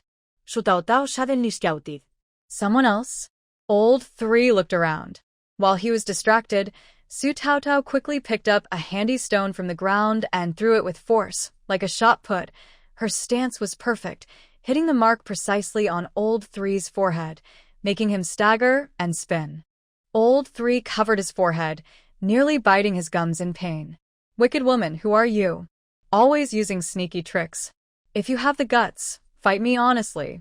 Su Taotao already had a second stone in her hand, casually tossing it up and down, looking at him with a half-smile.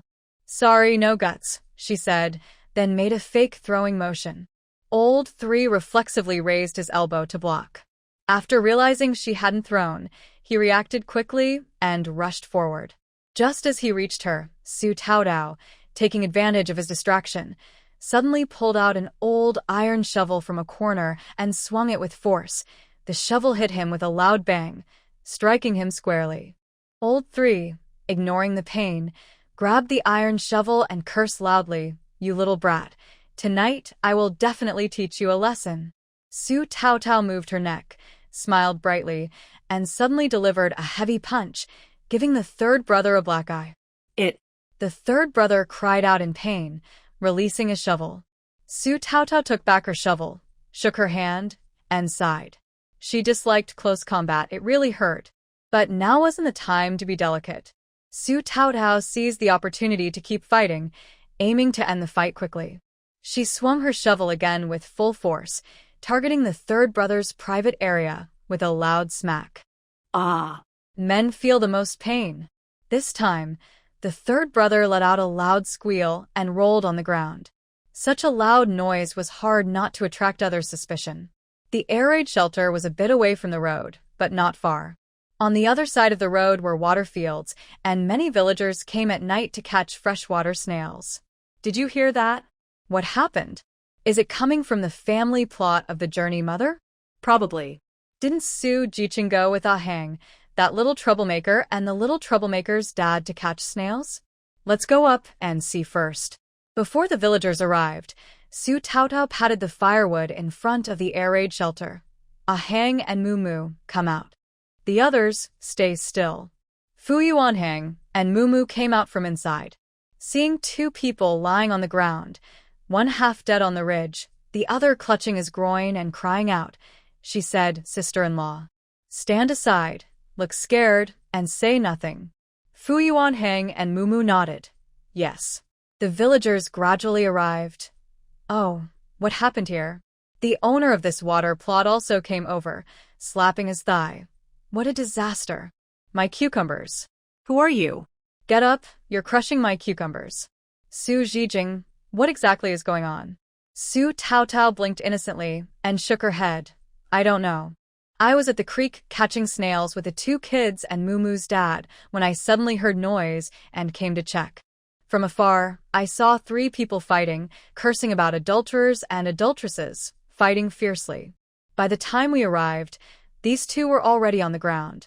Mumu's dad was chasing after one of the fighters. Oh, and did you see anyone when you came up? Everyone stared in shock and shook their heads. No, we didn't see anyone. Exactly. When we came up, there was no one around. If they hadn't seen it, then it was probably a ghost. Mumu, did you see which way your dad was chasing? Su Taotao turned around and winked at Mumu.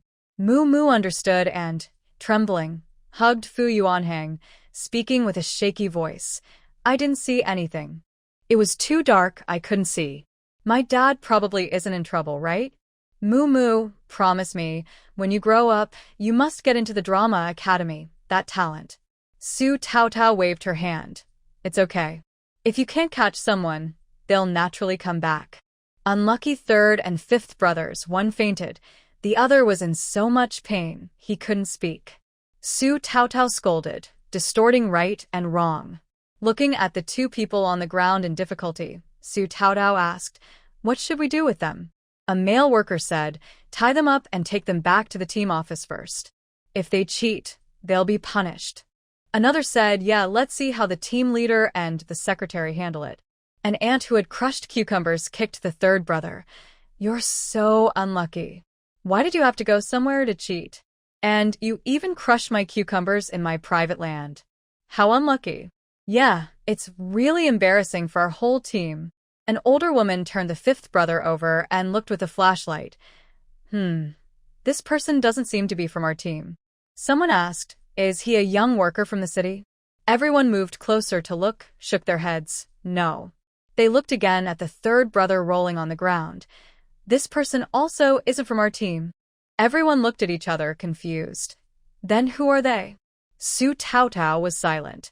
She really wanted to know too. 9.2 has been sent out. Good night. Nowadays, villagers are very simple and honest.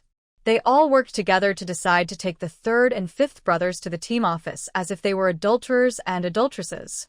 Su Taotao kept persuading, or rather, reasoning. These two people have unclear origins and also damaged Aunt Wang's melon patch. They might have done some sneaky things. You all keep an eye on them. I'll report to the police later. Before the police arrive, don't let them go. Aunt Wang hesitated. Su Zixing, I don't think I need to report to the police just because they damaged a few of my melons. Just compensate me. Another aunt said, but they're cheating, and if they don't get punished, they'll be paraded in public. It's not so easy to let them go. Nowadays, everyone still respected the police very much. Usually they tried not to disturb them if they could avoid it. Su Taotao waved her hand and said, "Everyone, don't worry. Muumu's dad isn't chasing anyone anymore.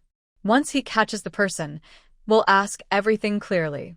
Anyway, our Green Lotus village must not let bad people come in and cause trouble. We need to punish them severely.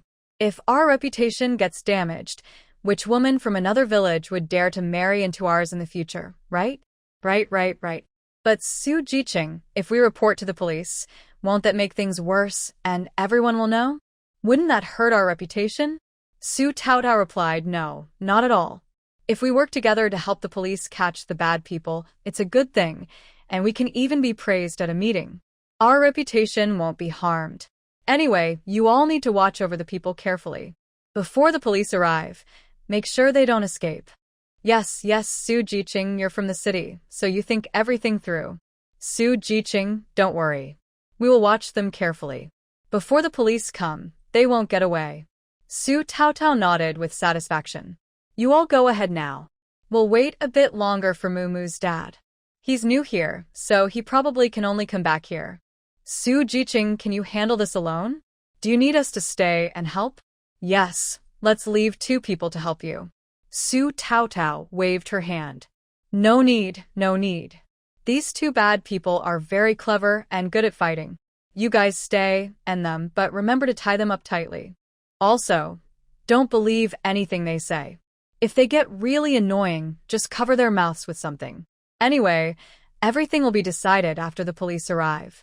Don't worry, Su Jiqing. We know what to do. Let's go, take them back. Be careful, everyone. If you need help, just shout for us. The noisy private farm was quiet again, leaving only Su Taotao and the 2 children. Mumugay Su Taotao at umsap. Sister Tao, you're amazing. Su Taotao hugged Mumu's shoulder. Muumu, you're amazing too. Believe in your sister. You'll have a bright future. Mumu blinked. What do you mean? Su Taotao tousled his hair and pulled Fu Yuaning over. You all did great. I'm proud of you. The 2 children held their heads high, feeling proud of themselves. Then, Sister Tao, what should we do next? Mumu asked. Su Taotao said, let's see if there's anything inside that needs help. If not, we'll go back first. Fu Yuanhang and Muumu returned to the air raid shelter. The gentle-looking man, who was called second brother by the 3rd and 5th siblings, had already been knocked out completely. Li Guobang's leg had been rebandaged and stabilized. "I'll go help," said the young police officer who was helping him, then prepared to leave. Li Guobang said, "It's too late to go up the mountain now, and I can't help much. Just stay here and rest. If anything urgent happens, we will be your backup." The young police officer's name was Zhang Jing'an. He used to be a frontline doctor and now works at the city police bureau. Zhang Jing'an looked at the two children and said, "It seems I don't need to stay here." Mumu said, "Why not?" "Sister Taozi is very strong, but she's a woman. If more bad guys like before come, she might not be able to handle them all. With all the noise outside just now, if it weren't for Su Taotao's order no one is allowed to come out, the children, Li Guobang, and Zhang Jing'an would have already gone out to help." It was clear that more than one person had come outside. The person lying on the ground was part of the group, but it was also obvious that they had all been defeated by Sister Taozi, as the children called her. Everyone became more curious. Who exactly was this Sister Taozi? She could teach children, fight well, be brave and clever, and handle things decisively. Everyone called her Su Jiqing, probably a young person from a city. "Ah, hang Mumu, come out now," Su Taotao's voice suddenly sounded inside. Mumu immediately stood up. "Sister Taozi called us. Let's go out first." Fu Yuanheng said, "We should go back first. We'll leave it to you here. If you need help, Uncle Ming knows how to find us." Li Guobang and Zhang Jing'an nodded. "Thank you, and please thank your sister-in-law for me. You've worked hard tonight." "I will never forget your great kindness," Li Guobang said with a slight bow. The two children waved their hands repeatedly. "No need, no need. Take care of yourselves." Not long after they went out, Mumu came back and said seriously, "Now I'll tell you what our sister Taozi said. Ahem. Our family is military-related, the family of martyrs. The elders are old, the children are young. Helping you is just us doing the right thing. You don't need to thank us, and please don't come to our house to praise us. We three need to leave early tomorrow morning. Our home is only occupied by my elderly mother. For her safety, please pretend this incident never happened. That would be the greatest thanks you can give us. If you still need our help, do so quietly and discreetly, only tonight. If you insist on recognizing someone, then acknowledge those who took down the troublemakers at the district office tonight." After speaking, Mumu bowed gracefully and confidently walked away. Li Guobang and Zhang Jing'an looked at each other in surprise. Who exactly is this Sister Peach? Unbelievable. What does she look like? They really wanted to rush out and see her face to face to thank her. At this time, most of the police force should be on the mountain fighting bandits. Even if some are escaping, they wouldn't deliberately come near the air raid shelter. Plus, someone is guarding Li Guobang inside. After Fu Yuanheng and Mumu left, Su Taotao took them straight home. Tonight is definitely going to be a sleepless night. Gunfire from Green Moon Valley finally alarmed the villagers of Qinglian village. The villagers relaxing under the banyan tree after dinner were the main source of information. They were the first to notice. What's going on? Why are there firecrackers during an ordinary night?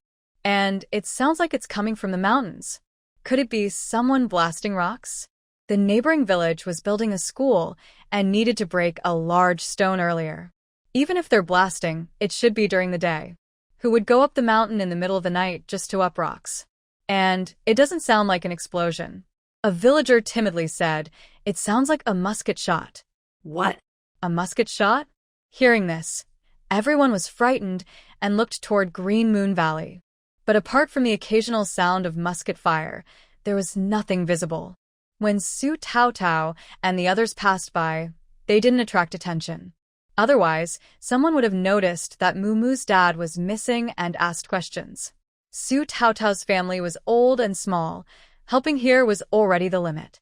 When they reached the alley, a tall, straight figure suddenly appeared from inside, startling Su Taotao. "Can I speak with you privately?" It was Chao Guohua. "Ti cercao." Fu Yuanheng nodded in greeting. Su Taotao gently patted his head. "You and Mumu go back first. I need to talk with Teacher Chao." Tonight, everyone was gathered at the banyan tree to gather information, so no one paid attention to this side. After Fu Yuanhang and Mumu left, Su Taotao followed Chao Guohua to the back of the cattle shed. They kept more than a meter apart, walking one behind the other. What's happening over there? It was a vague question, but Su Taotao understood it. If she guessed correctly, he had been protecting Zhou Linglan all along, watching their movements closely. Chao Guohua was one of their own, so Su Taotao didn't hide anything. Xiao Hang and Mumu, the boy with Xiao Hang, accidentally saved a police officer from the city bureau. I don't know the details of the case. I was just helping out, making a call to notify the bureau. Right now, it's probably a joint operation between the city bureau and local police stations to down on bandits. It was probably a crackdown on bandits, Su Taotao thought. Chao Guohua nodded, thought for a moment, then asked, "When are you leaving?" Su Taotao replied, "Tomorrow morning at 10 o'clock by train." Chao Guohua asked again, "Is Mother Zheng still refusing to leave?" "Refusing?" Su Taotao raised an eyebrow at Chao Guohua. Chao Guohua looked honest and straightforward, saying, "She stays here because of me, and I stay because of her. But our relationship isn't what people usually think. Your grandfather and I are close friends who have been through life and death together. I feel responsible for his sacrifice, and I feel guilty about it my whole life. Protecting her is my duty I can't avoid. She also thinks I was sent away and trapped here, but actually the organization has cleared my name. I can leave any time I want." Chao Guohua didn't know why he was telling Su Taotao so much. Maybe because he had been stuck here too long, without someone to share his feelings. Su Taotao didn't have the right to judge or discuss the past between elders. She just listened quietly. Chao Guohua continued, "I knew her before your grandfather, liked her before him too. But because of some things, she was framed by others. Later, your grandfather saved her. They fell in love. Their bond was strong. After she married your grandfather, I didn't even speak to her. Even now, I haven't talked to her, and maybe I never will." Su Taotao opened her mouth, unsure what to say. She didn't speak. What's the point of having a mouth if you don't use it? They hadn't eaten more than others anyway. "Do you remember the 200 yuan I borrowed from your dad?" Chao Guohua asked. "I remember," Su Taotao replied. "You paid me back 250. If I didn't know what kind of person you are, I'd think you were insulting me with your roundabout way," she thought.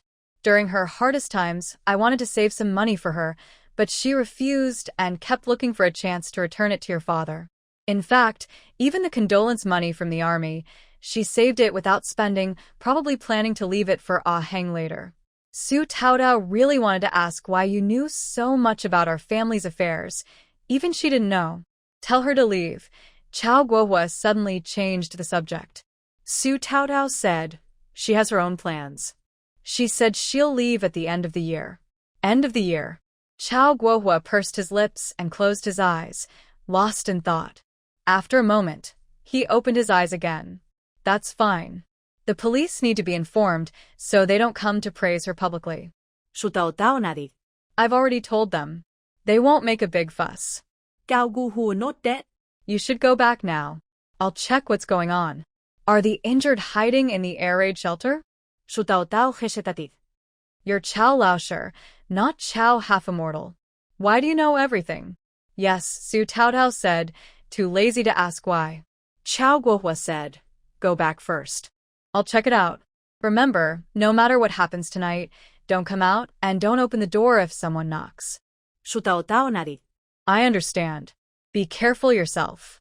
Chao Guohua nodded. "Even after leaving the army, I still carry the blood of a soldier." Back home, she immediately told Zhou Linglan, "Mom, we're leaving early tomorrow. Be careful alone at home. Whatever happens tonight, don't tell anyone you don't know. No need for praise or thanks.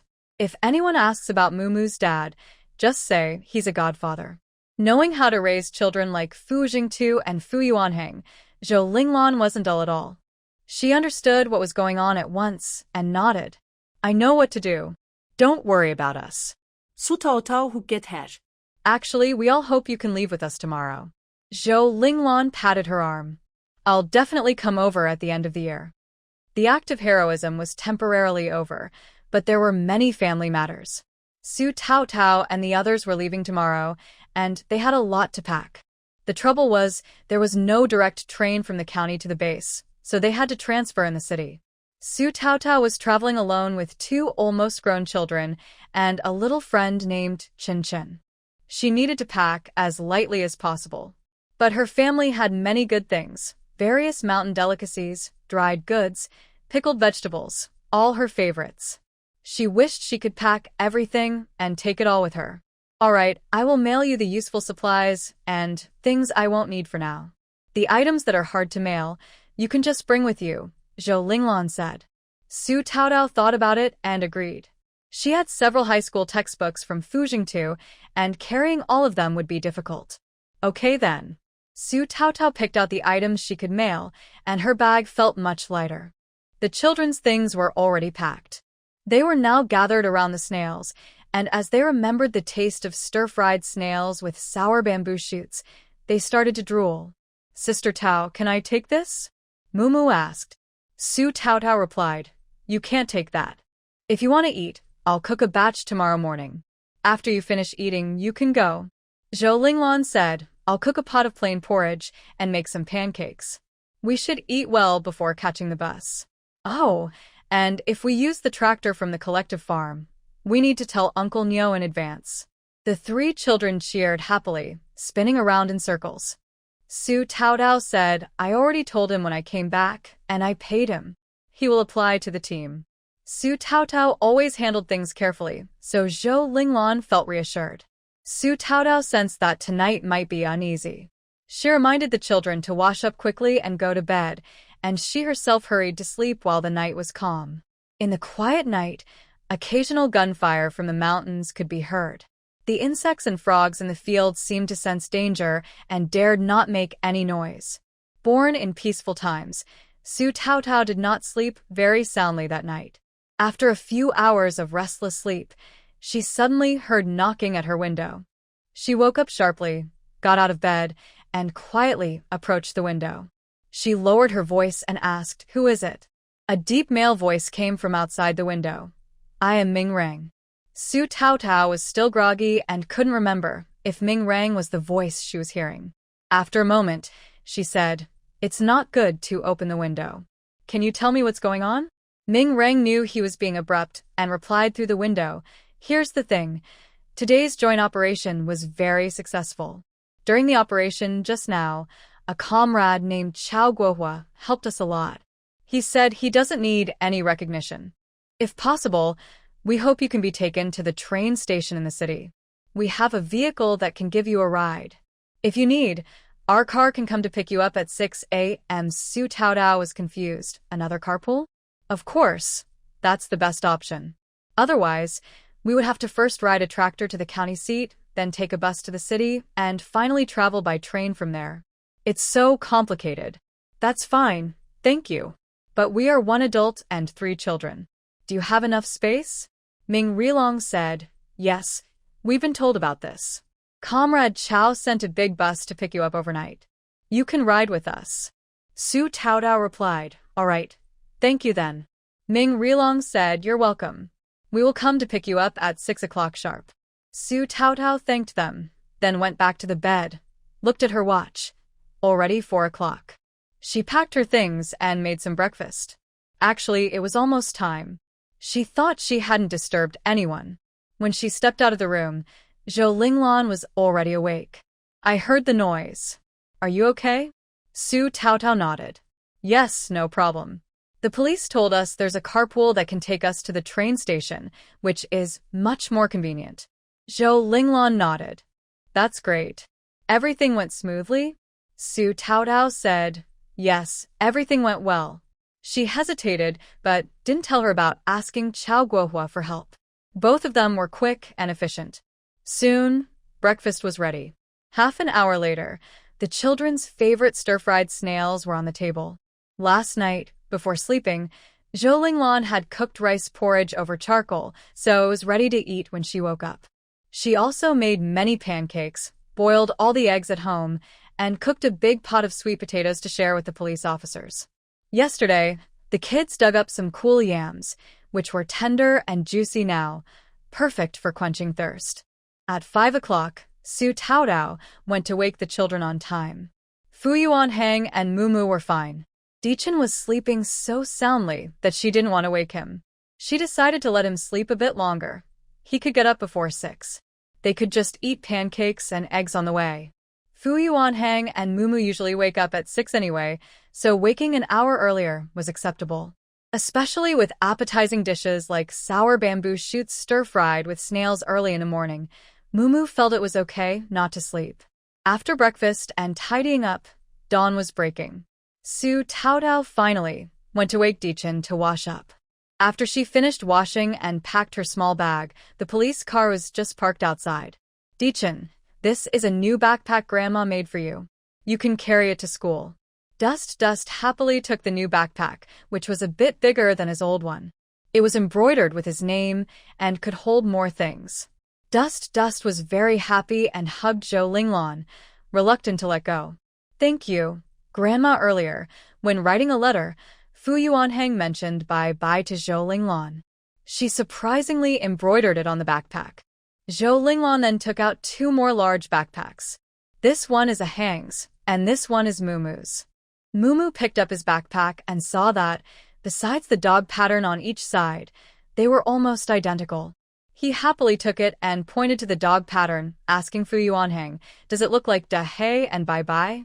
Grandma's craftsmanship is so good. I've wanted a Hang's backpack for a long time. Thank you, Grandma. Now a Hang and I can carry brotherly backpacks to school. Everyone will know we're brothers. Fu Yuanhang looked at him speechlessly.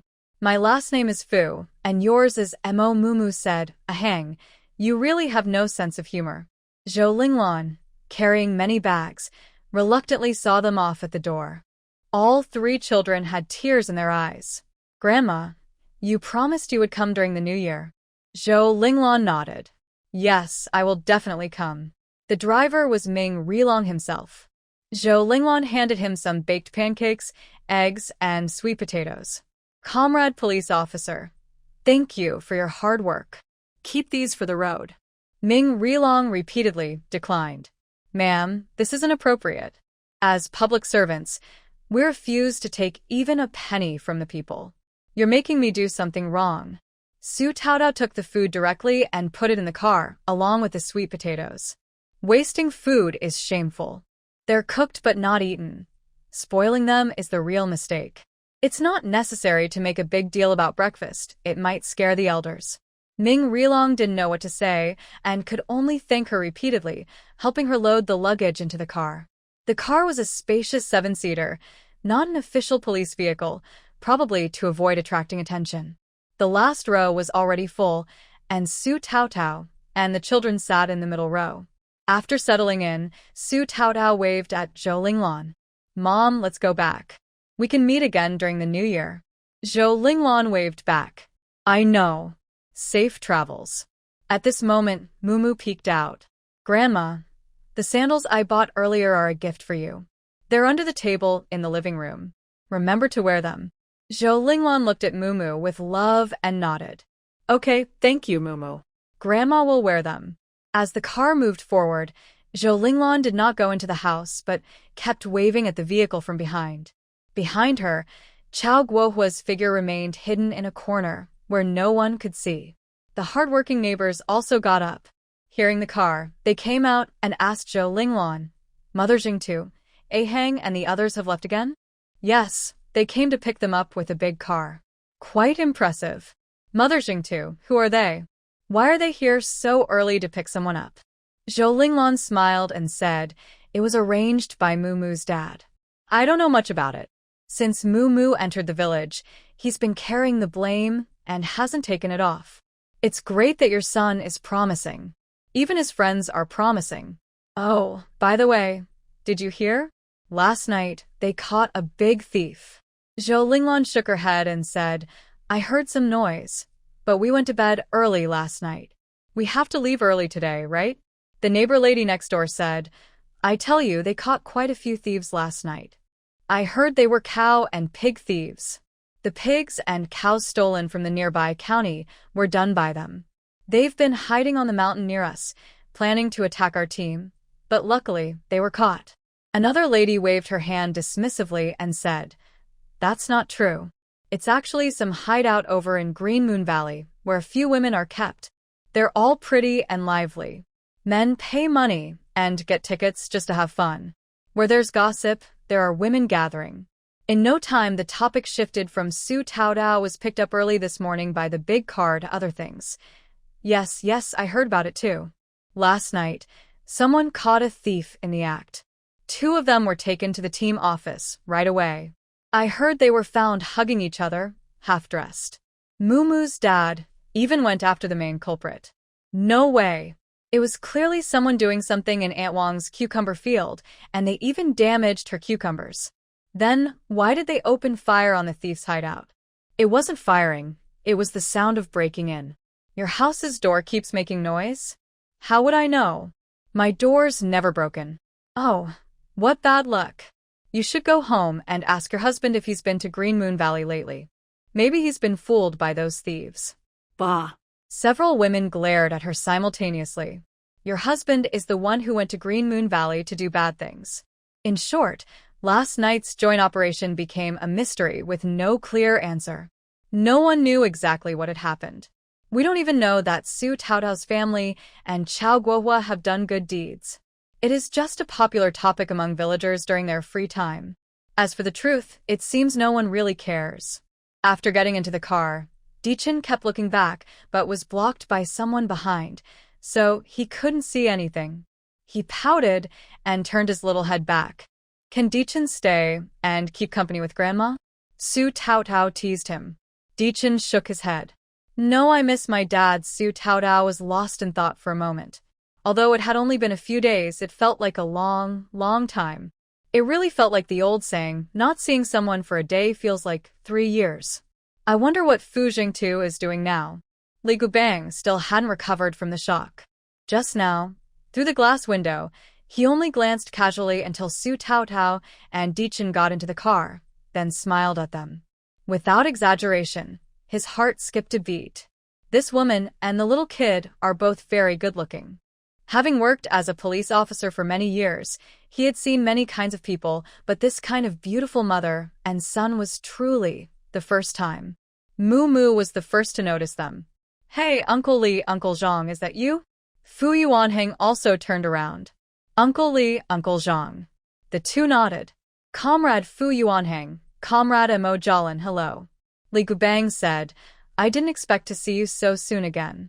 This operation was very successful, and the criminals have all been caught.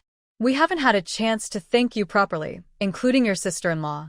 Since it had come to this, Su Taotao couldn't pretend to be naive anymore. She smiled and said, It's just a small favor. You just sending us to the train station is already the biggest thanks. There's really no need to be so polite. While inside the air raid shelter, Li Gubang had imagined many times what kind of woman the sister-in-law of the 2 children might be. Honestly, even now, he still found it hard to believe.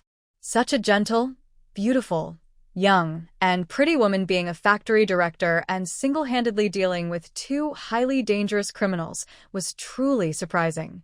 It proved the old saying, appearances can be deceiving, and you can't judge a book by its cover. Su Taotao nodded toward the breakfast prepared by Zhou Linglan and tilted her chin at the 2 children. Xiao Heng Mu. The social butterfly Mu immediately understood. This is the breakfast my godmother prepared for everyone. Hurry up and eat it while it's hot. On the car, besides Ming Rilong, Li Guibang, and Zhang Jing'an, there were 2 other police comrades who were meeting for the first time. It was clear they were both injured, with bandages on their bodies. Fu Yuanheng and Mu shared cakes, eggs, sweet potatoes, and finally gave everyone 2 cool sweet potatoes. After being hungry for so long, everyone didn't hold back, thanked them, and started eating. Chunchen sat in Su Taotao's lap, holding an egg in his left hand and a pancake in his right, savoring each bite. The car was still moving, and Su Taotao worried that if they suddenly had to brake hard, the egg yolk might choke Chunchen, so she only let him eat the egg white and ate the yolk herself. Chunchen, as usual, transformed into 100,000 questions, and Su Taotao patiently answered each one. Sometimes, Chunchen asked questions that didn't seem like something a small child could ask. Everyone was surprised by Chunchen's intelligence, but after seeing Fu Yuanhang and Mu Mu, they accepted it. Fu Yuanhang and Mu Mu also occasionally talked with Li Guibang, but they all silently avoided mentioning the case. Ming Lang occasionally glanced at them through the rearview mirror, curious about what kind of family they were, but didn't dare to ask. Throughout the journey, Zhang Jing'an remained silent, occasionally looking at Su Taotao through the rearview mirror, deep in thought and a bit incredulous, never daring to ask anything. Ming Lang first took Su Taotao and the others to the train station, showed his ID, and helped carry their luggage to the platform, smoothly seeing them onto the train. He expressed his thanks again and said that if they needed help in the future, they could go directly to the police station to find him. When he came out, Zhang Jing'an was leaning against the front of the car, holding a cigarette between, squinting and blowing smoke, looking up at the sky, lost in thought and a bit surprised, never daring to ask anything. Ming Lang snatched the cigarette from his hand and took a big puff. Earlier, there were women and children on the train, and they didn't dare to smoke at all, holding it in painfully. "How come I never knew you smoked?" Ming Lang said to Zhang Jing'an. Zhang Jing'an smiled slightly. "There are many things you don't know." Li Guibang, who had a broken leg and couldn't get off the car, was replaced by 2 other police officers with hand and shoulder injuries, and they all smoked together. One of the officers with a hand injury said, "Honestly, I've never seen such a good-looking family in my life. Don't laugh, but when that woman was on the train, I didn't dare even breathe." The officer with a shoulder injury said, "Who isn't like that? The kids too, they don't seem like ordinary people." He pointed to the sky. "They seem like they just descended from above." Zhang Jing'an lit another cigarette, thinking to himself that she didn't look like this before, and her personality had changed a lot. He almost didn't recognize her. Of course, she didn't recognize him either. After many years apart, "I didn't expect to meet her here." The police officer with a hurt hand said, "Exactly. If I had a wife and kids like that, I'd probably wake up smiling for my dreams." The police officer with a hurt shoulder kicked his leg and said, "You're dreaming now. You don't even have a partner yet, and you're already dreaming of a wife and children. Go wash up and go to bed." Zhang Jing'an ignored them and asked Ming Ran, "Where is the train going?" Ming Ran understood and gave a station name. Zhang Jing'an nodded, leaning against the train's front, looking at the sky. The faint sparks of stars flickered at his fingertips, but he didn't put anything in his mouth, lost in thought. Update finished on September 4th. Good night. After riding the train many times, the excitement wore off. The children were less lively than before. The green train, Quan Quan Quan, arrived on time after a night. Fu Zhengtu knew their return time and probably arranged for Shaolu to pick them up. Fu Yuanhang and Mu Mu carried big and small bags all over. Su Taotao held Dust and also carried a parcel. Dust carried his small backpack and held 3 new backpacks made by Zhou Linglan. The 2 kids walked ahead. Su Taotao carried Dust behind them, and the 3 little ones and 1 big struggled to move toward the exit. Finally reaching the exit, Su Taotao nearly collapsed but didn't dare put Dust down, worried he might get stepped on or bumped into. Just as she was holding on, suddenly her hand was light. Dust was taken away by someone. Su Taotao was about to get angry, but when she saw who it was, her expression changed to surprise. "Fu Jingtu? Why are you here?" Dust was overjoyed, bouncing in his dad's arms. "Daddy, you're here. Dust missed you so much." Fu Jingtu patted the child's head and said calmly, "I came to pick you up." He then took the parcel from her hand. Su Taotao didn't mind and rubbed her arms, saying, "You came just in time. My arms are sore. Aren't you busy today?" Her tone was unexpectedly sweet and charming. Fu Jingtu looked at her for a few seconds and honestly said, "Busy. I'll work overtime tonight." Su Taotao smiled a little. This man was always subtle but kind in his own way, caring for her and the children without fuss. She was used to it. Su Taotao gently pinched his hand and said, "I'll prepare something delicious for you tonight."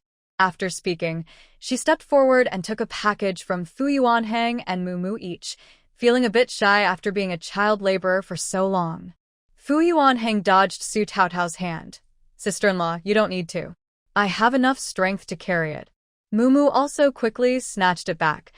Taotao's sister-in-law, you rest for a bit. We're men. We can carry it.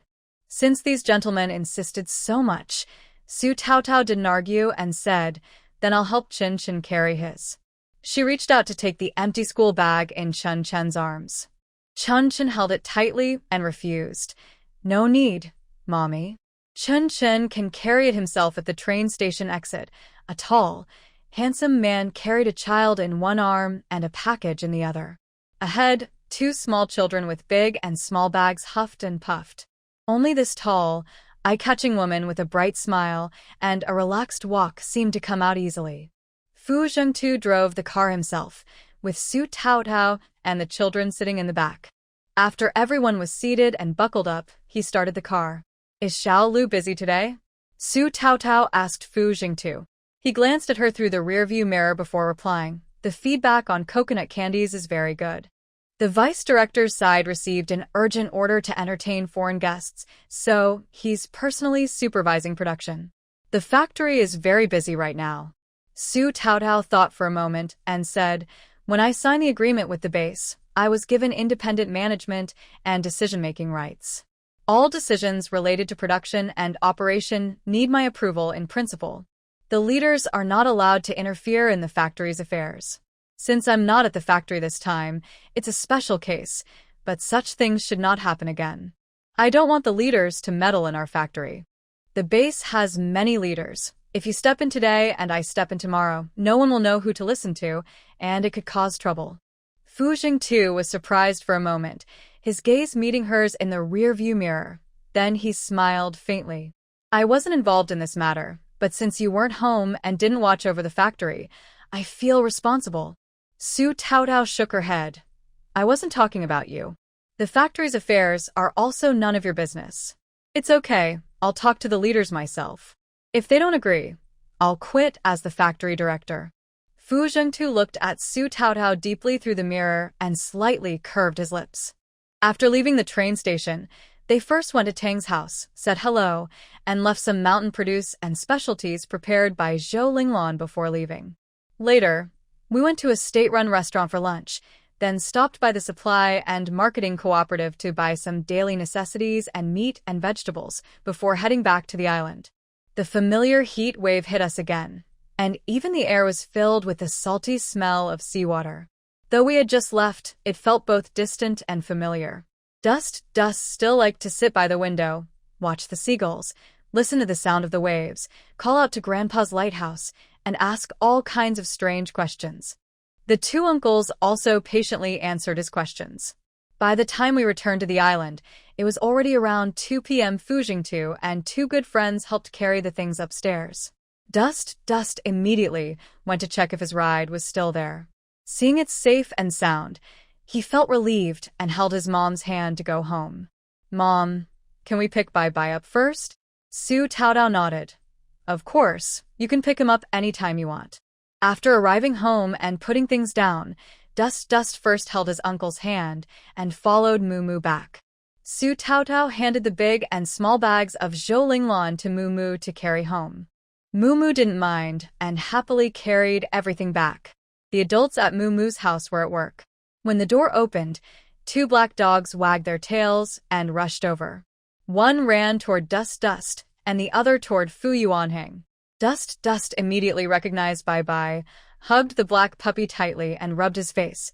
Bye-Bye, I missed you so much. The black puppy happily allowed his little owner to hold him, whining softly with a bit of grievance. Fu Yuanheng and the dog stared at each other silently. Fu Yuanheng didn't move, and neither did the black dog. The black dog kept wagging its tail at Fu Yuanheng, full of affection. Mumu got angry, put down the things, and came over to grab the dog. You dog, can't you see I'm so big? Open your dog eyes and see clearly. I'm your owner. The black dog was pressed into Mumu's arms, whimpering softly and reluctantly wagged its tail to show it welcomed the little owner home. But its eyes kept looking at Fu Yuanheng, showing how much it liked him. Fu Yuanheng bent down and patted the black dog's head. The black dog immediately wagged its tail like a drum, making Moo Moo almost want to hit it. Lazy dog, tonight you only get rice soup, no vegetable soup. Fu Yuanheng said, the angrier you are at it, the less it will listen to you. Dust nodded. Yes. Our bye-bye is very gentle with us. Bye-bye, see you later, Big Brother Black. Bye-bye Baka happily. Moo Moo was speechless. Is the older brother, Bye-bye is the younger brother. Dust. But of course Bye-bye is now Big Brother. Bye-bye is clearly a bit chubbier than Dahei. How could he be the younger brother? Momo. You're adorable, and whatever you say is right. Dust happily hugs Bye-bye, holding hands with Fu Yuanheng as they go home. At Su Taotao's house. The couple is in the yard, kissing passionately. Engineer Fu is gently holding Su Taotao's slim waist, carefully kneading it with light touches, kissing her lips slowly and thoroughly, savoring each moment like tasting the most delicious food in the world. Long separation makes the heart grow fonder. This kiss is both passionate and precious. Engineer Fu. Su Taotao's eyes are slightly red, her delicate waist soft and fragile, hugging Fu Jintua's waist, unwilling to let go. I'm here. Fu Jintua leans down and kisses her on the forehead, then moves down to her earlobe, whispering, Did you miss me? Su Taotao lifts her head and honestly nods a little. Fu Jintua smiles slightly. I'll try to come home early tonight. Let me know how much you missed me then. Su Taotao's hand rests on his chest, her beautiful eyes close to him. Looking up, Engineer Fu, you're getting more and more naughty. Fu Jintua's breath is still unsteady. When she says that, he tilts his head and kisses her again. His strong hand gently holds Su Taotao's soft, smooth skin, kneading it again and again. Su Taotao's breath becomes irregular, soft as water. Suddenly, there's a knock at the door. Fu Jintua finally releases her. How can I be serious when I'm facing you? Mom, we brought Bye back. Why did you lock the door? Dust's voice sounds outside at the same time. Fu Jintua kisses the corner of Su Taotao's slightly reddened eye, then buries his head in her neck and nuzzles. Go take a shower. I'll open the door. This little light bulb. Fu Jintua calms his breath, tidies his clothes, and goes to open the door. Holding Bye, the little one looks up at Dad. Wow, Dad, Mom, look, he's in the bathroom. Dad is going to work first. You all rest well at home. Dust tilts her little head. When will you come back? Fu Jintua pats the child's head. Not so early today. Heng, you guys go take a shower first. You smell bad. Fu Yuanheng was already planning to shower. He nods. Okay. Can Bye shower with us? Dust asks. Fu Jingta said, it's okay, but not for too long. You also need to wipe it dry, and put it in the sun to dry. Chunchen squinted her eyes and nodded repeatedly. Yes, I know. Bye, Dad. After washing, Su Taotao came out and showed no signs of having been emotional. Just now, she felt a moment of affection towards Fu Jingtu, but if the children hadn't been at home, she would have wanted him to stay and keep her company instead of going to work. Su Taotao took a deep breath. She realized that not only beauty can cause trouble, but sometimes handsome men can also mislead people. It's your turn now. Go take a shower quickly. Chunchen hugged Bye and said, Mom, Dad said Bye can shower together. Bye wagged her tail happily when she saw Su Taotao and kept begging for attention. Su Taotao gently patted Bye's head and said while drying her hair, I heard you. Go ahead, but don't take too long. Chunchen nodded. Okay, the two children and Bye went to shower. Su Taotao went upstairs to look at the sea. Honestly, she had been on the island for a while, but only now did she feel like she was stealing a moment of peaceful leisure. However, she couldn't fully relax because she was still worried about the factory and wanted to go back and check the situation. She didn't sleep well on the train, but after showering, she felt very alert. If she tried to nap now, it might affect her sleep tonight. After thinking for a moment, she changed into a different outfit and decided to go back to the factory to see how things were. When she came downstairs, the two children had already finished their bath and were very obedient. Hang Chunchen, I need to go to the factory. Stay at home and behave well. Chunchen, you must not touch knives or play with fire. Don't do anything dangerous. Just drive bye-bye and then go for a nap. Can you do that? Chunchen let go of bye-bye and reached out to Su Taodao. Mom, I'm not sleepy. I want to go with you, Su Taodao said. Mom needs to go to the factory. It's not convenient to take you along. If you don't want to stay at home, you can go to Yuhong class and play with Dong Dong. You have to choose one. Chunchen tilted his head and thought for a moment. I want to play with Bye-Bye and then play with Dong Dong after school. Su Taodao gently patted his head. At home, you need to listen to Uncle Shao, or you can go to Uncle Mumu's house to play. Fu Yuaning said, sister-in-law, don't worry. I will take good care of Chunchen. When Chunchen was very young, he was looked after by Fu Yuanhang, and now he was even more capable. Chunchen was very well behaved. After settling the children, Su Taotao held an umbrella and went out into the bright sun. She felt she was just looking for trouble. The food factory was now like her own child, and she couldn't feel at ease without checking on it. Everyone is at work or in class now, and there aren't many people on the road. Su Taotao has been walking for a while and is already sweating heavily. This bath was a waste. When Su Taotao reached the door, suddenly a dog jumped out and barked loudly, startling her. Dong Xingping, who was organizing documents in his office, came out and patted the dog's head. Ping'an, it's a friend, sit down. The dog named Ping'an seemed to understand human speech. It obediently sat back down, staring at Su Taotao with dark eyes, tongue hanging out, drooling, and not looking very friendly. It seemed ready to attack at any moment if Dong Xingping gave the command.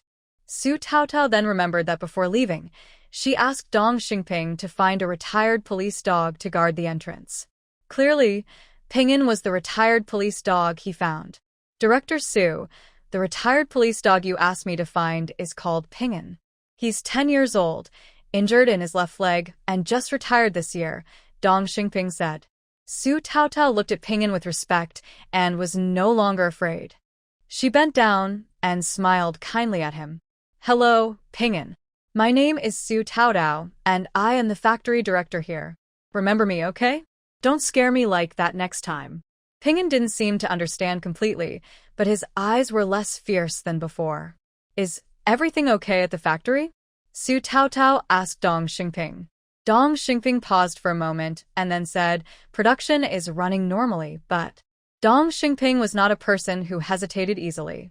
His expression suggested something was wrong. Let's go inside and talk, Su Taotao said, walking into the meeting room. Dong Xingping followed her inside. Ping'an lifted his eyes to look at them, then lowered his head, resting it on his front paws, staring at the entrance with full attention. Su Taotao found a seat and sat down seriously. Just say what you need to say. Dong Xingping said, a few days ago, the leadership at the base sent a temporary factory director to replace you. They said once you return, you'll be officially appointed as deputy factory director. Now he's running around the workshop, giving orders. For Dong Xingping to use the phrase running around giving orders, this temporary director must have done quite a few things. Su Taotao was surprised but not angry. She asked Dong Xingping, is he a man or a woman? Do you know her? He's a man. Dong Xingping shook his head. Not much, just that he's a relative of a high-ranking official. He used to work at a food factory and was transferred here from somewhere else. Su Taotao nodded and stood up, saying as she walked out, I understand. Coming early is better than coming late. It's about time I meet this acting factory director. Update 9.5 complete. Good night. The first group of workers in the factory were carefully selected. Su Taotao originally planned to train them for management roles, as more management positions would be needed if production expanded. So, the people chosen were quite capable. Recently, after working with them, they accepted and respected Su Taotao and a few other leaders like Aunt Zhong. As for the newly appointed future deputy factory director, opinions varied. Some looked down on him, others played it safe by not offending anyone. Unlike Su Taotao, this acting director had a lot of authority.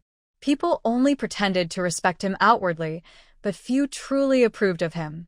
Moreover, he often gave unnecessary orders. When Su Taotao arrived at the workshop, everyone was excited and cheerful. They respectfully called out Factory Director Su. With the proper director back in charge, they seemed fearless. However, Su Taotao was surprised to see some children in the workshop, including Dong Dong and Feng Kaihong, who was with her twin sister. At this time, shouldn't the children be in the red education class? Why are they here? She then saw Aunt Qin and Chen Apple on the production line and understood what was happening. Aunt Zhong and Xia Zhiqiu were not in the workshop. They might be in the office. Su Taotao remained calm and signaled Zhang Yuha to come over, then nodded towards Chen Apple and asked, "What's going on? Why are they all here?" Zhang Yuha nervously pinched her sleeve and said, "It's Lu, Deputy Factory Director Lu. He said now is the time to use people. He asked them to bring the children here, to the front line to catch up with production. The children are just playing wherever they are, so it doesn't matter if they play here. No need to waste manpower and resources." Su Taotao was furious, but forced a smile. Could it be that someone took advantage of her absence to come and pick peaches, treating her hard-earned factory as their own? This factory only has me as the director. There's no deputy director. Where is he? Su Taotao didn't even ask for his name. Her face grew more beautiful and fierce with anger. Zhang Yuha dared not breathe loudly. He might be in the office, holding a meeting. A meeting? Su Taotao looked at her watch. At this hour? Is he always in meetings? Before she left, she told Aunt Zhong and Xia Zhiqiu to watch over the factory and ensure nothing went wrong in her absence. The leaders, however, simply sent someone new to take over. Is it to replace her or for some other reason? The main point is no one knows where Shaolu has gone. Zhang Yuha nodded and said he's been here for 2 days and they hold meetings every day, morning meetings with everyone, afternoon meetings with the leaders. Where's Shaolu? Su Taotao asked. Is that how they're watching over the factory? Zhang Yuha replied, Shaolu was assigned by the leaders to drive for the foreign guests. He's very busy. No wonder. That was quite a coincidence. Fu Jingtu even said Shaolu was supervising production. In this less advanced time, it's easy to have information gaps. Fu Jingtu thought Shaolu was overseeing production, but in reality, he wasn't even at the factory. Su Taotao held back her temper and went to each boiler to check the coconut sugar production. This kind of simple production line doesn't usually have big problems in the process. She tasted a bit of coconut sugar from one pot and frowned. Then she moved to the second pot and tasted again. Still the same issue. Next, the third and fourth pots, but the problem remained unchanged. Su Taotao took out a loudspeaker and shouted, "Team leaders, come here and gather." The team leaders stopped their work and came over to her. She looked at them and asked firmly, "Why aren't you following the standard process? Don't tell me you don't know where the problem is." Twin sister Lu Yuping said, "Director Su, it's Vice Director Lu who told us to do it this way," he said. Su Taotao interrupted, "I'm the only director here. I haven't appointed any vice directors." Lu Yuping was intimidated by her presence and started stammering.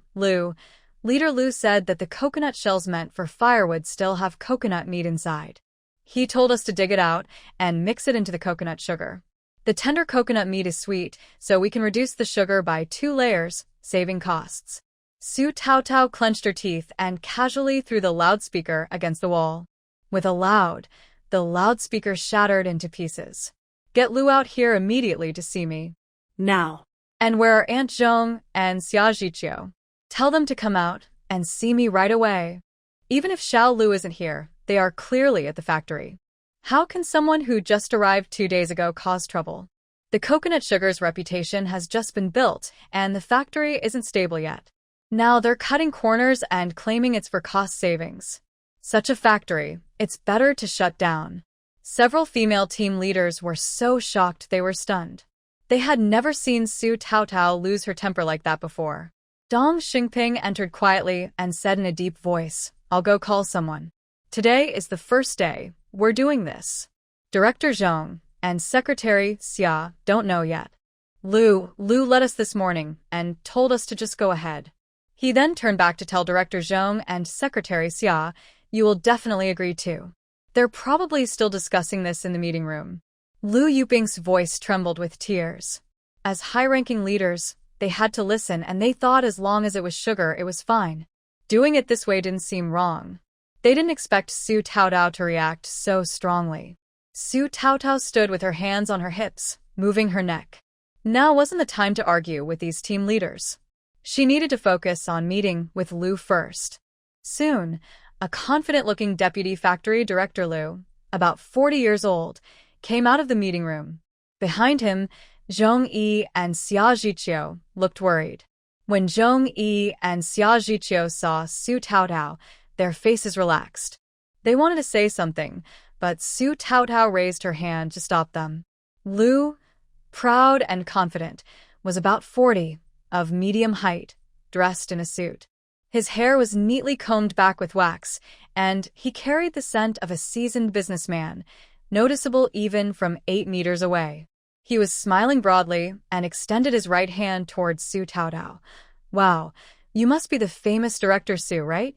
I didn't expect you to be younger and more beautiful than the rumors. Seeing is believing. I've heard a lot about you. Su Taotao looked down and glanced at his hand, then withdrew it. She looked at him with a half-smile and made a gesture inviting him to speak. No need for pleasantries. When I wasn't at the factory, Lu was working hard. Now that I'm back, please tell me where you're from and where you're going. Safe travels. She didn't even bother to listen to his explanation.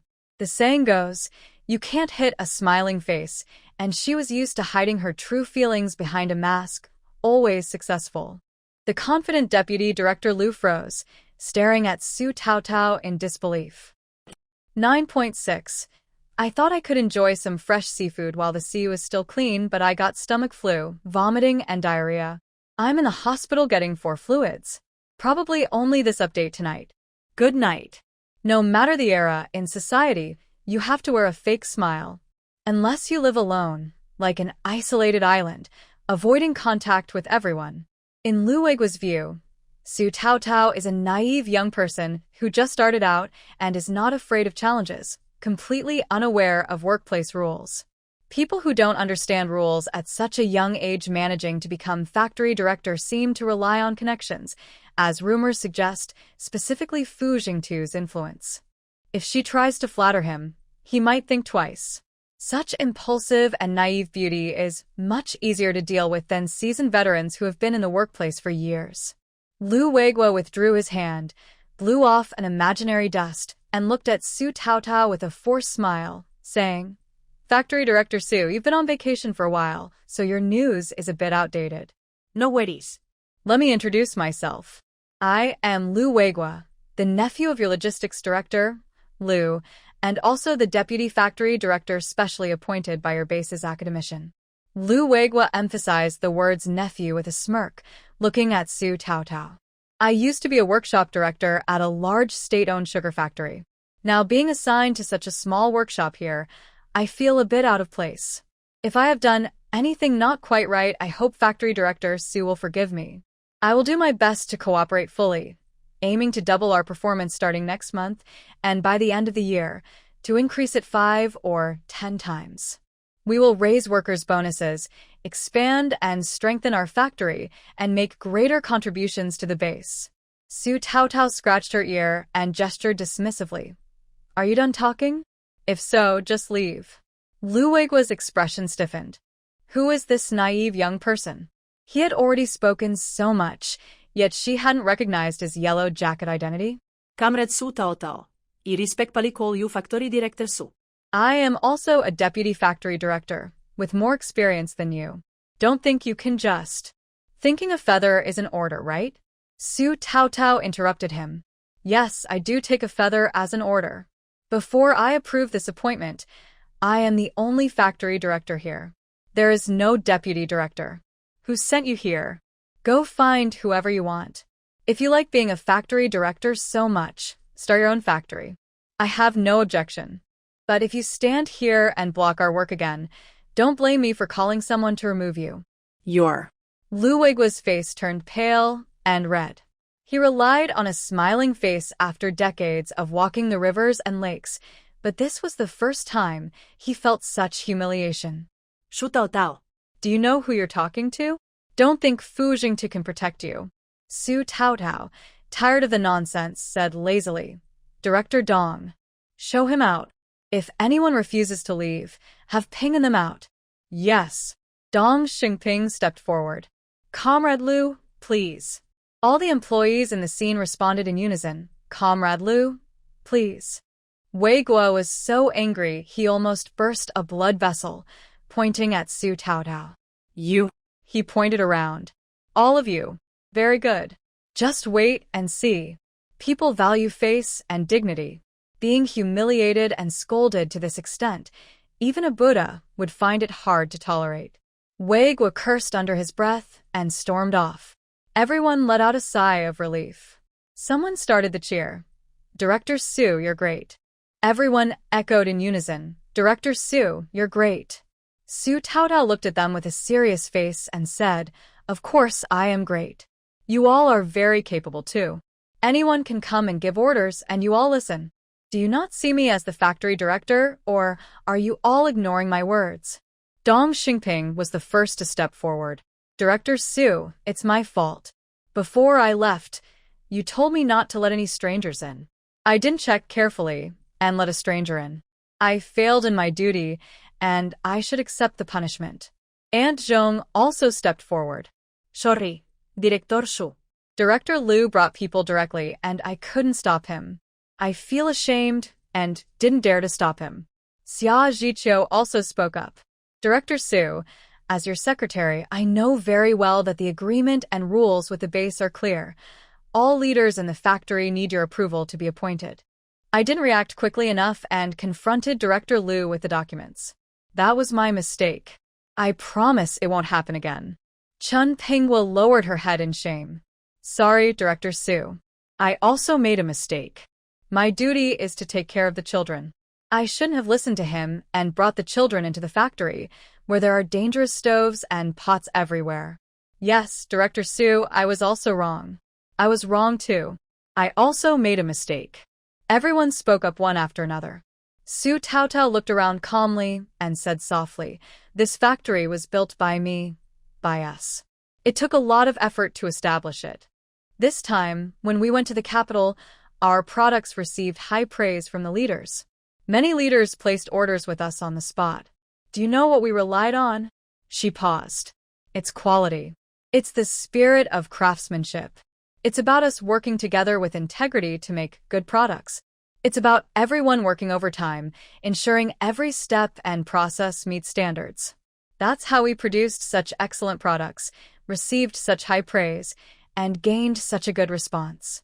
I haven't been the factory manager for long, and you haven't worked at the food factory for long either. We are all learning as we go, growing together with the factory. This time, it's not your fault. Someone took advantage of my absence to act on their own. If it's about doing real work responsibly and aligning with our management philosophy, we welcome leaders who guide us or join us to improve the factory. But if it's about rushing for quick results and completely going against our management principles, I must say again, our factory does not support idle people. If they come from somewhere, they should go back there. Good. The workers responded passionately. Director Su is right. Director Su, you're great. We will remember your words and move forward together with you. United as one, moving forward together. Su Taotao raised her hand to quiet the crowd. I'm not here to seek personal heroism, nor to encourage everyone to support me. I hope everyone can have a sense of ownership. The factory is our hard work. We should protect it like our own children. Only then can it grow healthily. Good products speak for themselves. Good products will help us go further and do better in the future. We understand, Director Su. Such things will never happen again. Yes, even if there's a strike, we will follow standard procedures. No one is allowed to damage our product quality or harm our factory's reputation. For a moment, the unity across the entire factory reached an unprecedented level. Su Taotao once again quieted the crowd. Today, none of the products can be sold. Director Zhong, please count the material losses today and make a list for me. Secretary Xia, find the agreement and regulations we signed with the base. I will bring all the documents and go to the base myself to ask the leaders for an explanation.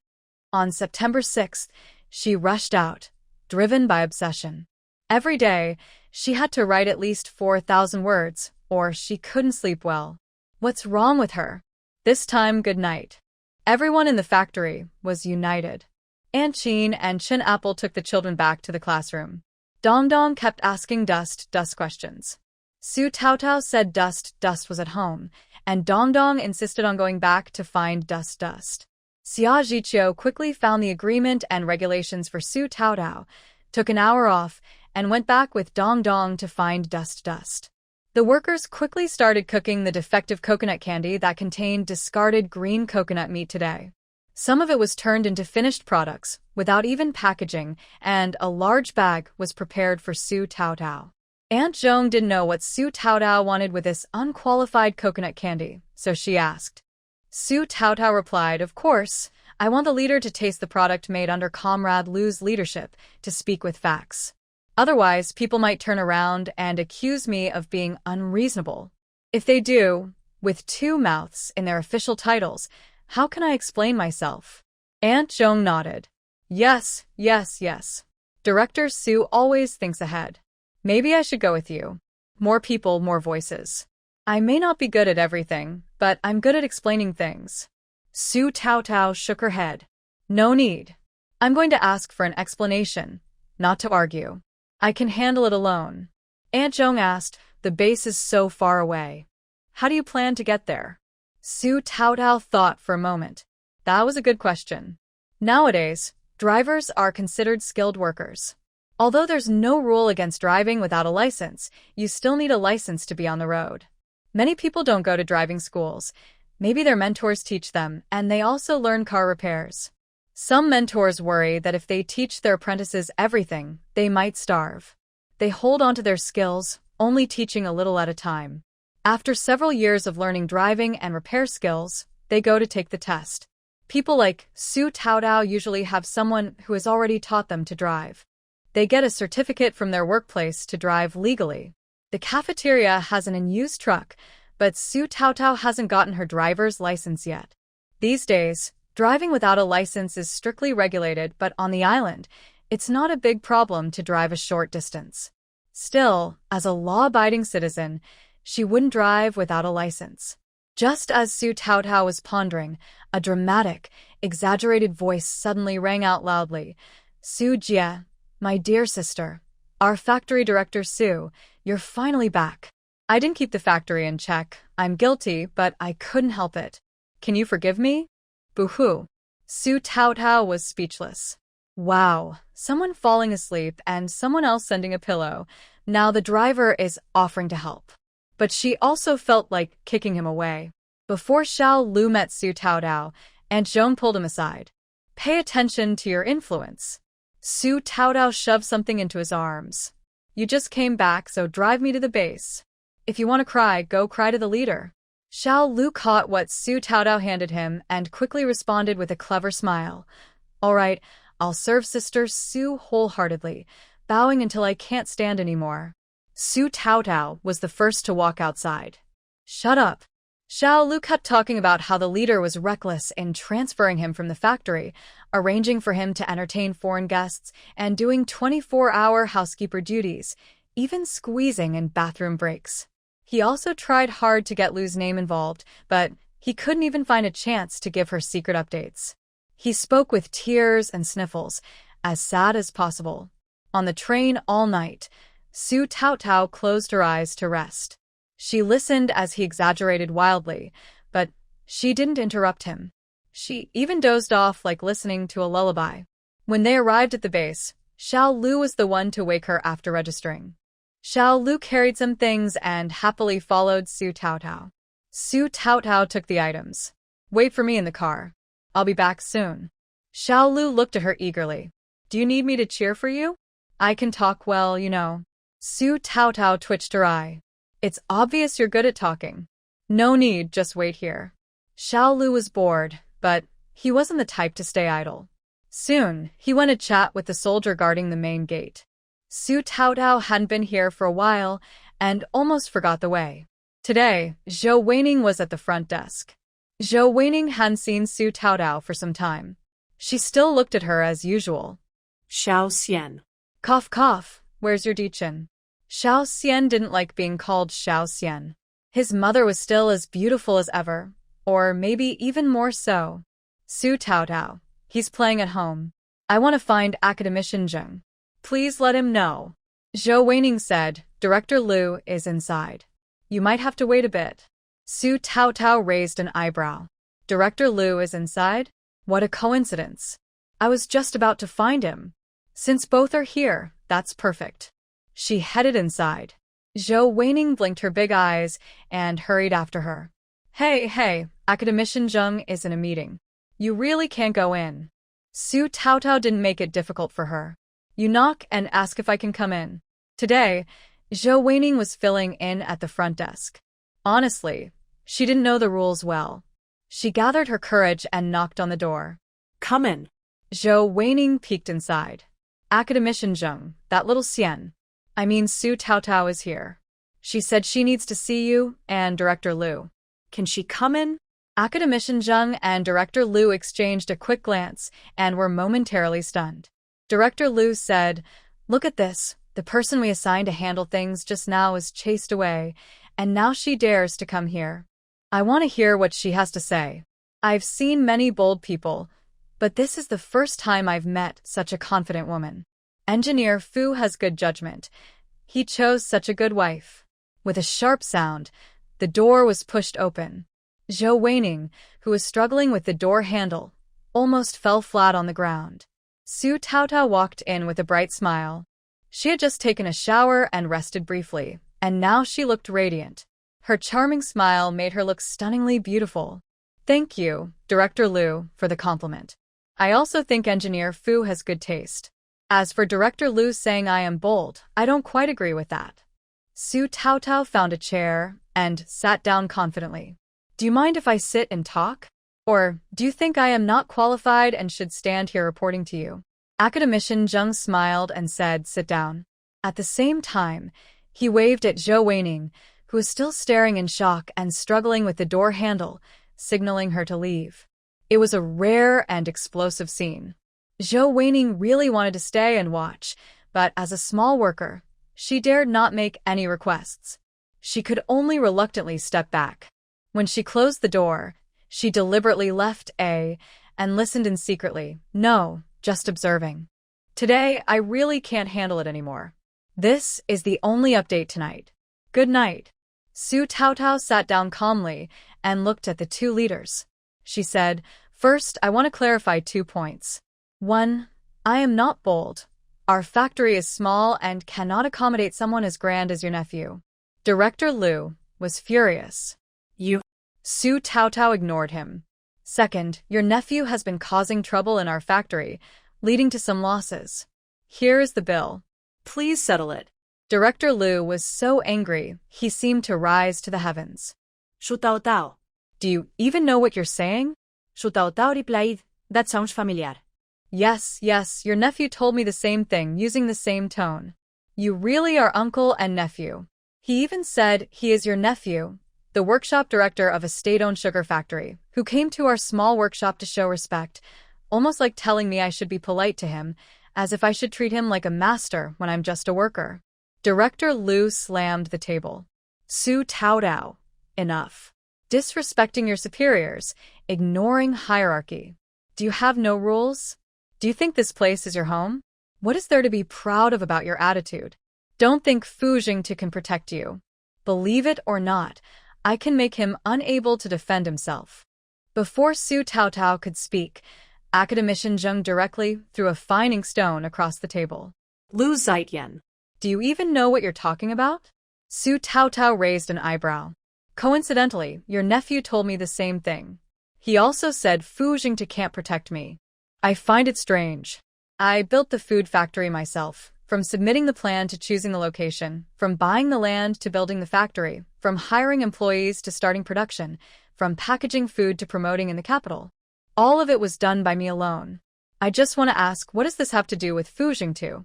I only opened a factory to earn money for the base, to get more research funds, hoping someday to help workers like Fu Jingtu who work tirelessly on the front lines of research. So, Great Director Liu, what do I need Fu Jingtu to protect me from? Su Taotao finished speaking in one breath, paused, and stared directly at Director Liu. And you? What right do you have, what identity, to say you can make Fu Jingtu unable to defend himself? Director Liu was truly amazed. He saw what it meant to be proud. The base isn't really run by me. It seems more like it's run by you, Director Liu. Or maybe someone higher up than you can make you say such bold words in front of Academician Zheng. Actually, when the inkstone was smashed and shattered on the ground, Director Liu had already been sobered up. He was used to wielding authority over his subordinates and had never really taken Su Taotao seriously. It was only because he was so angry at her earlier that he spoke out of turn in front of Academician Zheng. Now that he's calm, he breaks out in a cold sweat. No, Academician Zheng, I didn't mean that. I was just angry with Su Taotao, and spoke recklessly. Looking at Su Taotao, Director Liu said, "Are you deliberately trying to provoke me, making me speak out of turn in front of Academician Zheng, to cover up your insubordination and disrespect for the base leadership?" Su Taotao no longer looked at him or responded. She turned to Academician Zheng and said, "Academician Zheng, if the base is led by someone like Director Liu, I might as well not be the factory manager. It's better than me leaving for a few days and then a leader brings in his nephew as deputy factory manager, and tomorrow another leader brings in his niece as workshop director, ruining production. My factory does not need bureaucracy. I need practical work that aligns with our production and management philosophy. We aim to produce quality products, build a good reputation, become well-known, and earn the praise of our national brand. If someone like Wuihwa is only interested in quick profits, cutting corners, and pursuing benefits at any cost, I would rather not run the factory at all." This is similar to what Su Taotao once said when promoting food products in the capital, but Director Liu was not qualified to attend the meeting and did not hear it. He also doesn't know how much the sibling company or the public recognizes Su Taotao or the food factory. He knows Su Taotao's work is good and sells well. He believes the factory has a bright future and will grow stronger. Putting someone like himself in as deputy factory director early on would be very beneficial. If he knew, he would definitely regret pushing Wuihwa into the food factory. What he doesn't realize is that because the food factory is doing so well, whether at the base or with Su Taotao, no one would allow anyone to ruin its development path. Director Liu didn't join much earlier than Su Taotao. He only complained a little. Academician Zheng initially didn't know what was happening, but after hearing Su Taotao, he understood the situation. In Zheng's eyes, Liu Zitian usually likes to show authority, talk official language, and is somewhat selfish, but he hasn't committed any serious mistakes. However, after hearing what he said today and combining it with Su Taotao's words, Zheng felt a chill down his spine. Talents like Fu Jingtu, who are rare and help advance science and technology, have national backing. Liu Zitian's words suggest his problems might be more serious than he thought. "Comrade Su Taotao, I understand your anger and support your actions. The food factory was founded by you and is your hard work. You've built it step by step to this important stage of development. Please refrain from making unkind remarks about the factory director in the future. You have always been the best choice for the factory director. You can go back now. We will thoroughly investigate this matter and give a satisfactory explanation to you and the employees of the food factory." Su Taotao stood up, walked to the table, took out the agreement and regulations, placed them in front of Academician Zheng, pointed to the clauses, and said calmly, "Academician Zheng, I know you're not involved in the funding aspect. I believe the vice academicians and other relevant leaders have also reported my original intention of founding the food factory to you. I won't repeat everything, but regarding personnel appointments, I want to emphasize that the agreement we signed includes a clause giving me the power to veto any personnel decisions. This means that no one, including you, Academician Zheng, without my approval, can assign someone to the food factory. Even a production worker must be approved by me before being hired. Do you have any objections to this?" Academician Zheng smiled and shook his head. "No, in fact, Director Su, among all the subsidiary factories I've seen, you are the most decisive. I believe that whatever decisions you make are for the good of the food factory. We will not interfere, and I promise such incidents won't happen again." "With your words, I feel reassured." After speaking, she placed a few coconut candies down. You've already tasted the coconut candies I supervised during production. This batch was produced after Director Lu's nephew secretly changed the recipe. Please try it. We won't sell defective products outside. Here is a list of materials used to produce this batch, which was also overseen by Director Lu's nephew, resulting in defective goods. I've only calculated the raw material costs, not labor, which is quite fair. Our factory has limited funds, so Director Lu, please don't delay payment. Make sure to pay on time to cover this expense. Su Taotao looked at Director Lu, who looked very dejected, and handed him a candy. Try what your nephew produced. Also, after paying, please send someone to remove these defective products so they don't occupy our storage space. She then left the product list, picked up the agreement and regulations, and nodded at Academician Zheng. Please witness this, so no one can delay payment. I have other matters to attend to, so I'll leave now. After saying that, Su Taotao strode out quickly. Today was another day of facing setbacks. Good night. Su Taotao opened the door and was caught off guard when Zhou Weining, who was eavesdropping at the door, accidentally fell inside and landed face down. Su Taotao crossed her arms and looked down at her. Comrade Zhou, there's no need to bow so deeply. Zhou Weining fell and saw stars. At that moment, she didn't think about getting up. Su Taotao couldn't bear to watch and reached out to help her up, also giving her the remaining large bag of coconut candies. Please give the candies to Comrade Zhou Zheng, so he can share them with the colleagues going to the capital for the meeting and see if there's any difference. Don't say I falsely accused Director Lu's nephew of producing defective goods. Zhou Weining listened carefully to everything that happened and understood clearly what had taken place. She nodded firmly. Yes, Director Su, don't worry. I will make sure to pass on your message. Then she leaned close to Su Taotao's ear.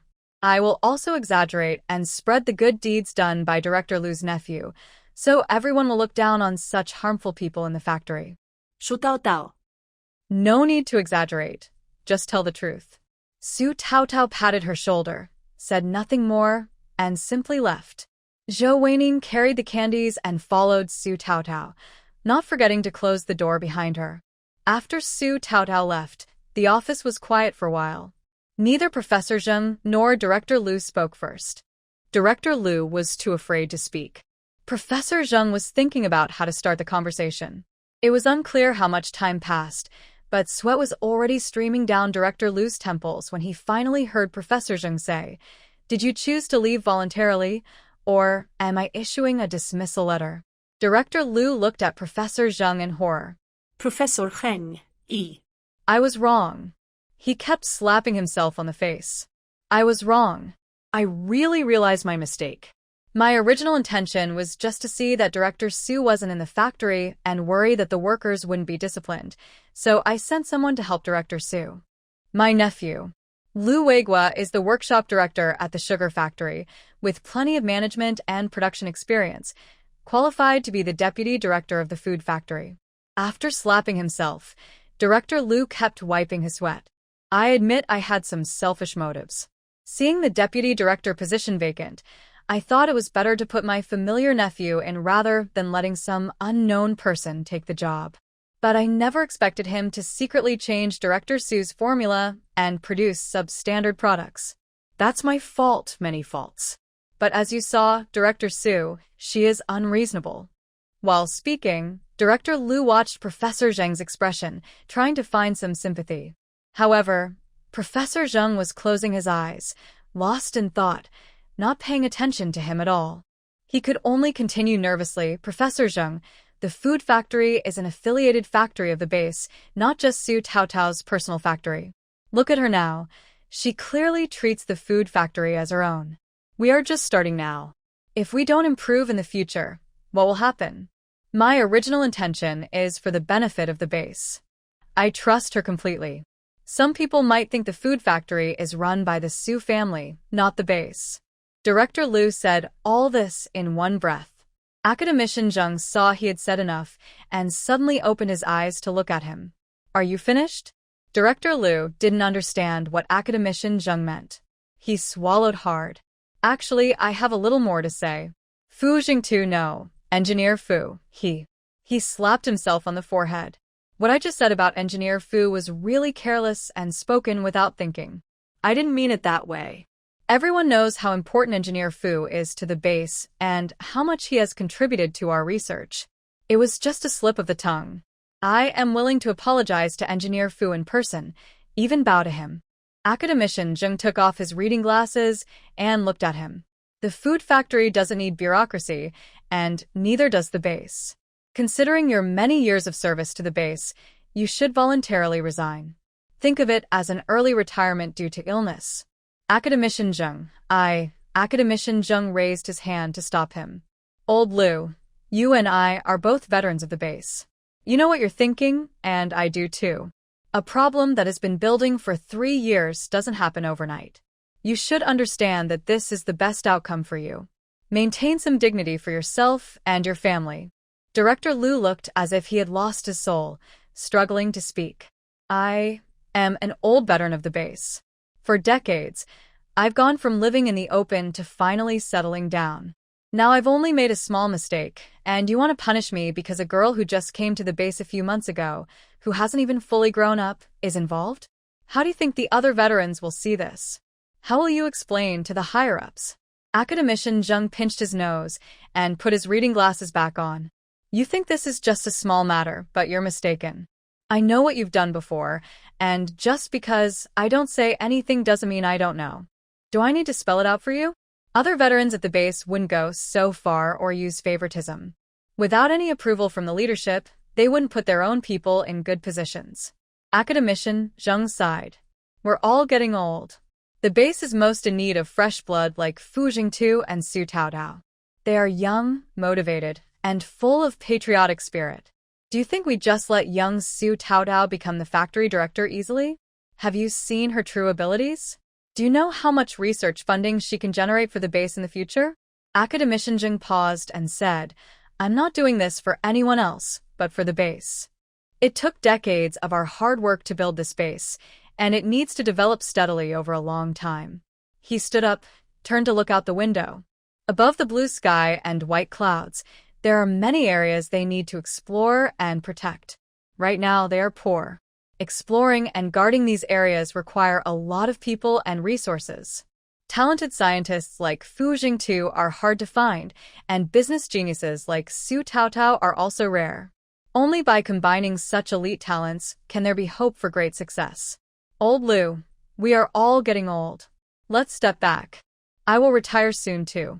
Lu Zitian knew he couldn't change anything and sank into his chair, feeling helpless. At this moment, he deeply regretted. Why did he reach so far? The base still has many subsidiary factories, and many factory managers listen to him. Why did he choose Su Taotao's food factory? Was it just because of her status, thinking he could get some benefits like in the past, and just assign her a position? In his eyes, Su Taotao was just a young, well-connected factory manager who had risen through Fu Jingtu. She was easy to control. Who knew he would stumble upon such a big problem? No, he refused to accept it. He wasn't old yet. He was not even 60. He was Lu Zhutian, a respected leader, not Lu Zitian, the retired old man. But things had already developed to this point. What could he do, except step back? Can you leave my position to my nephew? Lu Zitian made a last desperate attempt. He had no son. Only 2 daughters, and this nephew was the closest to him. Academician Zheng looked at him with disappointment, then took off his reading glasses and threw them on the table. Lu Zitian, you really never change. I have my own plans for this position. Get out. Lu Zitian. Academician Zheng. I said, get out. His heartfelt words earlier were like talking to a wall. After Lu Zitian left, Zheng stood by the window, sighing as he looked at the clouds. He wondered how thick the clouds were today. If a strong convection developed later, how much would it increase?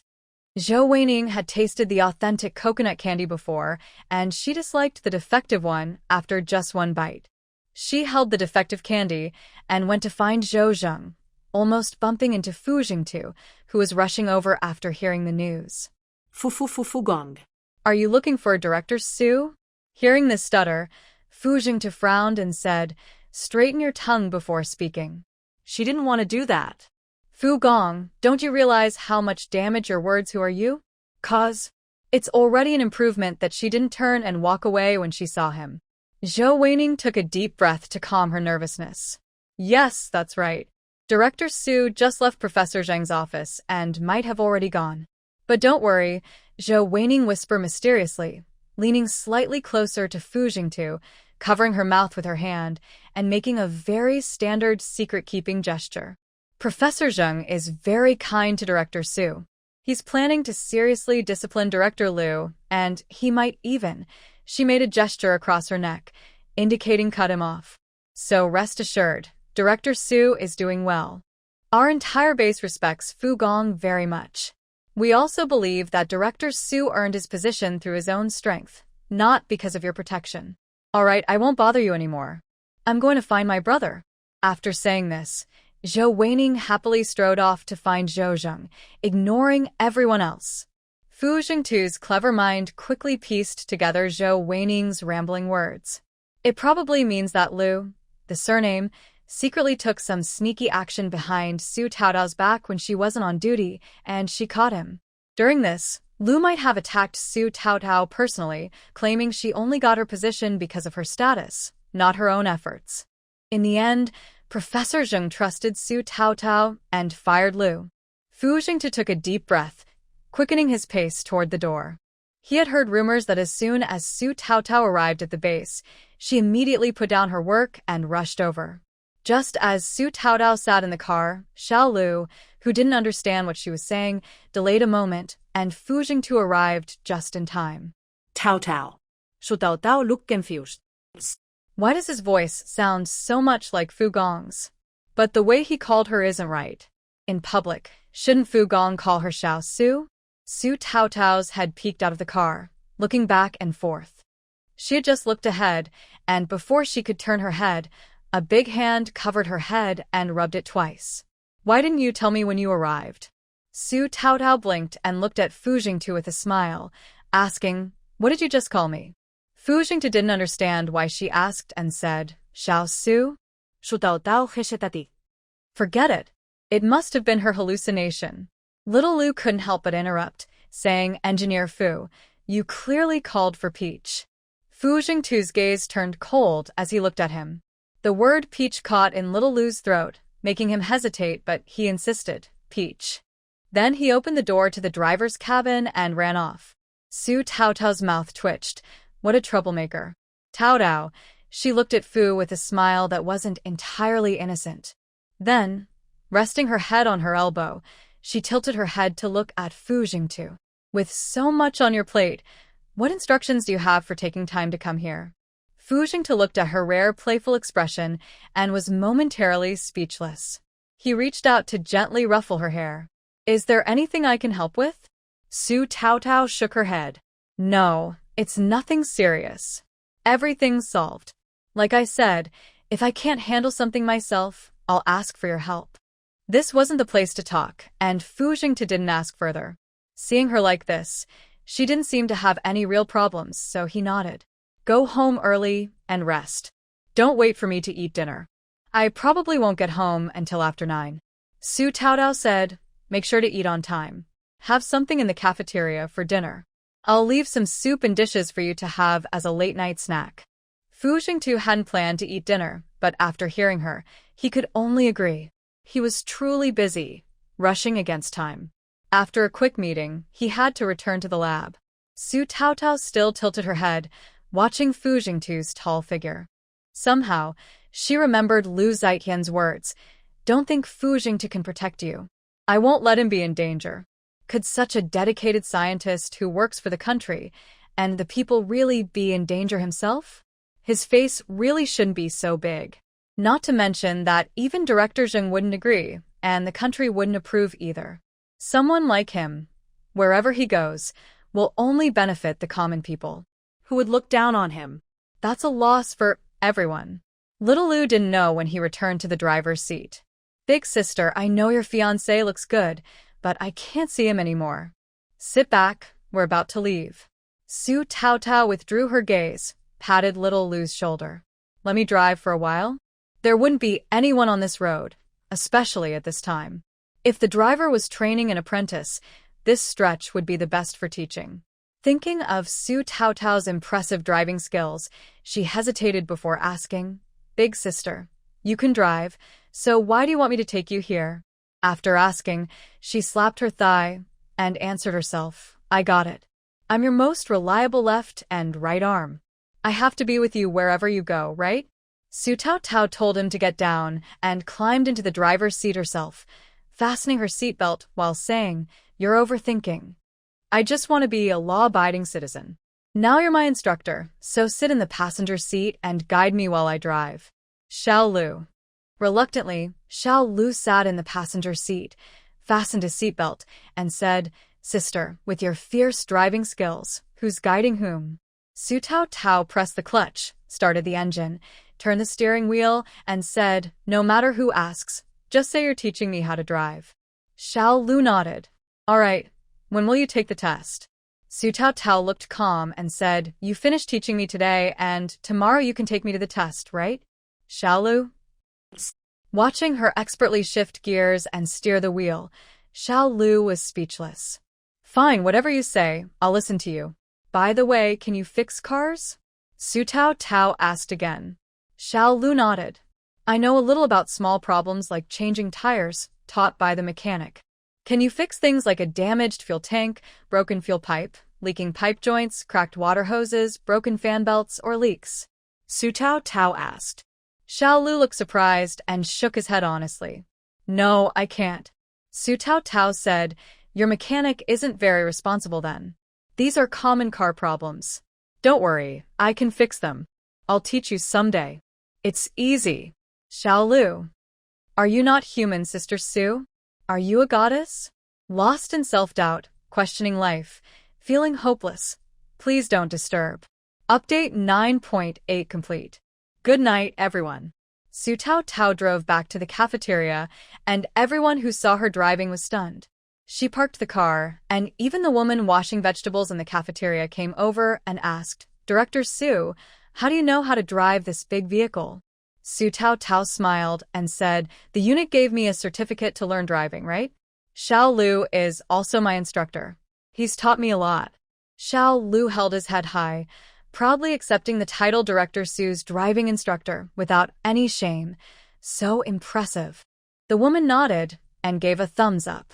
Director Su, the chairman said women can hold up half the sky. I used to think it was hard, but I think you're better than many men. Work isn't about status. Whatever you do, it's for the people and society.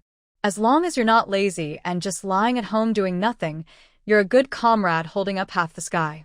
The older woman covered her mouth and laughed, saying, That makes me feel comfortable to hear, but Director Su is the one who knows how to speak. Su Taotao returned to the factory. Ping'an recognized her immediately, sniffed her, circled around her, then obediently lay back in the shade, continuing to drool. As for Shaolu, probably because he had seen so much, he was too lazy to even lift his eyelids.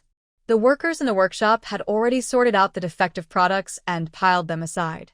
They had started a new stove and continued working according to the usual procedures. Su Taotao looked around. When Aunt Zhong saw her, she hurriedly asked, How did it go? What did the leaders say? Su Taotao replied, It's fine now.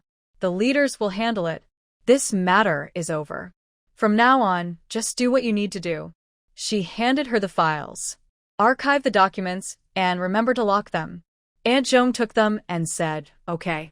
At the same time, Aunt Zhong sighed in relief. Wuihwa was so confident. She really thought he had powerful backing or was trying to sneak into the factory. Or, with Su Taotao's temper, she might just refuse to do the job, which would be a shame for the factory. What about these candies? Aunt Zhong pointed to the defective products. Wait for Wuihwa to cover the losses and take them away. How he handles it is his problem, Su Taotao said. Aunt Zhong nodded. All right. Won't they stay for long? Should we move them to the warehouse first? Su Taotao shook her head. No need. If I'm not mistaken, he will come to pick them up by tomorrow afternoon at the latest. Today, Su Taotao was really exhausted. She checked the clock and realized it was almost quitting time. She said to Shaolu, "You and Aunt Zhong keep an eye on things here. I forgot to tell you. Tonight, write a transfer report and bring it to me tomorrow for my signature and seal." The next morning, she would have Fujing to send it to the base for approval, officially transferring you. From now on, you only report to me. No one can call you here and there. Shaolu's eyes lit up, and he clenched his fist, hitting his left palm. Great, Sister Su. I'll start writing now, immediately. From now on, I'll follow your lead, bowing and... Stop. Su Taotao interrupted him. Focus on doing real work and talk less nonsense. Shaolu kept nodding. Yes, yes, yes. I'll listen to Sister Su. But this position, he looked at Su Taotao expectantly. She raised an eyebrow. How about being deputy factory director? Is that okay? Shaolu shook his head like a rattledrum. No, no, no. I think being assistant director is good enough. Sister Su, what do you think? He's quite sensible. Su Taotao nodded happily. I think it's good. Assistant Lu, remember to come a bit earlier tomorrow to take me to get my driver's license. Lu straightened up confidently. Yes, I promise to arrive before the rooster crows and take you there early. Su Taotao said, you can come about half an hour earlier than usual working hours. For now, that's enough. Until the official transfer order comes through, you can do whatever you usually do. Someone needs to take over your current job. Lu replied, I understand, Sister Su. Don't worry. Su Taotao, exhausted, dragged herself home. From far away, she heard the children laughing and playing happily. Outside the house, Aunt Zhong had planted vegetables and fruits that were growing well, showing that Imo Jiaja took good care of them. The old, unknown tall trees' branches swayed in the wind, as if playing a beautiful song to welcome her home. Compared to Qinglian village, she seemed to like it here more and felt more at home. Su Taotao pushed open the door. Mumu and Dong Dong were there. The 4 children and 2 black puppies were playing under the shade of the tree. Chunchen pressed his face against White's head.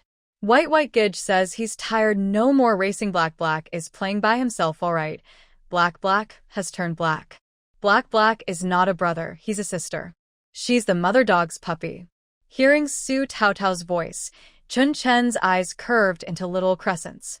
He quickly put down White and ran to hug Su Taotao's leg. Mom, you're back. Su Taotao bent down and picked up the little boy, wiping the sweat from his forehead. What are you playing? You're all sweaty. Racing, Chunchen said. Mom, White and Black look exactly the same. Why is Black a sister? Su Taotao didn't know how to teach the little guy to tell the difference between the dogs.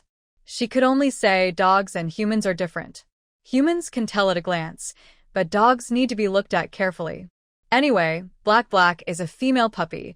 White is a male puppy. Chunchen struggled, then ran over to pick up White again. He flipped him over and looked. White has a little JJ, we're the same, he's a boy puppy. Then he went to pick up Black, flipped her over, looked, shook his head and sighed. Black doesn't have one, she's a female puppy. The other 3 children. Su Taotao. Son, you win. Thank you for not saying she's just like your mom. Today, I only have this update. Good night. The children played in the yard for a long time. Su Taotao was worried they might get heatstroke, so she brewed some mung bean and seaweed soup in a clay pot, asking Fu Yuanheng to watch the fire. She went upstairs to rest for a while. When she opened her eyes again, the sun had already set. Only Dust and Fu Yuanheng were left in the yard. Dust was squatting to the side, softly mumbling to himself, probably doing something. Older sister-in-law, Mumu and Dong Dong have gone back. We all drank some mung bean soup, and I cooled down a bowl for you. Do you want to drink now? Su Taotao patted Fu Yuanheng's head. Thank you, Shaoheng. I am a bit hungry now. I'll go drink it. Dust, what are you doing? Su Taotao asked. The child turned around. Counting ants are moving house. After answering, he turned back. Oh no, I got it wrong. It's all the same. I don't know which one I've counted to Su Taotao. Okay, it's my fault as the mother. After drinking the mung bean soup, Su Taotao started preparing dinner. Today, she bought fresh mallard ducks from the town. She planned to make a 3-cup duck. After blanching the duck in boiling water, she started to cook caramelized sugar. Once the sugar was caramelized, she added the duck to stir-fry and color it until the skin was slightly golden. Then she added some tender slices, a splash of soy sauce, and a little wine. Finally, she poured in enough hot water to cover the duck and simmered it until done. The so-called 3-cup duck simply uses 3 seasonings: sugar, soy sauce, and wine. Nowadays, with good ingredients, as long as you don't mix random things like Aunt Zhong does, even plain boiled chicken is delicious. Fu Yuanhang kept helping from the side, and the aroma was so tempting that he couldn't help but swallow. When the duck was bubbling in the clay pot, Su Taotao couldn't resist sneaking behind Dust to watch him count ants. Dust had great focus. When he was doing something seriously, he usually wouldn't get distracted. He didn't notice Su Taotao walking behind him. The child, with chubby little hands, looked at each ant and counted. 501, 502, 503 Su Taotao. The child was really impressive. He was good at recognizing patterns. Once he learned the theory, he could apply it flexibly. Su Taotao thought it was time to teach him pinyin and characters. After learning to read, he could start reading books. This child, with an excellent memory and a quick mind, would read widely and explore the ocean of knowledge. In the future, no matter which field he served, he would contribute as much as Fu Jingtu, benefiting that field. But she was also worried that this might take away his childhood too early. Seeing him happily squatting on the ground counting ants, Su Taotao truly hoped he could have a joyful childhood like other kids. What if teaching him to read too early makes him focus only on books and lose interest in other things? Or, if he learns all the knowledge at home, might he stop liking to go to school and make friends his age? Raising children is a great skill. As an experienced mother, Su Taotao felt both worried and conflicted. She decided to wait and see what Chunchen thought, and also wait for Fu Jingtu to return to hear his opinion. Su Taotao glanced at the time. It was almost 7 p.m. The sky hadn't fully darkened, but the light was getting dim. She walked over and squatted opposite Chunchen. It's getting late. Let's not disturb the ants moving their home anymore, okay? Chunchen looked up and saw the sky filled with layered, fiery clouds. Wow, it's so late. Mom. The ants won't finish moving their home before it gets dark. What should we do? Su Taotao said, that's okay. They will keep working until they finish. Although all the ants look alike, they are actually different and work together. They won't get tired. Su Taotao wasn't sure if this was entirely true, but it was how she understood it. She placed a grain of rice from the kitchen in front of the ants. Immediately, a few ants approached. One ant, working with others, quickly carried the rice away. Wow. Chunchen clapped his little hands. They're so amazing. Su Taotao patted his head. This is the power of teamwork. One ant can't move it alone, but a group of ants can carry something much bigger than themselves. That's why people say ants can even move elephants. Chunchen had seen elephants at the zoo. Comparing their tiny size to the big elephants, he was very amazed and nodded to show he understood. Mom, where are they taking the stuff? Chunchen asked. Su Taotao pointed to the fiery clouds in the sky. Do you see the clouds? That's a sign that it might rain soon. The little creatures in nature are very smart.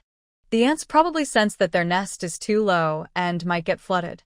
So they're moving their home to a higher place where it won't get wet and storing food there too. Dust listened intently, blinking her big, round eyes. Ants are so smart. Mom, you're so clever too. How do you know so much? Su Taotao held the child's small hand and took the opportunity to lift him up. I learned from books. Did you see all the books in Dad's bookshelf? Dust nodded. Yes, I saw them.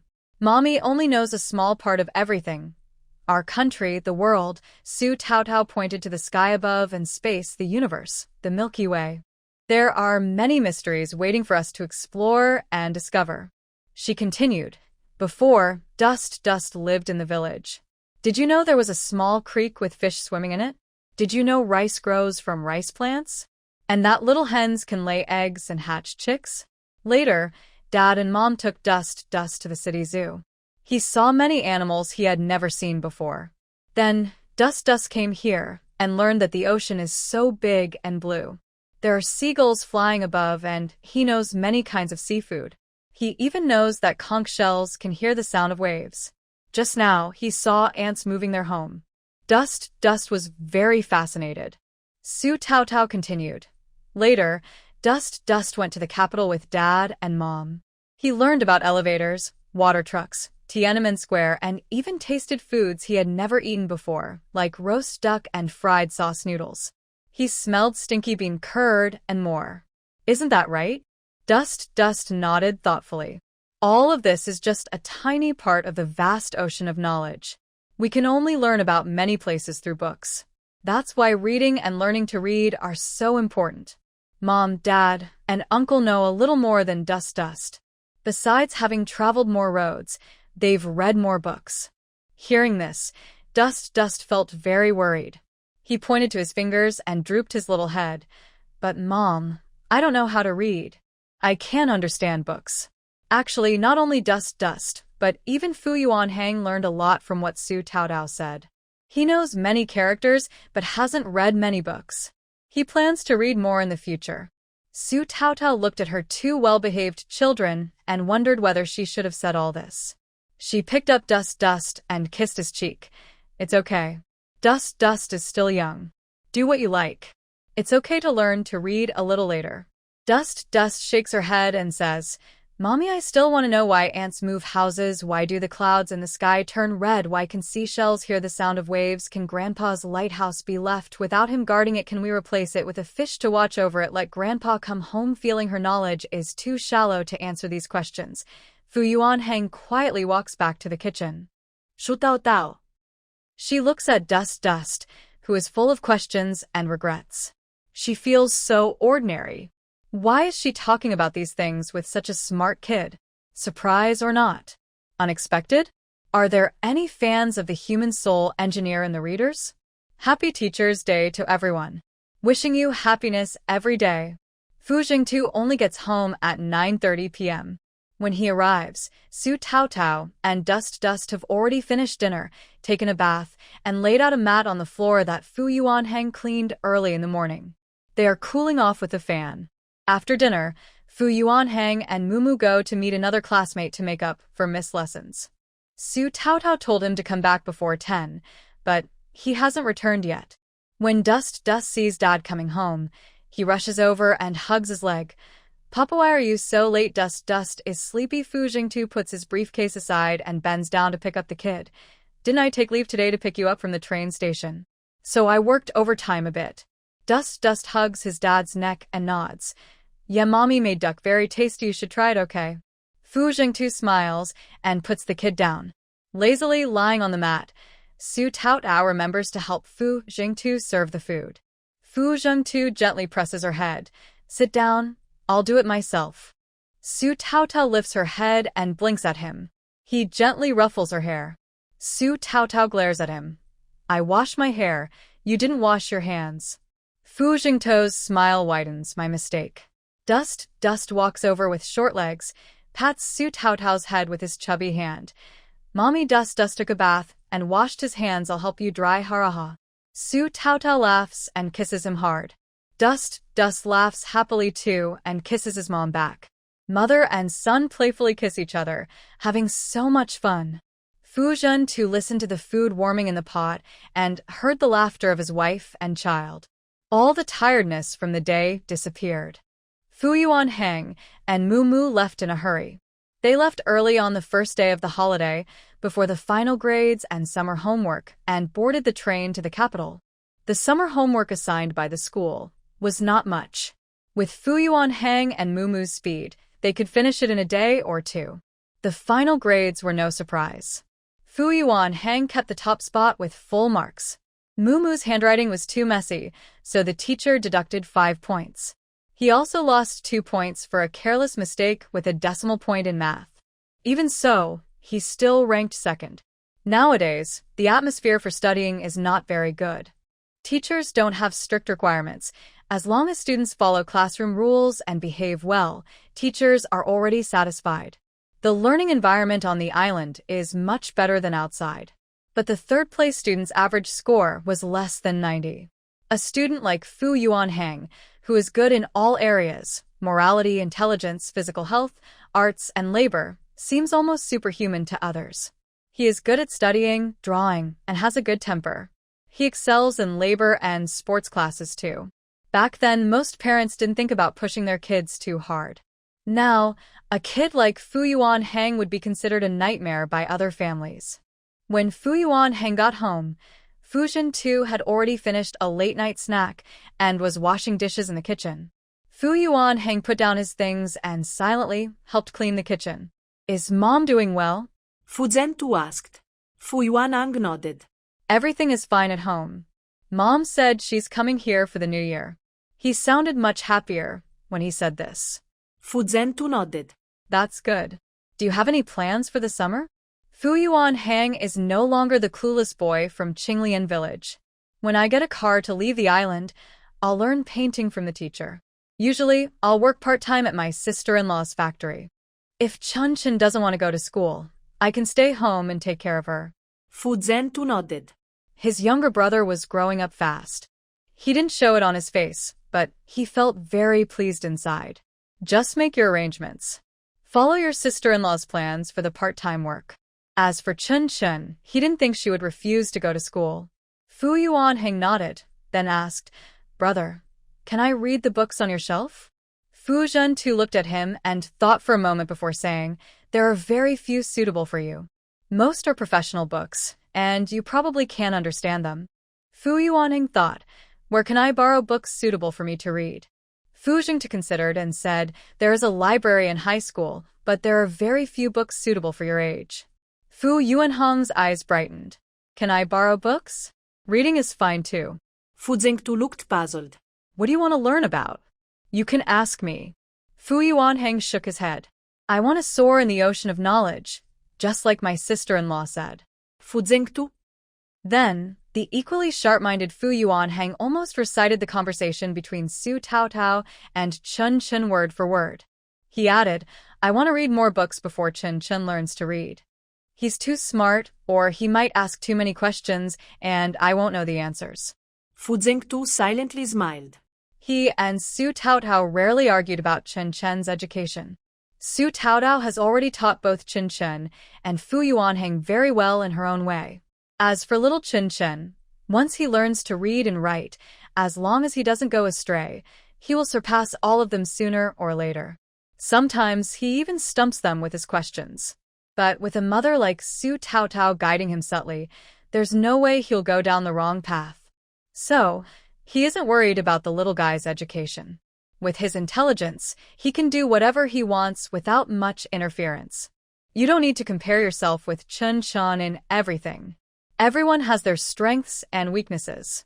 I also have things I can't do as well as him, Fu Zhen said. Fu Yuanhang nodded in agreement. I understand, brother, don't worry. Fu Zhen added, when you have free time, you can teach Chunchen pinyin and characters. You can also take him to the library. Fu Yuanhang nodded. Okay, brother. I understand. Fu Zhen didn't say anything more. He wasn't worried about his younger brother either. Su Taotao took a nap during the day and felt refreshed at night. After a long separation, their intimacy after reuniting was very passionate, and both husband and wife invested fully. Naturally, their household supplies were consumed more than usual. Fu Zhen loved the feeling of her smooth, tender skin under his hand. He felt like a greedy person never satisfied, always wanting more from her. But no matter how playful Fu Zhen was, he was still the same attentive husband. When they finished, Su Taotao was so comfortable she leaned on his chest, closing her eyes and purring softly. Fu Zhen kissed her sweaty forehead. Leave teaching Chunchen pinyin and characters to Ahang. Just teach him a little before bed. It won't take long, and he'll learn quickly. You focus on your own things. Su Taotao opened one eye and looked at Fu Zhen. What did Shaohang tell you? Fu Zhen looked at her delicate features, gently patting her back. I already told you. Su Taotao turned her face and rubbed against his chest, burying her face in it. Her words were unclear, and she mumbled softly, Fu Gong's son. Fu Gong makes the decisions. Fu Jingtu's previously calm mood was stirred again by her. He rolled over and pressed her down. I think you don't want to sleep tonight.